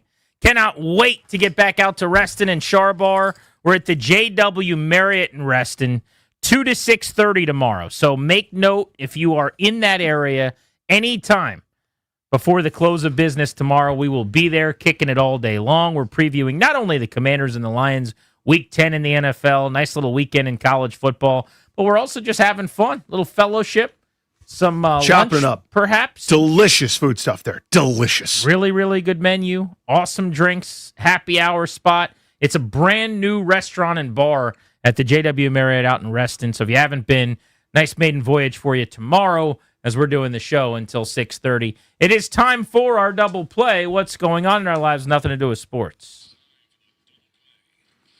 GB, first practice tonight for the green team. Basketball practice one more time. Last time. So as you know, if you're listeners to the show, you may remember, my oldest and I have a little bit of like a George Steinbart or Billy Martin thing where he's fired me multiple times from coaching him. Doesn't love it. But as he's gotten a little bit older, we kind of realized there won't be many more opportunities for this to happen again. We realized that, or you realized Both that? of us did. Okay. This is his in-school league that they do. Did he come to you to rehire you, or was this broached by you? Again, these are all great questions. Yeah. So it was actually my idea, and here's why, though. It sounds like, son, you want to win state? No. It's so he could play with his best buddy. Danny's like, he's fired me 3 times. I somehow end up coaching him again. So I brought it up to him, and I said, here's what I'm thinking. You want to play with your buddy, right? You're really good pal. We live on the same street, and they walk to school every day together, and they're great friends.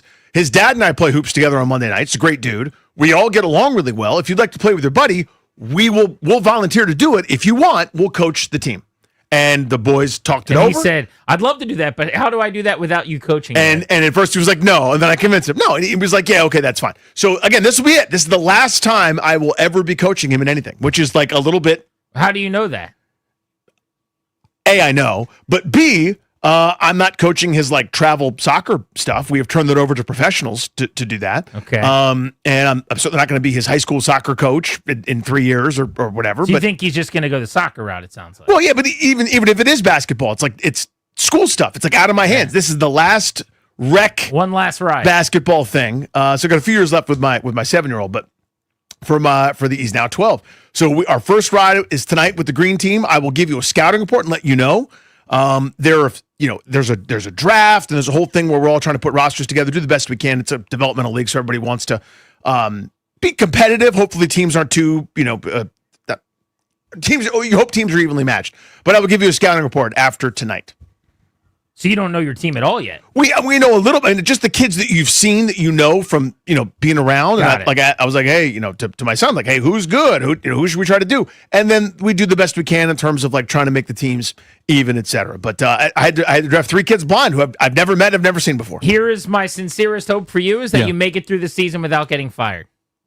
You joke, but that's mine too. That's literally my only thing. Are you the head man or the assistant?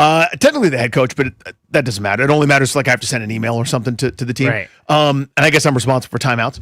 But what we'll do is hopefully you're better at it than Dan. Well, I was going to say, if it goes bad, I'll just move my assistant coach from one side of the bench to the other. Have you considered that? If we have a 4-game losing streak where we get beat by 20-plus points in a league where it's unusual to score more than 30. Change seats. We'll just change seats. That'll be what we do. But what we've decided is I will not be coaching as often as possible my son. Does that make sense? Like, if there's a correction to happen. Here's what I want to know about this. Yeah. I'm so fascinated I know. by this. I know you are. I love this bit. I know. Because here's and why. You're really digging at it. Well, here's why I love it. Picking the scab. No, it's not a scab. It's you come in here every time and you're like, dude, it happened again. And then 6 months goes by and we're back at it. And it just. So what does your wife say about it? Like, does she say, I don't know? Or does she encourage that you should do it? You're asking great questions. It's a mixed reaction. Like, she doesn't want, rightfully so. I'm laughing. No, I do feel bad because I know you want to coach him. And no, but it's not even that. You should be able to get through the season, and it should work.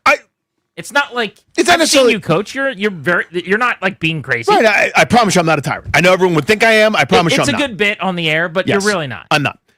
She doesn't want the dramatics correctly. She has the correct assessment.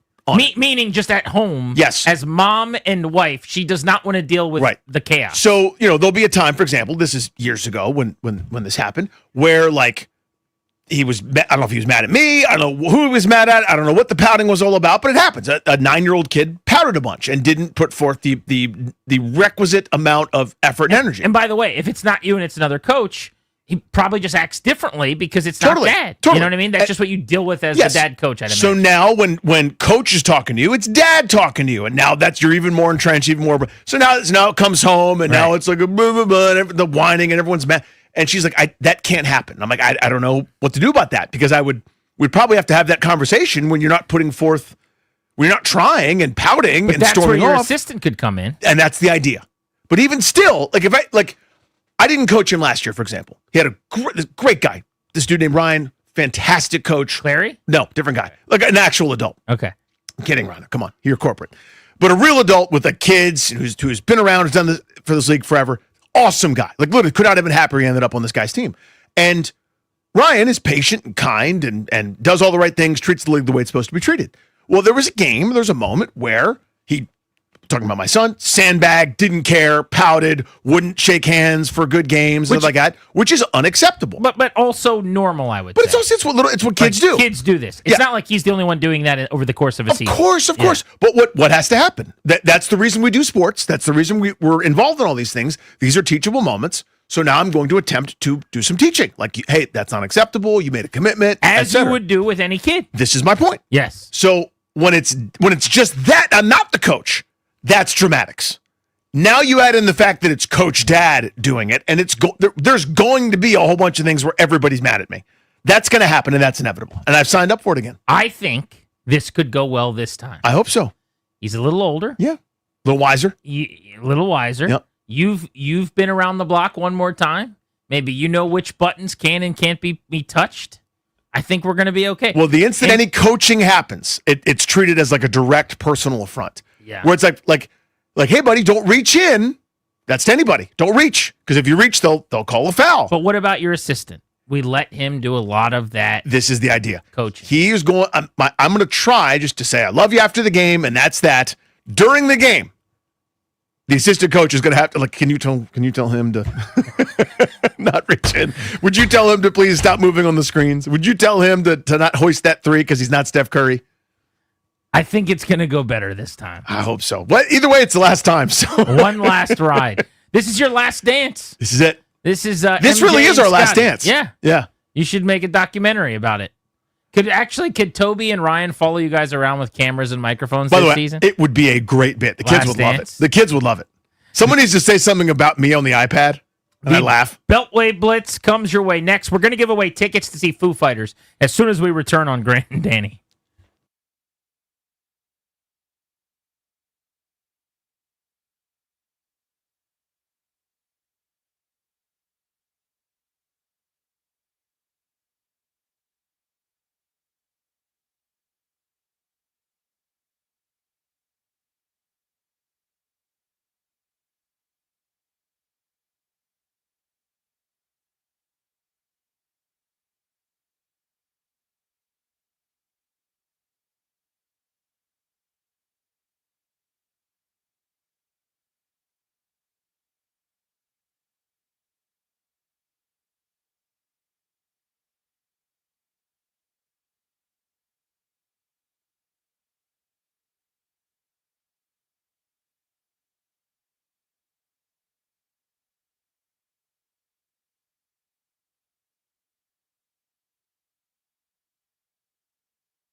This update is brought to you by Baldino's Lock and Key, your hometown security team. Visit baldinos.com. In the NFL practice report for the Commanders today, 2 players did not practice, Jaden Daniels and Terry McLaurin.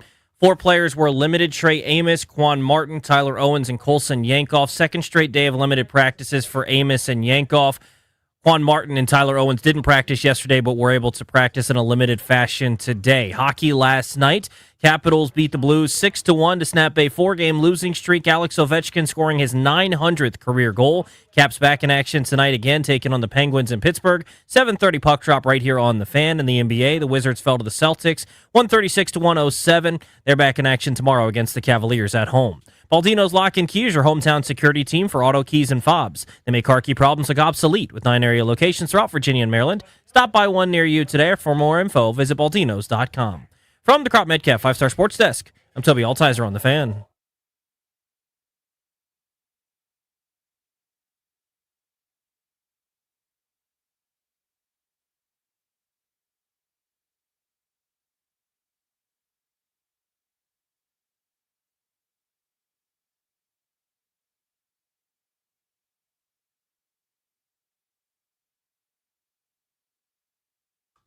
Caller number 10 at 800-636-1067. Congrats.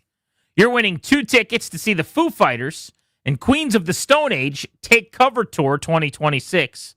The show's Monday, August 17th at Nationals Park. Tickets are on sale now. For tickets and more event information, go to thefandc.com. This is courtesy of Live Nation. Show's brought to you today and every day by the law firm Condori and Murad. They will help you to draft your last will and testament, set up a living trust, or put together a medical power of attorney. Schedule a free consultation with their attorneys today at kmlawyers.com, and be sure to tell them we sent you. That's kmlawyers.com. I owe those guys a thank you. Tobes and I sat in their cap seats last night and got to see Alex Ovechkin's 900th career goal in person. That is pretty damn cool. Not too shabby. Appreciate them for allowing us to go to the game last evening. And Toby and I found out that the souvenir cups at Capital One Arena are indeed refillable, which is lovely. And I was with Toby, and he didn't fight anybody who works at the arena last night. Not even one person. That's awesome. That's a streak now. What's that, like 2 straight games? It's a great bit, because anytime any kind of picture of Toby at the game, or I mention Toby or anything, someone's like, are you making sure he's not fighting anyone? Is that the guy that fought the... Yeah. Even yesterday, when we were talking about going out to the big event in Reston tomorrow, we're going to be at the Char Bar at the JW Marriott. Someone said they better sear Toby's rockfish just so, or he's going to be overturning tables. He'll flip a table over. That charcuterie board is going to go up against the wall. His reputation is just taking such a hit. You have one little dust up at Capital One Arena over some ketchup. Or what was it? Was it ketchup? It was more than ketchup. It was just not giving it was my the principle. order correctly. Yeah, I mean, it was just not giving me my drink. Look, lady, give me my drink. He dropped a look lady look on lady. Now, is that Toby or Toki? I think when you go look lady, it ain't Toby. I think that's Toki's music. Yeah, that's Toki's music. All right, speaking of hockey, let's give you a quick thought on the Capitals.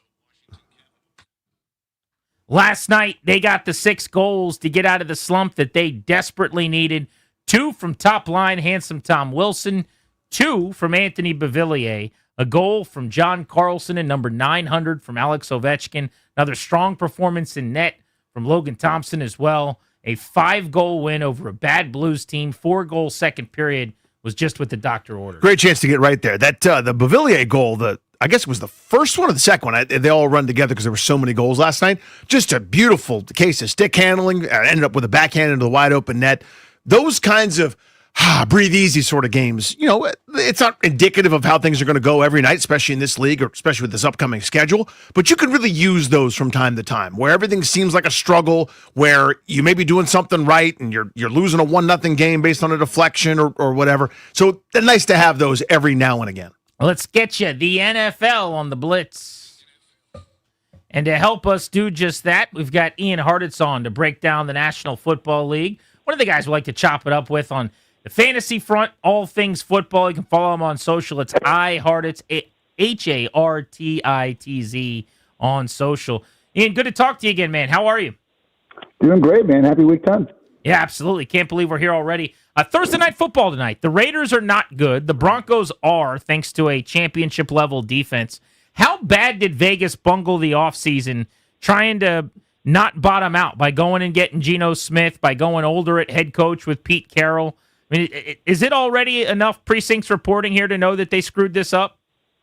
Yeah, I mean, I think the real big issue was, as great as a talent as he is, just using that ever so valuable top 10 pick on a running back. It's not taking anything away from Ashton Genty, but man, if anyone's tuned in pretty much every game other than when they face the Bears, which, is a funny coincidence for a lot of offenses, it's just been riding the struggle bus anytime they've been trying to get anything going on the ground. So, hey, decent enough core with the playmakers and Genty and having Bowers healthy and everything. Hopefully they can find a quarterback here in 2026 and beyond, but yeah, not looking good in 2025. There are 3 7-2 teams in the league: the Colts, the Broncos playing tonight, and the Patriots. Of those 3, who do you think is a true contender, and who do you think is kind of a yeah but kind of team? Man, the Broncos, so I understand Bo Nix hasn't necessarily played his best ball throughout the season. He's kind of gotten just a chance to beat up on the Cowboys and Bengals like a lot of quarterbacks out there. But at the end of the day, man, they've won 6 games. They keep on finding ways to play their best football in the fourth quarter. And if I just had to try to pick kind of the most elite group of any of those teams, I do think it's going to be that Broncos defense. So you got to give them some credit, man. In Week 8, actually went in and just beat the Cowboys, which you could argue is the best offense, probably more like a top 3-4 offense in the league. And last week, they took down the Texans, who are probably the best defense in the league, if it's not the Broncos themselves. So, again, not quite sure how Bo Nix is going to go, facing a Josh Allen or Mahomes in the playoffs, kind of like bringing a knife fight to a gunfight and all that. But just, again, among those 3 teams, I think there's enough of a complete argument for the Broncos to go ahead and give them the nod. Ian Hartitz covering the NFL on our Beltway Blitz. I'm intrigued by the QB matchup in Giants-Bears this week. Jackson Dart, year 1. Caleb Williams, year 2. Giants a tougher out now at 2-7. Chicago coming around at 5-3. What do you make of the seasons those 2 guys are having? Yeah, honestly, it's funny. I just said it with Bo Nix about the Bengals and the Cowboys. That's kind of been the same exact thing for Caleb Williams this year. I mean, you look at it, an EPA per play can sometimes be more of a team offensive stat than, a great individual qualifier, but that can be the case for a lot of stats. And anyway, Caleb Williams, top 3 weeks in those 2 matchups. 15th or worse, though, in every other game this season. So we have seen better progress, I would say, from the Bears in the run game since they've gotten back from their bye, 3rd most efficient group in the league. Also getting DeAndre Swift back this week. So moving in the right direction, which is expected with a young quarterback, first-year head coach and Ben Johnson and all that. But this would be a nice situation for them to hopefully, again, put their best foot forward in a slightly tougher matchup. But I don't know. You got the Giants over there, despite having all that talent on the defensive line. They still can't really stop opposing run games or get too much going. So I will say, Jackson Dart, if we had to do the draft again, like tomorrow, guys, not saying he'd be the 101, but I think he'd be up there. I think Cam Ward's flashed plenty of arm talent, but I think there's no chance that this dude makes it out of the top 10, let alone even the top 5, based on how he's been able to play. So just the fact, too, that, no Malik Neighbors, they lost Cam Scatterboot, just completely devoid of playmakers in New York, but Dart's going out there every single game and competing. Just wish he'd take a little bit more good care of himself, man, taking some big hits out there, maybe spending a little too much time with Scatterboot over the months. Ian, I'm a stubborn child in a million different ways, and I'm terrible. Terrible at a lot of things, but especially terrible at updating my file. And that goes in both directions, good or bad. So the reason I bring it up is Washington's opponent this weekend, the Detroit Lions. I still think of Detroit as class of the NFC Detroit. And even when they lose in a fashion that's unbecoming, like they did this past week to Minnesota, I still go, yeah, they're great. And that was just a stumble. Are they, though? So they haven't been the same beast on the ground. I think that was what we kind of saw get exposed last week. And honestly, as much as people want to complain about David Montgomery getting more touches than Jahmyr Gibbs, which is, of course, a stupid fantasy nerds making a big deal out of stuff like that. Nate Tice over at Yahoo had a great stat that basically said that Gibbs gave up more pressure in that game than any running back that's been charted since 2018. So I think it's a situation where they've had some offensive line injuries and just, again, kind of the core nucleus of these great Lions offenses over the years has been the ability to run the ball on anyone and just dominate the line of scrimmage. So when you do take away that crutch, you just don't get quite as dominant of a group. But even in that Vikings game, we had a blocked field goal out there. We had some other turnovers, a lot of just short, kind of fields for J.J. McCarthy and the Vikings in the second half. So I do think if they play that game 10 times, the Lions are probably going to be walking away with the W and 7 of them, not to take anything away from Minnesota. But I hear you in terms of them maybe not being the same juggernaut as past years. So hopefully that secondary gets a little bit healthier. Obviously, Aiden Hutchinson just got paid. He's always wreaking havoc along the line of scrimmage. But yeah, man, that NFC North as a whole is wide open right now. I still would say, Lions are probably the best team there because Packers have been pretty inconsistent as well. But, yeah, man, NFC as a whole, guys, I'd be curious who you guys think is going to maybe make it out of it. If I had to pick, probably the Rams at this point, but I feel like there's not an overall dominant team really anywhere. Yeah, Rams if Stafford stays healthy. Feels like a good bet. Hey, Ian, thank you, buddy. We appreciate you as always. Thank you, guys. We'll talk soon. Later. You got it. Let's localize the football chatter. Our buddy Logan Paulson, my co-host on Take Command. You can check Logan out on Take Command. 3 episodes a week right after games, then a breakdown of the film a couple of days after the contest on Tuesdays, and then today, every Thursday, a preview pod. So we just dropped a new pod of Take Command today, looking ahead to the Lions game after Logan watched the tape. Logan, when you watch the Lions, what do you see compared to the past?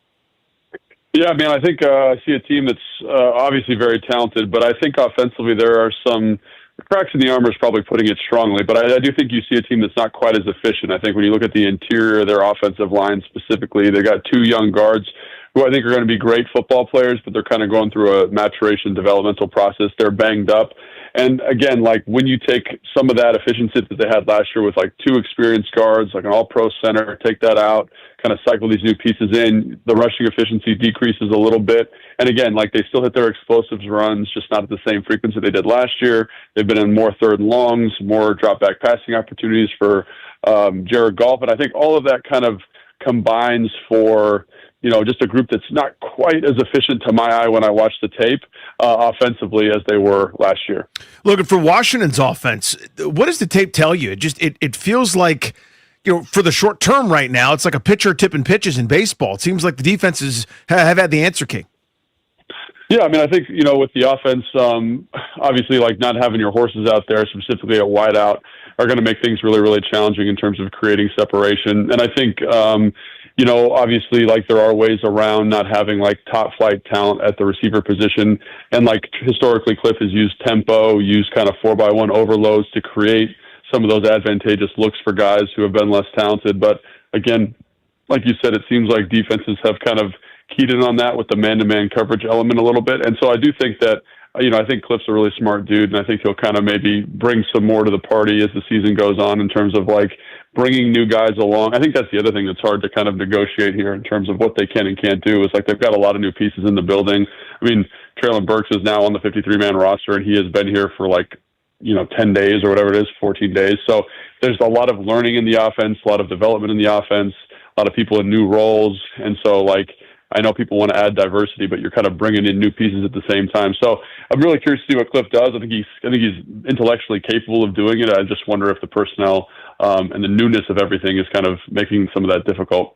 How about Joe Witt, the embattled DC, who spoke to the media today, said, look, I got to be better. We got to be better. He's moving down to the sideline. I feel like this is a game where maybe he could dial up the heat. I'm not always a proponent of just saying blitz more. But Jahmyr Gibbs really struggles in pass pro. You mentioned that the issues on the interior of the line. One of the strengths for Washington defensively has kind of been up the middle, blitzing from the linebacking spot. Might this be a game where they could turn that heat up a little bit? Yeah, I think that's a really great point, Grant, and something you brought up on the Take Command podcast, obviously, which is great. So, like, I think the thing about that is everyone says we need to bring pressure. We need to kind of look at that Minnesota game plan as a roadmap, and I think Minnesota did a great job. I think the thing that concerns me is just like what kind of coverage structures are you going to play behind it? Historically, Joe Wood Jr. has been a man coverage guy on the perimeter. With Marshawn Lattimore out, and we're kind of moving some pieces around the secondary, how comfortable do we feel with those man coverages? Do we play some type of zone? Like I think they did a great job against the LA Chargers, for example, bringing some of those internal pressures while playing zone coverages behind it. Tampa 2, 3 deep, 3 underneath, things like that. And so that's the question to me is, yes, I think you've identified the issue with this team. Pass protection by the running backs, pass protection versus stunts and movement on the interior of the offensive line.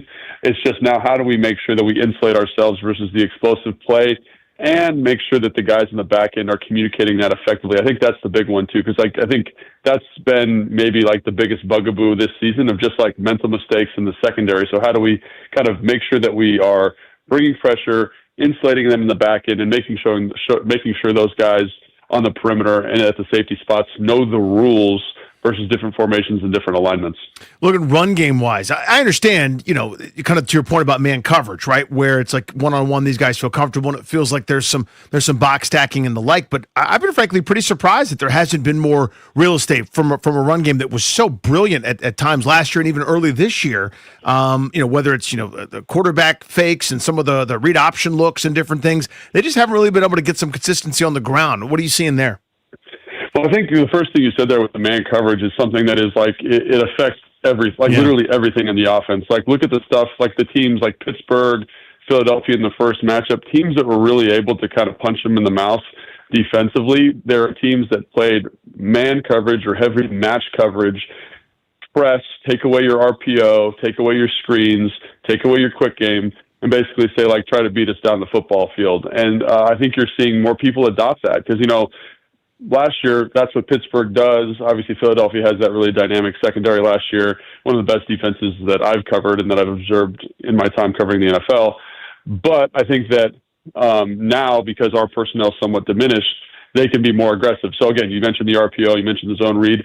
It really is helpful playing man coverage in those situations, especially press man. And then people say, like, well, what about stacking the box? It also allows you to stack the box, right? Because now I can make sure that I have someone for the tight end, I have someone for the F, I have someone for the H, I have someone for the quarterback. There's extra players in the front who, again, you can mess with their eye discipline a little bit with some of the play action pass stuff. But in terms of, like, fits, downhill, people in the box, like, it makes it much more challenging to stop the run or to run the football, excuse me. So I think there are some things that they can do that are going to be challenging. And again, you got to kind of find the best runs, how to displace people, all those things, maybe using formation. That's something Cliff's always done a great job of. But I think the other thing that's important to note here when it comes to running the football, one of the reasons that they were so successful at running the football last year is they were able to get more attempts. They're playing with a lead. They're getting more first downs. They're getting more bites at the apple. And I think when you look at games where there's good game flow, the LA Chargers, the New York Giants, the Las Vegas Raiders, and they're up and they're playing with like a lead for the most part, they get more touches. The backs get explosive runs. So I do think there's game flow issues here. There's schematic issues here. And so to me, like, the number one thing they need to do is just make sure you get first downs. Give us more opportunities to get the back touches and possess the football. And so hopefully that leads to points, and hopefully that leads to a fourth quarter where we can get those back as many touches as they need, kind of like Kansas City did versus Washington a couple weeks ago. Logan, the story in The Athletic about you was great. Hopefully all of our listeners have read it. If you haven't, go check it out. Thanks for hopping aboard, man. Appreciate it. Thanks, guys. Appreciate you. Thank you, buddy. Be good. There's Logan Paulson. Of course, if you like the film analysis, the scheme insight, the deep dive X's and O's, information he provides, Take Command wherever you get your audio is a 3-time-a-week podcast that he and I do. Although don't listen to it between 2 and 6:30. No, thank you. Listen to this here radio program that helps your pals out just a little bit more. G&D on the Fan. We're going to debut a new segment. We're going to try it on for size coming up in a few minutes. It's called I Missed It. It's based on Dan Quinn saying he missed it. He missed it this week. We're going to explain next.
This update is brought to you by Prince George's Community College. In the NFL, an update on today's practice report for the Commanders. 2 players didn't practice. That would be Jaden Daniels and Terry McLaurin, as expected. 4 players were limited. Trey Amos limited for a second straight day, and Colson Yankoff also limited for a second straight day. Quan Martin and Tyler Owens were limited after not practicing yesterday. Tonight, Thursday Night Football, Raiders and Broncos at 8:15. In hockey, the Capitals in action once again tonight as they take on the Penguins in Pittsburgh. 7:30 puck drop near the game right here on the Fan. The Capitals snapping a 4-game losing streak last night with a 6-1 win over the Blues. Alex Ovechkin scoring his 900th career goal. Wizards lost last night to the Celtics 136-107. They're back in action tomorrow against the Cavaliers at home.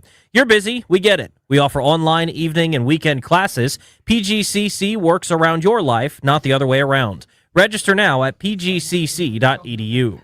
From the Crop Metcalf 5-Star Sports Desk, I'm Toby Altizer on the Fan.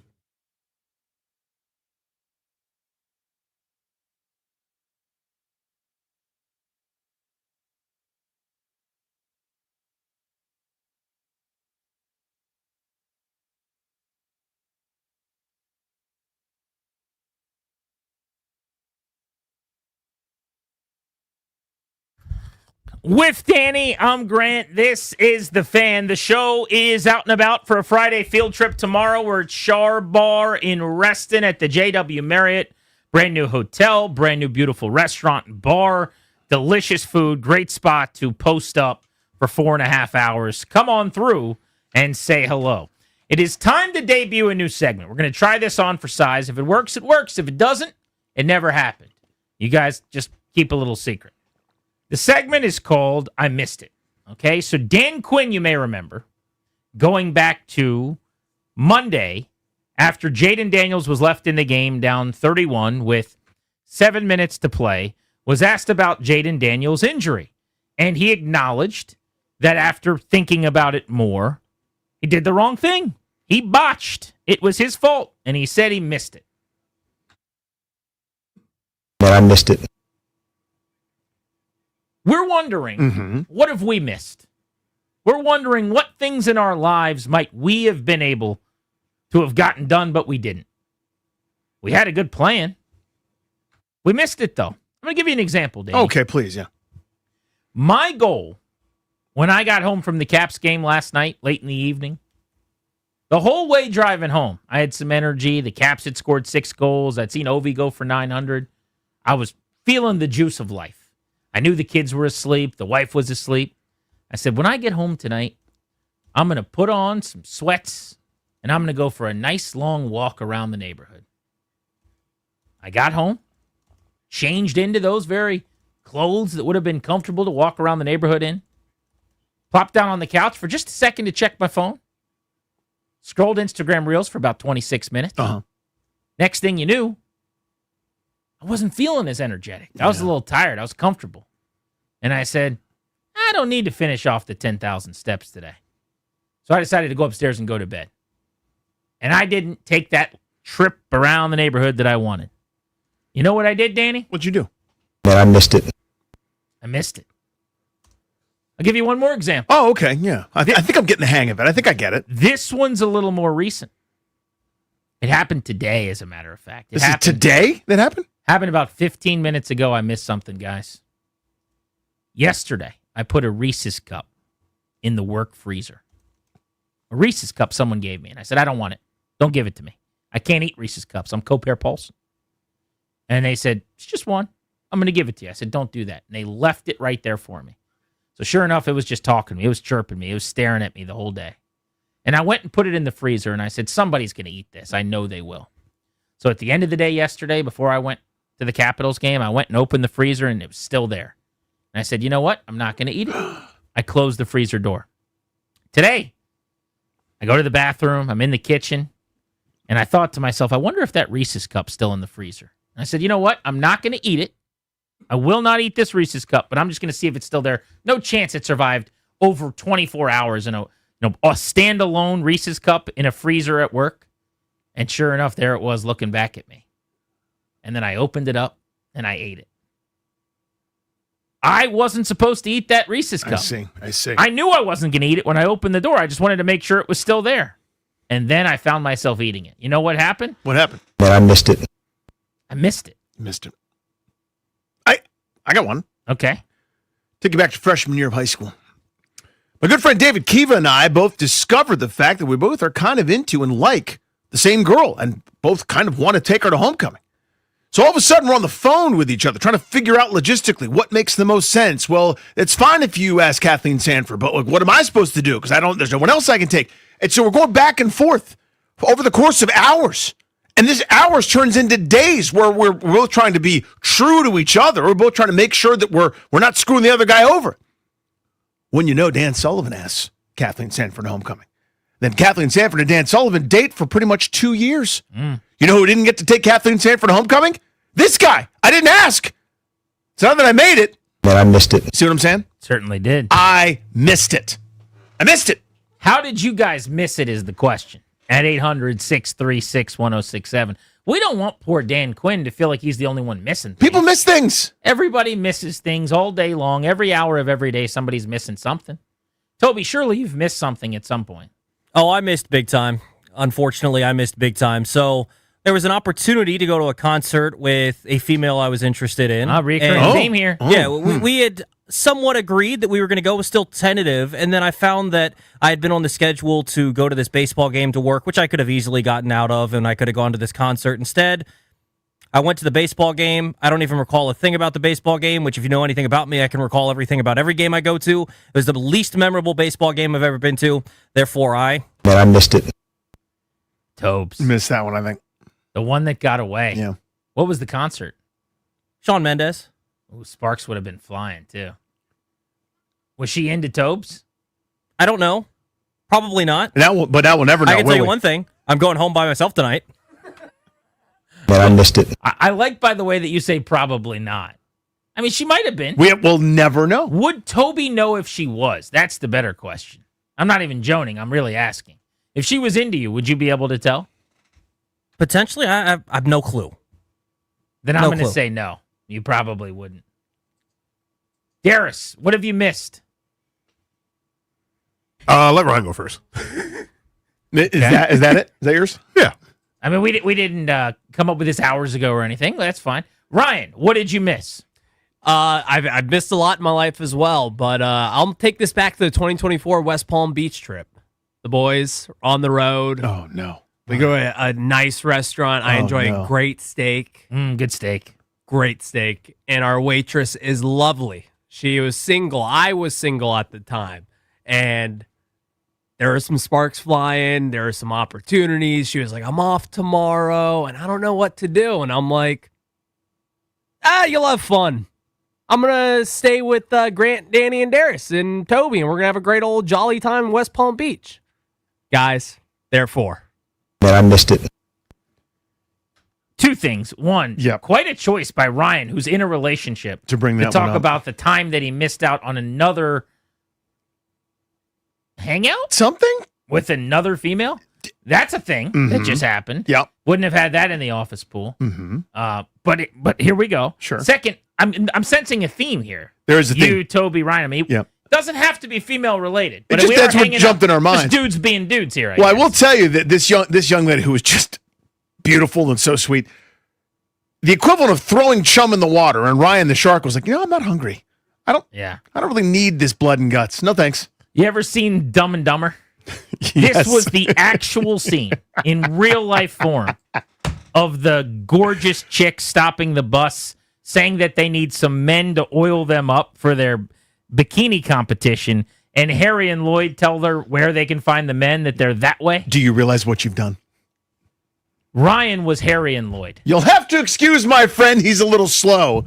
The town is back that way. Let's go to Kenny, who's in Largo on Grant and Danny. The segment is called I Missed It. I missed it. What do you got, Kenny? Grant Danny, how you doing, fellas? Good, buddy. Very well. I think I have I missed it moment that may hit close to home with you guys, well, with the station, I'll say. Okay. So, I'm a drummer, right? And I play in bands around the city. So we had this one particular show in D.C., and lo and behold, Brian Mitchell was, BMitch was there. So I'm like, I'm definitely going to get a picture of Brian Mitchell. definitely going to get a picture with Brian Mitchell. So the first time I saw him, we were playing. So I said, we're going to go on break. I'm going to go up to him. I'm going to get my picture. I said, nah, he over there talking to people. I'm just going to wait. And one of my bandmates went over there, talked to him, got a quick picture. I said, you know what? Next time we go on break, I got him. The next time we go on break, I said, he over there eating a cocktail. He probably don't want no picture with me. I said, I'm going to just wait until, toward the end of it. So we get back on stage, and we had one more break. Right before we went on break, he walked out the door, and I ain't see him no more. But I missed it. That's a perfect I missed it moment. You missed it. But I missed it. You missed it. Quite literally the photo, but in a larger sense, you missed it. You missed it. I appreciate you sharing that with us. Thank you for sharing that. That's a difficult memory for That one's you. hard. And by the way, that's a Commanders, well, really, a Redskins legend. That could be a Hall of Famer at some point in the very near future. Should be a Hall of Famer in the case of Brian Mitchell. Let's go to Matty and Stafford on Grant and Danny. Matt, the segment is called I Missed It. We're doing this to try to show Dan Quinn that misery loves company. How are you? Hey, doing great. Nice to talk to you both. Hey, buddy. I called the Junkies fantasy football expert Dave Richard during speed round segment, and I forgot Romeo Dube's name. Therefore, I missed it. Therefore, I missed it. Yeah. So I actually heard that live, and I texted Matt, and I was like, bro. Now, we still don't quite know his name because you're looking for Romeo Dobbs, my guy. There's so much pressure, though, when they do the speed round. Yeah. Because you can't say, what's up, guys, or hey. Like, a natural response when someone calls your name or says something is any kind of greeting. And that they're trying to coach that right out of you. You got to just say, PPR, flex spot, Romeo Dobbs, Christian Watson. Matt froze like Elsa at the end of Olaf's voyage. They go to him, and he goes, Justin Jefferson or Romeo. And I'm like, come on, Matt. Come on, Matt. He's like, Romeo. And they're like, gas face. They just, they hang up. They do the thing. It's got to be so dejecting when they hang up on you like that. Sheer panic set in for my guy. Ben in Fairfax, you're on Grant and Danny. What's up, Ben? Oh, man, for 25 years, this is just, So I grew up going to all sorts of Orioles games because my mom's company had third row up from third base tickets. Great seats. Go to a handful a year. For free, mind you. I thought that would never end. September 2001, 9/11, reschedules the week of baseball. So our game gets rescheduled. Ends up being on the night of my freshman prom. Well, that's a one-time thing. I go to Orioles games all the time. You know what game it was? Cal Ripken's last game. No. Therefore, but I missed it. You sure did. That's tough. Sorry, bud. They only got one of those. Yeah, they make one. That's one of those games that 90,000 people have been to. Yeah. Because everybody says they were there, but he can't, and everybody knows he didn't go. Makes it hard. Because you did the reverse Goodwill Hunting, like I got to see about a girl. At 5 o'clock, we're going to talk Cliff Kingsbury, who met with the media today. There's a lot to chew on Cliff and the broken offense and what he's got to do better and differently. But next, we want to hear from you guys. Dan Quinn missed it with Jaden Daniels. What did you miss? 800-636-1067. G&D on the Fan. But I missed it.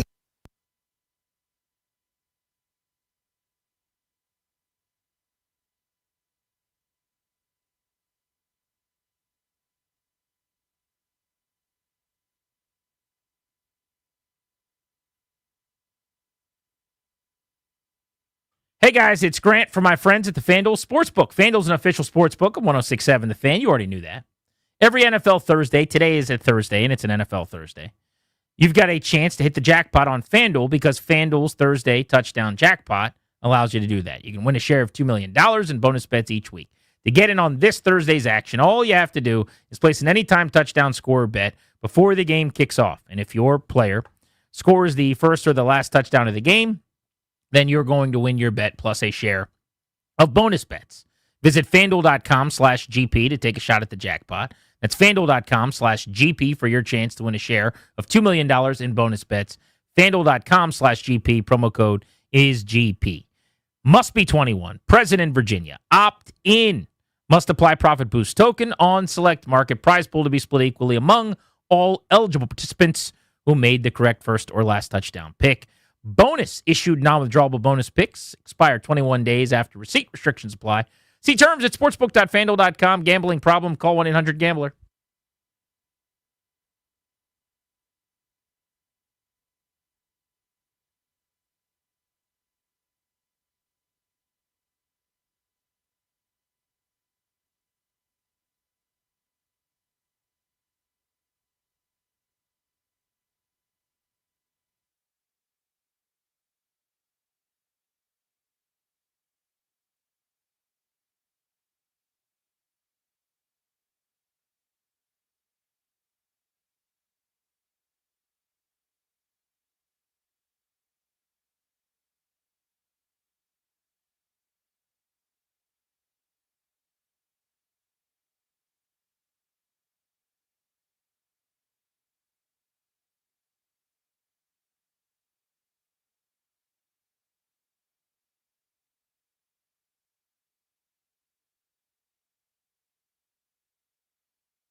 Dan Quinn admitted that when it came to protecting Jaden Daniels from getting injured down 31 with 7 minutes to play, he just wasn't doing what he needed to do.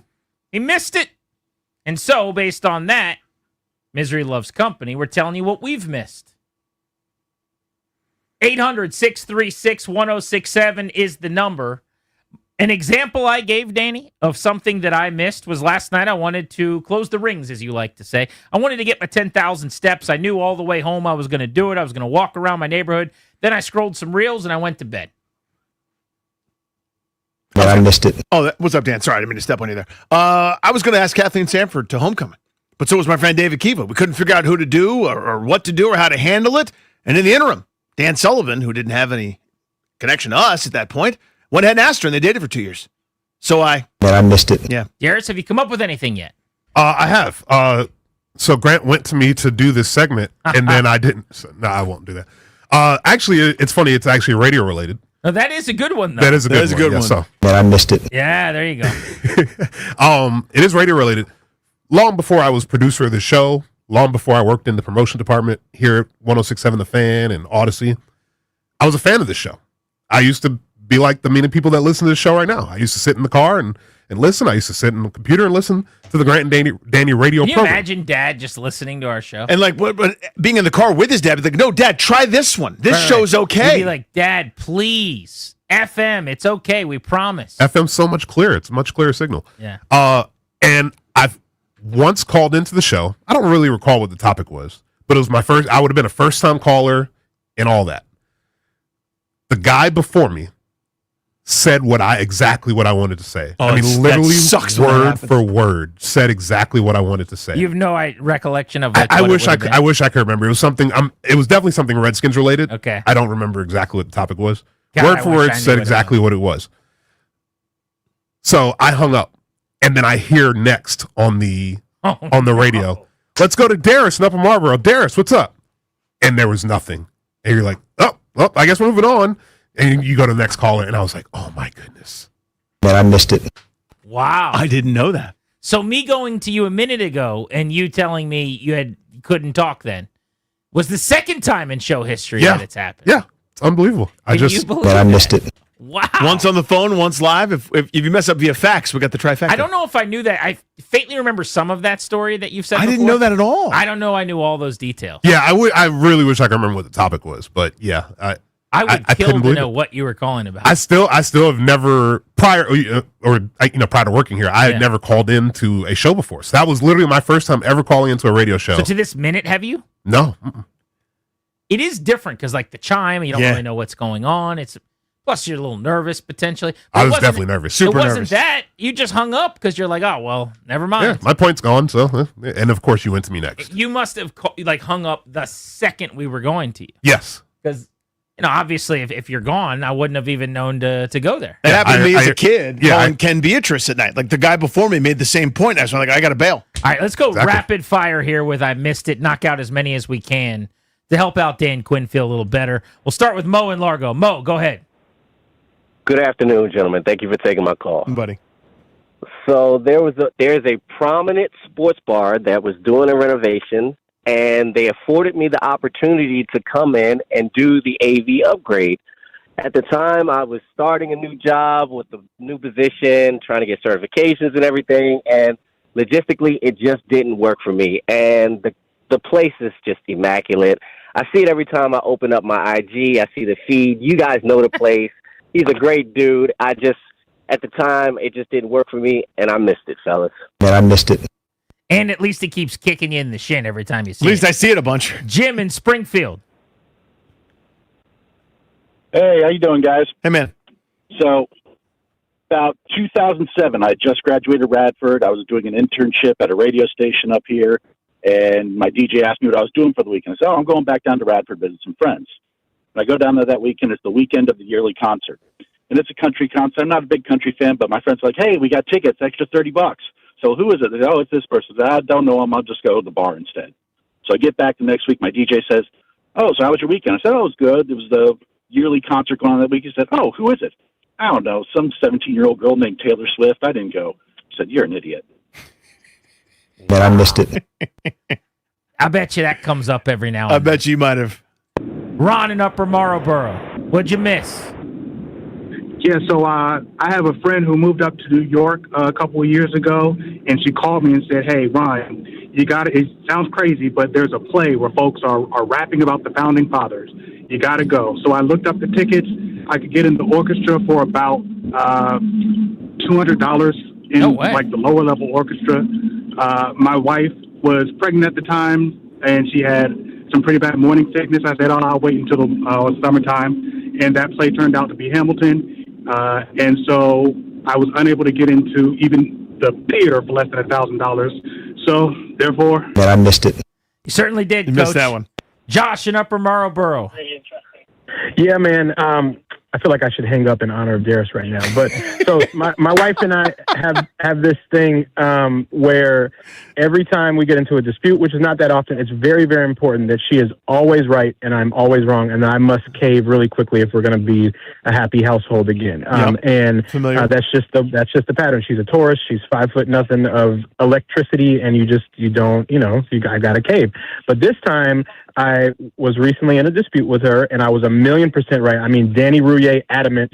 I'm 100% right, and she's completely wrong. And I knew that to be the case, and I was solid. Like 24 hours in, I'm not cracking. I can start to see her sweating. She's about to come give me a hug. She's not quite there yet, but like I'm gonna finally win this thing. And earlier today, I caved. I brought her tacos for lunch. I was tired of it being awkward, and I know she's somewhere smiling right now because I missed it. Man, I missed it. You had it, dude. Just play the waiting game. It's so hard. It was over. It's so hard to wait, Grant. You were on the goal line. It's so hard to wait. Yeah, but he kicked a field goal from the goal line. I know, on first down. I know what he did, and he knows what he did, too. First and goal from the 1. He knows. Hey, Matt, you want to go kick a field goal? Where's Matt Gay at? Tell him to put his helmet on. Let's just get 3 and go home. Come on, man. We're all just pulling for you. You don't get that. You had it. You know how many husbands are right? Vic in Gaithersburg. Hello, Vic. How you guys doing, man? Hey, Darius, don't feel bad because I've literally done the same thing on Matt and Danny. But I got 2 quick ones, right? And it goes around, by the way. It does, yeah. It's not a very exclusive club. You guys aren't Ovi, okay? There's a lot of people in that club. All right, well, you guys aren't in it, but I got 2, right? So last night, I went to McDonald's, got 3 fresh baked cookies, demolished 2 of them. I said, you know what? There's 1 more. I want to save it for tomorrow morning. I don't want to eat it right now because it's really good, but I'll save it for the morning for a quick little snack. I woke up in the morning. My wife gets up before me. She threw it away. I should have ate it. I missed it. Man, I missed it. Bro, why didn't you eat the cookie? You know what, though? He missed it because of her. That wasn't even his own fault. Like, he was planning on eating the cookie the whole time. That happens to me sometimes. I'll leave the house and there's brownies or something, and I'll go, I'm doing good today. Yep. I'm not going to eat that brownie, but I might have a sliver of the edge or the corner or something like after I have a great day and treat myself with that. And then I'll get home and they're just pummeled and they're gone. Not my fault, but I did miss it. But it's a process thing, right? I mean, how did we get here? Jaden Daniels got injured. Dan Quinn didn't injure him, but it's a process. You left the brownie. You left the cookie. He left Jaden Daniels in. Let's go to Teak in D.C. on Grant and Danny. What's up, Teak? Hey, I was at the 7th game National Park World Series, viewing on the Jumbotron. Oh, yeah, that was fun. For the 7th game, the 7th game, right? Yeah. It was like the 6th inning. We weren't doing all that well. It started raining, and I was like, oh, man, I can't stand it. I can't watch us lose. I left. When I got home, I turned on the TV just to check how bad it was. And they were celebrating all over the place. I missed it. Man, I missed it. That's terrible. You missed Howie. That's who Dan Quinn was talking about. Pole. You missed the clank in Houston driving home because of a little rain. You missed it. Adam Eaton single up the middle, scoring 2. That gets a Charlie and Dave. You blew it. All right, maybe we'll run it back another time. Success, I think. I thought it was a win. Successful. I missed it. We didn't miss the segment, but Dan missed it. Yeah, audience loved it. And we missed it. All right, audience. Crowd loved it. If they liked it, that's fine. What does Cliff Kingsbury have to change for this offense to get going next on Grant and Danny? Man, I missed it.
This update is brought to you by AeroVironment, built for defense, built for DC. In the NFL, taking a look at today's practice report for the Commanders. 2 players didn't practice, Jaden Daniels and Terry McLaurin. 4 players were limited. Trey Amos and Colson Yankoff were limited for a second straight day.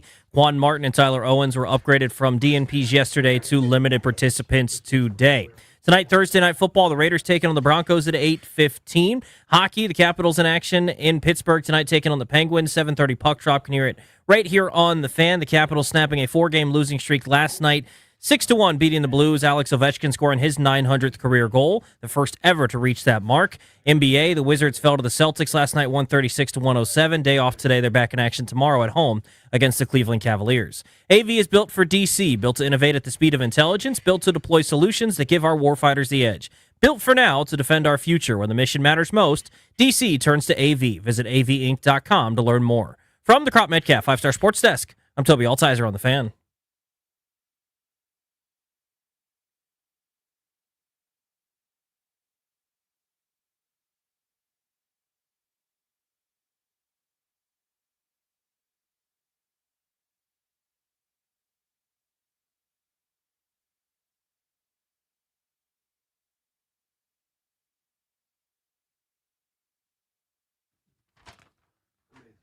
Taking you up to 6:30 on Grant and Danny, brought to you by the law firm Condori and Murad, estate planning, elder law, real estate transactions, probate administration.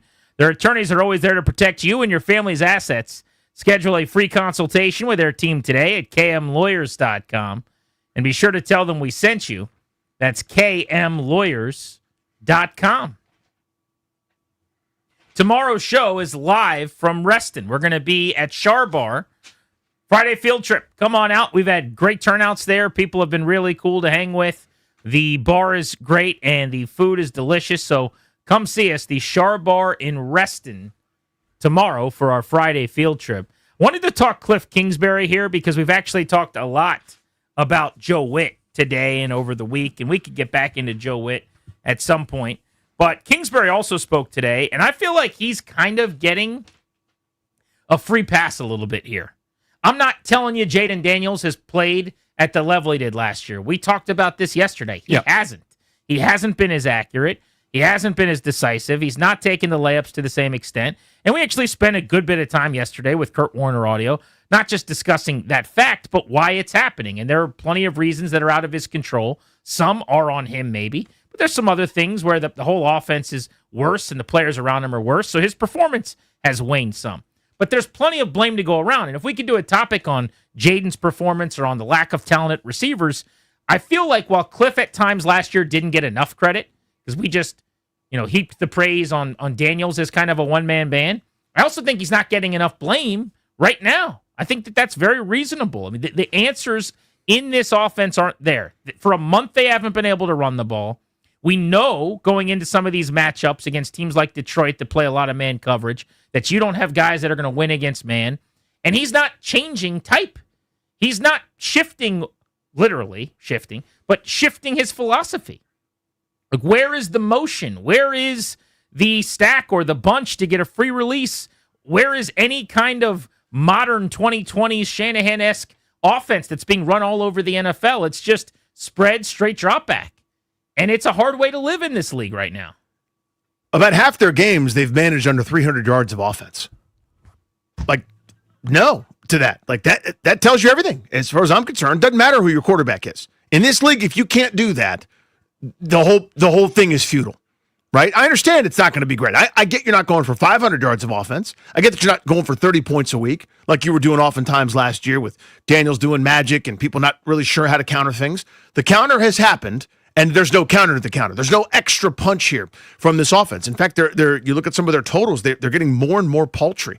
And it's not just against great defenses. If you went up against this excellent Seahawks defense, and that was the anomaly, where you ended up with 290 yards as a team, you go, okay, everybody's banged up, no Terry McLaurin, fine, great defense. Against the Cowboys, who stink, against the Bears, who we just saw give up $1 trillion to everybody. They couldn't they can barely manage a wave, let alone a tackle. These are some terrible defenses they're struggling against. Against Atlanta, sub 300 yards. And Atlanta, at that point, certainly wasn't a buzzsaw. They have struggled way more this year. And again, I know a lot of it's injuries. In fact, I think the bulk of it is, but there's another bulk that's not. There's another huge section of this blame pie that I think to some degree we need to start asking questions about Kingsbury. Again, not to the point any action needs to be taken, but it's hey man, I get you don't have your best toys. What are we doing about it? Doesn't feel like very much. Even if it's injuries, and that's just the answer in the end of the conversation, which I'm open to that possibility, by the way, that's not what we're affording Joe Witt, to be honest with you. Like, Joe Witt's getting destroyed and fire that guy, and he stinks, and he's terrible, and how dare him. Now, it's very, very different. I understand the track records. It's not the same thing, right? Joe Witt's never been a coordinator, never called plays before last year, and Cliff Kingsbury not only has, but has been a head coach at the college level, at the NFL level, varying success, but has had some really good offensive seasons as a play caller and as a head coach with teams in the past. So you give him a little bit more leeway. Not to mention the offense last year was incredible. The defense last year was not. So I'm not pretending like it should be graded the exact same, but I do find it interesting that it seems like we just say, oh, they don't have receiver talent, and we just move on. No. Kyle Shanahan has no receiver talent for much of this season. They're starting guys, they sign off the street too. Their guy, Kendrick Bourne's just going 10 for 115 after they do it. What's different? How are they getting guys open, scheming and designing and getting guys free? And why can't Cliff Kingsbury do it? So we'll open up the phones on what changes you want to see, what you don't think Cliff's doing enough of. What are your gripes with Kingsbury? At 800-636-1067 here, at 800-636-1067 right now. But I also want to go through some clips of him meeting with the media today. We'll start with the run game and cut to here where he's talking about fighting through some of the problems that they're having running the football. I think it's a combination of getting behind early where you abandon it at some point, around the third quarter, you're trying to catch up, which hasn't helped. And then just trying to find the right matchups, the right personnel groupings, different things to take advantage of, maximize your personnel. We got to do a good job of that. I feel like the guys that we're asking to step up and play have gotten a better feel for the offense at this point and should be able to start making some strides that'll help us, not only in the run game, and the pass game as well. That is a subtle acknowledgement that a couple of weeks ago they were too new and didn't really know enough, maybe. And he's saying, now these guys have been around long enough. The expectations are elevating. They got to be able to start helping us more. Well, if you're saying that, what are you actually saying about a few weeks ago? That because they were, Traylon Burks was too new, or Robbie Anderson was too new, or fill-in-the-blank player had just gotten here, that maybe we couldn't have asked for that. But just looking at the run game, I mean, I know that's red meat to so many people when you hear abandoning it, and that's a trigger phrase for so many folks, and they want to point out, they started the game against Seattle throwing passes. What are they doing? You mean the excellent run defense, where your starting running back hasn't averaged 4 yards a carry since almost 6 weeks ago?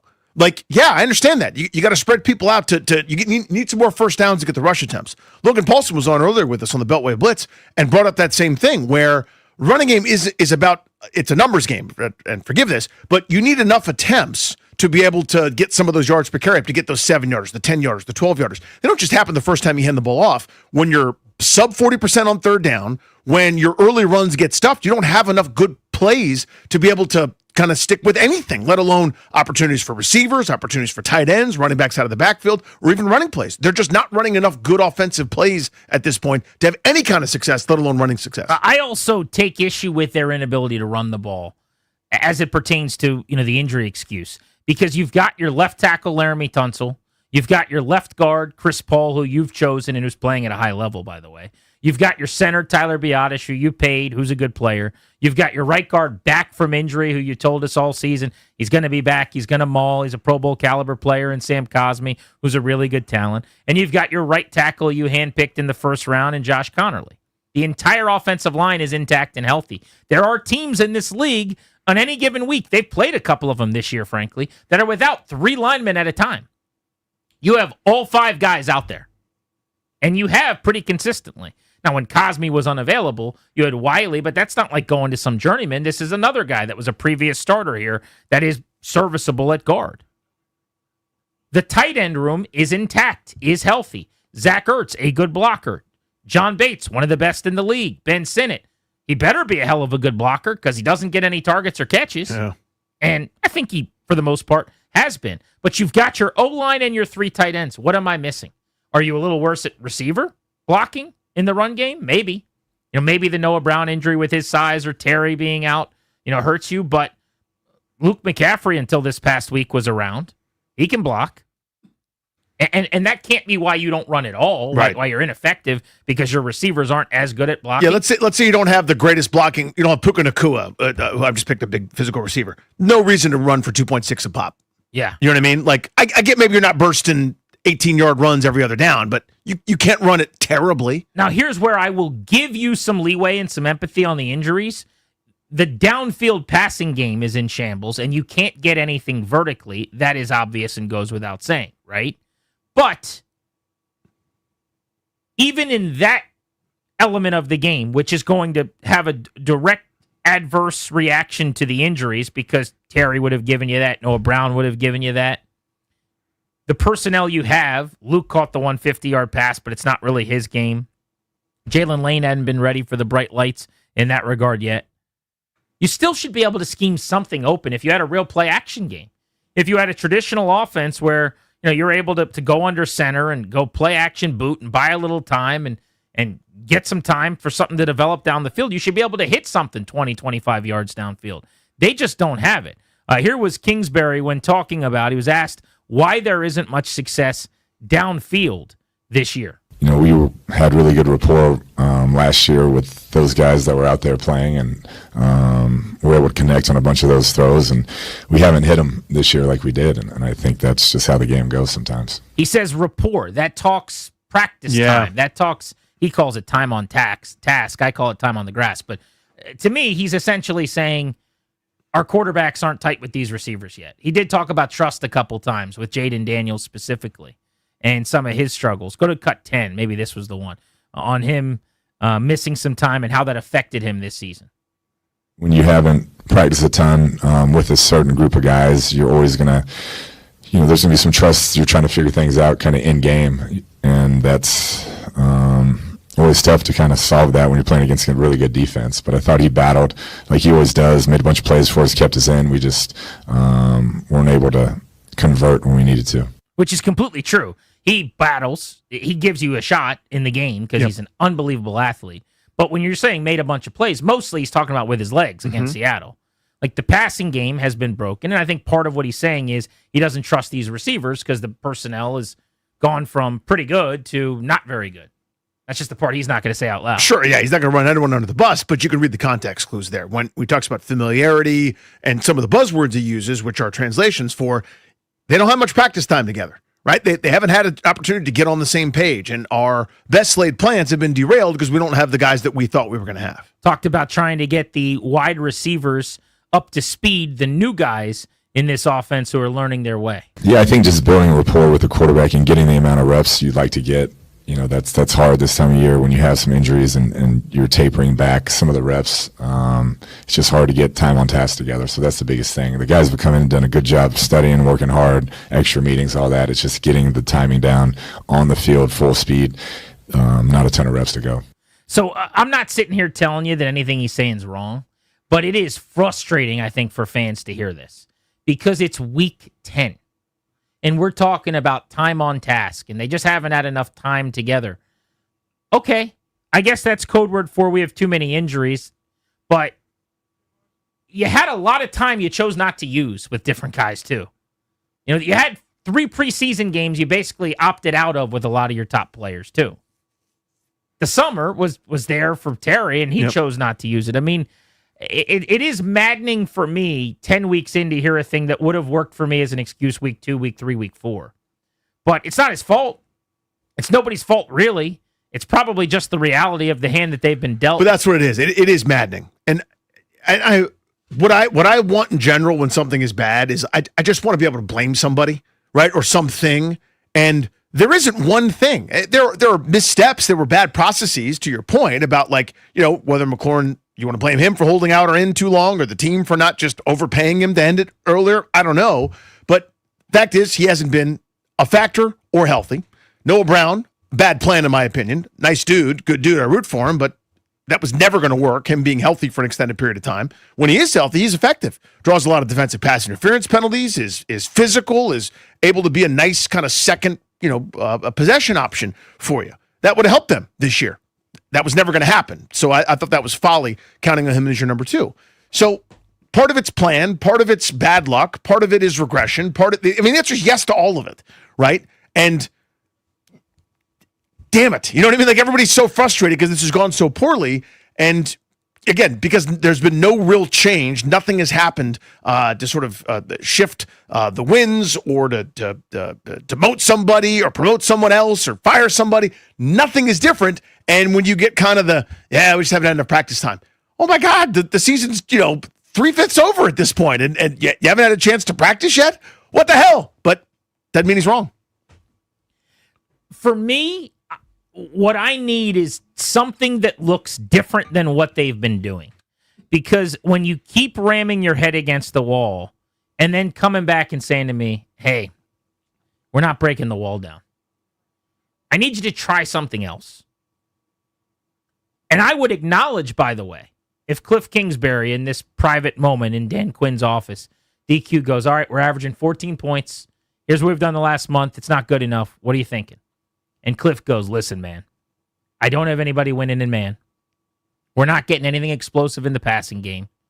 We're trying to push a boulder up a hill here. And we haven't been able to run the ball. We're broken in the running game, too. Dan goes, okay, what's our plan? They just keep trying the same thing, it feels like. Yeah. Like, where is my... Go back to last year, they ran a lot more RPO than they run now. Fittingly or curiously to say that after this week where Jaden got hurt on basically like an RPO play. But where is that? I know everyone gets annoyed when I talk about the Shanahan offense. That's the one that I love, that I kind of came up in, so to speak. But I don't mean Kyle when I say that. To some extent, I do. I don't mean Mike when I say that. To some extent, I do. I mean Mike McDaniel runs it, and Kevin O'Connell, by way of Sean McVay, runs it, and McVay runs it, and LaFleur runs it. And just look around the GD league. The good offenses that have explosives, like the Ben Johnson passing game, is this. It's a NFL level, under center, play action, moving pocket, defense is moving. Washington ran one of these plays, by the way, this week, where on 4th and 1, I think it was, they were under center. Yep. They went bootleg, and they hit John Bates for a chunk. And so if the guy stays at home on Bates, Daniels runs for a first down. If he goes out with Daniels, you've got Bates, right? It was beautiful. And where is that? Yeah. Like, and also, so you could say, this is what everyone's going to tell me. And we'll open up the phones in a minute on this, 800-636-1067. Well, Grant, what about their receivers not being good? What about their receivers not winning against man coverage? What about the fact that their guys can't get open? The coordinator's job is to get them open. So I think Cliff is really good. I think he's really smart. I've said my biggest fear about this org and the way it's structured is losing him as a head coach. I think he did an excellent job last year. This has been a lot more of a struggle, probably mostly because of the injuries. But it's also a lot harder now. When Daniels isn't making you right as much, because instead of playing as a 97 out of 100 Madden score, now he's playing at an 84 out of 100. He's making you right at 13% less of the time, or whatever that number works out to. Now what? Now, instead of Terry taking the lid off and making the crazy catches against the Bengals and the ridiculous catches against the Chiefs, you don't have that. Now what? I'm not saying this is easy, but this is why you get paid millions of dollars.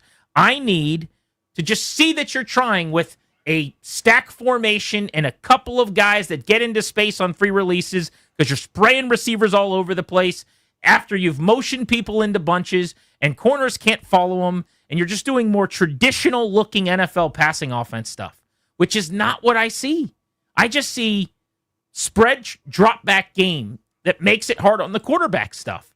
And that was fine when it was working last year. I'm not questioning it. I stopped asking for motion. I stopped asking to move Terry around when he's going for 1,100 yards. But now it's not working, and it's okay to ask it again. Can we try something else? Do we want to change up? Because they're killing our fastball. think of some of their best plays. The wide open touchdown to Luke McCaffrey that looked like a bubble screen, but wasn't. You know what I'm talking about? Where he looked like he was blocking and just kind of leaked down. Not quite Billy Bob from Varsity Blues looking like he's lost, but close to it for a wide open jog into the end zone type touchdown.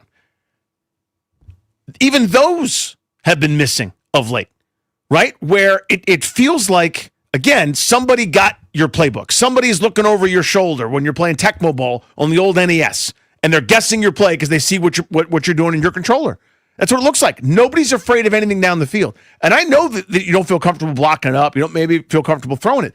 But at a certain point, you've got to demonstrate, even if you can't overhaul your offense and do the thing that you're asking. And I'm with you, by the way. I co-sign it all. But let's say I'm devil's advocate for Kingsbury. I don't think I can install this whole new thing where I'm under center and I'm doing those fake stretch plays and bootlegging back the other direction. I don't know that I can install all that because it's a different paradigm, different everything. You've at least got to show that you're willing to go down the field.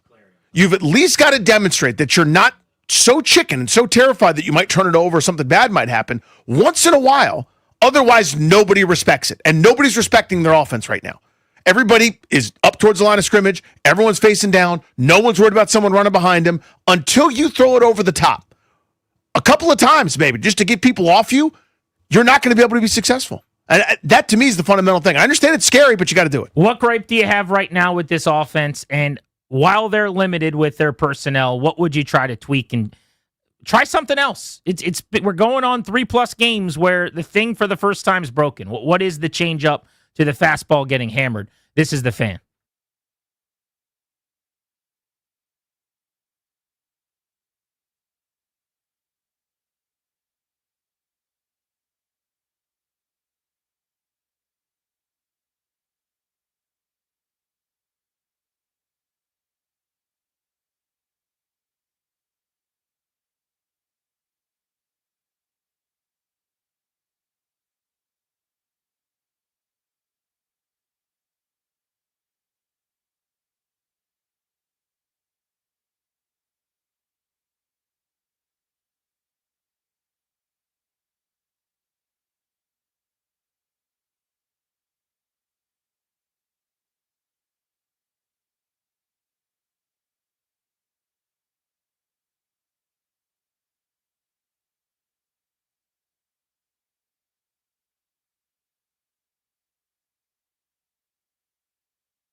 The Commanders getting set to take on the Lions on Sunday. Taking a look at today's practice report. 2 players didn't practice, Jaden Daniels and Terry McLaurin. Trey Amos and Colson Yankoff were both limited for a second straight day. Quan Martin was limited, as well as Tyler Owens after not practicing yesterday. Tonight, Thursday Night Football kicks off Week 10 of the NFL season. Raiders taking on the Broncos at 8:15. In hockey last night, the Capitals snapped a 4-game losing streak, beating the Blues 6-1. Alex Ovechkin scoring his 900th career goal, the first player ever to reach that milestone. Tonight, second half of a back-to-back tonight for the Capitals. In Pittsburgh, taking on the Penguins, 7:30 puck drop. Can hear the game right here on The Fan. Basketball, the Wizards fell to the Celtics last night, 136-107. Alex Sarr dropping 31 points, 8 rebounds, and 3 blocks in the loss. They're back in action tomorrow at home, taking on the Cavaliers. From the Crop Metcalf 5-Star Sports Desk, I'm Toby Altizer on The Fan.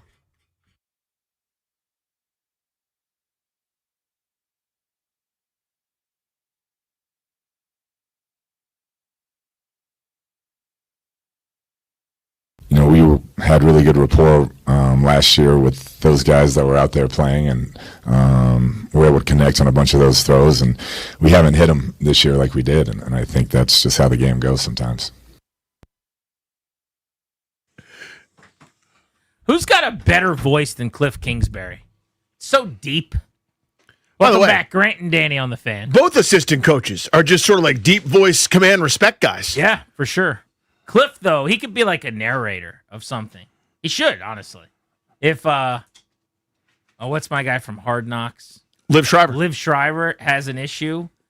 Let's let Cliff narrate the in-season NFC East Hard Knocks. By the way, it's not lost on me that already this season's off the rails. What could have been, and now no Jaden Daniels, my life's dream of Hard Knocks.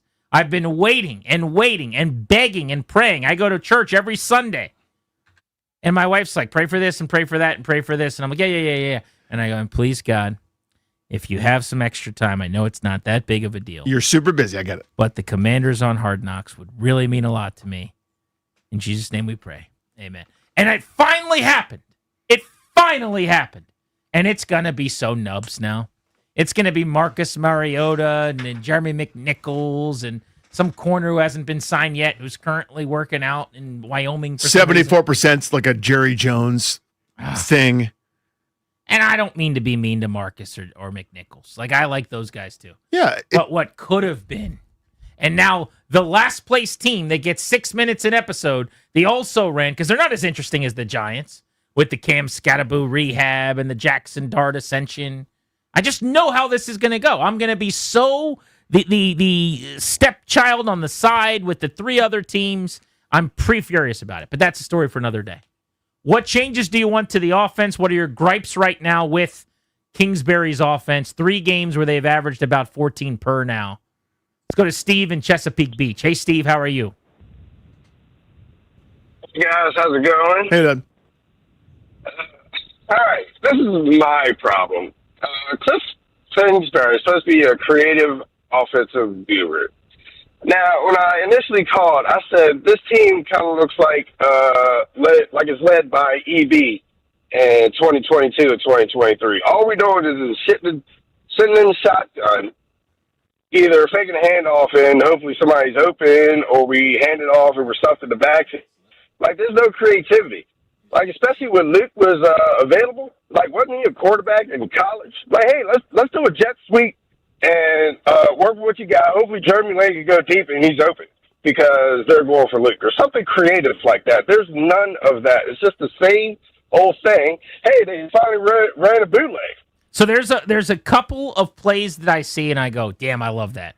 They've had the to his point, like that fake bubble shot that they take, where Luke McCaffrey scored against the Bears, and they ran one again, I think, this past week as well, where you like fake to Debo and then you throw it down the field.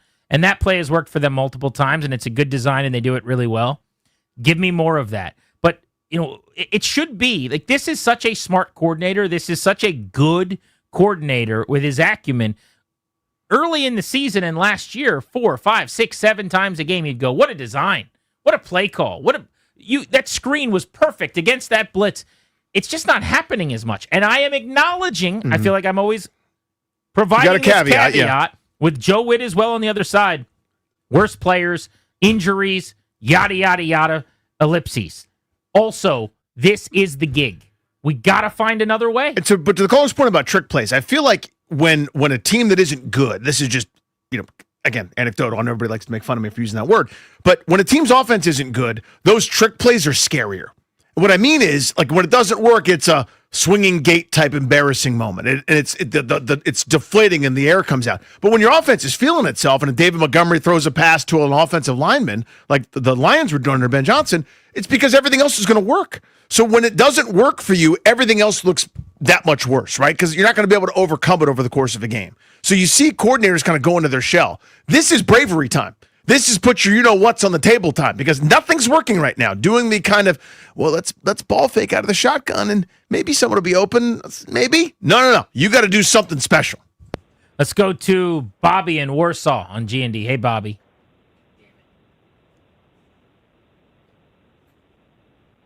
I don't think Bobby's there. All right, let's go to Jesse in Bristow on Grant and Danny. Jesse, how are Jesse. you? Hey, fellas.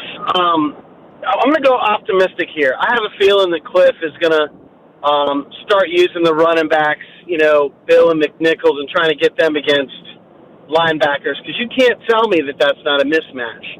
And also, the things that worked against us so well that Kansas City did, these late leak screens kind of with Kelsey and their running backs who are quote-unquote blocking at first. Throw some of that in. Like, you don't need the most talented people to throw to a bunch of running backs and tight ends. The Patriots did it for 10 years on check down passes and isolating their running backs on linebackers, and I'm sick of not doing it. It's driving me crazy. It's such a good call. Thank you, buddy. Sorry for cutting you off. I didn't mean to hit the button on you, but it's such a good call. Design passing through the running backs.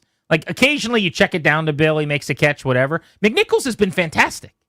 Don't you think? I mean, he's legitimately been excellent. Yeah, when he turns a couple into 10. Absolutely. Yes. Where's like the designed one-on-one with a mic with a little choice route or an arrow route or a third down? Everything's designed to spray everywhere, so it's him and one other guy in space. Like, you can do that like the Patriots did with so many guys. Kevin Falk and Dion Lewis and these, other James White. I mean, they did 10 of these guys in a row. Yeah. Tom Brady's whole career was becoming the greatest ever by winning Super Bowls, basically checking it to running backs. You guys think it's a pejorative. It's not. It's smart. Take the layup. Now, I wonder, Marcus Mariota is going to do that. That's kind of what he's been up to in the quick game. Maybe you do see a little bit more of that. I wonder if Cliff is forced to get more creative now if there's an extended period without Jaden.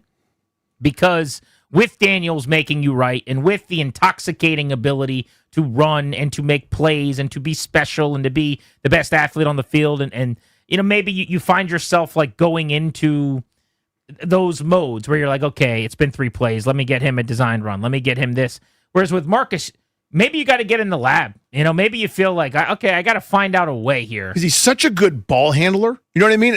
And that sounds like such a minimal thing, but I'm telling you, his run fakes, his like leaving in the belly of the running back for the extra count before tucking it back in himself, and the kind of misdirection stuff that guys like Rodgers were so good at in Elway, but the added element of him being able to sprint out after that, I think could be dynamic, right? There's something to that. Cliff knows more about offense and play calling in his cuticle of his pinky than I do. But I'm just going to tell you, if I was calling plays this week, which probably wouldn't go well, I wouldn't be content unless I had 1 or 2 ineligible man calls because I called so many RPOs. Like, I'm doing something against type. Let's go to Elijah in D.C. What's up, Elijah? What's going on? Thanks for taking my call. Hey, I feel like, for me, the Commanders are built to be a horizontal team. They like to go down the field. I always notice, I'm like, Debo, he just seems like horizontally, when he gets an opportunity to cut across the field, even Zach Ertz, I feel like how they're built, they need more crossers. They love going down the field. They need more short to intermediate outlets earlier in games.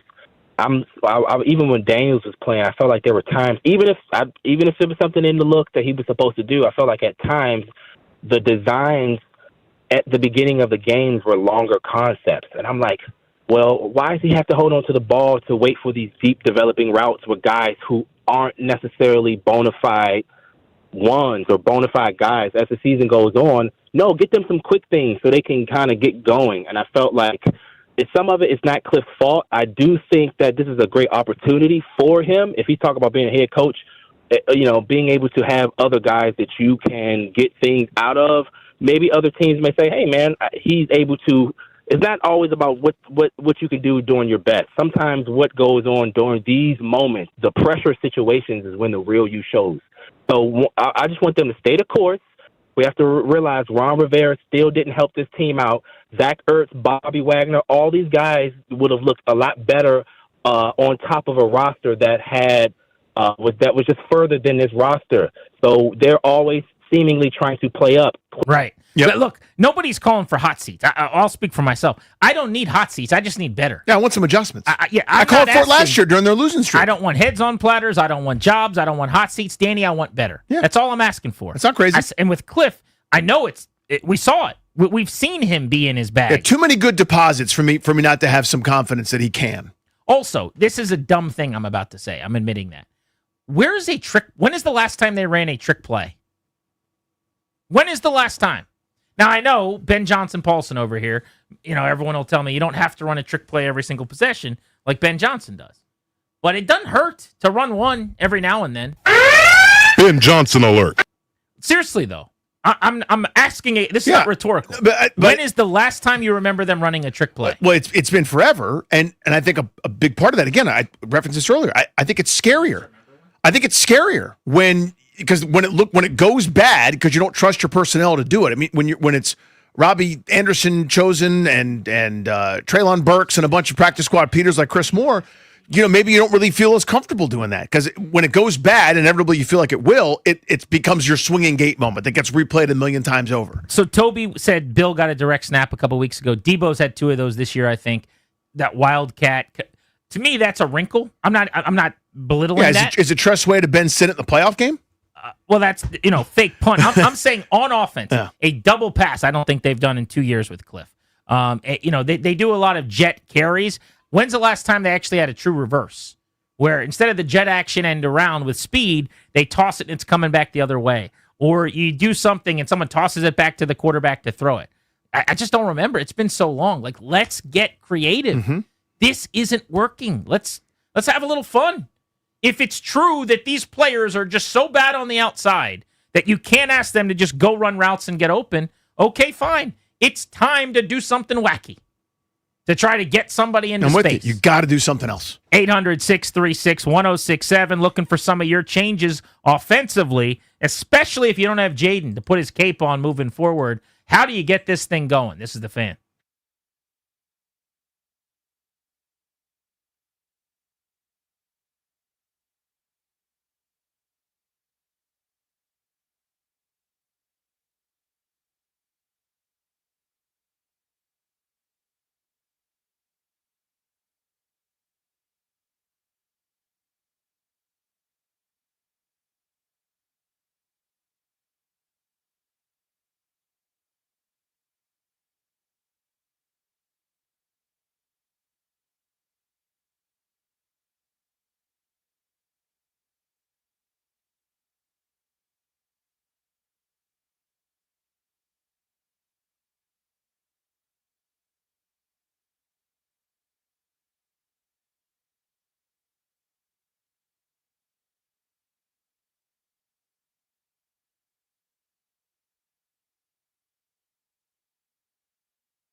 Football Conversation on the Fan is presented by Paramount Plus. You can't count on much, but you can always count on Sundays with the NFL on CBS and Paramount Plus. Watch your local NFL game live every Sunday all season long. Visit ParamountPlus.com/NFL to get started today. Colts shouldn't have given up 2-1s for Sauce Gardner. Is that a hot take? I think they gave up too much. Interesting. Yeah, because you got to pay him. I mean, in order to prize someone like that away, you got to offer a lot. And we saw this last year with Marshawn Lattimore. When you're ahead of where you're supposed to be, you got two choices. You go, let's just act accordingly and have a little discipline and be fiscally solvent. Or you're like, dude, we got to go for it. And they went the latter. But you make that move if you're convinced that Daniel Jones is the long-term answer, and you feel like he's good enough that you don't need as many big pieces around him, like he's an elevator, so to speak. I need first-round picks. I need weapons. I need, they got a great young tight end. They got a great running back, but you need to layer behind him. You got to add to that receiving room with Michael Pittman and Pierce. Defensively, you got to keep layering. I don't like giving up 2-1s. I know he's 24 and a young star. I'll probably feel a lot better if he's an all-pro at some point. But I just wonder. His first 2 years were better than his last 2 years have been. He's gone from one of the top 2 or 3 corners in the league to not that the last year or two. It's just a lot to give up. It is a lot. And I hated the Cowboys deal based on where they're at. That was a ton to give up. Like, if I'm the Jets, I know if you're a fan of that team, you're mad that you traded your 2 best players. You got to be giddy with the return you just got. 100%. Now, of course, they're going to do the bit like, what are we going to do with the draft picks? But this is the process right here. If you're not going anywhere with 2 great players, you should not go anywhere without the 2 great players and have a plethora of first and second round picks over the next few seasons, which Cliff they do. Kingsbury today, Danny, speaking with the media. Here was an interesting cut, I thought. Cut 12, Darius. He was asked about Jalen Lane's progress. Listen to what he said about the wide receiver. Yeah, it's a work in progress. There's no doubt. For a young player in college, you see a bunch of zone coverage, particularly in the slot. So he's still developing in that area, but he's been game. Anytime we put him out there, he's up for the challenge, and we just got to keep growing with him. So complimentary on the back end, but I thought that was pretty revealing. He's telling you what he saw in college that he's not seeing as much of in the NFL. Why are you telling us that? He's a work in progress. That means what exactly? Like, clearly acknowledging he's not quite ready for the bright lights just yet.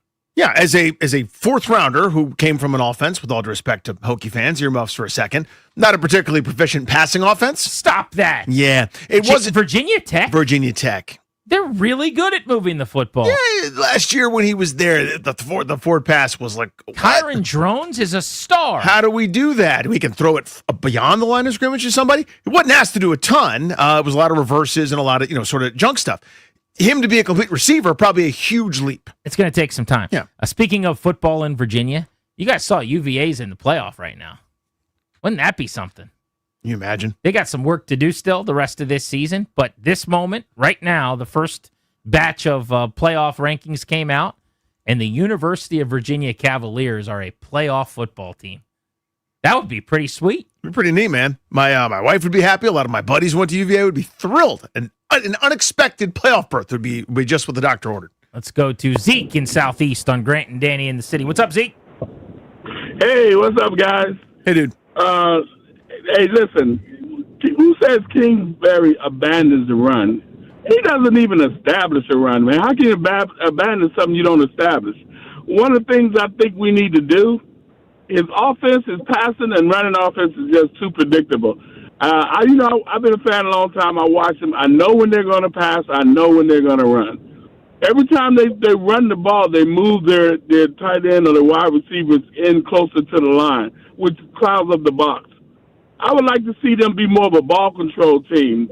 Bring in 2 tight ends, and let's try to be ball control. Start Rodriguez because he's the downhill runner, and maybe keep somebody in the backfield, but to give them more time. Thanks, buddy. Appreciate you. So you said a couple things I'll agree with in that call. First off, they are the number 3 rushing team in the NFL. So this idea that they're, badly designed in the run game or he doesn't attempt to run the football. They run for 140 yards per game. Some of that is that you have a running quarterback, obviously, but 3 teams average more rushing yards per game than Washington. It's been worse over the last few weeks, but over the duration of this year, 2 teams are more effective running the football, the Ravens and the Jets. Obviously, Lamar Jackson, Justin Fields, Jaden Daniels, Josh Allen, those are the top rushing teams in the league. The quarterbacks have something to do with that. But here's what I agreed with that he said. The heavy personnel. I love teams that use multiple tight ends, get heavy, 12 personnel, bring everybody in tight, and then throw off of that. They did it. I keep coming back to that play where they were under center. The most foreign, crazy, insane concept ever for them is to get under center, God forbid, like an NFL offense. And so they did it in this game 3 times early on, but they went under center, they went with the boot, they threw to Bates. That's how you get some explosives, is out of run looks with run personnel on the field. Like, it's okay to have one wide receiver out there sometimes, or 2 wide receivers with extra big bodies, and the defense all is playing very close and dealing with tight ends and bringing in extra linebackers, and now you hit them on something. Yeah, I feel like there are tendencies that teams are picking up on, certainly. And it just kind of, again, it all comes out of the same trough, though. It's the point I think you and I are making, and I think a lot of callers are making too. You've got to break type here. You've got to do some things that maybe aren't comfortable, that maybe aren't your bread and butter, just to get people off of the things that you do like to do, right? And that's what I feel like has been missing. It just, even when they try kind of a wrinkle where, okay, we'll throw out of this set, we'll do a Joe Gibbs max protect with, only 1 or 2 guys in the route, that's covered up, based on this run fake or whatever. It just doesn't feel like they have any answers right now anywhere. And again, teams are ahead of them in the sense that you're not making anybody flat-footed with a run fake. You're not having anybody pursue in the wrong direction. You're not getting anybody to overcommit. Everybody knows exactly where they want to go, and they're beating you to the spot. Something crazy happened last night after Alexander Ovechkin scored his 900th goal. I want to tell you guys about it and ask you why you think it happened. It's pretty interesting. So we'll get to that next. Plus, Thursday Night Football, got an AFC West clash to look ahead to. We'll preview Week 10 in the NFL season, all coming up on Grant and Danny.